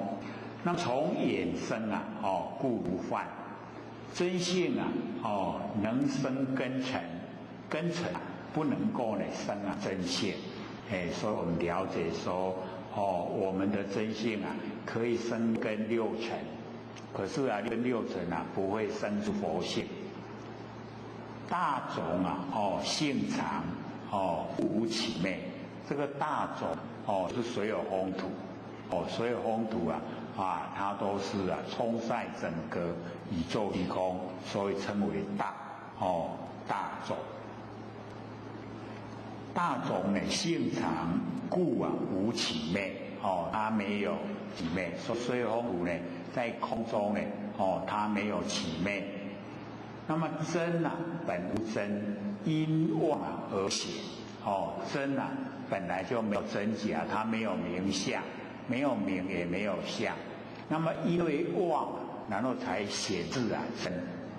没有妄就没有真所以因为有妄才显这个真。那么妄呢本不真，真亦是妄。故曰妄真同二妄。真与妄全部都是假的，都不真，因为那个真是妄相对而建立的，不是真的真。那么真与非真且非啦，全不对，何况呢能见所见这个互相对待而起来的，相对待而昧，相待而起相待而昧，互相对待，有起昧。由尘六尘上呢立枝，就是立我们六根的枝，是为结怕感。以尘相上呢不立枝即名觉开了，那个觉感套鬼那么觉与结怕感的套鬼皆晕以尘相凡尘的景象。结者呢成凡。怕感得众生，套鬼得性灵，漏花明相见虚妄，这个相就是六尘，六尘相，见就是六根性，虚妄都是假的。立之见则无明之福变成解脱，那个无明束缚绑住了。就解脱了。那么解结就是除掉我们的那个见，所以我们那个知见重要。那个我们在凡尘所立的知见都不正确，所以把它都去掉。先除掉呢凡夫的知见，后呢再除掉二圣，就是那个四谛。那个声闻，然后再呢那个必之佛是因缘，那个二圣的知见，是为有次因六收一，无六呢一义这个不可收。入流即往所知，就是回光返照。所有的知都消失了，一根呢还原，六根就全部都解脱了。脱纳为事所谓就是呢脱纳为系事。那么七事执八事的见分为我，八事的相分为我所。我就是主观，然后我所就是客观。然后我就是身体的本身，我所呢就是我处的环境，那么七事以种性为首，所见之境，六事以相及万事万理为首缘境，万事万理可以成，是为初显示，要初显现的我们认识。种性不可指成，故曰为细事，很微细的那个种性，所有风土的本体。六佛说六事呢波浪，七事如瀑布的流水，八事就好像大海，波浪很容易看到，这个瀑布的流水很难知故曰为细事。对六事之妄心名为真心，对八事之心又非真心。所以我们了解一样这个八识啊，它有妄心的称呼，真心的称呼。那么梵语啊，恐怕呢梵语不了解，佛呢不常说不开演这个上乘佛法。自心呢起自心，即从真知见上呢立妄知见，妄知啊妄见。以妄之力，那个妄知妄见已经建立，必有所知之处，就所知的地方所在。那么所知的那个地方所在啊，即真性啊，随缘成根尘，就是我们佛性的显作用。故曰呢，非幻，成幻法。非幻呢，即真性。幻法就是根尘，所以我们了解我们在凡尘的这些根尘啊，都是幻法，那非幻呢，就是我们的佛性本体。色漏自心啊，不生取着，即不立知，意见，则真性啊，且不可说，都没有语言，故曰呢，无非幻，它没有。这个漏入啊，语言文字形象，非幻之真性啊，尚且无，从真性啊升起之幻法，因何能成立？所以这个呢，就是很高的一个境界了。那么观此呢，而知万法之观要啊，在取与不取。取呀，就是凡夫；不取呀，就是知佛。成道者，佛法呢，自简啊，自辩，很简单，很容易，佛法之简便之如此，谁为佛法深奥？难知难行哉！讲一欠啦，不是轻。临法就是花呢，跟果同时。若人一念必知不立见，不取相，当下呢，即同知佛，跟知佛是一样。金刚王宝觉啊，即坚固觉，坚固的觉体，永远都不会坏。那么如幻得众生本来是佛，无法可修，无法可证，今修三摩地啊，乃从无中生有。故名如幻。如幻的两个字啊，虚到结尾以后，如梦啊，痴觉，好像已经醒过来了，觉悟啊，在做梦。此之啊，所修之三摩，就是正定，乃幻梦，就好像在做梦一样。众生心之所也不定啊，开不知思，相是幻。那么心呢，常留意相，心就常常呢住在形象上。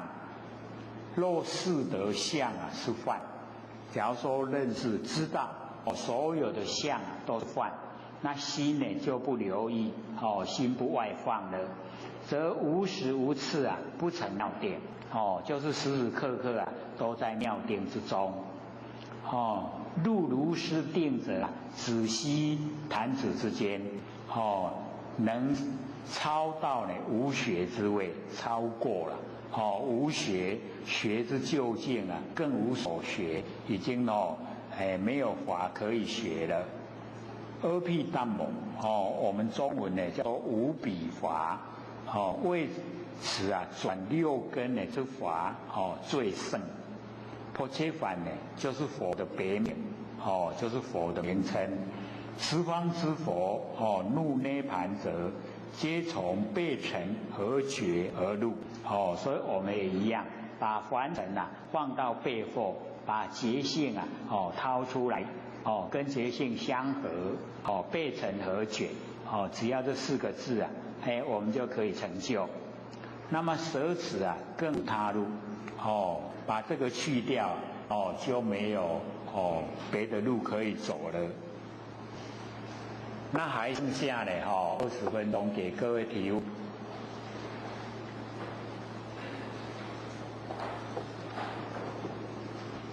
们今天讲的会不会太深啊？不会哈，讲得很详细哈。然后我们下个礼拜又有一本哈更详细可以看。这个哈是这样的这个呈现的。那民国85年写的是这样，歪啊，横的，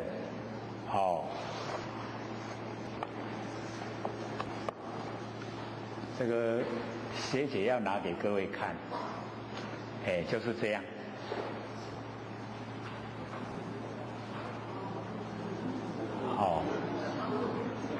然后我们呢都想说下个礼拜可以拿就可以看每一句啊，每一句都有解说，因为或许在写这一本的时候，都把它看成白话了，所以就不写了。那一本写的时间真的比较久，2-3年，这一本才写几个月就完成了。可是几个月都要命。有要问的吗？好，请说。各位老师好，各位先生，先生好，老师好。就想请问一下，就是说，这课本里面有说，非妄是真性善解人，从真心升起之法如何能成立？这句话不太清楚，想请问刘讲师讲解一下。这个非幻成幻法这边嘛，对不对？这个我们假如说呢，不要自心起自心的话，那就没有幻法了。因为我们自心要起自心。那个非幻本来是真的，非幻就是我们真性，它就变成幻法，真性就变成真就变成假了，这样了解吗？懂不懂？我们已经在运用的时候就是已经真心了，只要不落入心意识那个都叫真心。那个时候不要再另外再找。我们另外要在这个时候要来找自己的心用真心的时候要来找自己的心，那个叫自心起自心，这样了解吗？本来就是已经是了，你还要再找，那就已经是就变成非了。非幻就是讲真性，它就成幻法，真性就变成幻法，真就变成假了。安尼啦，我简单不？很简单还有吗？这个有疑要必问，疑就是解啦，就是讲，问你就套回刘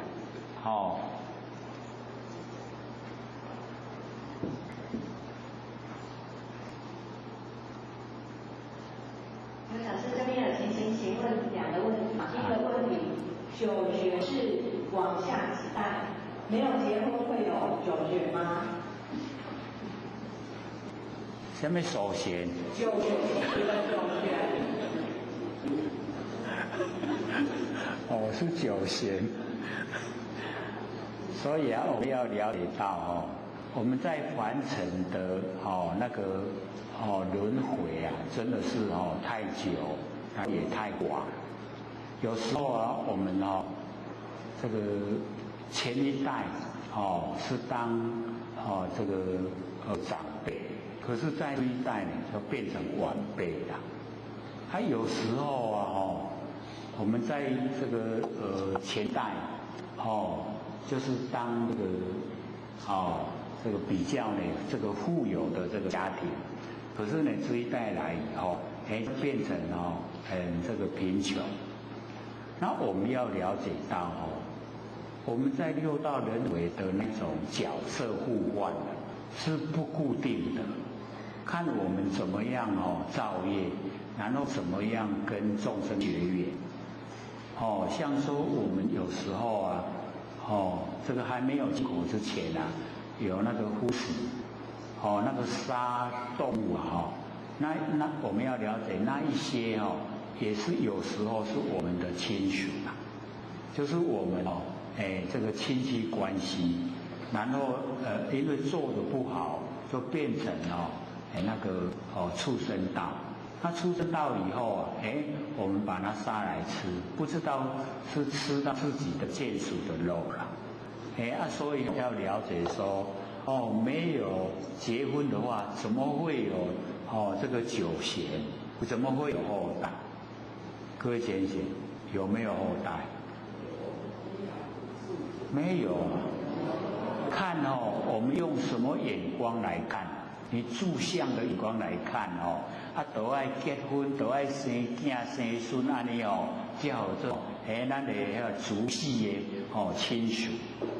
可是我们要了解到我们用真理来看待，我们要了解说我们对那个族的尊敬我们就会好像说他有教我们会不会尊敬这个老师就好像父亲一样，对不对？所以我们就会自己称这个香一拿起来某某这个弟子有没有？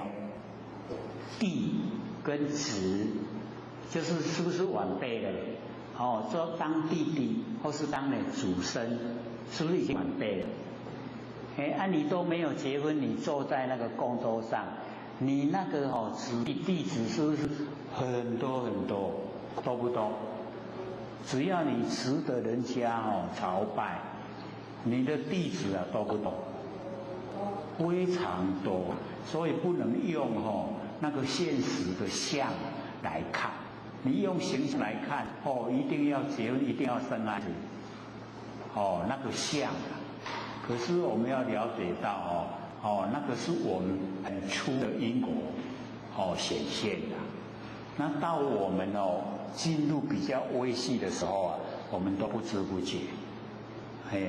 那我们要了解说这个凡尘的所有一切那个变化无常，它也都很多的我们长辈，很多的我们晚辈都在虚空之间。所以不用怕说我没有结婚怎么会有九贤？有啦，妻子也有还不止妻子。还有一个呢？还有一个是四象之意义，就是三星四象的意义，跟三星有什么关联？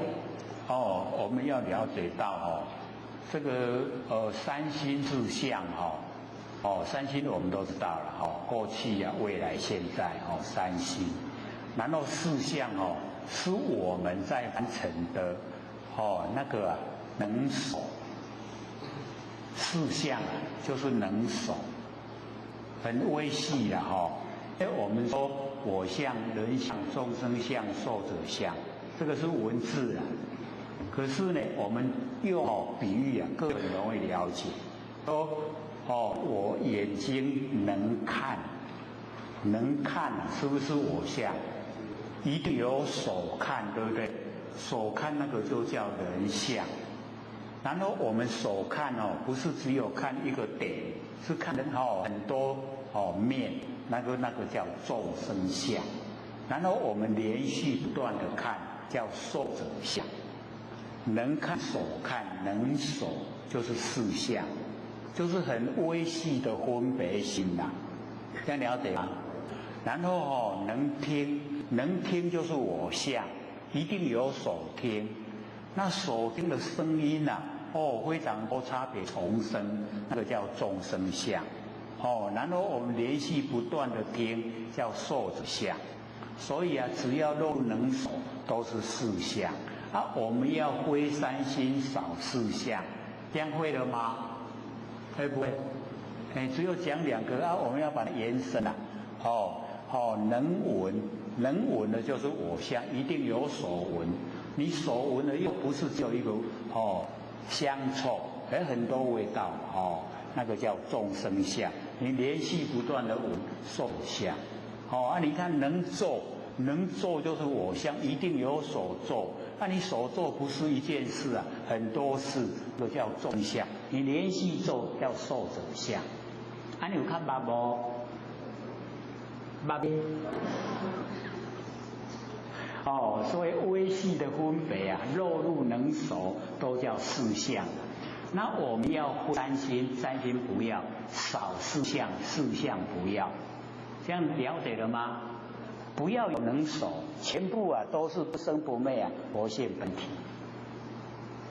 这样了解了吗？要问才会知道了，你不问哪会知道？还有10分钟，好，请说。刘讲师这边有个问题，可是在这个问题之前，我回答刚刚那个问题啊，是在华贵老师有讲，我们这辈子没有结婚，没有生小孩，可是我们前辈子我们可能有后代，那这些后代如果我们这边好好修持，是不是我们这些后代也可以沾到？所以九泉这个问题是有的，有的时候我们前辈子可能也有机会有后代，那跟我们都有一些关系。那现在要问刘讲师，就是说，因为我们在大陆到现在就修弘扬法，就是净土宗，就是念阿弥陀佛。那阿弥陀佛就有大愿力，都可以到阿弥陀佛的世界里面去，甚至过往的时候都念阿弥陀佛经这样。那我们用怎么样的方法能够给他们示意，就是说，阿弥陀佛的法，还有弥勒净土法，所以用什么方式跟他们解释？会，我们不是说去比较，而是说现在弥勒应运了，用怎样的方式让他们来弥勒净土法？好，你说。因为老师来讲的话，比较说让大家能够这个实质的这个相信啊，所以说我们这一生没结婚前世可能有啊，也是在形象方面。那我们要了解说，六道轮回太久了，已经都一定无量了，无量无边的祖先，无量无边的那个祖生，都有了，一定都有。那我们要了解说念佛法门，各位浅显要了解到，因为我们在都还没有什么法之前，还不了解性理心法。那个时候啊，假如说有一个让我们能够身心大定，大概呢，一般的话就会请人念佛啦，因为念佛最不会出问题，它是最平和的一件事，所以心啊有所这个依赖，它就笃定了，在这种状态之下我们也不用去想改变他什么，去要他做什么，因为他自己的智慧够了，不然我们就不用，不用多事了，我们一直要他过来，那倒也是不用。不过倒是可以有一个就是念佛法门的一个最高，就是呢十法界一念，一念十法界。10个法界，10法界知道吗？讲讲看。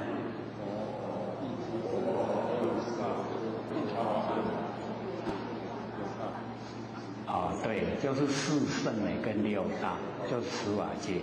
那10法界在我们一念之中，我们一念就具备10法界。所以你念这一个念就是念10个法界里面的知佛。10法界里面的知佛就是你的一念，一念10法界，10法界一念，这个就是最高的念佛法门啦。那我们有时候会讲说要念自心佛，不要念外佛，外佛毕竟你心外放你念自心佛的话是吧？心往内收。那已经呢就进入我们不生不灭的佛性本体，所以我们就是要了解到，修就希望达到究竟那十界一念，一念界这个就已经究竟，没有再超越的啦。所以又是最迅速、最快。你要念佛，这是最快的。啊，你说他有什么愿力，我要依赖他，那毕竟那个都是有限的，那我们自己发挥啊，力道才是无尽。这样有对吗？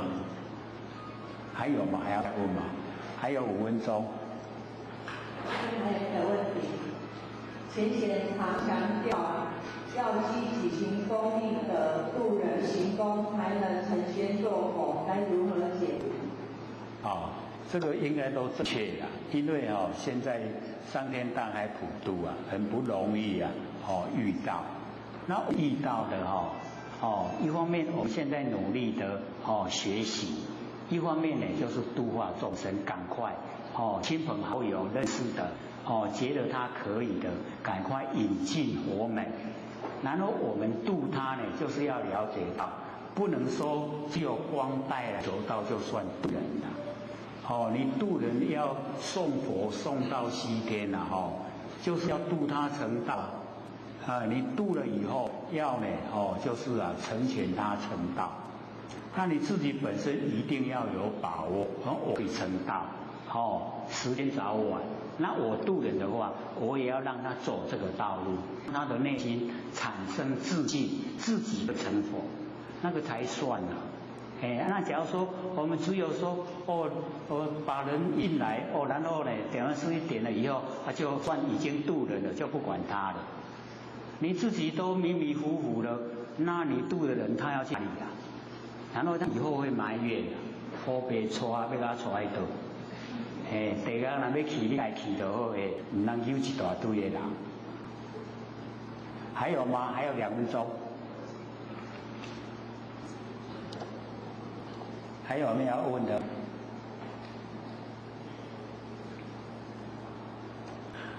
机会难得或者都一直讲。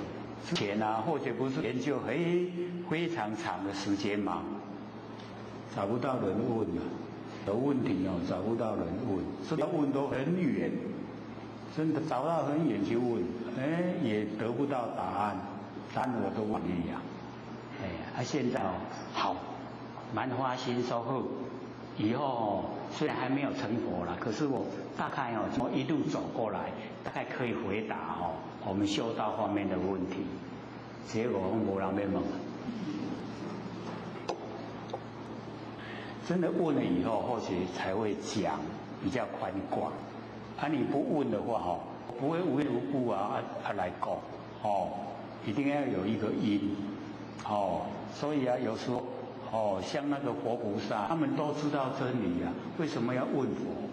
他就是要故意问佛，让佛来讲，说他讲的话效果不一定好，可是佛讲话效果就好他故意就问。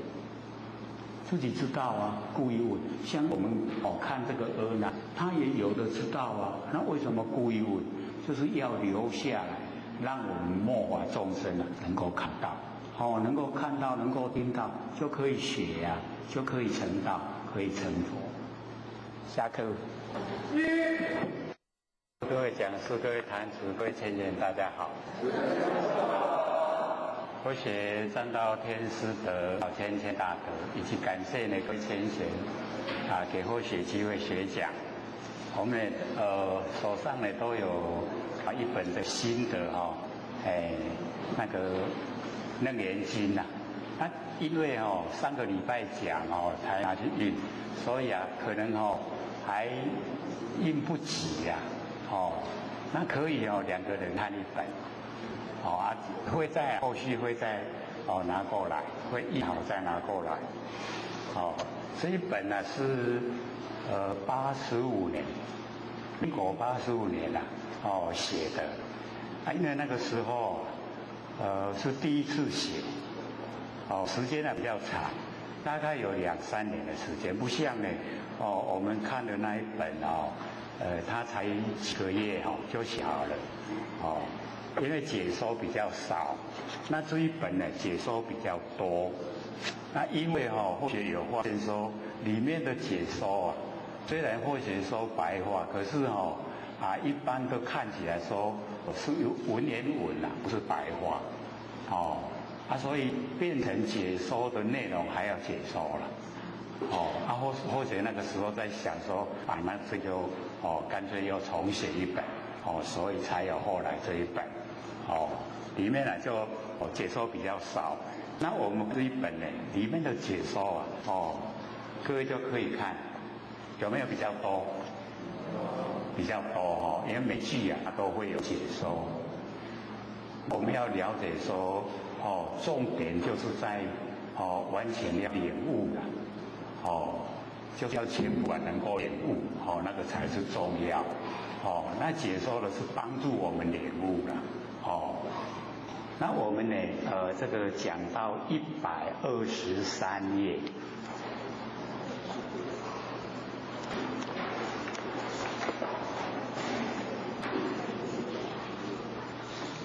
123，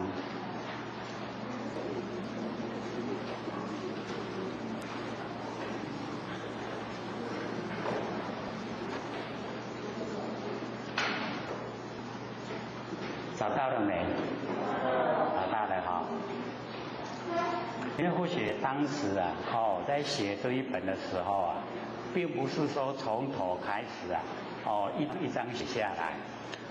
或许是从第50页写，所以各位就可以看到那个50页之前都有加一个字叫前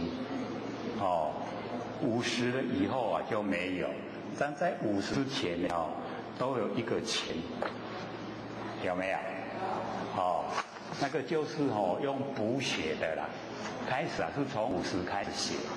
然后后面一直写说没有前面，然后就开始往前面补，一直补到整本都整个完整272有272页，可是那个原作也没有写进去那个写下来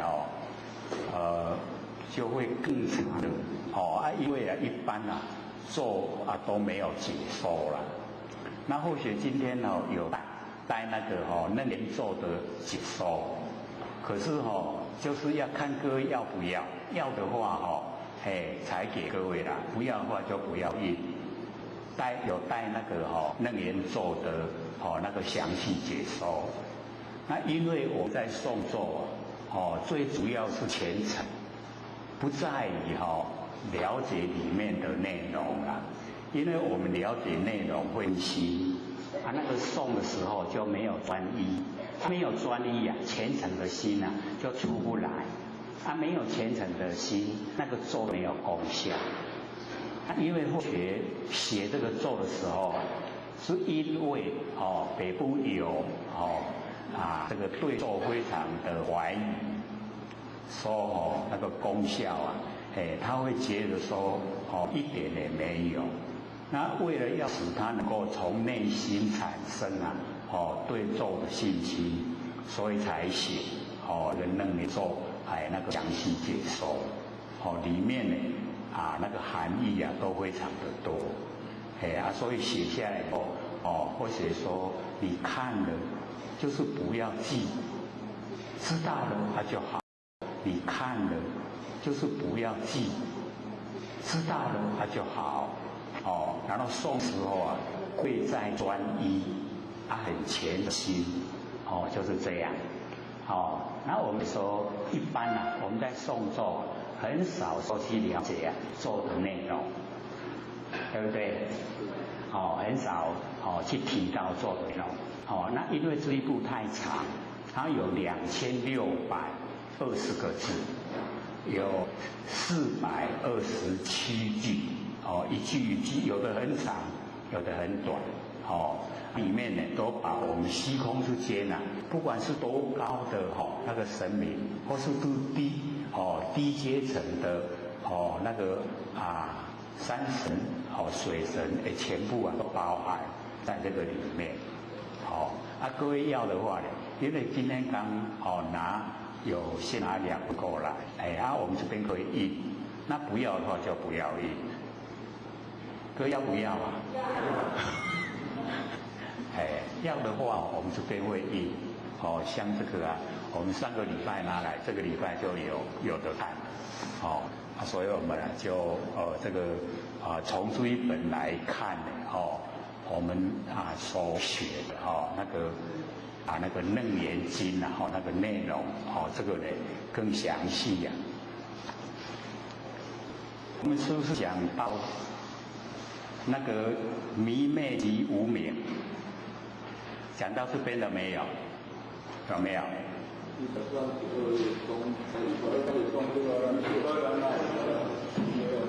于是阿难这边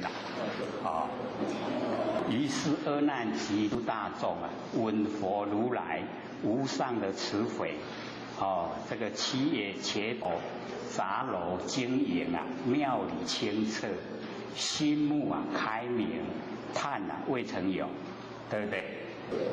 是这边这个佛呢从为详细的解释，那么皆是呢无上大慈心中流出那个了义就是究竟了义最高的法门那个教诲七业就是呢重诵那个呢讲过以后又呢讲一次重诵。那么又称为应诵，应该呢歌颂。那么前头就是孤起诵，就是孤起没有按照前面的那个意思然后孤起，那么又叫做呢风诵，就是就一直称赞的那个意思，风美而诵。那么入流成正觉，出流就眼沉。跟凡尘攀岩，入流就照见自己的本性，所以只要入流就可以成正觉，那个觉可以成正，就是成道的意思。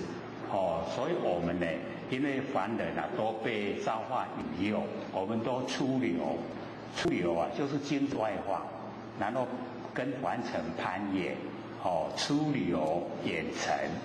然后入流照见，那我们把握一个原则，只要你回光返照，就叫入流。入流就照见自己的佛性这样呢就可以成正觉，可以成道。那我们出流跟凡尘攀岩，会沾得很多成果，成果沾多，我们佛性就污垢不清洁，没有办法呈现，就成不了道。所以我们要入流，这样了解意思吗？所以入流呢可以成正觉，接这个风美意风颂，就是呢歌颂他的那个非常好的意思。那么杂者合杂，柔者柔和，及前后呢照应跟前跟后互相照应。那么精味呢文华精彩，因为味具华盈美，所以那个杂糅晶莹妙理清澈。那么妙理是我们原赞不生灭之理性，就是不生不灭佛性本体，那个称为妙理。那么空有双辉，不属于空，也不属于有，两个都不对，叫双辉。真妄不立，不立真也不立妄。那虎脱呢无二，是福了跟解脱是同一个人。我们迷昧了就是福，了解领悟了就解脱。所以呢都同在我们一个人。那么因果该测，就是这个因跟果它是一定的道理，一定不会变的道理，就是包含那个该就全部都包含，会彻底就呈现有因有果，故谓之妙，妙。那其理净，清净，纤尘不染，如莲花，一点点尘垢都不染，像那个莲花诸污泥都不染，非常的这个洁白。那么其用明澈，我们就是了解到妙理清澈，用明澈，我们佛性的那个大用啊，都能够整个发挥出来，那么五阴顿破如金刚，这个五阴色受想行识五阴可以顿破，就是很快就破除五阴，就好像我们金刚金刚呢可以破坏一切物而不会被物破坏。那么地灵之下心目开明。听到佛讲了以后整个心目都整个这个开明，即心眼洞开，彻见根性，彻见我们的那个佛性本体，即如来常性。那么依此呢依此根修依此根性来修正即是了义究竟了义义不复疑。这个就是阿难呢，他已经不会有怀疑了。阿难合掌顶礼白佛，我今五佛无遮大悲，性净妙常，真实的法具。无遮呢有两个意思，一个呢是人无遮不去下机，就是根基不好的那个比较迟钝的都不放弃就是不会把它呢平舍在外那么同师上法一样呢，就把最上乘的佛法呢都呢这个讲和盘托出讲出来。那么第二个呢就是法无遮人无遮，法无遮不吝秘密不会吝啬那个秘密的这个法门不会吝啬整个和盘呢都托出。性净妙常性呢就是我们众生呢本觉的真性此性呢不实于有为，也不实于无为它两个都不实于离相我们这个呢这个性本觉真性离相，离开有形象，非常清净解决同手因，我们打结了跟解开了一样这个打结了，我们没有了解迷昧了就是打结，然后我们领悟了就是解开。那么圣凡无二路圣跟凡这个道路它没有分成两条只有在我们人是迷跟悟不一样而已。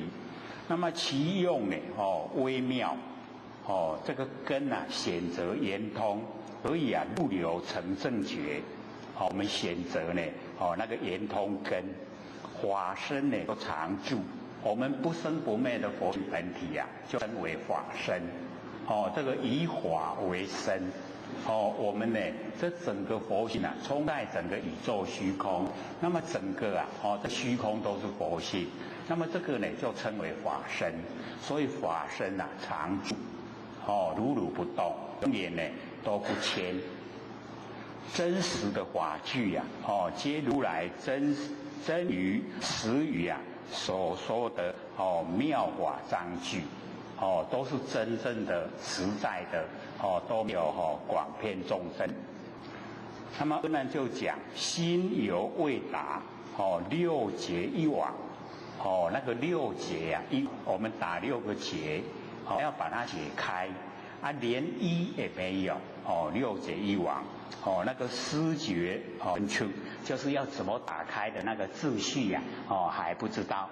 那么唯垂大慈在悯施惠希望呢释迦牟尼佛能够在呢这个灵敏在会中比较呢这个程度低的给予将来施于法音就是将来我们现在末法众生就是呢能够施于法音洗涤成垢这个我们落入凡尘太久都是在六道轮回那个垢非常的厉害很脏的尘垢沉淀了久了以后，那个垢累积很多，所以要把它洗涤干净把这个尘垢洗涤干净。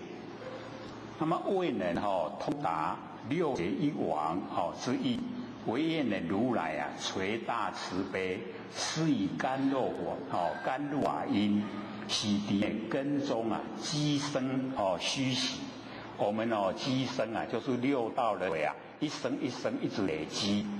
累积的时候啊，我们呢在凡尘的生活那一种习惯，那个习惯不是佛性有的，所以叫虚习。我们呢，已经习惯性的都认为啊，是佛性的东西，结果它不是啦，我们六道轮回所累积下来的，所以去除掉啊，就比较不容易困难。可是先要了解真理，真理一了解以后啊，洗掉就容易了。一定呢要从真理来熏习，然后啊实际的来做，洗涤这个呢虚习以及无明，无明也把它洗涤，因为我们无明的才造业，因造业才受苦，都有连贯。那么深层啊，细垢很微细的那污垢，那么这个时候啊，即使如来以狮子座整涅盘身。念切理染七宝机，因手遗机啊，起结波罗天所奉的法音。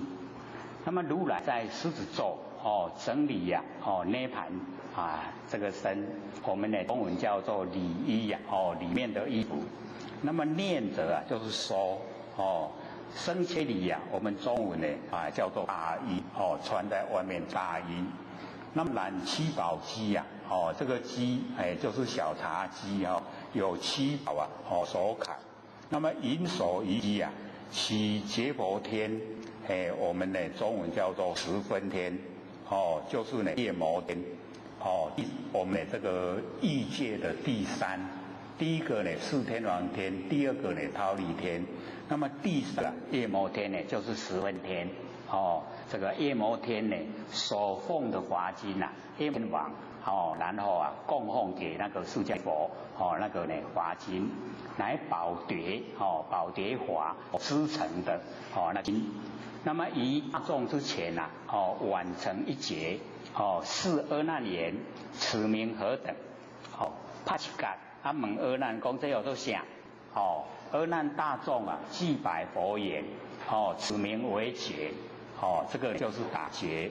那么于是如来晚得华君又成一劫，重问阿难，此名何等？这个叫什么？阿难大众啊又回答，此一名劫，如是人次，就是一个接一个晚得华君总成六劫，已经打成6个劫，一一劫成啊，皆其手中呢所成之劫，直问阿难，此名何等？那么阿难大众呢，亦复如是啊，次第抽佛，就是回答佛的问法，那此名为劫。那么佛告阿难，我持晚经呢，汝名为劫。此结华经啊，先识一条，只有一条。那么第二、第三啊，允和汝朝，就是你们这一些互名为劫，为什么呢？又称它为劫。那么阿难就回答：世尊，此宝牒华既知成经啊，虽本一题，如我思维啊，如来一晚得一劫名，若百完成呢，终名百劫。何况呢，此经啊只有6劫，只打6个劫，终不至期啊，没有打到第7，亦不停舞，在舞还没有停下来，还在打。那么允和如来只许啊诸时，就是第一个劫，只允许第一个劫，第二、第三啊不名为劫，第二、第三佛就不允许他们去收。那么此段之文啊，看起来好像呢，很淡，没有味道。那么详细的那个了解啊，它呢是有关要。有那个重要的那个要点啊，在这个里面后来细数圆通啊，所解开啊那6重的结相啊，一动、2静、3闻、4觉、5空、6昧，就是这6劫我们前呢都有讲过了，因为不落入文字哦，各位看起来不容易知道。那现在有文字啊，容易记了哦。我们第一个呢落下来完成啊，是从第六昧，哦，昧是极昧，极昧就是哦不生不灭的已经到达顶点，叫做极昧。我们把极昧呢就已经一念无明，一念无明是不是已经有那个转变了？所以把极昧啊就变生昧所以第一个劫达成了就是昧，然后第二个就是我们的佛性啊本来是真空，然后我们现在把它变完空，是不是已经又打结了所以第二个结是空。第三个我们落入凡尘，身体有觉，可是我们佛性也叫觉。各位浅显，身体的觉跟佛性觉一不一样？身体的觉是生灭佛性的觉是不生不灭，所以我们要研究它不一样身体的觉啊它一直在变化，你痛有痛的觉，舒服有舒服的觉，饱有饱的觉，那个觉啊都是生灭。可是我们佛性啊它都没有这一些它落入对全部没有所以那个真觉就变妄觉，就是呢这个我们下来的第三个，那回去就变第四个，然后呢再接着我们本来是一性圆明，然后变有六根，对不对？那个就是那个文我们打结的那个第四个结。然后第五个就是我们落入凡尘以后所面对的所有静态、净性相这个呢第五个觉就是我们已经呢起业相已经起了，有喜欢讨厌起了取业相取舍，有取舍呢就造业了，有造业就受苦。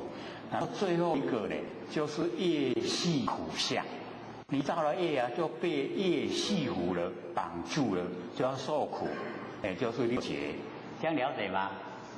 就是落下来完成的时候它是颠倒了。那我回去第一个就要先把那个洞的那个结打开，洞的结打开以后才能够见到境，洞的结没有打开，境见不到，见不到你不会知道怎么做所以先呢把那个洞，就是那个业系苦相，业系苦相你知道原因，我为什么会受这个苦各位浅显，我们眼前所受的苦怎么来的？我们自己造的，对不对？我们造的时候知不知道？都不知不觉啦。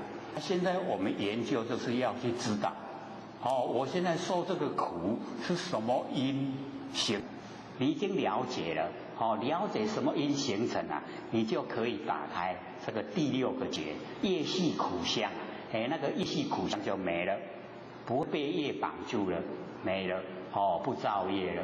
所以业系苦相已经了解以后，第六个结打开，然后呢接着就第五个呢就是起业相。那起业相我们就是了解，因为我有喜欢讨厌因为有起舍。那喜欢讨厌怎么来？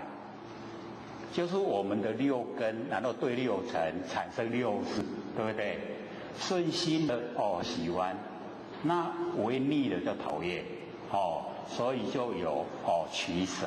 那个呢就是第五个觉那我们把它这个已经了解说，凡尘都是假象，不落入喜欢也不讨厌没有喜欢讨厌，我们没有取舍，没有取舍就是事来则应事去则见心里面作用，所以不造业，那不造业就不受苦了所以第五个结就打开了然后接下来就是要了解到我们的那个六根，那六根我们都可以回到不生不灭，对不对？我们都用生灭的多了不生不灭我们研究以后才知道说有六根有不生不灭，有生灭。我们有有一次上课专门就讲啊，6根的生跟不生有没有？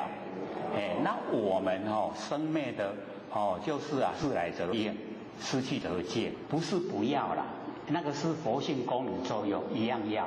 可是我们重点就放在不生不灭，已经呢放在不生不灭，那个啊第3个结啊打开了，就已经啊恢复，那个6根恢复到一性圆明，就已经呢打开第3个，然后啊再下来啊，那个啊就要我们呢就做万年放下，一念不生，佛性整体呈现，那么跟虚空融汇一体。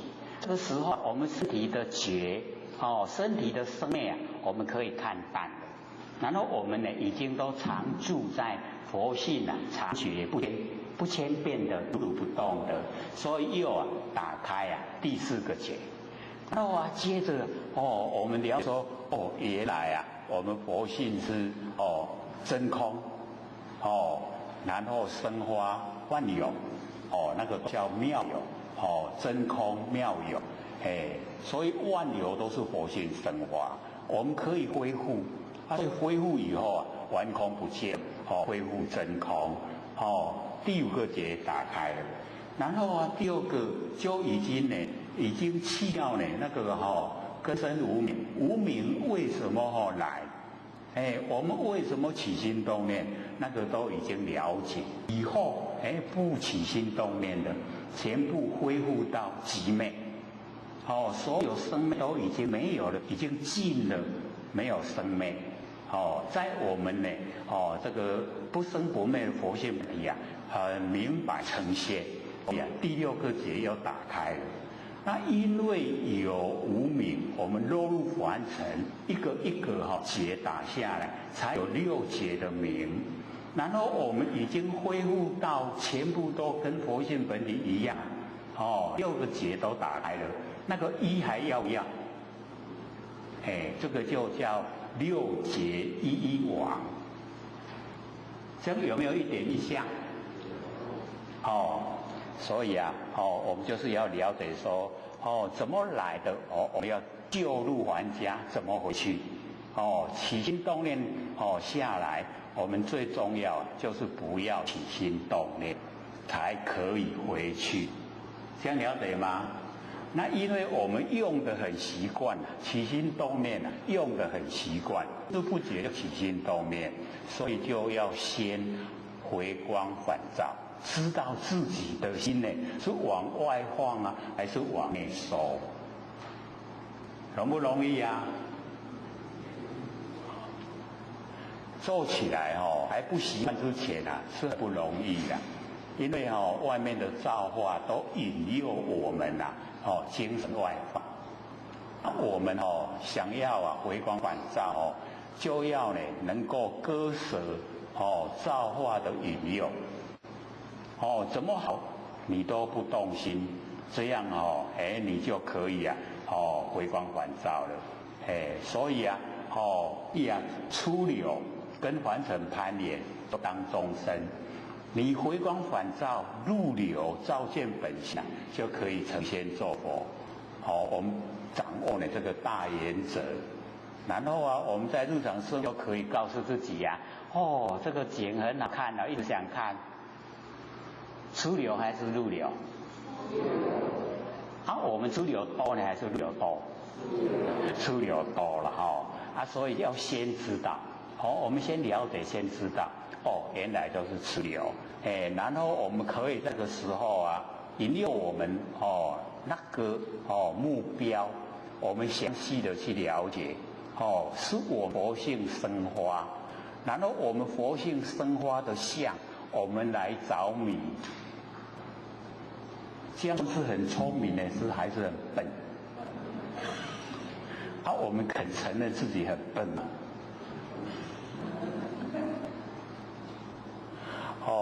所以先了解真理，真理了解以后做起来修起来就会很自然，不会勉强，而且会很快乐。当你心都能够收回来的时候你就会知道说原来烦恼减少了很多，因为心外放，烦恼增加很多了。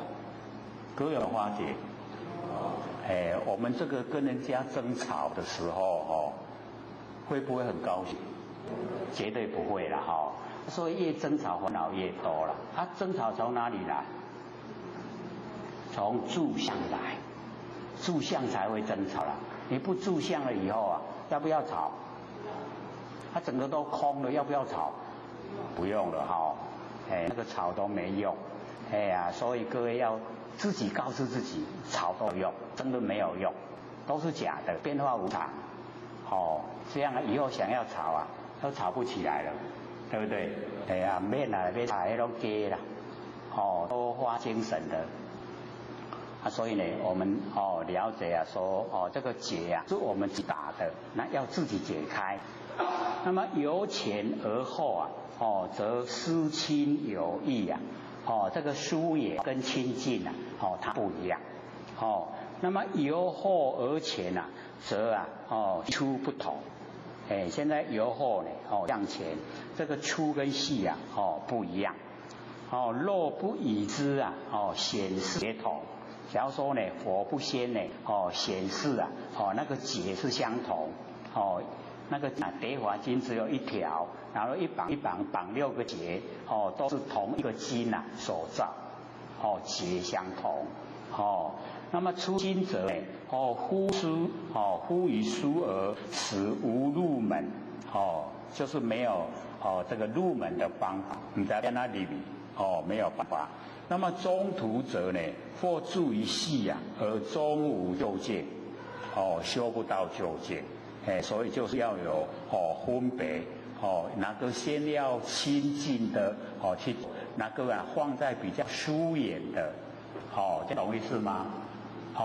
这个亲近的先去实行，疏远的呢放在后面，那个呢粗跟细的粗的先解决。然后细的再慢慢打，这样了解吗？像我们念头这个粗念很容易知道，细念就不容易了。而且把粗念解决了，细念呈现的时候这个一样是念头就可以去掉了。那么启示1、6结同，1跟6这个结都是一样。正欲这个始终解尽，开始跟结果全部呢都解开，都已经没有结了。成哉呢信佛语深也，就是佛在讲呢，都有深深的含义。然不直说，但是佛呢他直接讲，就是用动作，用呢这个现象让我们领悟，而乃故意反。以积恶难自收，将使晕欲与想法，因为比喻就对那个佛法详细的了解，是不是解说的文字还是文言？还是要解说。那么佛告阿难，此宝华经如此经呢，言只一条。我6完时名有6节，如观察经体是同，因节有异，意云何？你的意思怎么样出我结成，名为第一，如是乃至第6节生，五经欲将第6节名成第一步，把打第6个节把它称为是第一，可不可以？问阿难，故意的问阿难，然后阿难回答说不也是真，6节若存是第6名，一定呢你打到第6已经是第6名了，终非第一了，不是第一。纵我生经历很多的的生，就是时间过得很久。中我立生呢，尽其明辨。我让你甲人伫里边。如何令事6节乱明？也没有办法把那个秩序打乱了。那么佛言如是，佛就给他认可了，说对，你的了解是正确。6节不同那个六节啊，它不同时间所打成。那么行故本因啊，一经所造，它的本因啊，就是一个蝶花经所绑的。那么令其杂乱，终不得成，要它呢，这个乱绵啊，不可以。则汝六根亦复如是，你的六根也是这样。毕竟同中啊，生毕竟异呀。为什么说毕竟同？因为我们六根啊，都会回报给异地呀，对不对？眼睛看的，耳朵听的，鼻子闻的，嘴巴吃的，身体感觉触摸的，是不是都要回报给异地？所以这个叫做毕竟同啊，同，都一样啊，知道意思啊，就是啊，六根回报给异地，都一样，这个一性之道。那么生毕竟异呀，就是眼睛就只有可以看。眼睛不能听，也不能嗅闻，对不对？所以就毕竟异了，有没有？毕竟同啊，你看的、听的、闻的、吃的、解的，是不是全部都回到我们异地来？都怎样？是不是毕竟同？所以毕竟同、毕竟异啊，都很明显的，佛就讲出来。这个毕竟同中生毕竟异，无赶快。那么佛告阿难：汝必嫌此啊，六劫不成，你一定会嫌这个六个劫啦，一直啊，这个此劫非彼劫都一直咧甲嫌，厌乐啊一成，就是这旧个拢已经圆明就好啊，卖有迄个六根六劫，那么复引何得？没有办法得到呢这一个状态。那么阿难言：此劫若存。假如说这个六劫都存在的话，是非啊风起，就有是非，疑中自生啊，此劫非彼，彼劫非此，这个不是那个，那个是这个，每个劫都不同，对不对？眼睛就是眼睛啊，眼睛不能变成鼻子啊，对不对？那么如来今日啊，漏种解除啊，劫若不生，则无彼此。所以啊，这个如来今日呢，把那个种全部都解除了，不要有六个劫了，那个劫已经呢不生了，就没有彼此了。上不明一啊，云何六云何成？一都呢没有，哪有六？那么意令当机，当机就是阿难，自悟解决之法。就是呢，佛要阿难呢自己领悟啊，解开劫的方法，所以故意啊设问，令其啊自悟。六劫假说都解开了，那么一啊亦不立，那个一啊就不再建立。此家六劫一往，各位田这样了解了吗？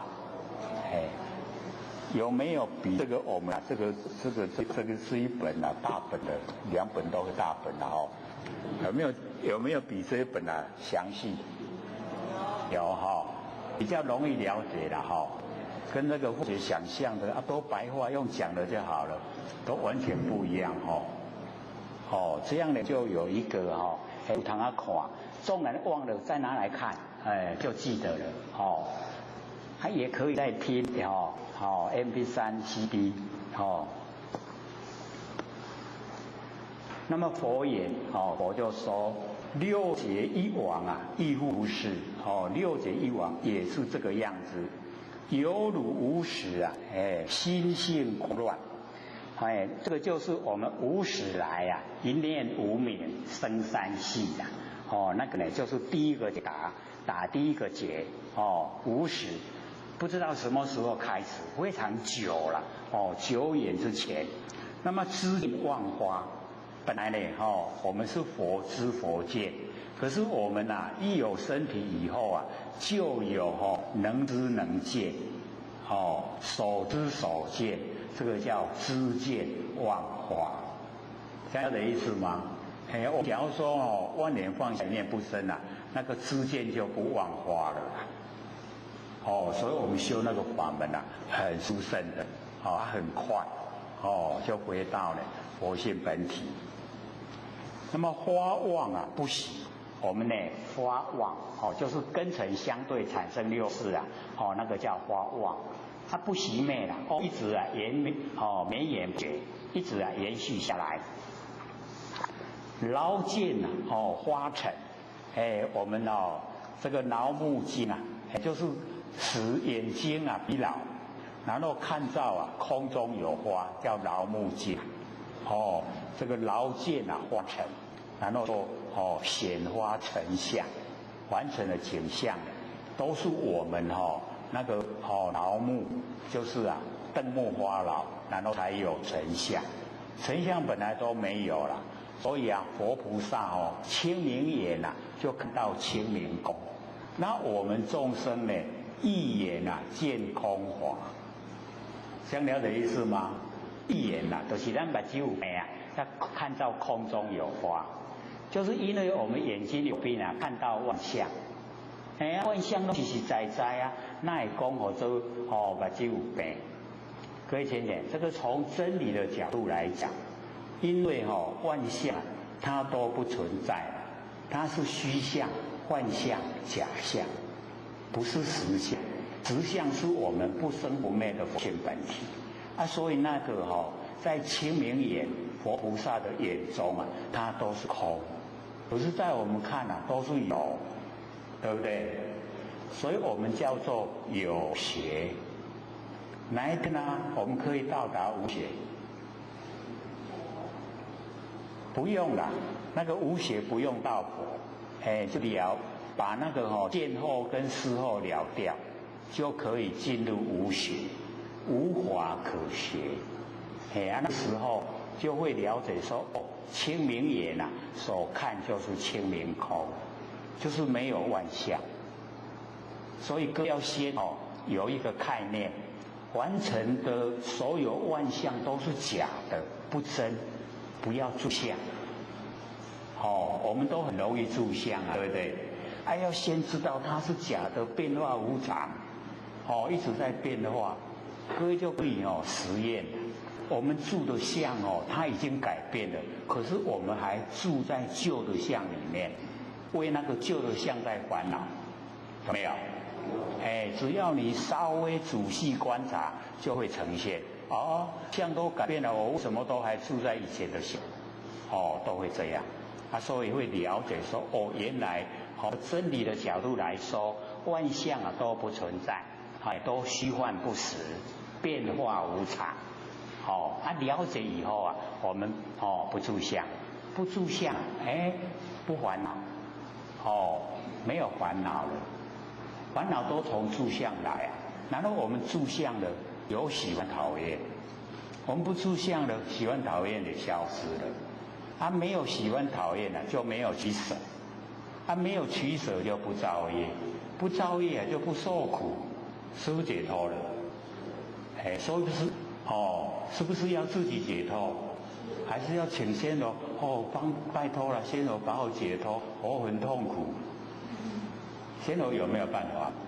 还没有办法，是自己才有办法，对不对？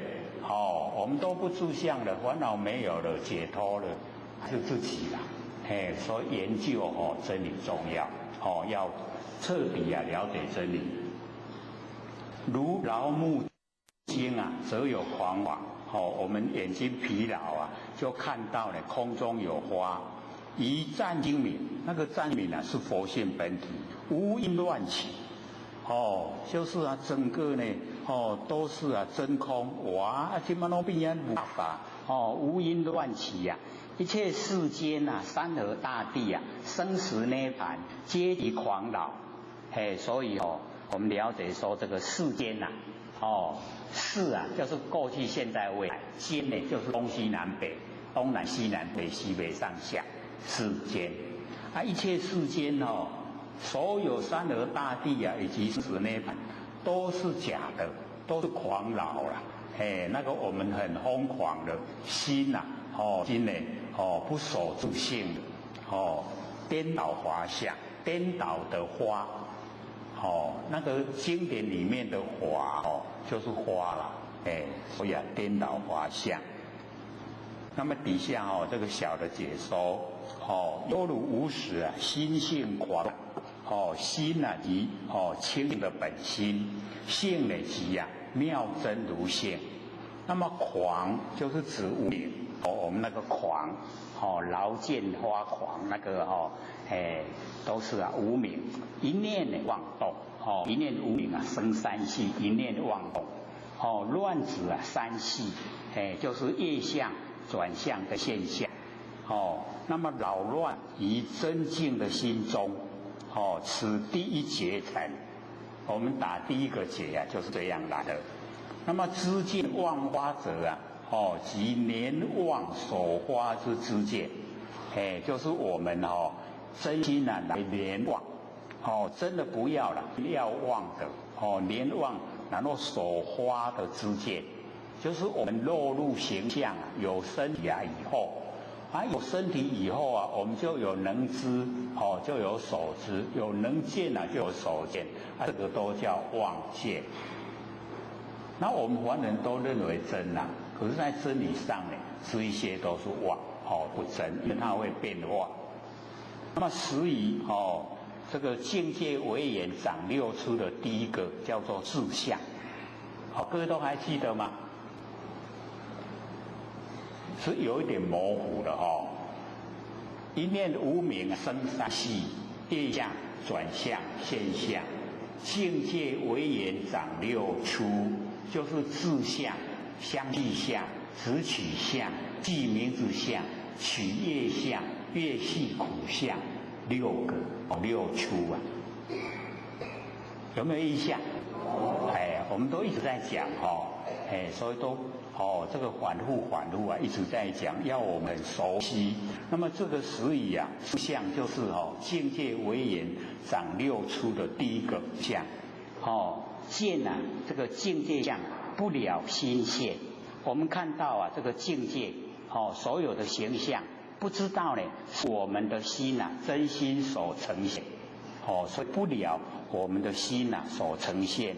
妄指心外实有，我们直走我们心的外面实在有，能所二句成妄，这个能跟所我们上次就有浅显问嘛什么是四相？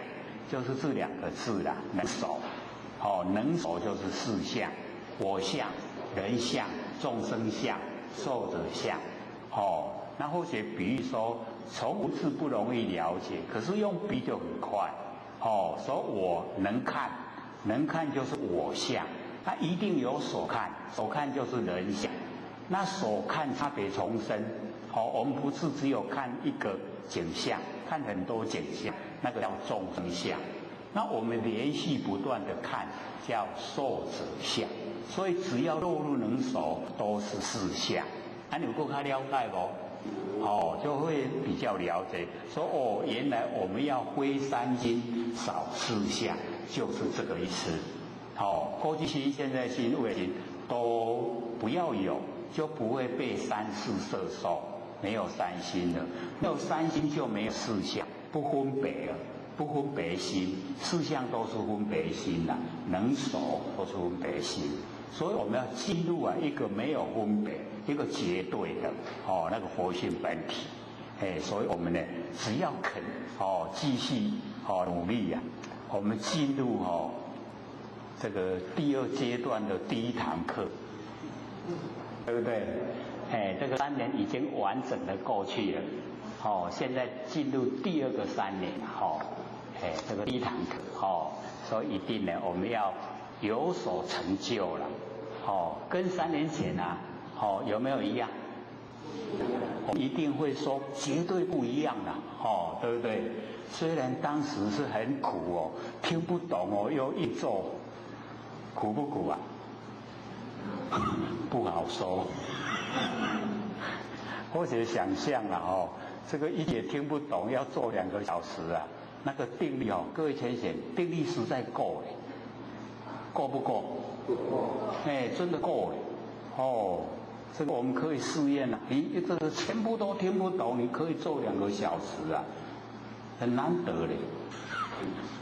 那个功夫训练出来的，大家拢唔知家己有功夫吼，都唔知讲家己厉害，已经很厉害了哦，所以要继续努力。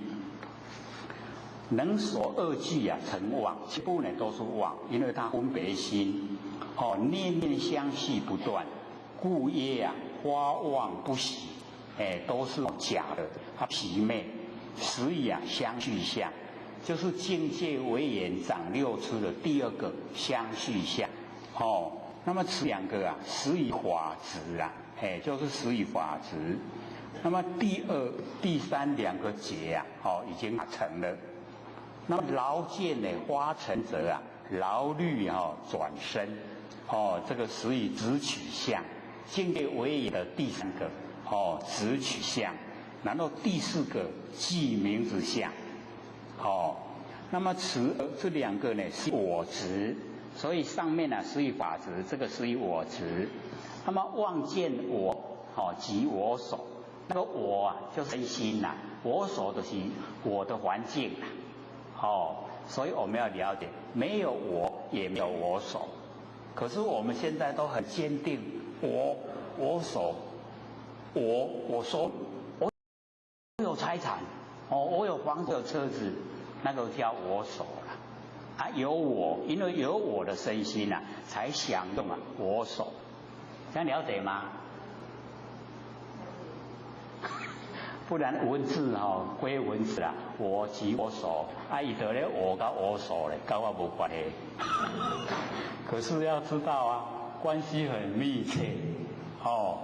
我心、我所、我所处的环境，我所拥有的一切，都叫我所，有没有？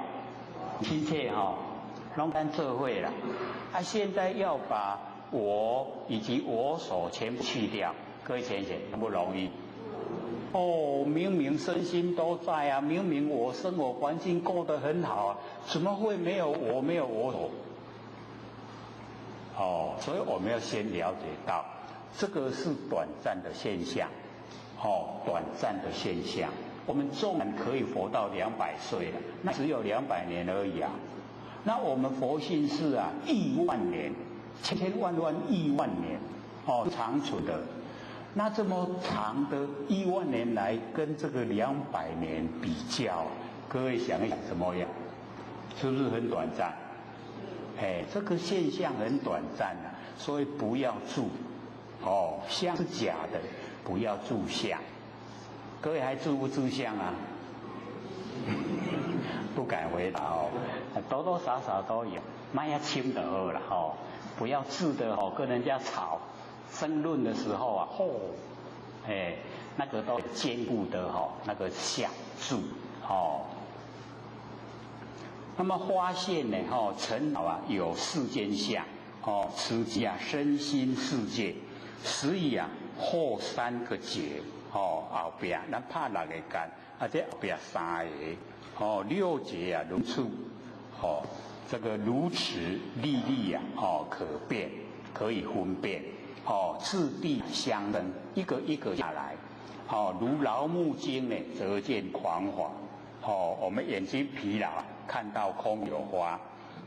依称赞的空中，精明见中啊，无因乱起。那个称赞空中，就是我们佛性本体啊，那个真空之中。我们非常精明。精啊，就是佛性本体；明啊，就是佛随缘之用。精明的见中啊，无因，没有原因呐，然后乱起。能见所见呐，2句成妄，全部都是妄不真。能见呢指心法，所见呢指色法。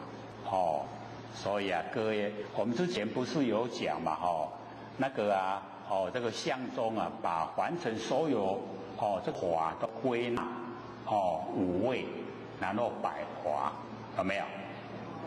各位还记得吗？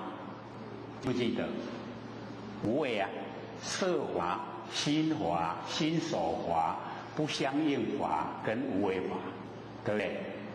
然后啊，色法有11个，眼耳鼻舌身，色声香味触法11个，色法。所以有形有相。然后心法就是我们八识啦，眼耳鼻舌身意莫那阿赖耶八识，八识就属于心法。那心法就51个，那51个里面又分成5遍行、5别境、11个善法、6个根本烦恼、20个随烦恼，4个不定法。然后呢，这20个随烦恼又分成大中小，大有8个，中有2个，小有10个。所以我们把那个5遍行就是作意，我们作意有意去做作意，然后触然后受跟思跟想5个5遍行。这个心所使用的方法5遍行，然后5别境就是欲望，我们的欲，然后圣解，你对什么都不犹豫，圣解，然后念定慧5别境5个，然后善法有11个，第一个就是信，然后第二个禅，第三个愧，惭愧它分开了信。惭愧，无贪无嗔无痴然后精进，然后不放逸，然后清安行舍跟不害11个，然后6个根本烦恼，贪嗔痴慢疑我见6个是根本烦恼，然后有20个随烦恼比较小大的8个就是我们把心举得高高，让它吊举，这个我们比较少用，所以或者都会解说吊举，然后昏沉、不信、懈怠然后放逸然后这个思念、散乱、不正知8个，然后中的有2个无惭无愧，小的有10个愤，一个分呢底下在一个心，然后愤，立心边呢在一个棍愤，然后护盖恼懊恼然后这个嫉妒的嫉然后谦就是先提帕里西的感谦然后狂然后这个骄傲了然后这个害所以这个5位百华这个我们呢就是了解到里面把凡尘的所有都包含在这里面，在5位百华里面，然后24个不相应法，就是不跟色法相应，也不跟心法相应，它独立存在第一个德命根众同分一生性，然后无想定灭定无想报然后名声俱生闻声生住老无流转然后同义相应四数然后次第方住实和合不和合24个，不定法有4个，这比较少了这个悔后悔，然后呢这个睡眠眠然后寻找寻，然后死一个人字边在一个思念的那个死这4个，然后无为法有个就是虚空无为，什么也无为，喝则灭无为，不动无为，然后灭尽定无为跟真如无为刚好100个。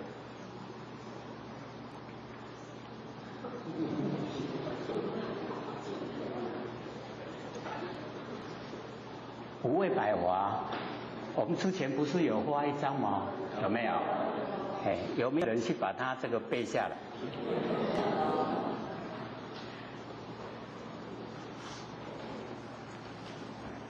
所以我们了解说，这个没有捷径只要你肯用心你就会了解到完整的所有一切。那我们把它归纳，一个啊就是生灭，一个啊就是不生不灭。那生灭的我们在生活之中都要应用，不生不灭是一个根本。那我们都了解，然后也知道外向变化，那这样的话呢，不会迷失啦。不会迷失啊，我们就可以啊返回到原来的根本。所以要自己呀，对自己呀有信心，最重要，相信自己啊生不灭的佛性。相信各位3年一过了都有了，对不对？这个啊，以前啊或者那个小时候啊，都有那个徒弟跟师父啊，3年叫做满师啦，讲我都出师啊。各位今年出师未？还要再补啊还要再接再厉这个呢毕竟是不容易的因为或许是蛮长的时间摸索所以才会对啊所有一些修道的过程，它的里面的内容以及它所要达到的目标都有深入研究所以才能够很详细的把它说出来那也就这么长的时间真的就是不甘愿说带到土里面啦。假如说起不来，不是全部都没了吗？那就很可惜啊，无在我咧学遐久所以要赶快讲给大家听啦是不是不一样？那或许在想说那个从13岁直到这个43岁啊，10年的时间呐那个是最痛苦的时候了。为什么？一方面呢就是不了解，一方面没有人问，一方面生活以前的生活没有像在这么富裕有时候都过得很困难所以都是在那一种磨练这个真的是困而后知啊受那个累，然后才知道答案很不容易。可是一知道以后自己就一直笑自己很笨。或许不是讲嘛，30年得到个字那个是30年，有功吗？够功。真的没有人可以问所以或者鼓励有疑啊一定要问，疑就是结啦你没有问那个结没有打开绝对不成，修不成，被那个结卡住了。你结一打开了就通达。所以道是通达，没有阻塞。一个3点水在一个带那个字我们没有那个字道没有那个字所以一定要通达，通达才少说一定都要通达先在心里面通达，我们的作为就通达，然后到达目标就通达所以一定要问不能讲见小。我们都很好嘞，还有人可以问，对不对？对。像以前或者都记得一次特地跑到那个西竹梳头山因为上面那个山上都是那个修道人是那个和尚尼姑智就是和尚，安呢就是尼姑我都去问最重要的一个问题我都还记得。为什么佛制定戒律其实不超过7家？这天人什么意思？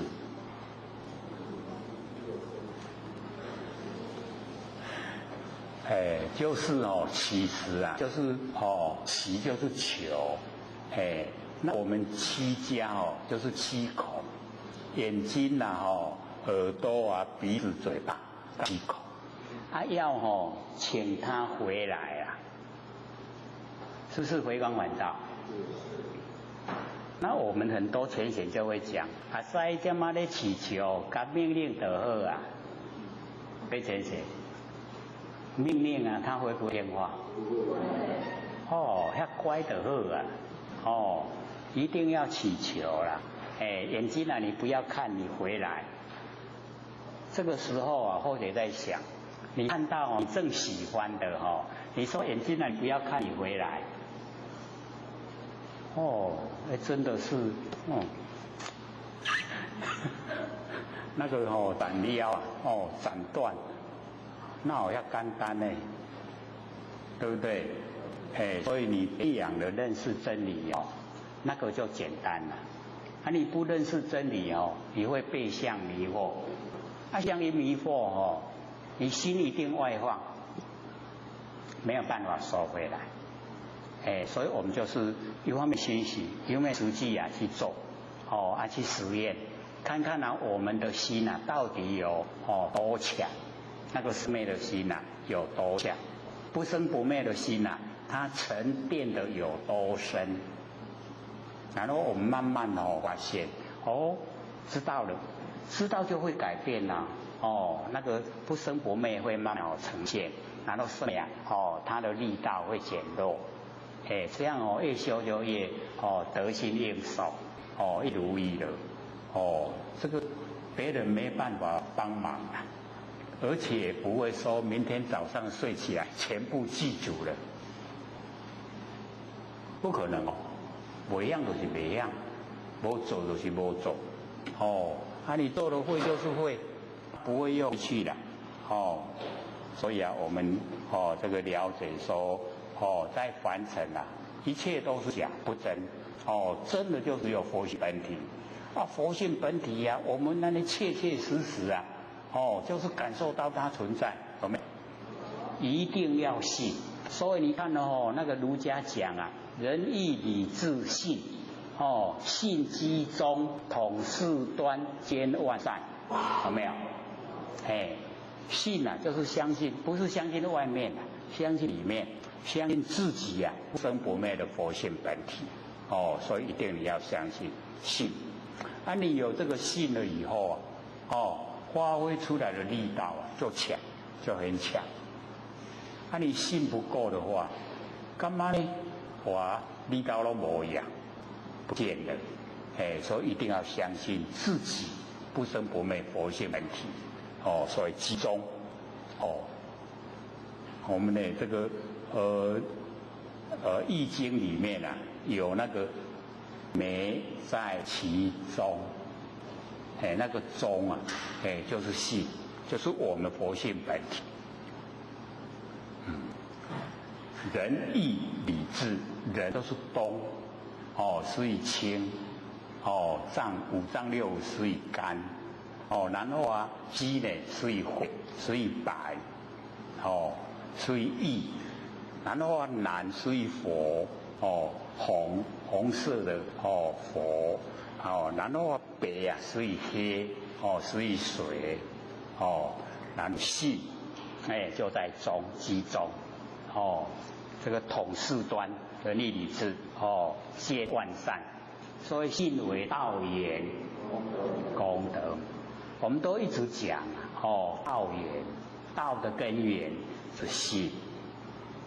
所以佛法很深，唯信能入，有没有？所以一定要对自己的佛性要有很深的信心。那么劳木经比喻从真起妄。那么净言比喻妙心，就是我们那个真心。那么花劳比喻无明。那么狂华比喻这个十界，10个法界就是狂华。生死涅盘染净的境界这个生死涅盘染跟净那个境界，以涅盘生死等空华，涅盘跟生死平等，都是空中的花。占精明比喻真理真智。那个占精明就是我们那个佛性本体以及呢佛性本体发挥的般若妙智慧真智。一念未动以前我们一念呢还没有动之前，为真智照真理，都是真制造真理，本来呢无一物，都无啦，什么都拢无。那一念悸动啊，6节失起，一念动了以后啊，6个节啊就打上来了。五音啊记住，色想行识啊就已经记住了。一切世间啊，山河大地啊，即无6两个节，这个生死，有生根呢，方有生死，就是呢当第4个节。那么以上今属于界内，人子的范围，是我执啊。那么涅槃呢是界外，法执的范围。那么此当呢第3跟第2两个节，阶级狂劳，狂劳呢指无明业相，就属于第1个节。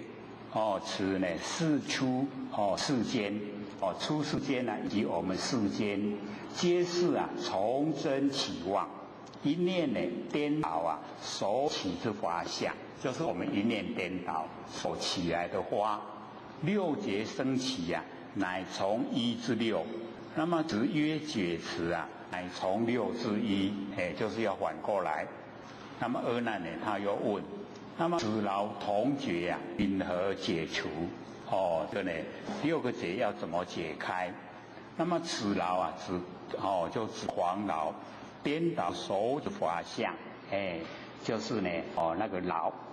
那么由1至6同名为结，自当的解除。那么同结2个字啊，与有伦类那个秩序的义理在，但未知呢因何解除的方法。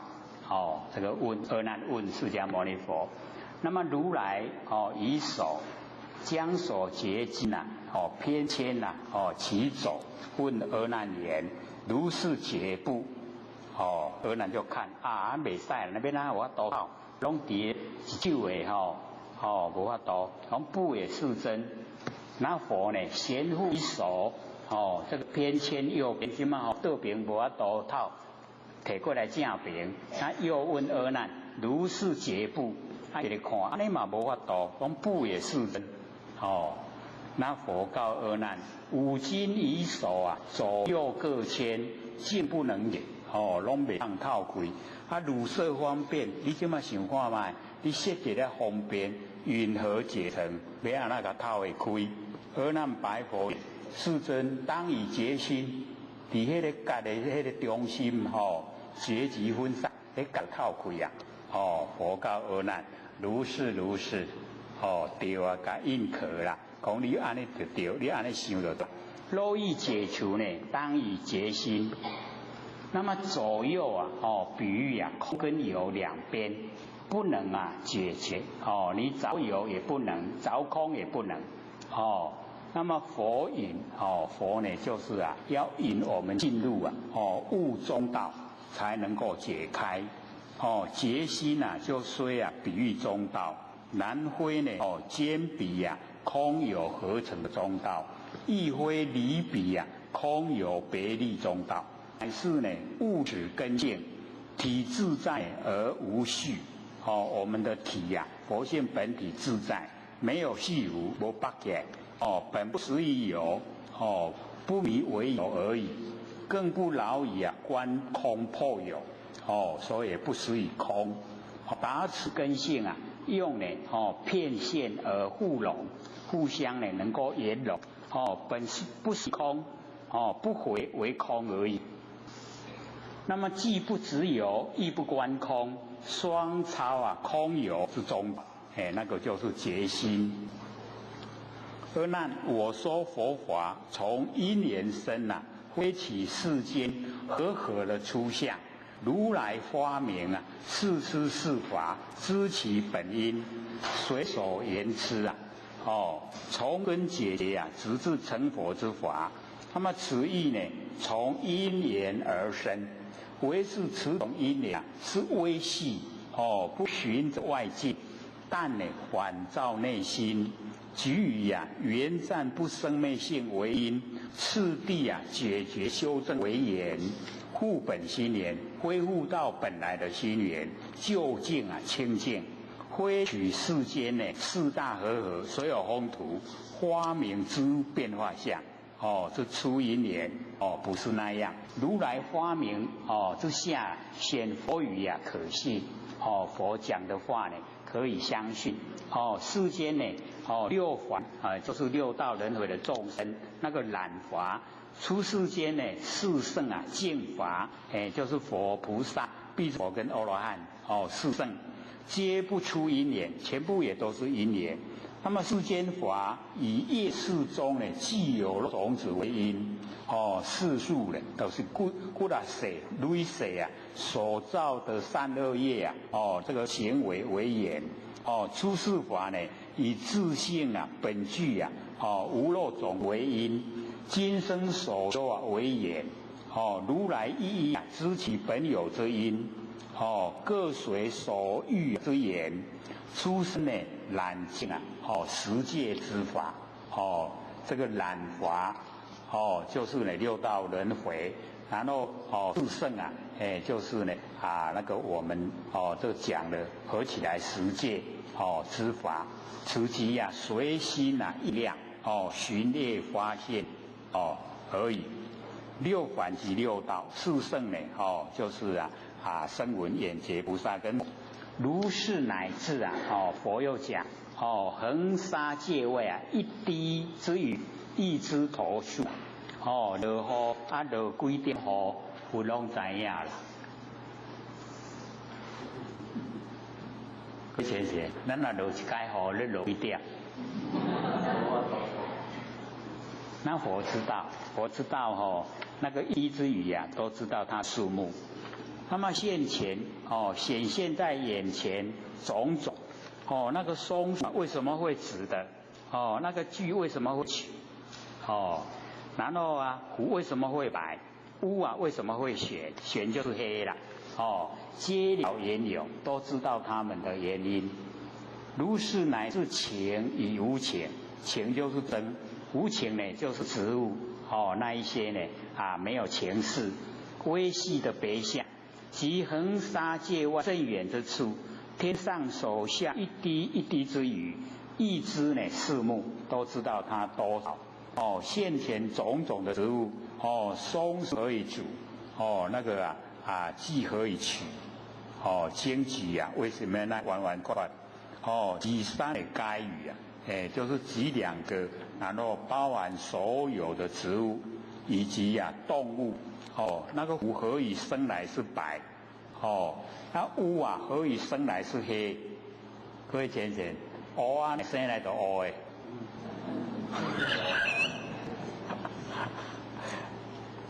一一皆知各命由序它的那个因什么因形成，是故阿难随汝心中选择六根，根结漏除成相之昧根结除开的话那个成相就没有了，诸妄消亡，所有的妄都亡了，不真何待所以我们那个万年放下，那个就是妄诸妄已经都放下了，那不真何待就是一定真真会呈现。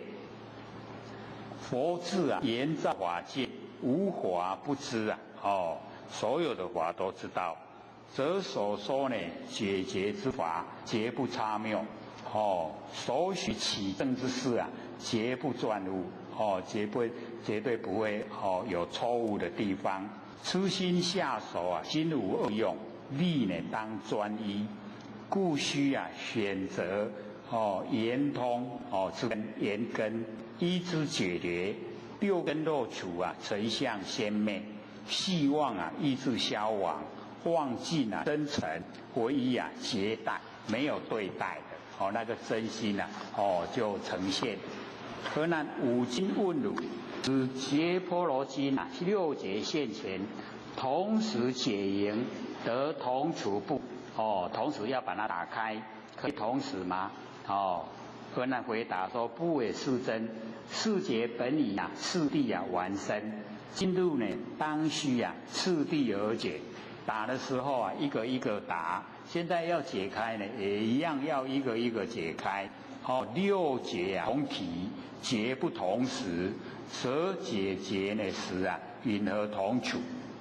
那么如来呢，故问阿难，引悟啊次第，就是要他了解那个次第，按照呢一个一个来，以免后人啊迷误后来的人不知道这个次第啊就是解开那个结，一定要一个一个。然后我们修的时候啊，也要抓住应该努力的地方要努力然后呢先搁着的地方呢，先把它搁着不能颠倒，颠倒的话没有效果。解结时啊依悉住地而解解结啊一样一个一个解开。佛言六根解除啊，亦复如是此根之结这个佛的这个经文都很短，可是它里面的意思却很多啦因为已经得到那个我执啊空的所以先得人空人空就是我空啦。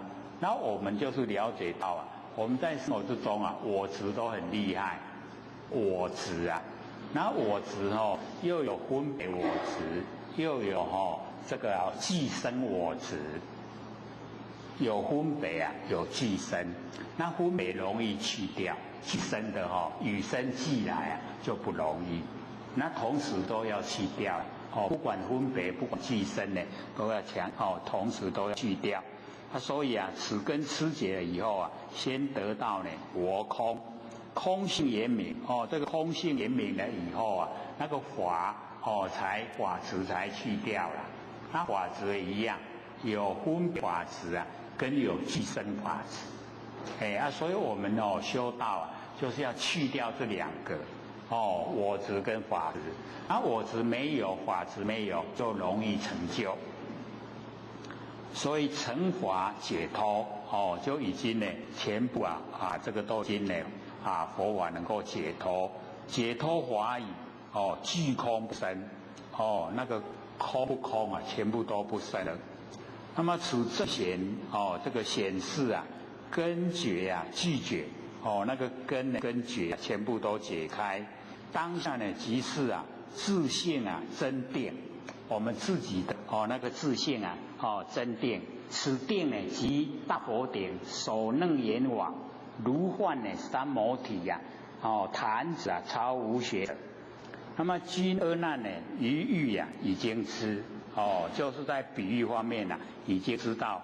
那么次第不可逾越佛即印证之曰欲既如是次第解决可以还经六劫六根解决之法亦复如是，也是一样。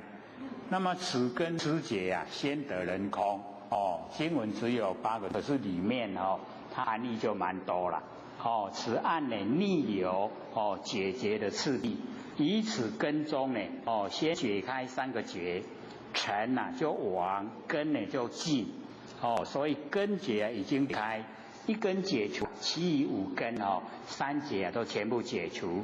所谓一结就一切结这2个结离尘破我执分别得以吃果期。第3节尽根破我寄生那个寄生我执它拍破所以解开第3节以后才破所以我了解说吃完根尽那个尘网就是动，那个动静2个结尘那个根呢6根就是我们的那个闻那个是第3个觉然后呢再来就是那个妄觉跟这里第4个所以一个一个呢都一直解开解开以后一解开了很容易一个一个一直解开。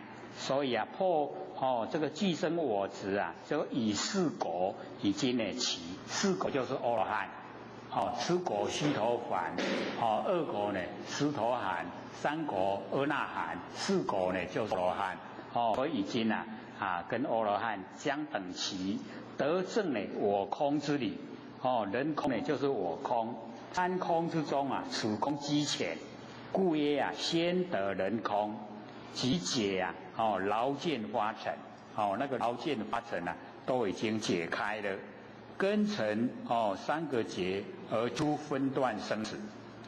这个3结都解开以后啊，分段生死就没有了，不用落入凡尘啊。这个生没有生就没有死，所以分段生死没有。那空性圆明啊，成法解脱。那么此中呢含有2个觉。那前虽得到呢人空，还没有得到法空。空性啊还没有到圆明。法执啊还没有舍掉。若能呢宣记自爱，我们智慧产生的非常喜欢这个智慧，那个叫自爱。破法执分别，解一个结，再舍啊离爱，破法执的寄生法执啊，就是离爱。我们非常爱真理，那个啊，各位先生就可以了解，很细的这丢呢，那拢要它破掉，无破掉未成就啦，所以还是一样要破除掉，又解开一个结，则空性啊而圆明。空性圆明，便呢成法解脱。那么反观涅盘亦复如幻。这个时候来看涅盘也一样呢，好像幻。那么此劫这个知见忘花，花忘不喜，都没有那个忘花之见了，就熄灭那个妄见，不住出世涅盘。就已经呢，可以进入啊我们那个佛性的本体了。那么解脱法语具空啊不生，破法执不为法服，不给这个法绑住了。此即啊正人空法空这2个空。那么今既都不住了，既空之境啊亦复不生。那个不啊人空法空那个具空。拢无啊，解除啊最初的第一个，就是所有微细的生灭啊，都全部没有了，没有生灭啊，即没有现前，即没现前啊，就已经解6个结了。那么此即啊解心性狂乱，就是我们一念妄动，而尽啊狂扰颠倒，滑相已经尽了，没有了。没有那个颠倒滑相，这名菩萨呢，从三摩地啊得无生忍，于3界的内外啊，不见有少华的生灭，就是没有一点点华生，没有一点点华灭，都没有，没有那个生灭之相。迷者见法实有，迷昧呢讲法，拢是在有。那么修正一直到这个地步啊。根也尽解了，都全部解开。三摩啊，正定啊，已经进入妙心啊，已经领悟。我们那个佛性本体都已经领悟，道眼啊已开，见道之眼啊都已经打开了。故尽之法无生。看到所有万法都没有生。好像前面啊有讲，十方如来及大菩萨。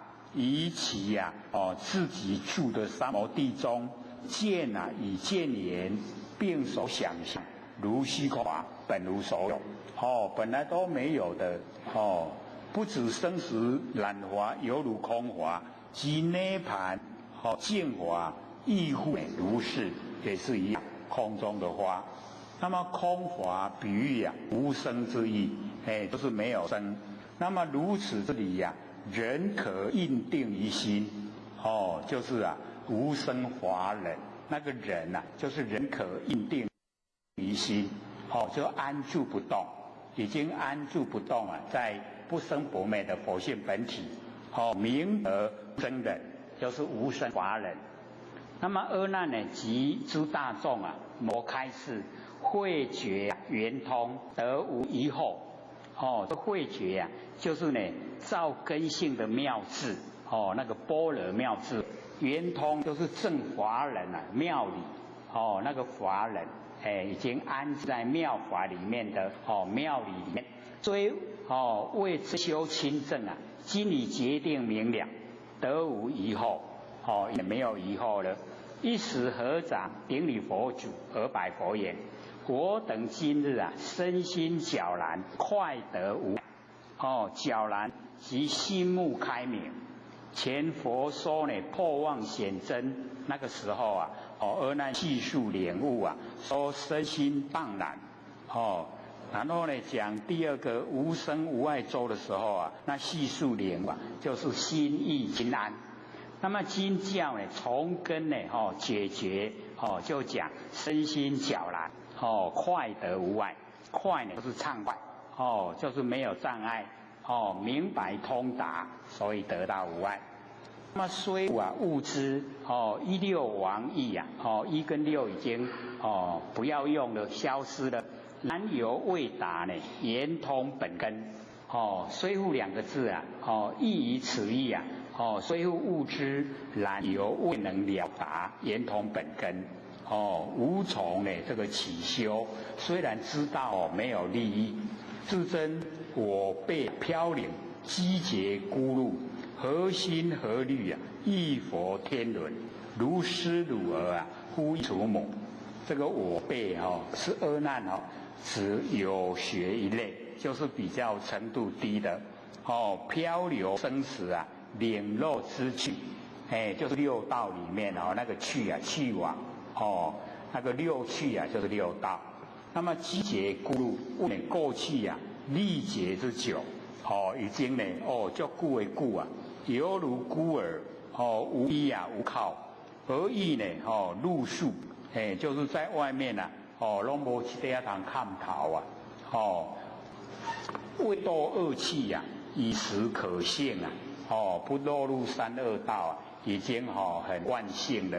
何感悉知啊？念虑忆佛天人，跟呢这个释迦牟尼佛啊，他是堂兄弟，父子兄弟啊，以天合者曰天伦，精诚朋友以欲合者啊曰人伦，天伦跟人伦不同。阿难呢为佛的堂弟，得遇佛之天伦，那么此更呢可庆幸，久在飘零，未沾华乳。命呢若闲丝啊，好像这个一个身体只有一个头发一根那个丝啊，去洗的很快断了就摔死了。那么今呢饱残华则慧命啊可据，就是我们那个佛性呢就可以延续，如遇啊好像遇到这个慈母一样。若复因此啊忌讳道成。各位浅显，这个到这个地方啊，若复因此啊即道成，这个就是一段，然后底下所得密言还同本路啊，则与未闻无有差别，这个又是另外一个意思，所以不要把它连贯，一连贯那个啊，整个意思都出不来。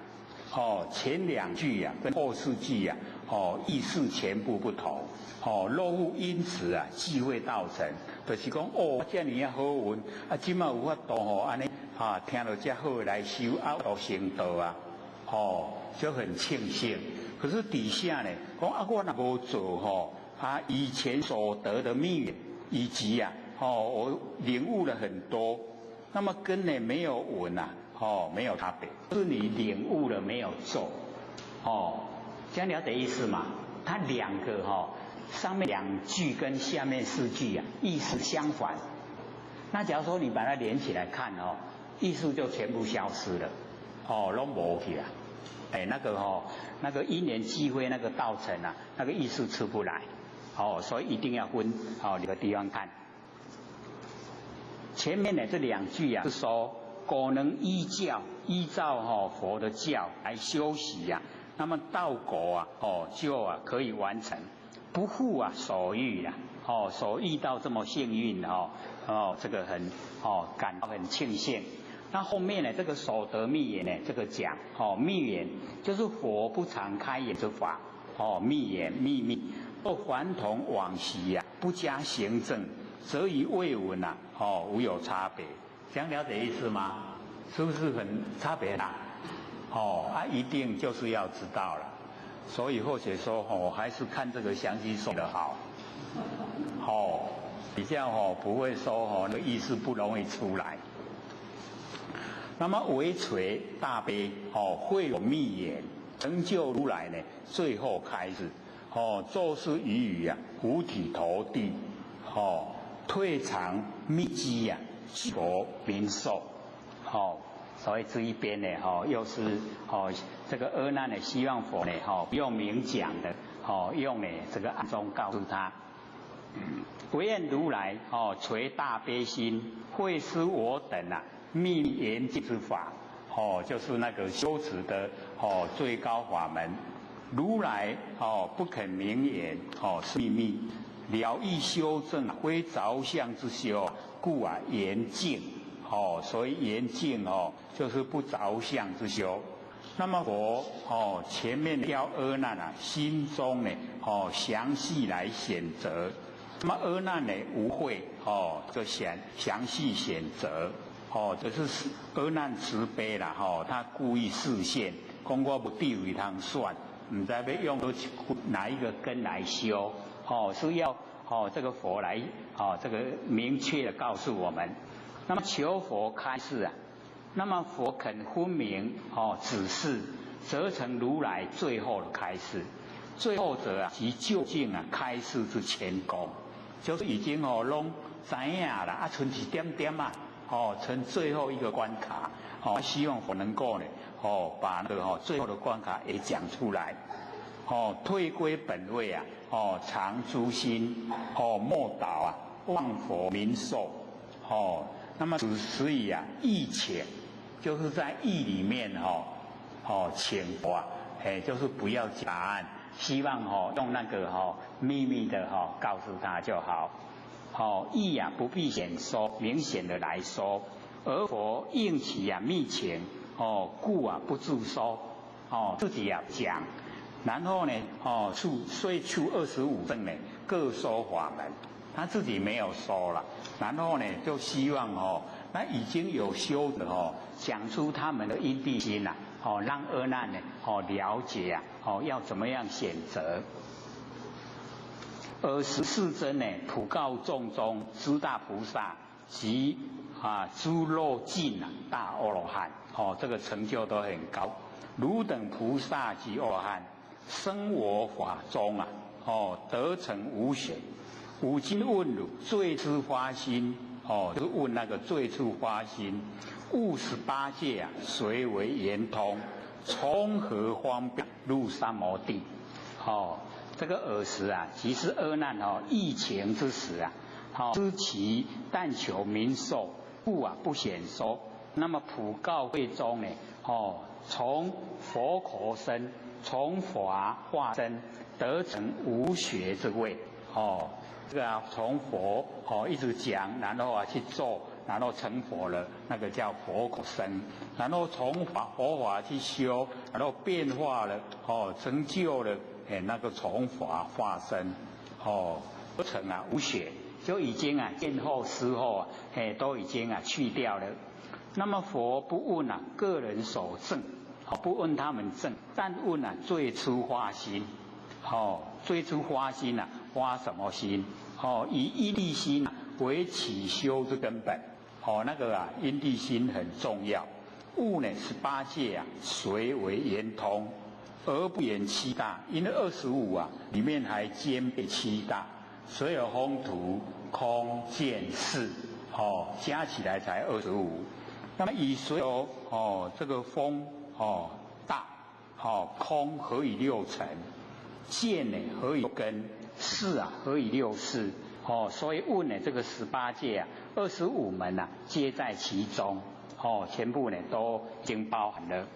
那问谁为圆通此是一义。又问从何法为最下手起修之方便呢，然后得入三摩地此又是一义。25门呢遍该之法，就是25门把所有我们修道会成道成佛的全部包含头头是道法法皆通，故知圣呢依之而修皆正圆通，全部都可以归元无二，归到本源没有两个都一样。方便多门这个方便的修持有很多法门都可以到达。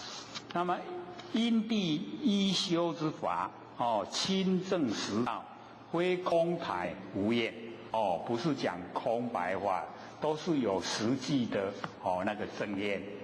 好，我们还剩下个15分钟给各位提问，有问题吗？这样有没有比较容易懂？有啊，很乱。对啊。会吗？你把很乱不要管它。那个很乱的言放下。好，请说。刘老师好。好。老师说我们现在心理心法进入第2阶段，然后要求我一天要至少1小时让你放下来。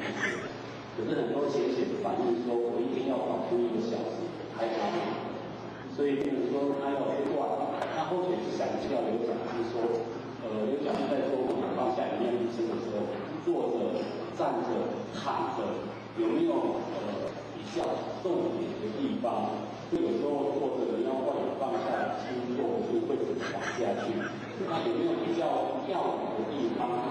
在刘讲师说坐着、站着或者躺着做公司的时候，有没有什么方便要领的地方教导？好，请坐。各位姐姐，这个法门重点是在心在我们的心。不管你是用什么姿势你走路也可以坐着也可以，你躺着也可以，怎么样做都可以没有固定说要怎么样做。那个有固定怎么样做就会很拘束不活泼了。然后我们万缘放下，它的重点就是在万缘全部能够放下。你说我心很乱呢，这个是缘。你放下，你把很乱的那个心放下。乱在哪里呀？乱在哪里？在心，对不对？心很乱嘛你放下了，还乱不乱？会不会？什么时候都可以做了。老师慈悲就是要大家实际见到功效。那你肯做的话我们要了解到之前就讲司机而现，淹没而雷声，神动而天水。那个时候只有讲不解说，为什么？因为我们程度都还不够。那现在已经可以了为什么？因为做久了我们刚开头万缘放下，一念不生，是要先了解佛性的佛性到底是什么样子，先了解那个一个起头下手开始修，能够了解佛性的状态轮廓，然后你又继续走，它会累积我们会把凡尘的这一些假象假事全部看淡，没有了，看淡不看重把这个佛性的本理看重。那看重了以后，我们会慢慢的一直深入了以后，我们的般若的妙智慧它会呈现。呈现的时候应对自来则应，知气则静。怎么应对佛性会告诉你。你做也就会刚恰到好处，刚好所以要了解说，做的时候不管什么姿势重点是在你的心。你做得非常端正可是你胡思乱想，那有没有万缘放下？没有你众人很忙你都各位前专一就是道。你很忙的时候你就专心在你忙的手上的事，那已经没有恶心了，那就是道。那个也已经不攀缘。那你假如说一方面做事，一方面又在想那就攀缘了，那就不是万缘放下。所以我们要了解到，你可以行至周都在做，只是我们还没有那么熟悉的时候选择说我现在有空是几分钟，你几分钟就做几分钟那个不局限老师说一定要做1个小时，是给各位规范。你不做过功夫，做到功夫是这样的啦。老师慈悲啦，这样了解吗？还有没有？还10分钟。好，请说。各位老师好，各位前辈好，刘讲师好。我想请问，真理的觉跟佛性的觉差别在哪里？哦，那个真理的觉就是佛性本体。好，那所以我们真理佛性的觉，它是相通的，是一样的，只是文字不同。它是讲同样的东西。不是差别很小吗？是你的分别心。那我想还有一个问题，就是说，当膀胱现行的时候，当下的地就是真的吗？好，因为要了解到这个第一义我们有时候是习习善诱，他还没有到达第一义，可是他很努力在做，那我们鼓励他，对，就是这样，对。可是不是啦，那个是一种让你那个动力还在，让你努力去做。你越做越熟悉以后，你自己会发现不是这样。这样才是一个最上乘的一个修的方法。那假如说不对，你的心都冷了，想再修都没力了，那个就不会教了。所以我们要讲，对，就这样，对。你那个第一个就是第一义，各位就是要看那什么《结经概类》那个第一义佛系解说，第一义者是自证者圣智，答案那个就正确。可是我们在平常在讲的时候你不要用那个一直死板板的，一定要这样可以习习善诱，对对对，就是这样。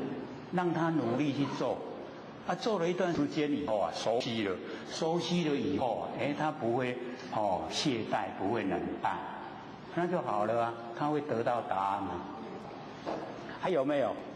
好，请说。有讲师因为有讲师在讲这个经的时候，其实讲得很清楚，可是有部分浅显反应回来，他们听起来是很模糊。所以是可以请教刘讲师在讲述的过程当中，能不能让你像今天讲课这样子？到最后有一段时间说，其实这一段是佛告诉阿难怎样用比较更白话的方式，因为刘讲师在讲述刘讲师立场是很白话，是在有些浅显的立场，他觉得蛮容易的。所以能不能说一段完的时候说，我们最后用那一段，其实这一段阿难请教我怎样，这一段是我告诉阿难怎样，让大家会记得这样子去了解这一段的基本意思。好，请坐。因为或许这个就是一直都投入在这个经典都会觉得真的都是很白话。那因为我们要详细说说过头了会画蛇添足，知道吗？那个到后来会得不偿失。你慢慢领悟出来的跟我们按详细讲我别讲慢慢领悟出来重要。你详细收集了解到后来你会厌恶。为什么？没给胆。所以为什么会不采用？就是因为有一些加油添醋丧失它本意不是原来那个意思。所以现在看很多的一些注解我说的不是佛的意思，所以我说不用。可是我们可以按照现在这样讲我都有给各位提问的时间你可以问你不知道不了解你可以问你问我就说，角度很宽；你不问就不讲，这样不是很好吗？你唔捌佮唔问，要听到什么时阵才会捌？唔通讲歹势啦，无迄个歹势。但理不出来，大家都很说，我嘛有这个问题咧，我无收到，这样所以你问没关系，提问，我知道了，我会跟你讲，我不知道，我知道马上就说，还有没有？还有5分钟，好，请说。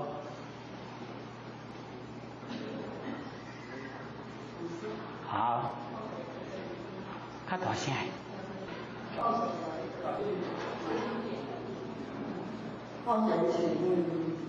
好，请说。有一个就是说我们拜访师哈，那个庙啊，也是有师哈，那个然后不然拜哈，我经常说对老师哈，这个那个我哪个话题哈，这个施工某老师哈，咱家有领的哈，他们修养。还是我的工作你不要拿这种领导，我就乖啊，就老是靠工作的领导来哈，好，请坐。这个我们要了解到，现在因为都是上天大海普渡啦，那这个万教齐兴都很兴盛。那很多的一些宫庙他们也都想这个行宫这个积德。那他们的方法呢也一样，就是借着那个仙佛的那个力量来成全众生。那我们了解说，现在很多修正的这一些这个先进者啊，他们有落入凡尘大帮助到。那我们要了解说，我们先天拜济公老师，为什么后天的庙也有啊？或许不是讲我们已经成道了以后啊，可以千百亿化身，对不对？可以化身，千百亿化身。然后佛会应着众生的那个需要，不会说固定的，要看我们追求的方向。你都就爱签呢，那我就会也会利用你们那个心给你们一个答案，看你们能不能够在这个被签的那个过程里面，或是有签到无签到还去领悟一些真理。所以那个也是佛用的一种法，法有8万4千法门，都是可以用。所以你不要固定啊，你不要看成变成一个固定，千变万化的，完全是都是假的。只要能够引导众生行善就好，这样了解吗？只要引导众生能够行善，那都是善法。它能够因为众生的累积我们要了解能够坐在这个听上圣佛法。那绝对不简单了。你要一般人进来，他坐得住吗？这掉了，为什么？没有根基没有那个缘分。所以佛门虽宽不度无缘之人。虽然很宽广，你无缘那都不度为什么不度？你唔听跟你讲你唔做是不是这样？我们老师也是一样不见得说所有众生都要听佛老师的话，听不听？很多都不听妈尼东方忽然都有听到有讲但是你都不落入内心不想做。他讲他的，我做我的，很多都这样那仙佛要怎么办？很无奈所以只有求我们自己发心，自己去追求，自己研究，这样的才是一个根本。那假如说你一直都依赖外力的话，最后你也会被外力勾倒。这样了解意思吗？时间到了，下课。慧学三道天师德，老天天大德，以及感谢各位前贤给慧学机会分享。我们这个讲到127页。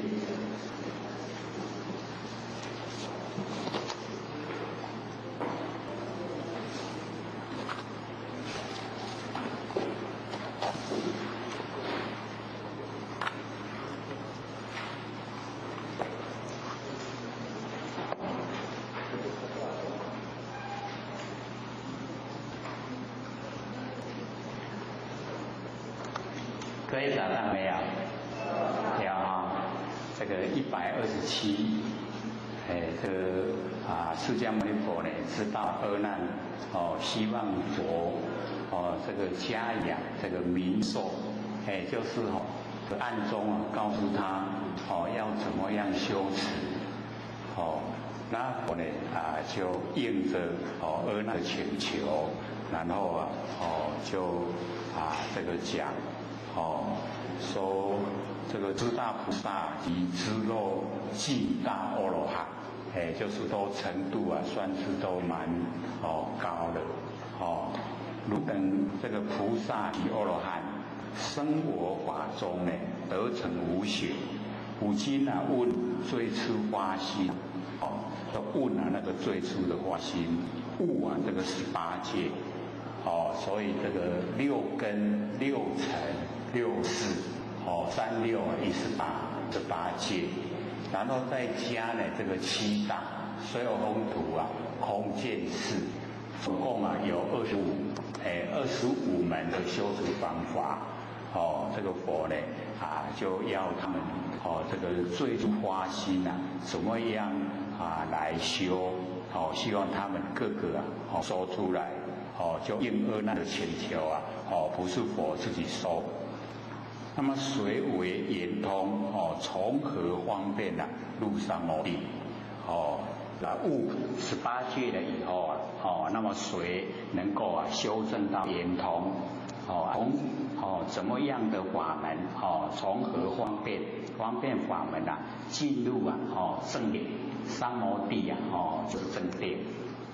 那么尔时即阿难呢疫前那个疫前这个时候知其但求民寿就是这个暗中呢教他不显说不明显的说。那么普告呢佛释迦牟尼佛普告会中从佛这个讲经说法，然后修成就叫从佛口生。那么从法化身从这个法然后修持成就了，就是从法化身得成无学之位。我们就是了解到能够弃掉见惑跟思惑弃掉见惑就是叫戒到位，弃掉思惑就叫修到位，然后见思惑都已经弃尽了，就叫无学位无学所以我们就是了解到无学的程度无法可学就已经没有法持了算已经蛮高的程度。那佛不问个人所证但问最初的发心以因地心为起修的根本这个因地心之前我们都一直在强调用不生不灭的心来修不生不灭的道那个用不生不灭的心叫做因地心那个因地心非常重要假如说因地这个不真，那果遭迂曲就不会成就所以因很重要我们一定要找到呢不生不灭的那个佛性本体来修。那悟18界所有圆通而不言7大水火风土空见识7大，以水火风土空这5个这个合在6尘之中6尘色声香味触法6尘。那见就可以6根眼耳鼻舌身意6根。那么是何以6识就是我们的一样眼识耳识鼻识舌识身识意识就是何以这个6识所以所有风土空界识全部都呢在这个6根6尘6识之中。则问18界25门的修持方法也在其中。那么物水为圆通，此呢是一义，一个意思。又问呢，从何法为最初要所起修的方便？这个很重要，就是有一个入手，怎么样修，有一个入手的地方所在，然后得入三摩地，三摩地叫做正定，所以我们了解说，我们这个正定是从我们的那个佛性本体发挥出来，这个很重要。从佛性里的那个正定不容易破坏。那假如说我们呢这个打坐完成这个打坐修来的正定很快被现象破坏。那么此又是一义所以言之一义，然后得入正定又是一义。那么25门这个遍该之法，就是遍所有的万法，头头呢是道，法法皆通，故呢知圣依之而修，知圣圆通。按照呢这一些法来修都可以证悟圆通。归元无二。归元就是归到我们的本来就是没有两样。那方便有多门，修持的方便方法很多，从哪一门修都可以。那么因地依修之法，亲证实道，非空谈无厌，就是都是真正的有修正了以后才讲。让我们能够了解说，这些讲出来的就是他们本身的经验，他都有真正成就。那么开始就讲那个乔陈那无比，就是呢这个释迦牟尼佛这个从这个城中呢从宫中逃出去修道，然后他的父亲净饭王呢就派这5个去追太子回来，结果太子不回来，他们5个也不敢回来，就呢在这个基岩及鹿苑2个地方在那边修道，即从奏起顶礼佛祖而拜佛言：我在鹿苑那个就是一个修道的地方所在。即以机缘就2个地方那么关键如来最初成所以他们就是本来呢就是跟着释迦牟尼佛在修了，一看到这个释迦牟尼佛就是接受那个羊乳，那个时候这个五比丘有一点失望，所以他们就离开了，自己去找地方修，就是找鹿苑的跟居园。那么以佛的因身呢，悟明四谛。本来我们就了解说，应该是要从这个这个因为从这边是用声声音摆在最前面，然后这个耳根圆通摆在最后面，一个头一个尾。本来呢是色要摆在色声香味触法，现在用那个声摆在这个第一位，就是跟这个后面的耳圆通有那个关系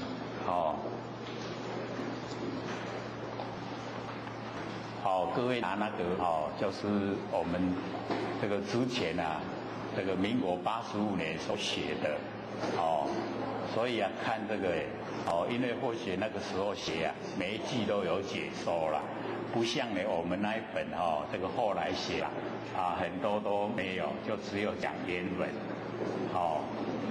能够呢这个每句解说的话，对我们帮助会比较大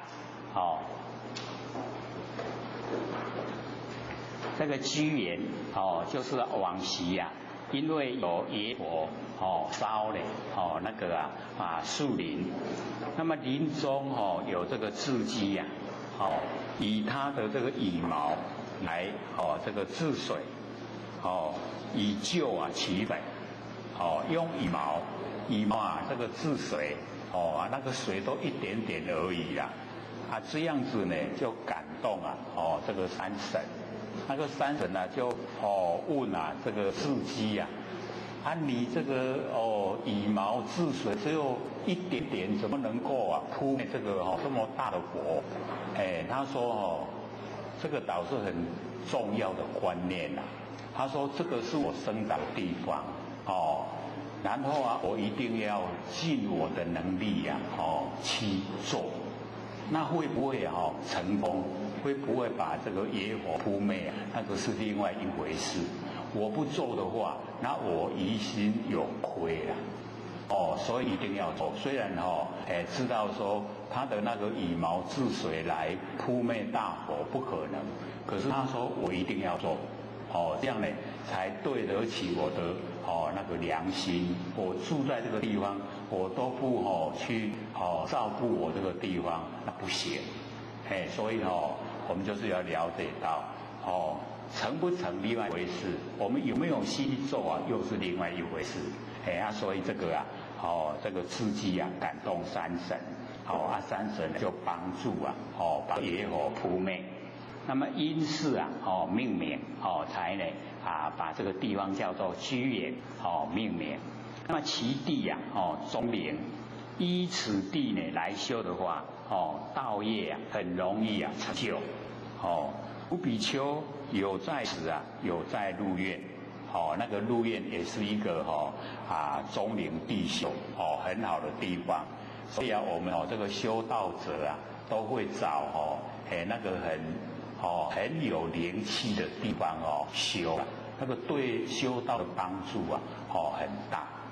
所以啊，各位浅浅，我们讲说这个啊到一个有山啊有水，那你看到那个山的那个树啊非常茂盛，表示那个地啊不错。那假如说山都没有树啊，光秃秃的一些草野草那表示那个山啊没有灵气。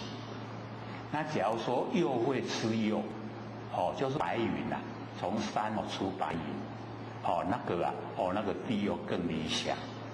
所以这个就讲我们修的时候找一些那个地啊比较中陵那个地方来帮助我们修道那个帮很大。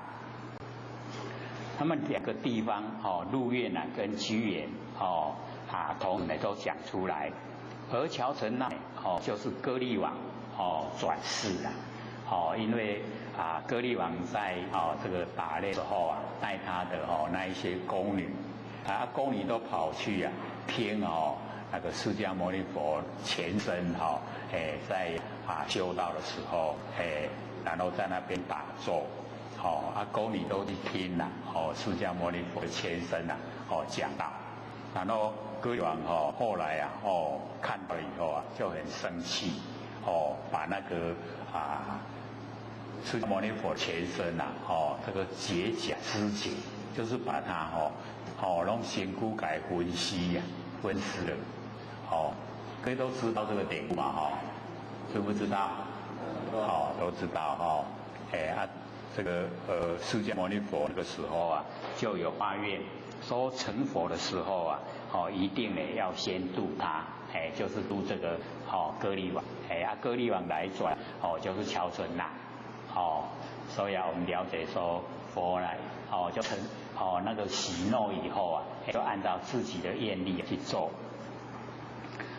所以故佛依愿成佛的时候说法度生就先呢度这个乔成那。吴比丘呢最这个亲近佛虽佛呢有先说呢万法庄严就是华严经，但呢这个吴比丘未能会意就是把佛成道的成佛的那个种种原因全部都和盘托出来成了以后全部讲。那因为太深了都没人听有啦，所以就引大呢现小，把那个大乘佛法就引了不讲了讲这个小乘佛法那个阿含经那阿含经有4个4个阿含，都是要成就我们众生的一些根基。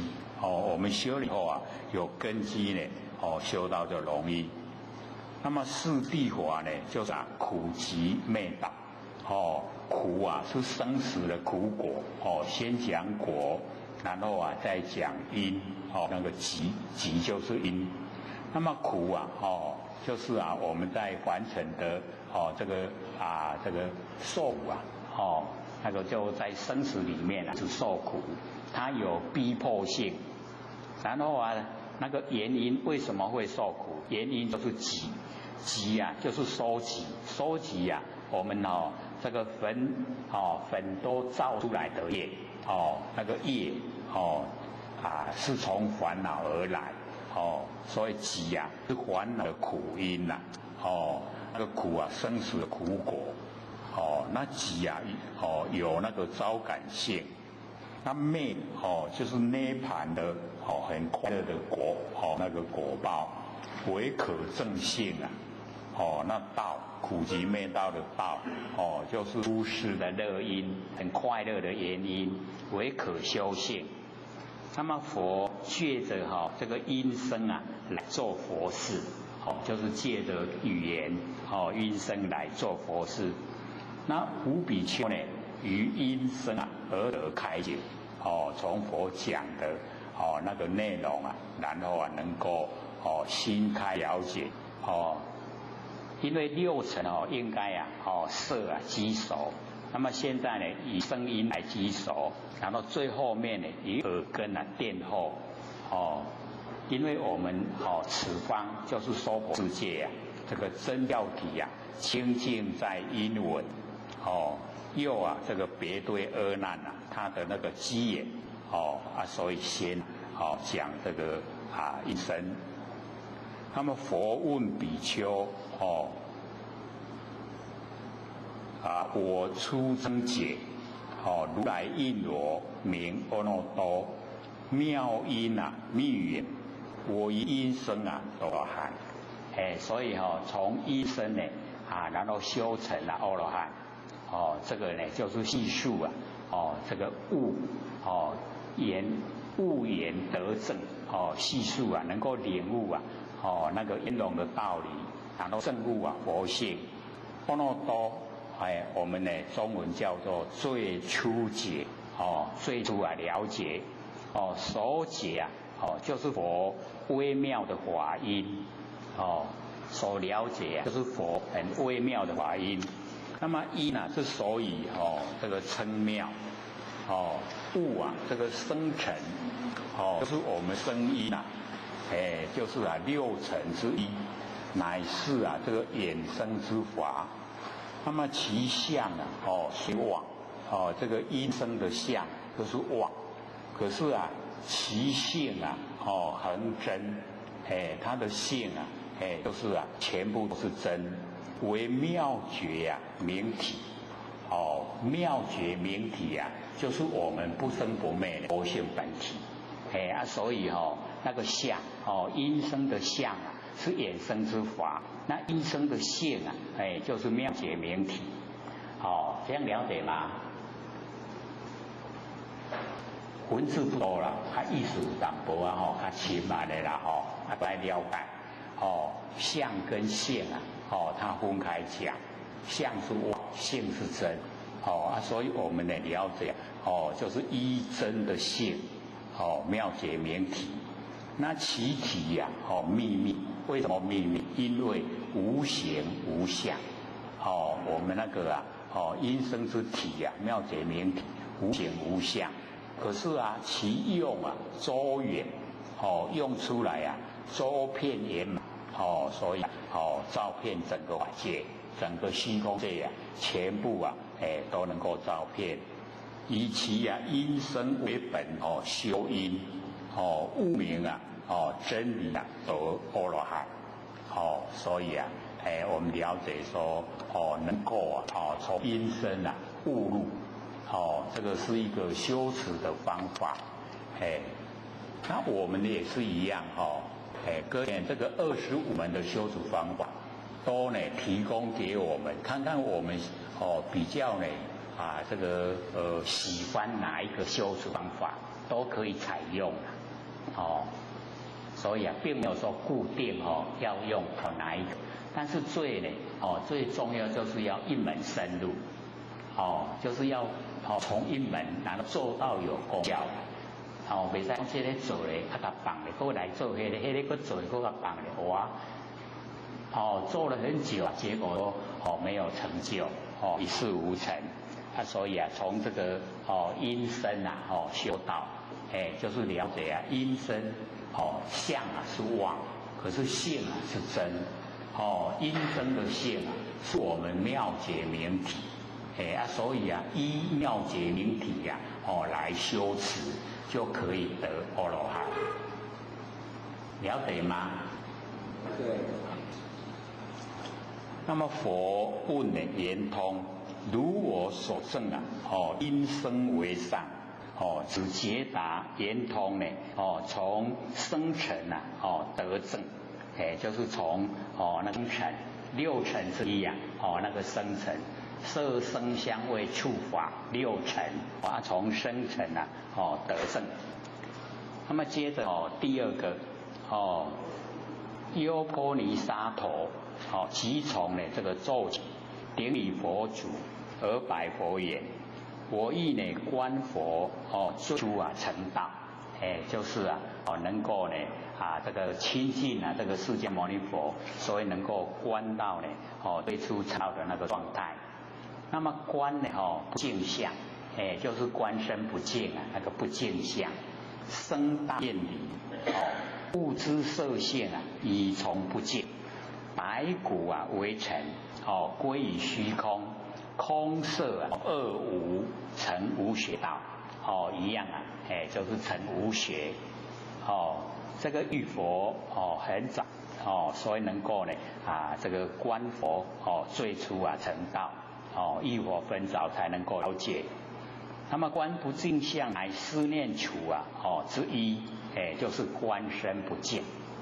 那么优波尼沙陀虽然这个根很利就是根基很好，可是呢他呢性多呢这个贪欲就是很喜欢男女之间做爱那个贪欲就是男女做爱，烦恼障很重所以佛呢教他呢修不净观来对治不净观他很喜欢这个女生所以要他修那个不净观，就是观我们整个身体都是很肮脏所以我们了解那个在印度的那个修持方法他们有那个尸灵尸体死了以后没有埋葬，把它拖到一个地方，让那个野兽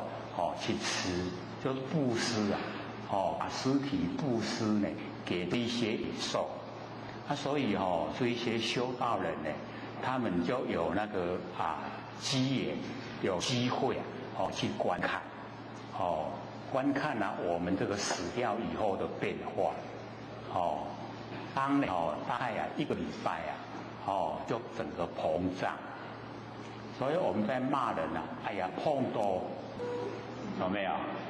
那个都是在一个礼拜就有这个现象，然后在第二个礼拜它就那个膨胀爆破了，破了以后血水都流出来，然后流出来以后就会生虫然后虫会吃肉吃我们身上的肉，然后慢慢就剩下那个白骨，然后白骨经过呢经过风吹日晒雨淋，然后慢慢的又风化，风化以后风一吹整个都不见了，就消失了。所以这个观身不净就很实际的，不像我们用想象的，它是实际去看所以我们了解或者都讲我们的身体36物不见，各位还记得吗？36物一个外相一个外气，一个内涵，各有12啦。那个外相啊，就是滑、毛、爪、齿、吃类、唾、盐、垢、汗，屎尿。一个一个解说，滑头滑，毛皮毛，我们身体毛细孔都有那个毛，齿牙齿，然后爪呢，指甲，吃啊就是我们把腮割，泪啊就是把腮，然后唾就是口水在口里面，盐呐就是口水流出来，盐。然后屎尿，再流，屎尿，垢汗，垢就是我们流汗，遇到灰尘就变垢，然后汗是流汗，12个，然后外气呀，皮肤、血肉、筋脉、骨髓、黄膏、脑膜，12个，这个比较白就不用再解说。然后内涵啊，肝、胆、肠胃、脾、肾、心、肾脏、手脏，赤痰、白痰，内涵就是我们的内脏，12个，加起来是36物啊不净。然后我们就观，我们一直迷恋是迷恋哪一个？各位姐姐，我们迷恋哪一个？迷恋皮肤，我们整个面孔不是皮跟肤嘛？迷恋皮肤，所以当我们能够把所有的身上的一切都微细的观察的时候就不会迷恋对人体就不会说一直想要。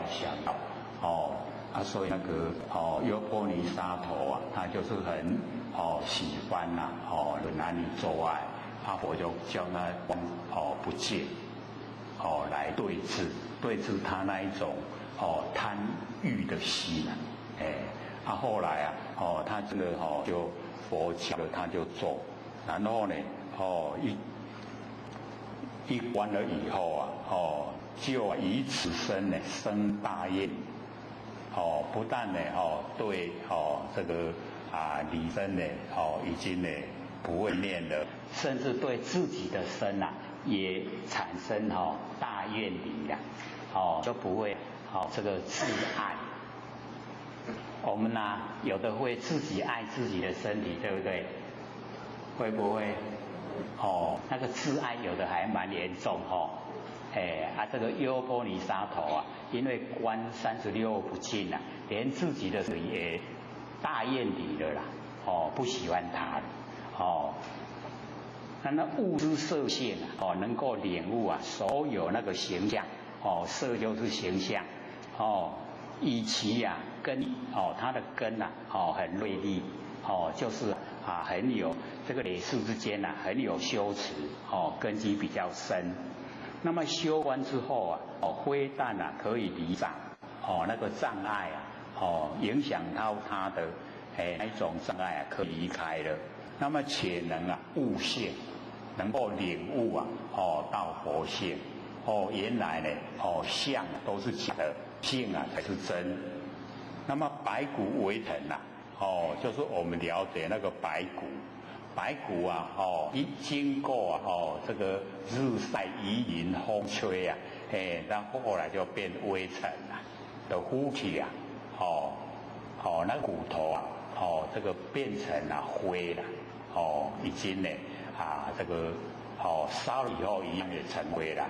可是假如说我不烧了，放的久，它一样也成灰所以风一吹以后黑都不见了。烧无成灰化为微尘，就是一点点看不见的那个。那么微尘一风遇到风吹就散了，终归于空就没了，没去整个人都不见了所以啊，各位先生，我们100年后啊，我们在哪里？100年后啊，我们在哪里？啊，在天堂啊。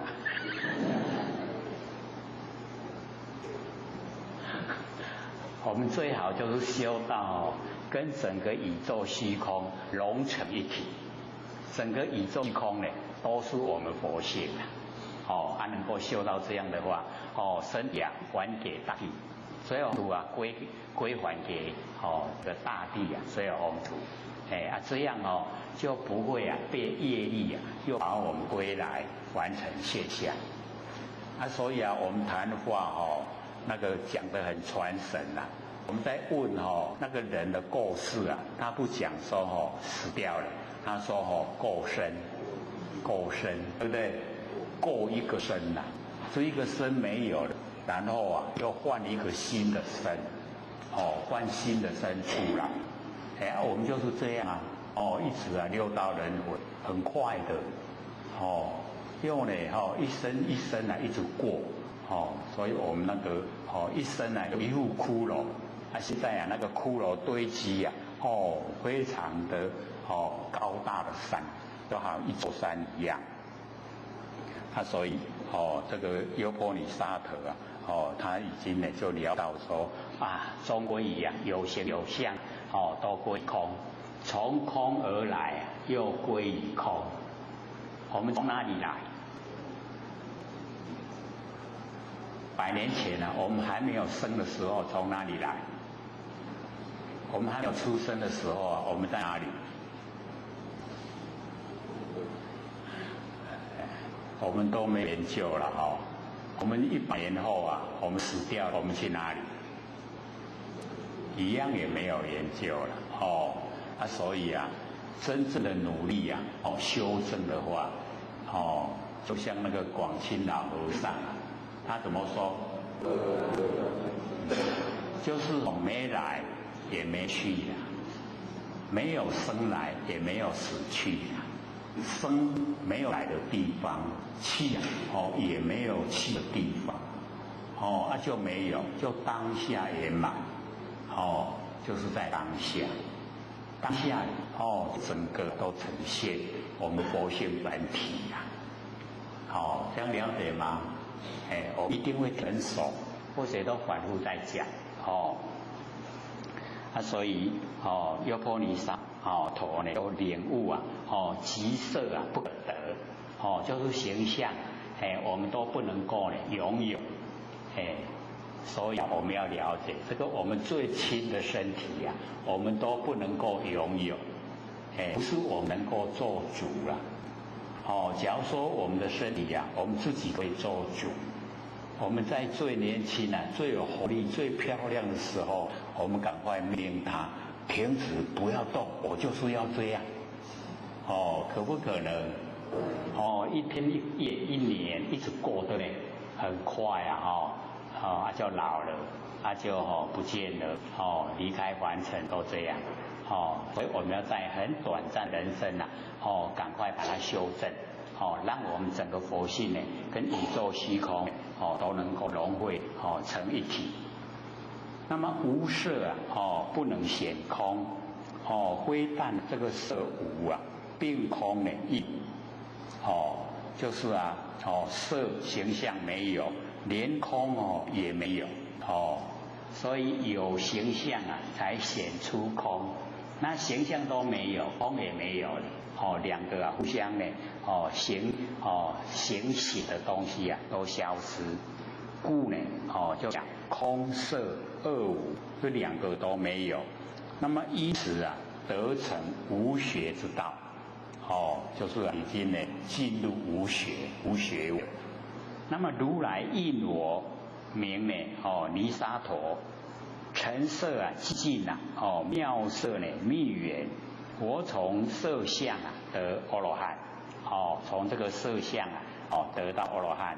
那么佛问圆通，如我所证色因为善就是色这个从色修正，色性空妄相这个寂静妄想形象都尽了，真性才能够显出来。所以我们住相性就没办法显现，我们全部都不住相的就能够显现我们的佛性。那么妙色就是性色，就是我们性的那一种颜色。各位同学，我们的性什么色？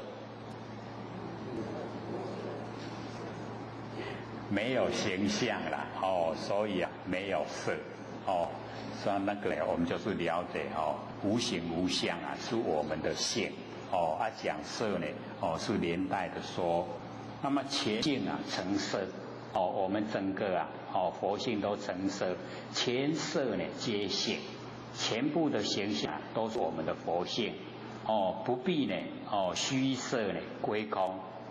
不要分析那个形象拿到归空，当下就了解。所以那个修正者呢只要听到演技就知道当下空。演技则生演战则灭。既然因缘际会当下都是空的，没有那实相。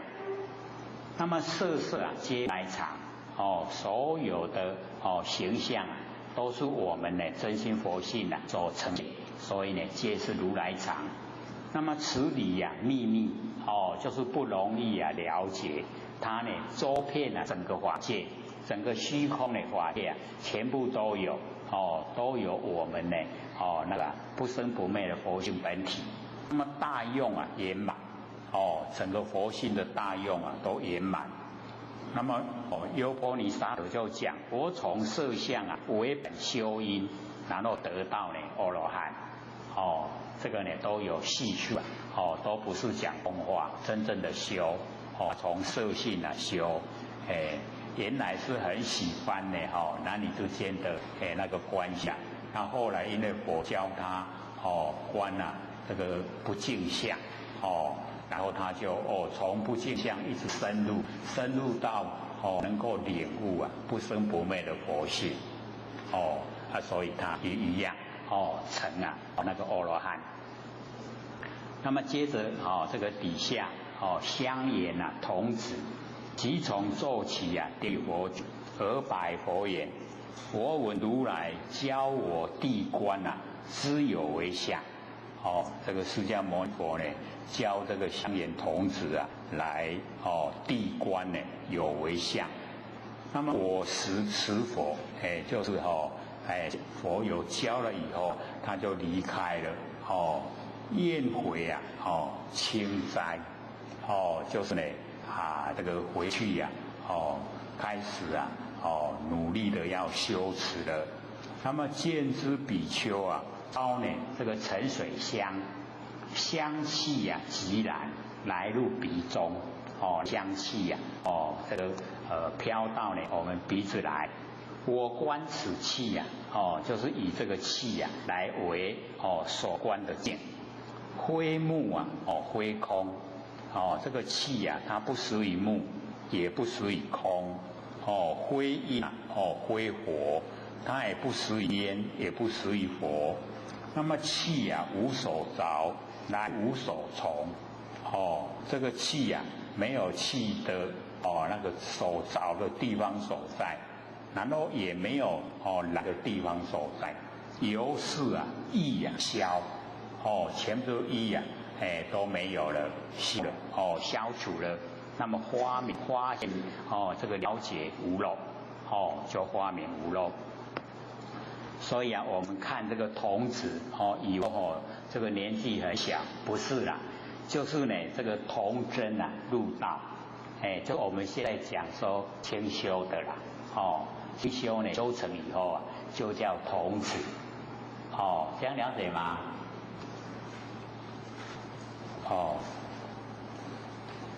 地观者呢以智照这个知道观察这个世间一切有为有相之法，这个呢以智来观察用我们这个智慧来这个观察世间一切的有相有为之法就是呢因缘所生法，因缘所产生的，好像呢这个《金刚经》呢有记载，凡所有相，这个所有相皆是虚妄，这个非真实啊，常住，所有的相都是假的，我死啊，此佛，这个是退而自修，佛教导了以后呢，他就退下来，开始修，夜阑安处啊，为积韬光，这个呢都是啊，不管是外表形象，不管是内心，都呢归于啊，这个最极静的那个境地，清净的斋书，斋心结起，心呐，都呢非常的清净，然后啊，这个外表啊，跟内心呐，都很这个洁白，见之比丘呢，烧沉香，这个香气呀，无形无声来入鼻中，那我则极静啊修观，就是观这个香气，以香气啊为首观境。那么香气呀，安能啊远达？为什么有办法远达呢？不稳之时啊，我们鼻子啊不稳的时候，香气呀，气无所着，没有着到一个地方。那么正稳之时啊，香气呀来无所从，没有从哪个地方来，当体呀，这个空寂。那么由是啊，这个香既不言不攀岩这个香，那么鼻啊已经啊无所没有这个对象的这个鼻子啊没有对象，就独立了。根尘啊双明那个香啊是一尘，鼻子啊是一根，那么根跟尘